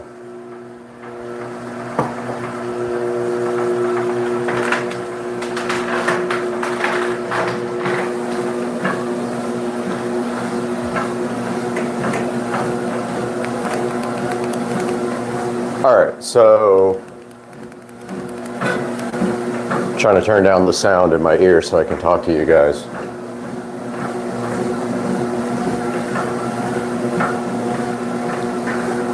Okay, so I wanted to get on this treadmill and talk. Yeah, another content creator complaining about YouTube. That's exactly what you want to hear, I know. Let me tell you about YouTube from my perspective as a person not making money on YouTube. Now, why do I say I'm not making money on YouTube? Because I am losing money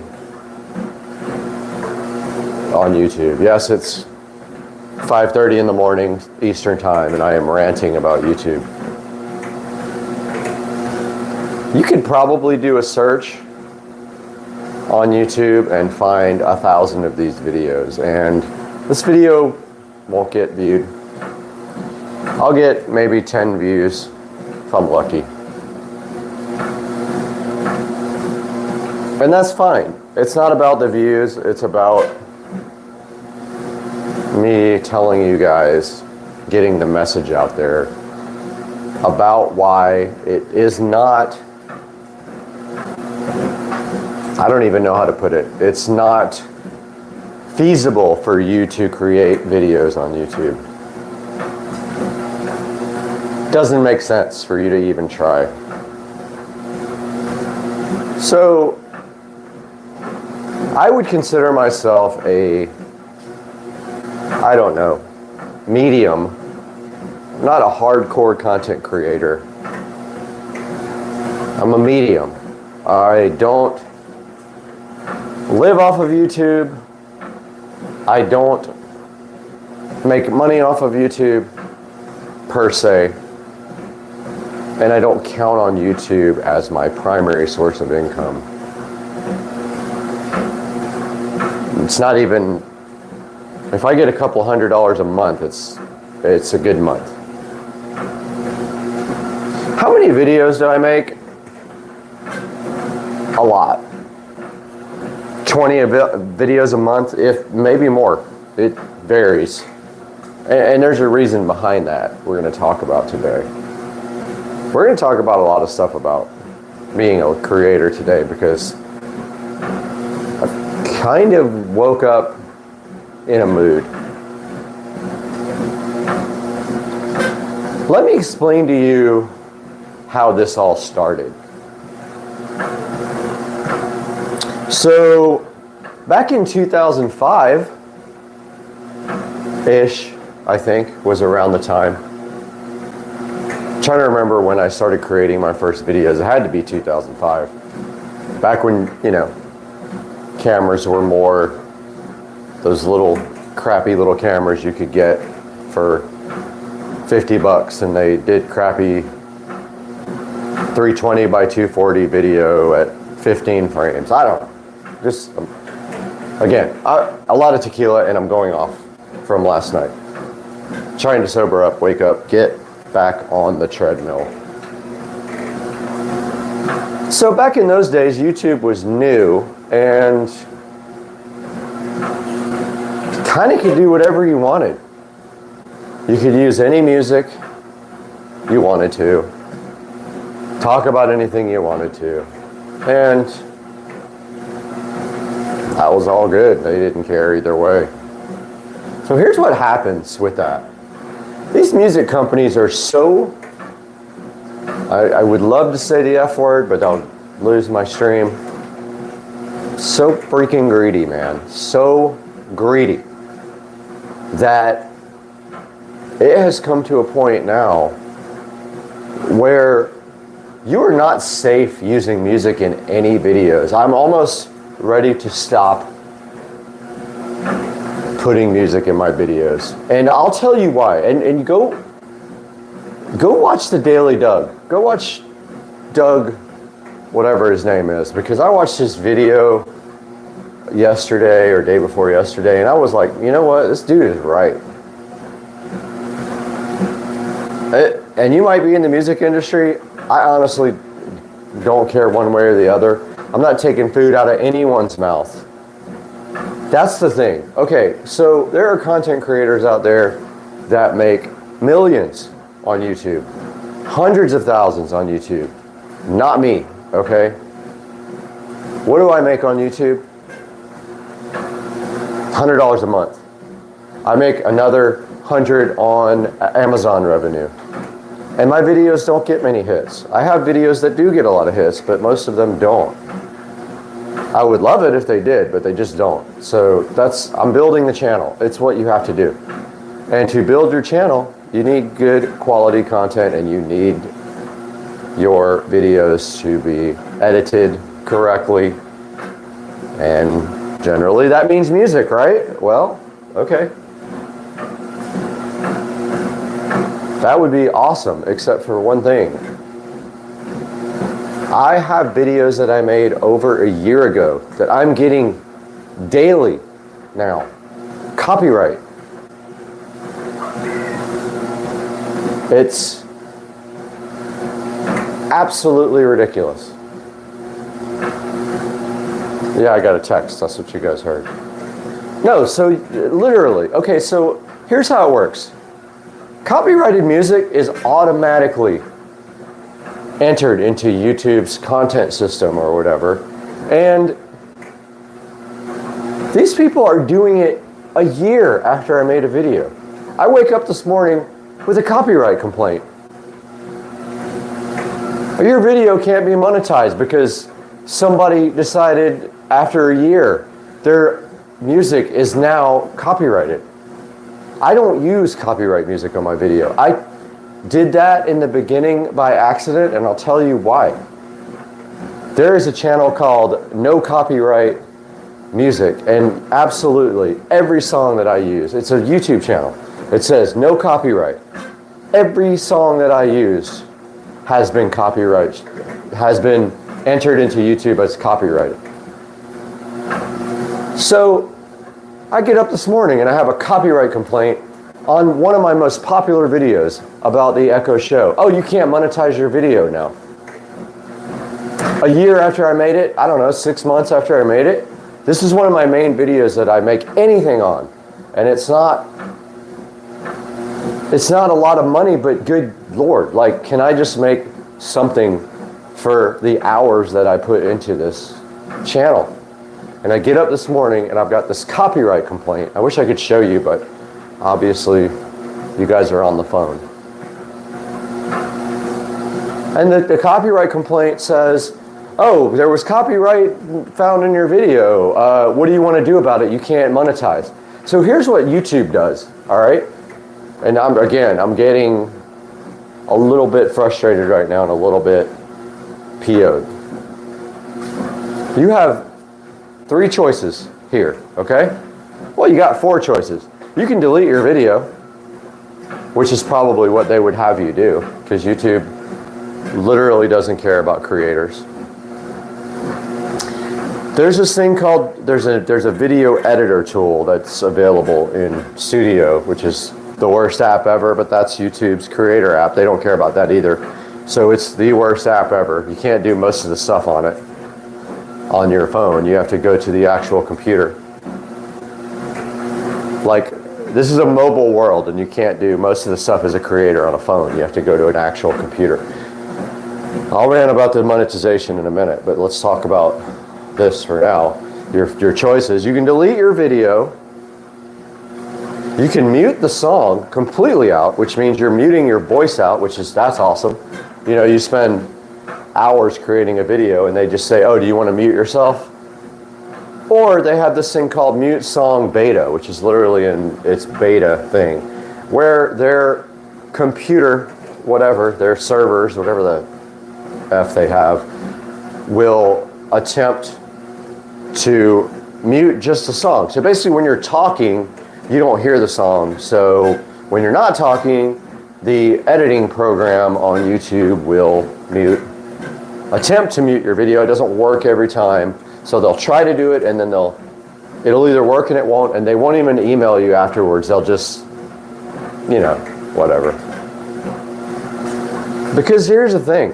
YouTube does not care if you're making money on your videos. They literally don't care. It doesn't affect them. As a matter of fact, YouTube would prefer if you don't make money. They don't have to pay you. So they will have to pay the music creators. But let me tell you about this, okay? So how am I taking money out of a music creator's mouth if I'm making $200 a month and they also have their video on YouTube? Their music is already on the platform. Like, look, man, I'm a musician, I get it. Some people are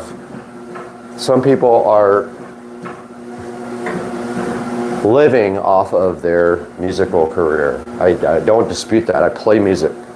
Get it. I get it. You're a musician. You make money off of it. Things have changed, okay? This is a digital world. The record labels are the ones who are doing this. So people like Sony are doing this to the creators. And they are seeing all these creators that make millions of dollars a year, hundreds of thousands of dollars a year, and they are wanting their share of the revenue from their live streams and videos. Now, I know you guys don't know about this, because if you're not a creator, you don't understand how this works. There is an automatic system in YouTube that will let you know if your content is found in someone else's video. If you upload a video, if I upload a song right now, let's say create a song from scratch, I can upload that to YouTube, and I can turn on copyright protection, and YouTube will tell me if someone else uses my content.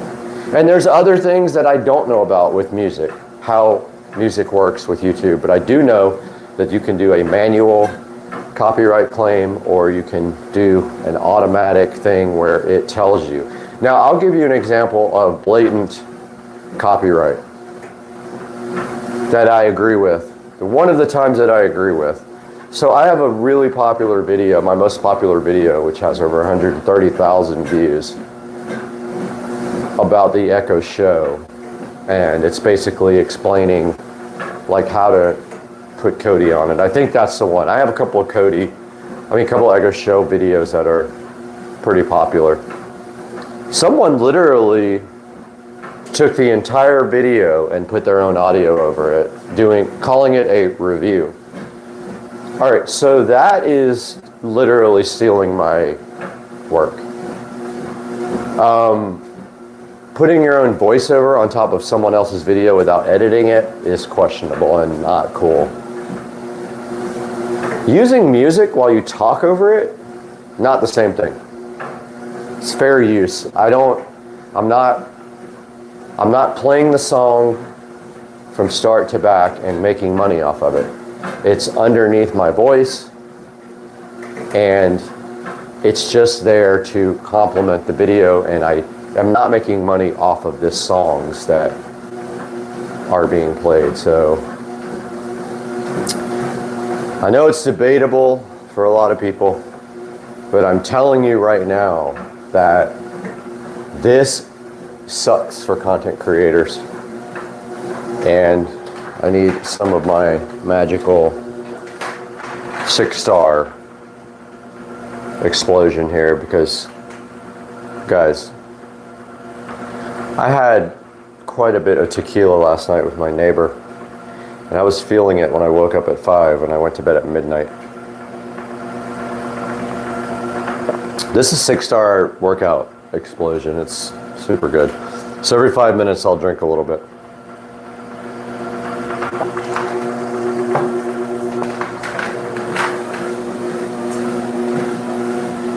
Back on the treadmill. More talk.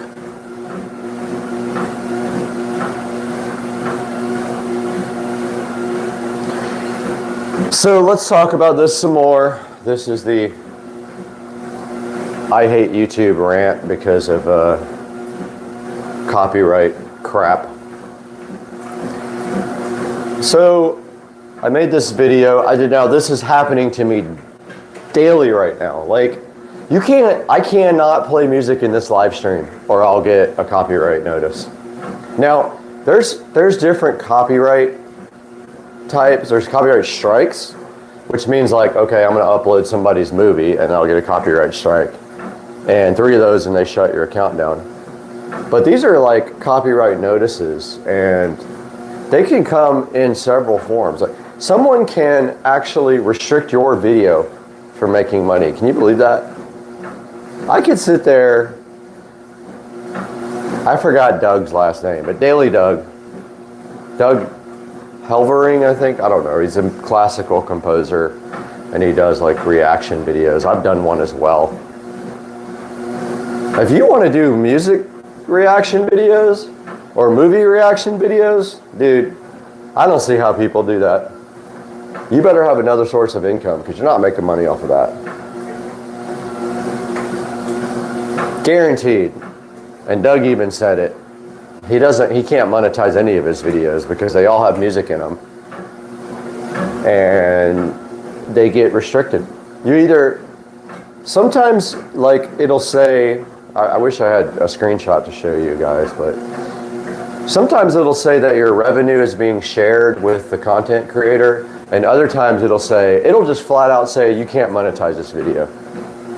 And what's happening there is all the money that you put into, all the money you were going to make is going to the person who made the song. Now, the person who made the song didn't make the video, they made the song, and they get all of the money from your video, all of it. Tell me how that's fair to Brad or Doug, or let's not talk about the $1 million guys, because they're going to make money regardless. But it literally blows my mind that it has come to waking up every day, every single day, multiple times a day, to an email that says a copyright claim has been filed on your video. It is the most irritating thing in the world. You can't contact, I haven't tried even fighting them, because I literally mute out the entire song. Yeah, it mutes my voice too, but you know what? I'm not giving somebody else my money for work that I did. To give you an example of what it takes to create a video, honestly, You can put as little or as much as you want into a video, but obviously some of them take quite a bit of time. I can spend hours shooting a video, hours editing a video, and then an hour uploading a video. And I have done that lately to a lot of videos. You can spend 20 minutes on a video. You can go live like this, not spend any time but the actual live time. Or you can go live and put production elements in it if you want to. And just Doug made a good example about this, however different we are in our creations, as he is not monetizing because he can't, because his videos are all about music, and that doesn't work. YouTube will not let you do that. But he put it this way. This dude spent about, I don't know, I think he said hours, and sure it's 4 or 5 hours on the video that a bunch of other people had already reacted to. Uploads his video and it was completely blocked. Not just a copyright claim, blocked. Like, could not upload it. Period. Not even without monetization. They can block if they want to. 6-star. Good stuff. It's the only thing that keeps me going right now. Tequila Sunrise. Coming up soon, guys.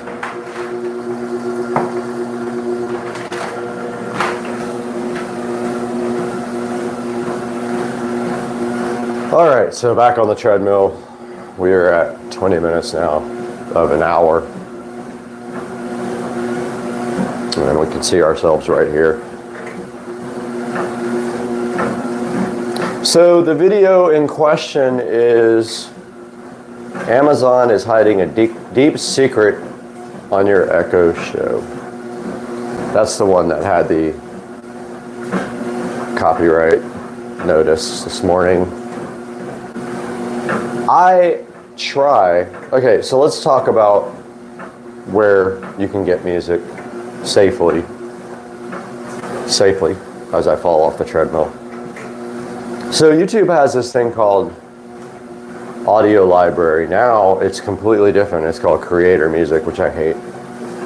And if you are monetized, which means you have over 1,000 subscribers and 4,000 watch hours, you will have creator music beta, and I accidentally selected it on my channel and I regret it because they have moved to this new licensing model now, and it's stupid as all heck. I want to say so many curse words right now, but I can't, because obviously there's too many rules on YouTube. Dude, if YouTube was my main source of income, it would be one thing, but like literally it does not matter, except that it's giving me stress about putting all this time into videos that are not going to make anything for me. But that's okay. I'm gonna write everything off. I'm gonna write it as a tax write-off, so whatever. I don't know why I even care, but I woke up this morning. I hung out with my neighbor last night, and we did a lot of vodka and tequila shots and watched a movie. But she's a squirrel, so she can't pay attention very long, so she's all over the place. But tried to watch Triangle of Sadness and well, I forgot the other one. Some horror movie. I'm ranting, right? I'm squirreling myself right now because I'm off on a tangent.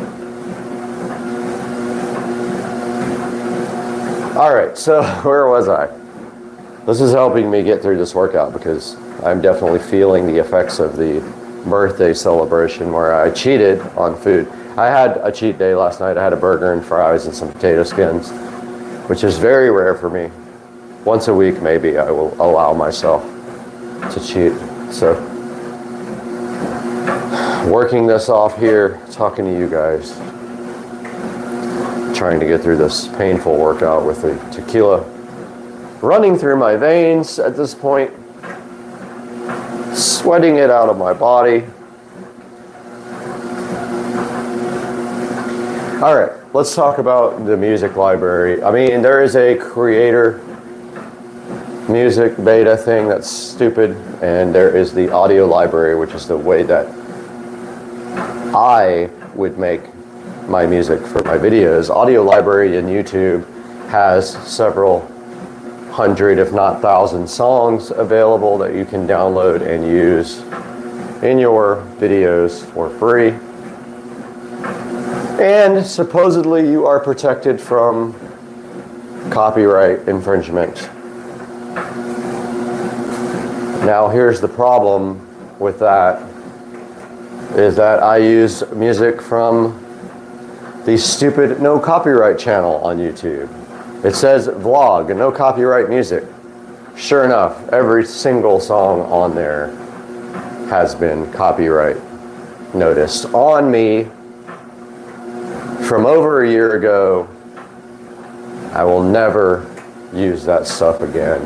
There are other sites on the internet that have royalty-free, is what it's called, royalty-free, copyright-free music.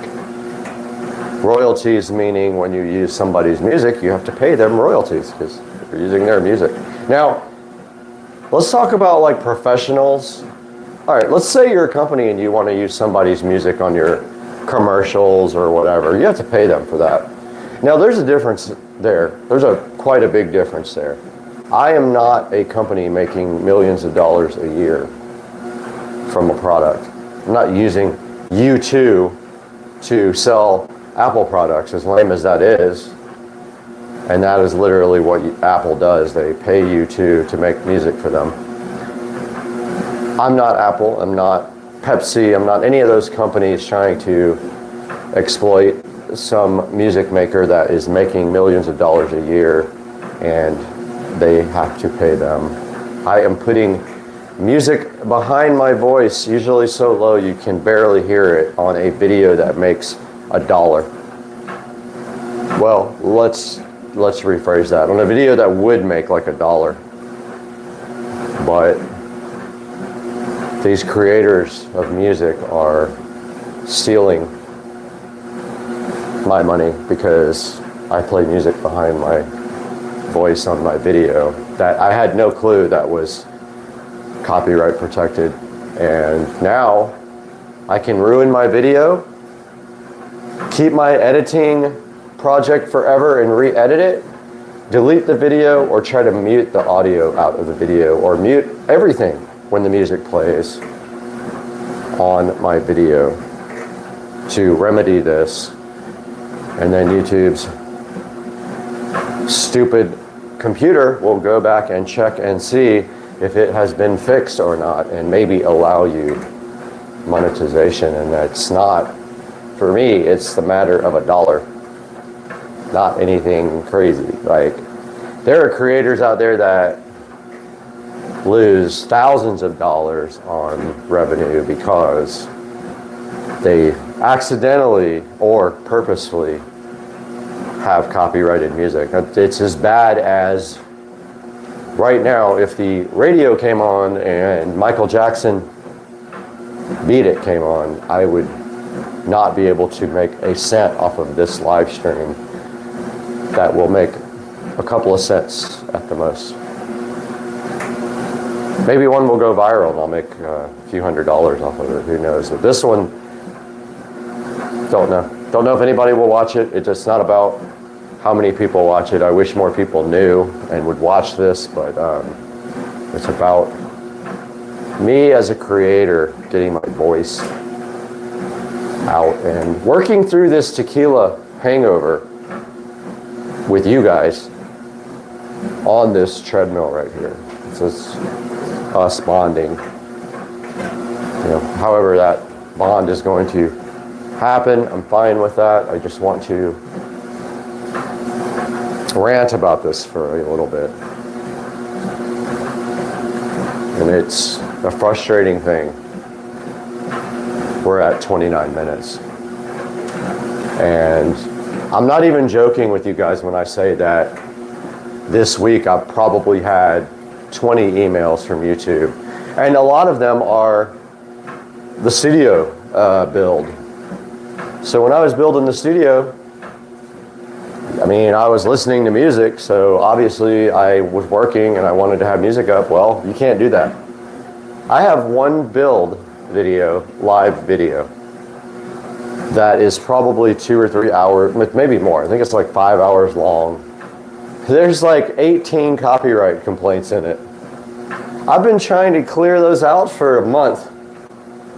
I go in, I go to the studio, I go to YouTube Studio, and there's like 20 in a row on this one video, and I'm just like, I want to fix them all, but it takes forever. Like you click the little, there's an option to mute completely, or there's this mute song, which I was telling you guys about, where you can try to mute out just the song, and it's like the computer can remove, when you're not talking, it removes the song. It takes hours to do this on a video. So you can't do more than one at a time. It's editing one copyright complaint, and I have like 12 on one video. So like I have to go in there every day because I don't want other people making money off of my video of me making my studio. Like, it's freaking ridiculous. I almost said it. It's ridiculous. I got like 12 copyright complaints on one video. So I go in every day and click the next one, and I click mute song beta. This may or may not work. So this thing is going to try for like 10 hours straight to. Then I've got some videos that are ineligible for absolutely no reason. I can't make money on them, and it doesn't even say why, and there's no option. And if you complain, if you send an email, they don't answer it. So I've asked like 5 times on my video about heavy wheels can't make money. It's like a car video, for Christ's sake, but like it's ineligible. I don't know, man. It's borderline ridiculous. I have, in the last year and a half, tried to become a more serious creator. I've tried to step up my game a little bit. I've purchased equipment. I've started really learning how to edit. I built a studio. You guys know. If you follow me, you know. Built a studio to edit.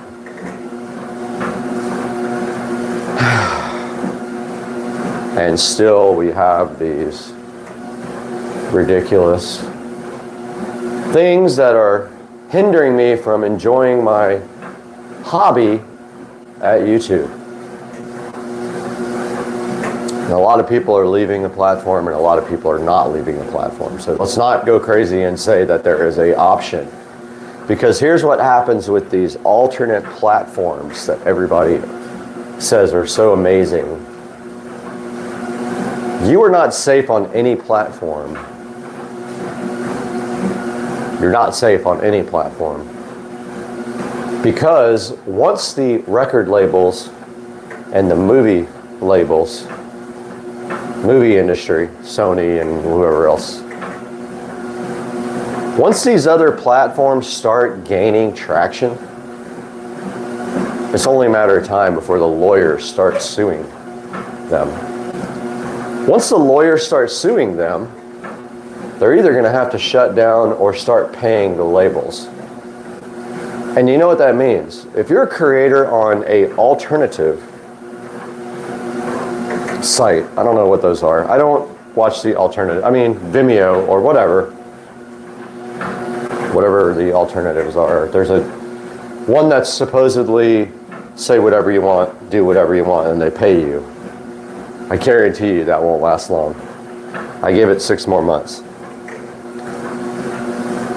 If you're a creator on those and you're putting content up there and you have copyrighted material, there will be a time when you will have to remove it. This is a guarantee. If you don't remove it, the site's going to go down and your stuff's going to be gone. And I will tell you why. Because there are lawyers out there that all they do is protect the interests of music creators and these big money music studios and music companies. They make money off of suing people like YouTube. YouTube, I'm sure, did not want to do what they have done. But the problem is, it is a beast of a problem that cannot be handled manually. It's impossible with the amount of things that go into YouTube per hour. It's in the thousands and thousands of hours per minute uploaded to YouTube. It's a number that is unfathomable. Yeah, something like that, whatever I said. It's an insane amount of content that is probably not sustainable in the long term with storage. Because think about how much storage YouTube is going to have to keep adding to sustain that amount of content forever. This is a forever. They don't delete videos. They have not well, they do delete videos.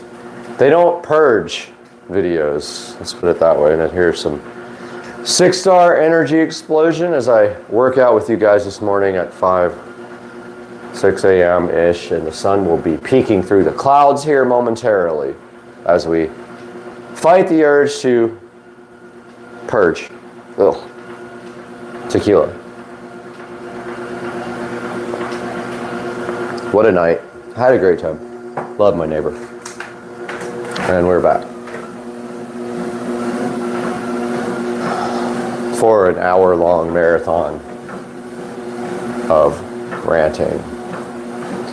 Yeah, so let's say that you are one of those content creators who decides that you hate YouTube, and there are several that have jumped ship and went straight to Patreon.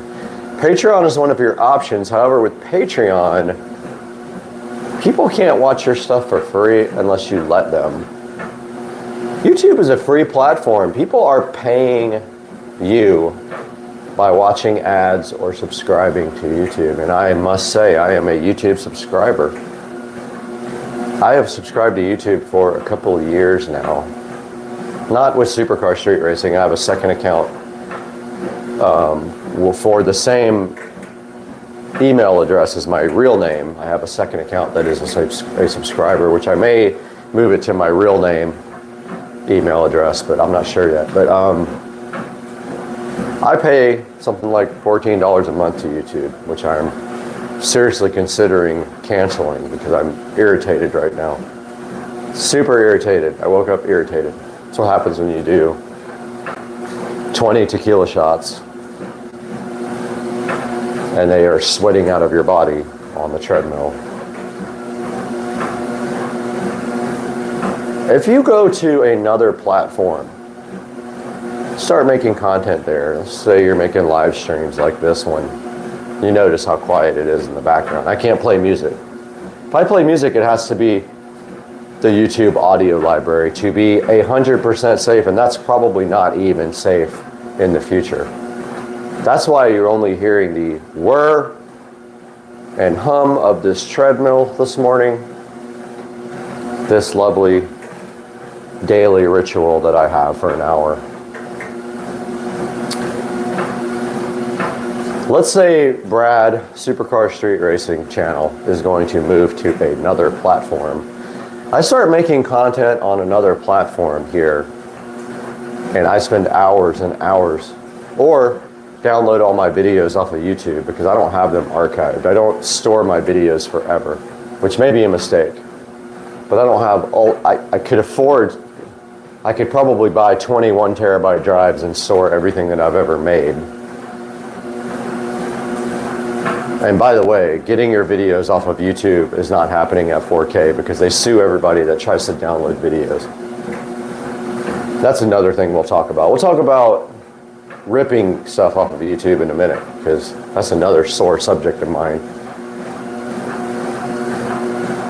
So Supercar Street Racing, let's say they take their content, our content, to another platform that is a free, not free as in money, free platform as far as voicing your opinion using curse words, which you can't do that either on YouTube. Voicing your opinion, using music, cursing, content that is questionable, such as alcohol and firearms and political and whatever else you want to talk about. You can't do any of that stuff. Eventually, these lawyers are going to catch up with Supercar Street Racing on an alternative platform. And that platform is going to be forced to remove Supercar Street Racing content, or just delete it, or whatever. I don't know what they would do, but that is what is. It's not a matter of if, it's a matter of when. It is a guarantee. There's absolutely zero possibility that you can do this on another platform and not be penalized one day. It's going to happen. It's going to happen. Look, guys, it took, what, 15 years for it to happen on YouTube. Give it a couple of years max. It might be 6 months from now or a year, but those other platforms, they are going to suffer. So are the creators, just like we are suffering right now. Cheers. Guys, 6-star energy workout explosion saving my life on a tequila sunrise day where I pounded tequila last night on my birthday. I didn't even know I could talk about this for an hour, but I am going to attempt. Yeah, so for those of you who have just joined, I don't know if anybody's watching it, honestly, probably not, but that's okay too, because this is a chance for me to rant. Maybe in the future, it will get watched by some people who will sit here and watch me sweat tequila bullets out of my body and talk about my issues as a 37 or 3,800 subscriber YouTube channel, which is that many subscribers compared to the big channels. My channel is up and coming. It is not a popular channel, and I'm fine with that. That is what it is about, is growing the channel, and I love making content for you guys. Even if 10 people watch it, that's fine. That's better than 0. I have had videos with 1 view before, but I will get anywhere from 10 to 100 to 1,000, depending on the video. If it is something people are interested in, they will watch it. And that is up to YouTube and my lovely subscribers, you guys, to go ahead and watch it. And if YouTube will suggest my videos to people, which I don't know. I am a subscriber with a different account and I get suggested my videos, so I like that. I do watch my own videos because I am my own worst critic, and I like to see how I can improve myself and my videos. And that's what this is about, guys. I'm actually going slower than I usually do here because I'm sweating tequila at this point. I could do a shot off of my own self. It's gross, but I am sweating tequila bullets at the 43rd minute of this live stream. People do long live streams. I've never done a long one except for working in the studio, but now I get it. You start talking and there's a connection with this camera that you kind of can't explain. It feels liberating, kind of, to express yourself to a metal object with a bunch of people inside it. It's pretty cool. Sorry guys, I'm just going off for no reason. So the whole point of this hour-long live stream as we work out is to kind of discuss where we are going as a channel, as a minuscule channel with 3,800-ish subscribers. But one of the more active channels on YouTube. I do produce almost a video every day if I can. Can't always do that. There's not always content unless I want to start daily vlogging. I try to make content about everything, but kind of tough. I am a working professional. I have a real job that I have to squeeze in this YouTube channel to accommodate my regular work schedule, which starts here any minute after this workout. And the sun is rising over wonderful Jacksonville, and you guys will see behind me as I move you in a minute. You can already see the sun rising back here. You will see the beautiful pond in the background here.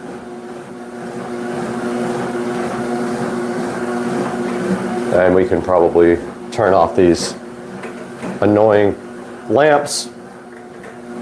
Alexa, turn off the sunroom lamps. Alexa, turn off the sunroom lamps. Ah, it's not working. Interesting. Let me get this one off so you guys can see behind me. Alexa, turn off the sunroom lights. Not working. Okay. For whatever reason, the smart bulbs aren't working. That's okay. Now you guys can actually see outside.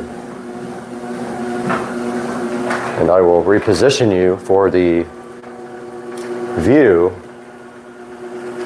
of the wonderful pond outside and the pool. Let's see if you guys can still see me.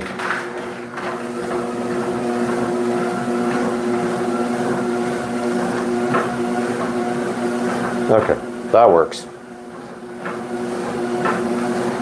There's a lovely pond in the background there.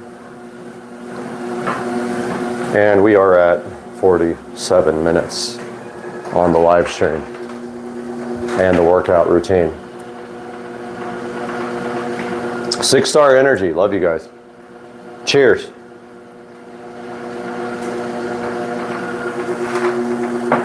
And if you hear my phone complaining and going off, it is because my Wisecam over there is detecting my motion. Not emotion, motion.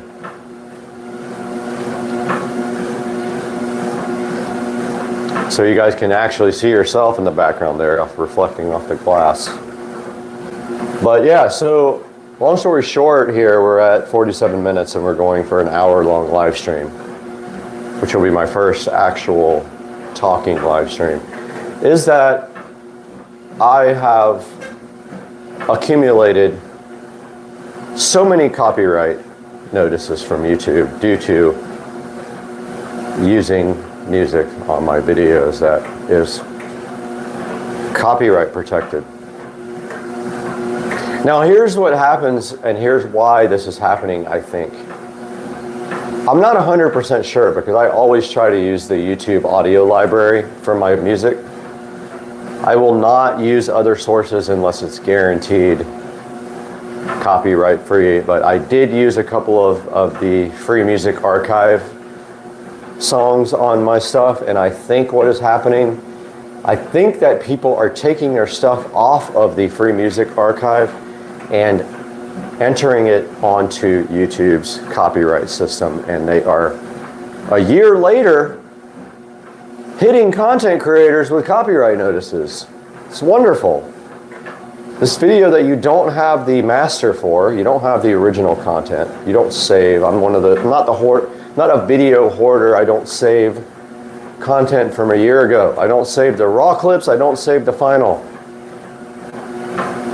I don't save the projects. I don't even edit with Premiere anymore. I use DaVinci Resolve because Premiere is terrible.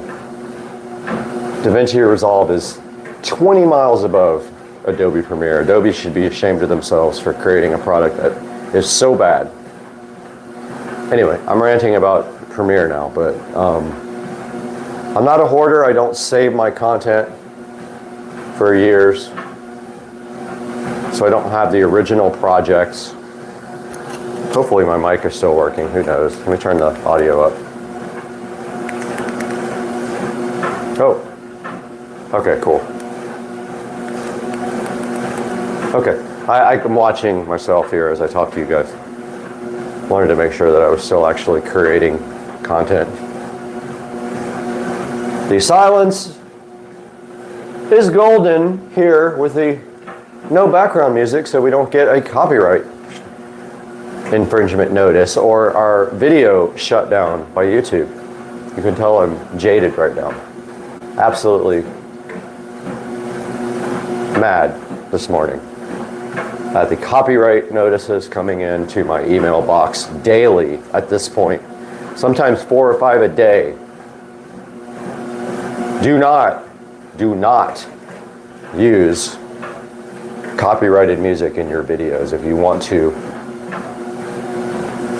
make money on YouTube at all. If you want to eat a sandwich, if you want a ham sandwich, a bologna sandwich every month, do not use copyrighted music in your videos.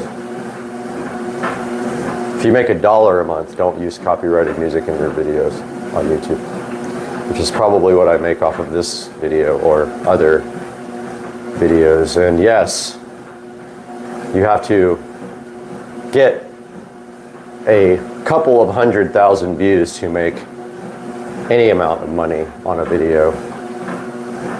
You're not making money off of a video like this. I'm not making money off a video like this. Now maybe somebody with 200,000 or 300,000 viewers on a live stream will make money. And let me tell you about another thing with YouTube while we have 9 minutes left on our rant stream. And that is the monetization tabs on your Creator Studio. YouTube will not monetize your video by default. There's no way to switch that on. They are on a mission to not pay their creators anything. Zero. That would be their preference. Pay nothing. And that is their ultimate goal, is to pay you. And they can do whatever they want. You're on their platform. So they can pay you as little or as much as they want. And you can leave their platform whenever you want to, and they will not care one bit if you're not Linus or one of those huge Mr. Beast type creators. They do not care. Now, if Linus or Mr. Beast says they're leaving, I guarantee you they'll get a personalized email from Mr. YouTube saying don't leave. They don't care about the rest of the creators at all. Literally do not care. And when you create a video and you upload it, there is a next button. You have to manually turn on monetization for every single video. And you have to manually do an attestation for every single video that you do not have non-advertiser friendly content in your video. And it has a list of stuff you have to say is not in your video every time you create and upload to YouTube. Every single time. Almost a video a day for the last year. I am, or at least the last 6 months, I am pretty tired of hitting that button. And to make matters worse, if I start a live stream, I have to go in there and turn on monetization every single time. Instead of just having an option to say, I will not create content with non-advertiser friendly, material and leave that on, you have to go in there every single time and check on monetization and attest to YouTube's ridiculous rules every time. So they have monetization off by default on YouTube. So they don't have to pay you, because a lot of people just go right by it, and you have to have 1,000 subscribers and 4,000 watch hours to even monetize. Getting there is difficult. A lot of people pay for it, pay contractors to do that for their channel. After that, it's easier. Getting your first 1,000 subscribers and 4,000 watch hours is incredibly difficult for a new creator. Almost impossible at some point that you would not pay someone to do that. Some people pay for their videos to be jacked up in watch hours and views and all that, so they get noticed, and then maybe their channel takes off. Maybe it doesn't. I have 2 channels. My second channel does nothing. Incredible Universe does 1 or 2 views per video. And I was creating every day on that channel for a while, and I have become stagnant because it is not doing anything. Those big channels that have millions of viewers on their primary channel, they can create a second channel and make it successful easily. We smaller creators, as the sun comes up behind me, are literally not able to do that. And it is probably getting close to 6:45, I would have to think. I don't know what time it is. I don't know what time I got on here, 5:30, 5:35, I don't know. But we're coming up on an hour, and we see in beautiful Jacksonville, Florida, which we will walk out here after for a farewell on this live stream. We can see the sun rising over beautiful Jacksonville, and we are going to have rain for the next 5 days. Today is not a pool day, so we will not be able to go out by the beautiful pool over here, the Supercar Street Racing backyard, right over here. And I believe that I have made my point on this live stream. And I want to thank the Daily Doug. If you haven't watched Doug, go watch him. Because I enjoy his live streams and his videos about classical composer reacting to rock and heavy metal. Doug has stirred something in me that made me do this live stream, and also it might have been the amount of tequila in my bloodstream. I've got a lot of blood in my alcohol stream this morning, and I woke up with a copyright notice on a video that I made 8 months ago. Irritating, to say the least. So I selected the mute song beta option, and we'll come back in 18 or 25 hours and see if it actually worked, because they won't let me know. They would rather just turn off your money and not tell you one way or the other. And I know this is a small percentage of my income, 1% maybe, and I will write this off with Uncle Sam as a loss.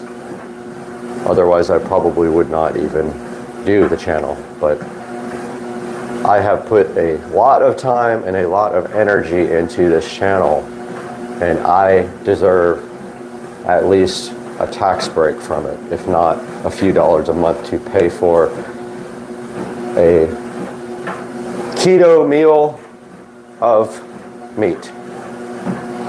I'm struggling for something to say.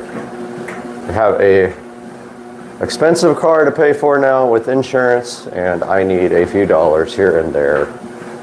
So I don't have a Patreon. I don't have any members on my channel. I have 3,700-ish, 3,800-ish subscribers. I get maybe 100 a month subscribers. And I will keep up that effort until I am no longer able to hang out with you guys on that level. But for right now, I'm totally enjoying my spare time with you. And I will continue to make videos, but I will do so cautiously with the audio library from YouTube, because you're watching the videos and the music sucks, that's all I have to choose from, bro. That's all I got. That's what's on the library. I pick from a few thousand songs, maybe 1,000, maybe less. I don't know how many are on there. And a lot of them aren't great. They're on there for a reason, because they're not great songs. Some of them are awesome, some of them are not. Some people create, they're really good. Their songs are really good. And I am grateful for that. I'm grateful for the people's songs who aren't good. So if you don't like the music, that's all we got. We can't put, those people putting like regular songs in their videos, they're not making money on YouTube. They're making money off of Patreon or other ways. Merchandise, I don't have merchandise. I don't think anybody would buy it. And that is going to wrap up the hour. Went by fast with you guys. And that is 60 minutes of treadmill time. And that is my daily routine. And now we're going to walk outside.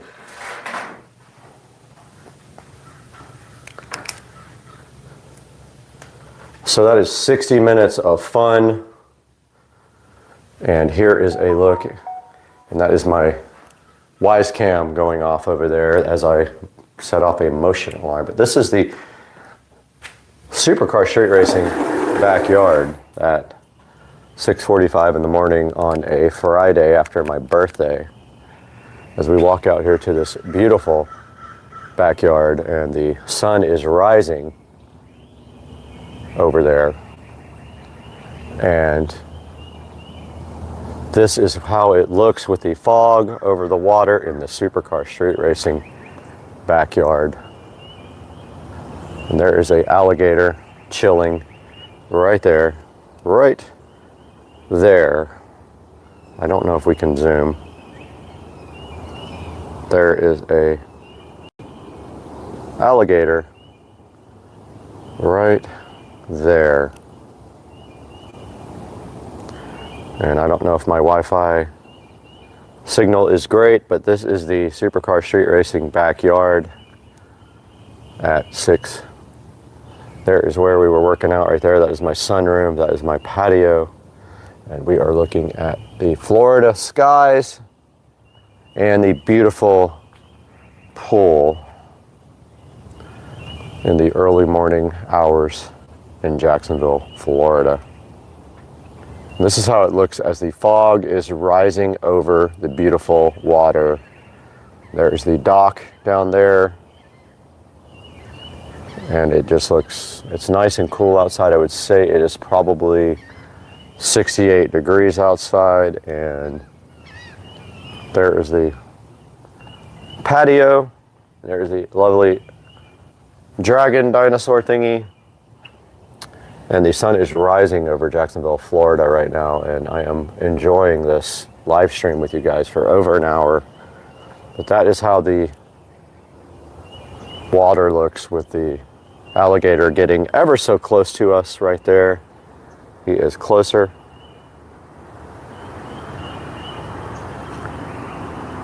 And I am watching him on this television behind me.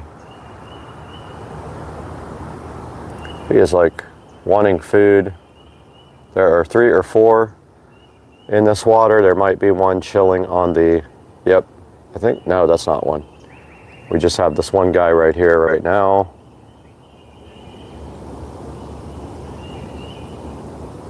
That is a little guy.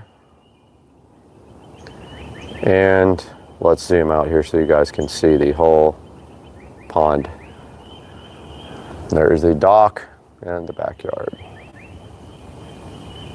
My neighbors are probably wondering why I'm out here yelling at 6:45 or 7. I don't even know what time it is. We are back in the Supercar Street Racing sunroom. And that is you guys on TV, which will create a massive feedback loop. There is the Supercar Street Racing house, looking so inviting in the kitchen. Guys, I think that that is going to wrap up the stream because I have ranted for an hour and worked out, and now I have to do weights. But I really appreciate you guys tuning in to the Supercar Street Racing rant, and I will see you guys on the next video very soon. I'm working on it now.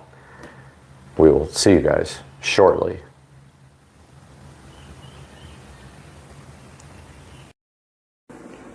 Burnt ends and brisket. Pita taco is fire, dog. Leftover burnt ends, leftover brisket, put it in a taco. And it's fire, dog. Let's go. Guys, welcome back to Supercar Street Racing. Today, for a different change of pace, we are starting out in the 4K production studio, and I wish it was on a good note because we were trying to do some green screen stuff and it just did not work out. So I'm shooting all this footage over again from the studio, and today we're going to be solving an issue with something in my house that needs some storage, and we're going to do that next. So hang out on Supercar Street Racing.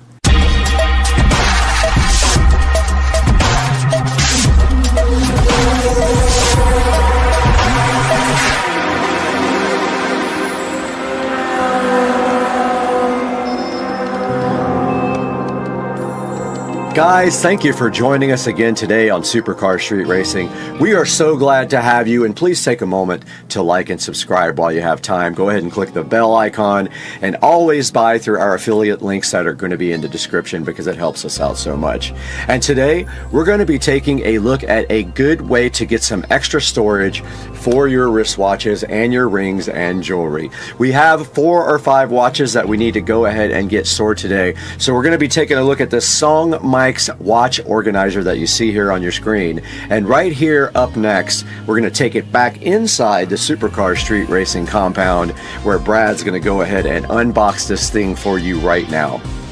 All right, guys, we are right in front of this Song Mike's watch organizer, JWB 012G01V1, and we're going to be opening this right now and see what is inside of the box.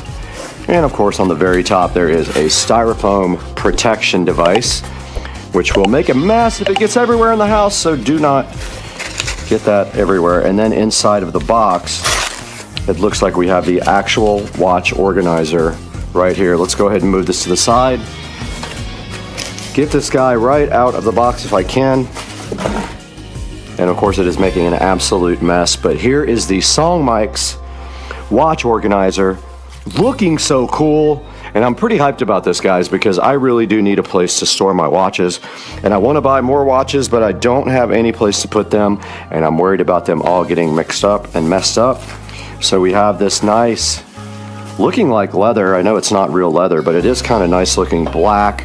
And you can see right here, it does have stitching all the way around it like this.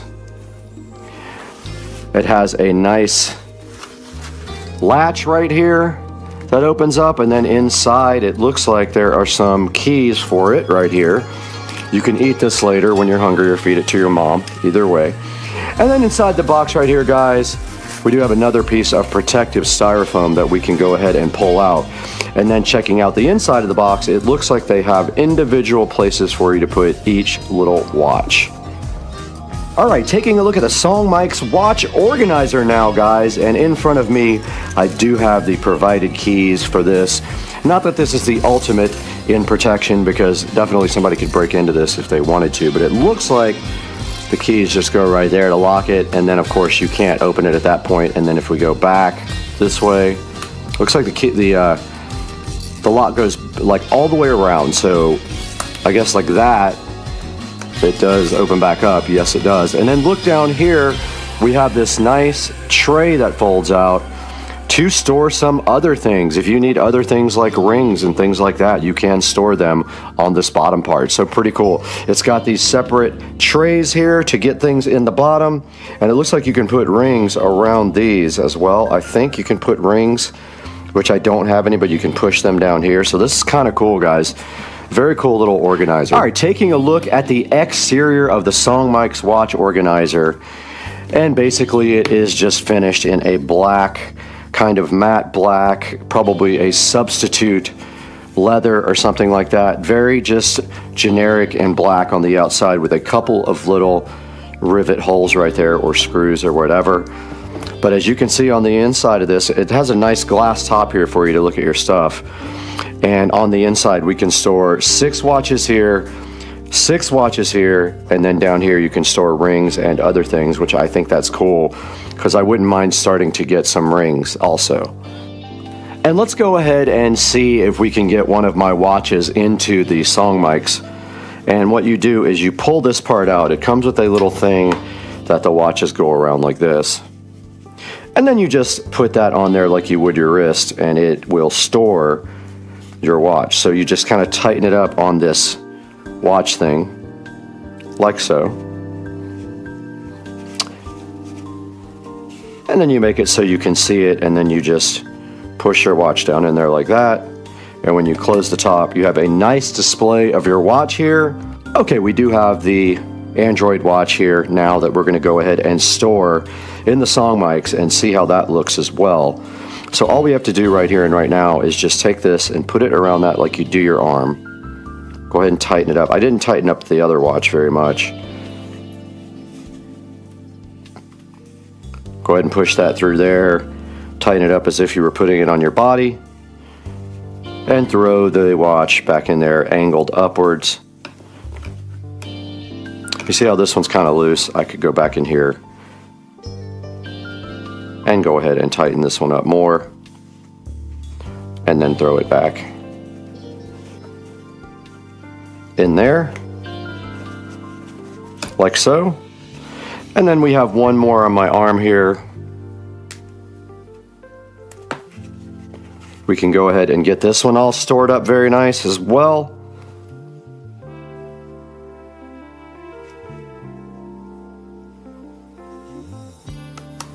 And so just putting it on there like that. And there is the Android. And then there is one other watch here we can go ahead and put on, and that is my rose gold. And I have just ordered another one for another review, so we will have one coming, another pink / rose gold coming. And if you're scared to wear pink, I'm sorry for you, but I will wear it all day. There is the other Android watch looking so fire and going right into the watch organizer. And you can see if we light these all up, it kind of looks pretty dang cool. At least I think so. And once you have all your watches inside, you can go ahead and close the lid and see how fire they look underneath that glass lid. Presented all nicely for you. So now we just need to get 2 more for the top and 6 more for the bottom, and we'll be full on our new watch organizer. And there you saw inside of the Supercar Street Racing office that Brad was unboxing this Song Mics watch organizer. And now let's take it into the SCSR closet to go ahead and get those watches into the organizer and see how that thing looks. We are back in the Supercar Street Racing closet, and we do have this old piece of furniture that we've just been using in the closet just to kind of put stuff on. This is going to be the storage place for the watch organizer for now. Don't know if it's permanent, but for now, it kind of makes sense just to go ahead and display our nice Android watches right there for now. And then maybe in the future, we will go ahead and get something nicer or mount it to the wall or something like that. But for right now, we've got this really nice Song Mics watch organizer showing all our watches off in the Supercar Street Racing closet right below the On collection of shoes. And now let's throw it into the 4K production studio and see what Brad has to say about other choices and this choice of watch organizer.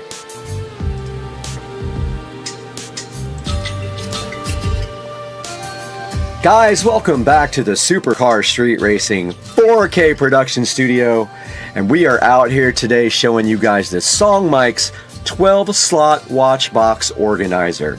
Now this thing is a lockable watch case. It can organize your watches, all your rings, and all your jewelry, and it is going for $34, and there is a 10% coupon on it. And you can also save 5% on 2 other items with a promo code that's sitting right here on the screen, as you can see. And here is a good look at the watch organizer, completely full of 6 and 6, so 6 on top, 6 on the bottom. And also someone put their bow tie on here and their rings, and they have their bracelets and everything else in here. Now, the reason that we got this is because I have started a small watch collection, and of course the watches are getting kind of scratched up in the drawer, so I have no real good place to store them or any rings or anything like that. So taking a look at the Song Mix or Song Mix, however you want to pronounce it, organizer right here online. There's a good picture of it there. And as you can see right here, there's another picture of it sitting in the closet and with a bunch of really nice watches installed into it. And then here it shows you that it has two tiers. So basically on the top it stores all your watches, and then on the bottom it has a drawer to store other things like rings, and you can see someone stored their bow tie here. It will store cufflinks, brooches, earrings, anything you need, tie clips, all that stuff on the bottom drawer. The top drawer is like lockable, and it does come with 2 keys for that. Let's take a look at the next picture here. So there's a good look at it sitting on the table. It is kind of a good looking device. Actually, it looks pretty good, and it looks a lot more expensive than it actually was. It was around $35. Moving on here, you can see it has a large glass lid to show off all your devices. And here's a good look at the dimensions here. It is 12.8 inches wide, 7.3 deep, and 5.3 inches tall. So it is a decent size. And then it also shows you the things that you put your watches on here are 2.8 inches wide, or long actually, either way, 1.8 inches wide. And then right here and right now, you can see that they're telling you that this probably would make a good gift, and I do kind of agree. It is kind of cool for a significant other if you're looking for something to give someone. And then right here is a look at it all opened up out on the table. And let's go over here and look at the reviews. And this thing has actually really good reviews, and I get it because it is kind of nice. It's got some 4.8 star reviews, and there is a video here. Let's see what this is. A review of the Song Mix blackened leather watch box for. All right, so that's just a review, so you guys can get online and take a look at that review after you look at mine. And then if we go down here, we can see that the top layer has 12 slots. Up to 48 millimeter watches is what it's saying, and the bottom drawer has various places to put things. It does have a lock on it, like I said. And the 4.8 star reviews, oh, it comes in also gray, black, and a brownish color, so I did buy the black. Now let's take a look at some of the better reviews here on this Song Mix watch organizer or box. Very nice for what it was costing. Great quality box for watches. Overall, great product and great price, an excellent gift, exactly what I needed. And then let's see if it has any. Doesn't have any. Has a couple of 1 stars, but it has so many sales. It says poor craftsmanship. I don't see that at all on it when I am looking at it. Nothing more than a fancy coated cardboard box. I thought it was a little bit better than that.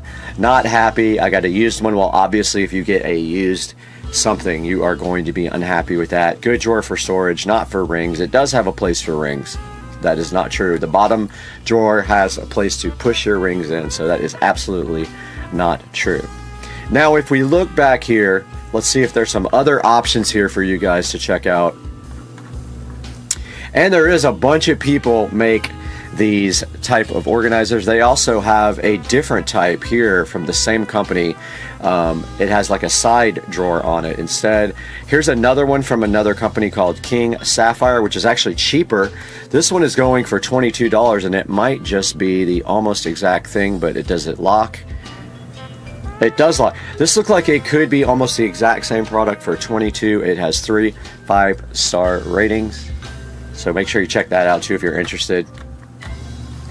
There's several other ones over here for anywhere in the $25 to $29 range, so make sure you check out all the interesting options. And I do kind of dig this red one, but this is $129, so it's quite a bit more than the one that we purchased. They are all in the $129 range, so if you want to spend a little bit more money and go for a little bit better quality, go ahead and get one that's a little bit more expensive and see if you like that better. You can always return it, so always keep that in mind when you spend money on Amazon.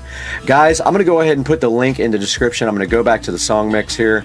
I'm going to put the link in the description for this, and please order through our our affiliate links, go ahead and click subscribe and click the little bell so you get notified every time we drop a video. And just FYI, if you click through an affiliate link in any of our videos, not the one for this, if you want to order anything from Amazon, click any of my links and then it will actually help me out because I will get a slight commission on what you purchase. So go ahead and order everything through the affiliate links. We love you guys so much. Thank you for supporting the channel and we'll see you next time on Supercar Street Racing.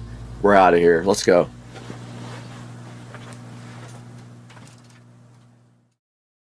Check out all the wildlife right there. Turtles, alligators, everything. Crazy. Alright, so we've never even felt this before, so let's see what's up. You ready? Yep. Let's do it. Okay, we're gonna hit it from just a roll. Ready? Yep. Here we go. Jesus Christ. Oh my God. Holy fuck. Holy shit. Wow. It's not real. I told you, you feel it in your stomach? Like, oh, wow. It's not real. Is that crazy? Dude, is that the craziest thing you've ever felt in your life? Was I really seeing 119? Yes. Wow. Now you see why this is the fastest production car made? My God. It's There's nothing that even comes close it to was this. seriously like taking off in an airplane. More. I think it pulls more. Gee, and that's a roll. I mean, that was a slight little roll, but I've never launched it. Dude, was that cool? That's the first time I ever felt it. So the brakes are a little sketchy in this thing. They're not the best in the world, so you got to be careful about being on 120 and then like trying to brake really fast. Yeah, I noticed that just then. I didn't get on them really hard, but they're not great. Everybody does like carbon ceramic brakes, but yeah, so that's a roll. There's 100 right there. Jesus, that's What do you think, Joe? Damn. Ridiculous. You see why this thing's fun, right? So ridiculous. Wow. Don't get in trouble. That's all I can say. Well, the good thing is nobody will hear you. It doesn't even look like you're going fast. You know? Right. You're just... Hey guys, welcome to today's video. Today we are taking a look at something that I really messed up on my ID4 installation. That was my USB cable for the flash updates for the instrument cluster. Today we're going to be showing you how to install a flush mount USB the correct way, because let me show you what happened with this one. Yes, that's right. It was directly in the trash can because so I did this and actually the paint came out terrible, so I would have had to sand this down anyway. So I did this thing, it didn't come out that great. It's got like issues and all that. Turn it around, you notice here, see this? There's absolutely no way you can push this back in. This thing blocks the panel completely. It sticks out like, you know, yay high. There's no way this is going in. So I ruined this trim piece. I ordered a new one off eBay. I got it. I painted it. It looks sick. It looks so good. And I already installed that right here. So there's the new piece. Now today we are going to be installing this USB extension cable here, and I decided this time to just go with round because it's stupid to do square, because then you have to use like a Dremel. With round, all you have to do is use like, you know, the correct size bit or use one of these stepping bits. So I ordered this ComoWare bit off of Amazon and this USB cable off of Amazon. So the first thing I'm going to do now is get my trusty drill, and I am going to, I think I'm going to put the USB extension here. If it'll fit, I need to open that up and see if there's any space. If not, I'm going to do it in the actual dash piece, which I know sucks. But I'm going to pull this vent piece off underneath the steering wheel now and see how much space is back there, and then I'll figure it out after that, and I'll update you guys. Alright, so I couldn't get to the USB extension cable from there, but I did successfully manage to finally break every single tab off of this vent, so don't do what I did. I broke both of these tabs off. Right here. So now I'm going to use some like epoxy to get those two back in. No big deal. It's whatever. However, there's my light. So I decided I'm gonna put this thing actually on this vent cover down here. There's plenty of room right here underneath this sound deadening. So I think I'm gonna go ahead and put it right there. But to do that, I need to push the panel back up there and then drill from the bottom. So I'm gonna do that now and let you guys know. But first, actually I'm gonna test my USB extension cable. I have a firmware update for the ID4 that addresses an issue that I actually found, and that is it's draining my battery when it's off. So I'm gonna do that now and test this USB extension. Got the USB extension cable plugged in, and I am going to try to update the firmware on my cluster here. Let me turn off all the stuff in the car. It's gonna drain the battery. Everything's off. I'm gonna go ahead and plug this into my, pardon me for a moment. I got the USB plugged into the extension cable. Let's see if it works. Software update, okay. So it's going to take a few minutes. While it does that, I'm going to chill out and wait for this to finish. Alright, so I determined the best location for this. The only place that there's clearance is right over here in this corner. So it's going right there underneath the steering wheel, right in this corner there. Everything else, there's no way to do that, and I don't want to drill through my dash up here.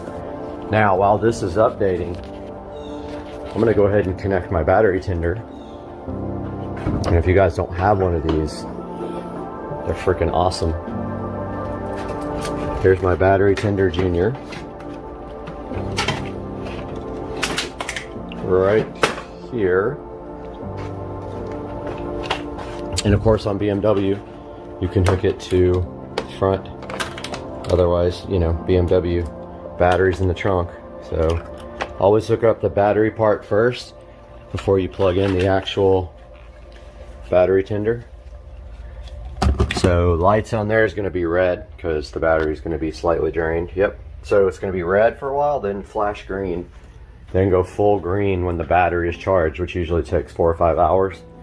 So I'm still waiting for the software to update on this thing, and then I'll run the cable down to where it's going to be permanently and start drilling the hole.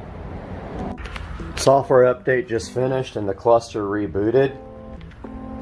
Got my variable step drill bit on here to drill for the USB mount. This comes also with it, but this is so ghetto, there's no way I'm using this for under the dash. Now the only issue now is I don't have a tightening tool for the drill. So hopefully I can get this tight enough where I can actually do this. I'm going to try that now. Just started drilling my hole right here. It's going to go right there. If my focus would ever work. It's not big enough yet. I already tested the USB cable by feeding it through the hole. So I am going to drill that out just a little bit more and try that. Alright guys, got my hole drilled. It came out so good. Check that out. That's my new USB mount for the instrument cluster upgrades. Fed the wire down through the dash, got it right here. It's going to be connecting to this female here. I'm going to get that connected, tape it up with some electrical tape, put the vent back on, and then update you guys after that. Alright, got the panel all put back on. There's my new USB extension interface for the instrument cluster. I'm going to go ahead and epoxy this vent back together that I broke. Put a few little, either epoxy or silicone sealer, it really doesn't matter. It's not a big deal. I'll probably epoxy it. It's just never coming off again. So gotta make sure that's what we want to do forever. I'll go ahead and do that now. Alright guys, I got my epoxy quick weld. Just on those two little tabs that I broke, no big deal. Got the inside wrapped up. I'm gonna go ahead and give this thing a good vacuum now while this quick weld dries. In 6 minutes, the stuff is ready to be put back on. Alright guys, just got done cleaning up all the tools, and this is what we did today. We now have a USB extension for the center console that doesn't break the trim anymore. So I will put a link to this in the description. Again, this can go anywhere. Probably would have been cool to put it in the center console, but honestly, this thing's going to get used like once every 3 months, so I'm not super concerned about the location. Going to disconnect the battery tender and then see if my console gives a high battery drain again, because they did introduce a firmware update just for me to test whether I get high battery drain now. So going to disconnect this, get this video all edited up, and I'll see you guys again really soon.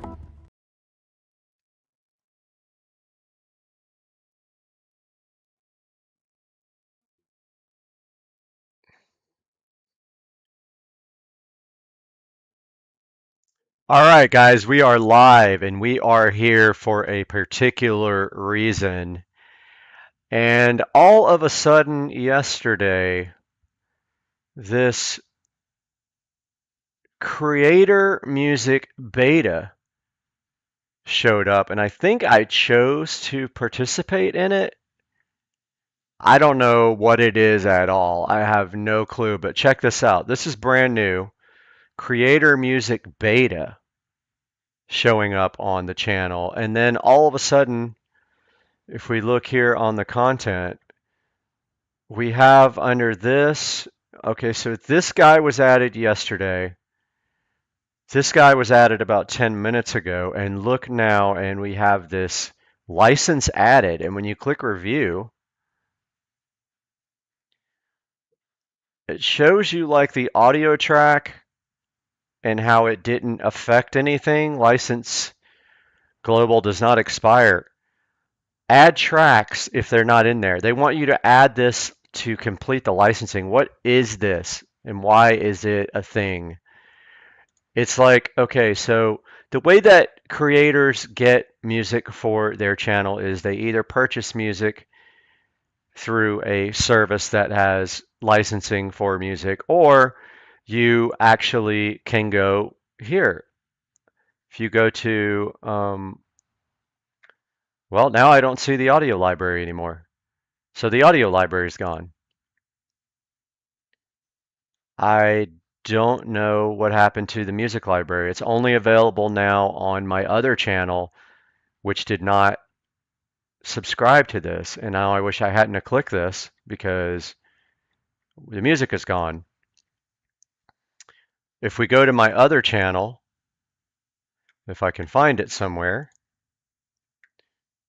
if we go to the brand new channel, check out the Incredible Universe channel where it says audio library, and we go into audio library here, and here is our standard YouTube audio library. But if we go back to Supercar Street Racing here, we've got this creator music beta. They want you to revenue share where there's free music out there. I get it. People have to make money off of their creations, but you make no money off YouTube anyway. YouTube is not a money-making platform unless you have millions of views. Now we have this revenue sharing thing that I don't even understand. That I guess you go in here and you click 0. And this is free music. I mean, I don't know what to think about this new creator music thing that popped up. I wish I didn't click the link there to participate in it. It came up. Now it wants to give me $15 for free when all I want to do is use free music on all my videos. There's only 15 free here. I'm so confused. Let's see, my library. I literally don't understand this. Now, thank goodness I have almost the entire YouTube music library downloaded already. I have a music folder here somewhere, and I think we can go like this, and we can see that I have, I don't know, 336 free songs downloaded already here. So I don't have to deal with whatever this is about, and I don't have to figure out what this is. But as a creator, you have to be concerned about this, the disappearing of the audio library. But let's go back to Incredible Universe where it's still available again. Here's the standard audio. This is what I want in my channel. I want the standard audio library. I don't want to buy music as much as they want to force you to. And I don't want a revenue share. If that's the case, I'll create my own music. I don't want to do this. Creator music beta. Revenue sharing tracks they want you to add to your music. Where's the free stuff?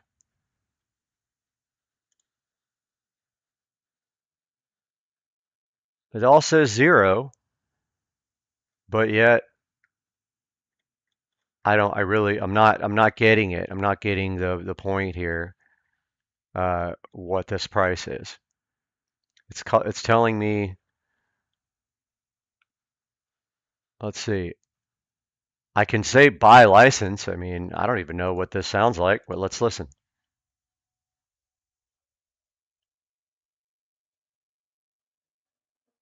This shouldn't kill our stream because it's free. Let's add to library, see what happens.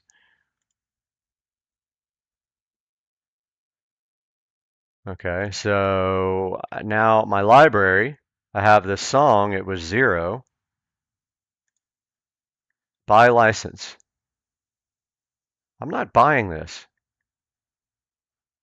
This is a revenue sharing. I'm not doing this. So I don't understand this. I think it warrants, watch this. Very dissatisfied. Okay, so just like music is not, music doesn't, other. How about some free music? I want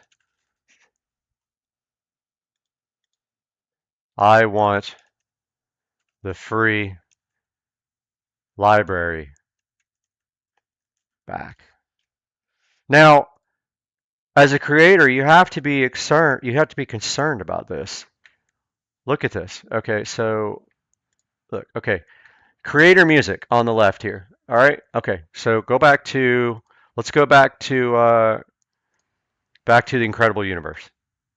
Why is this audio library here? And on Supercar Street Racing, we have accidentally signed up for creator music. Let's see if we can get rid of that. Let's see. No permissions, no community, demographics. There's no way to disable creator music beta. Let's go back and Google this. Disable YouTube creator music beta.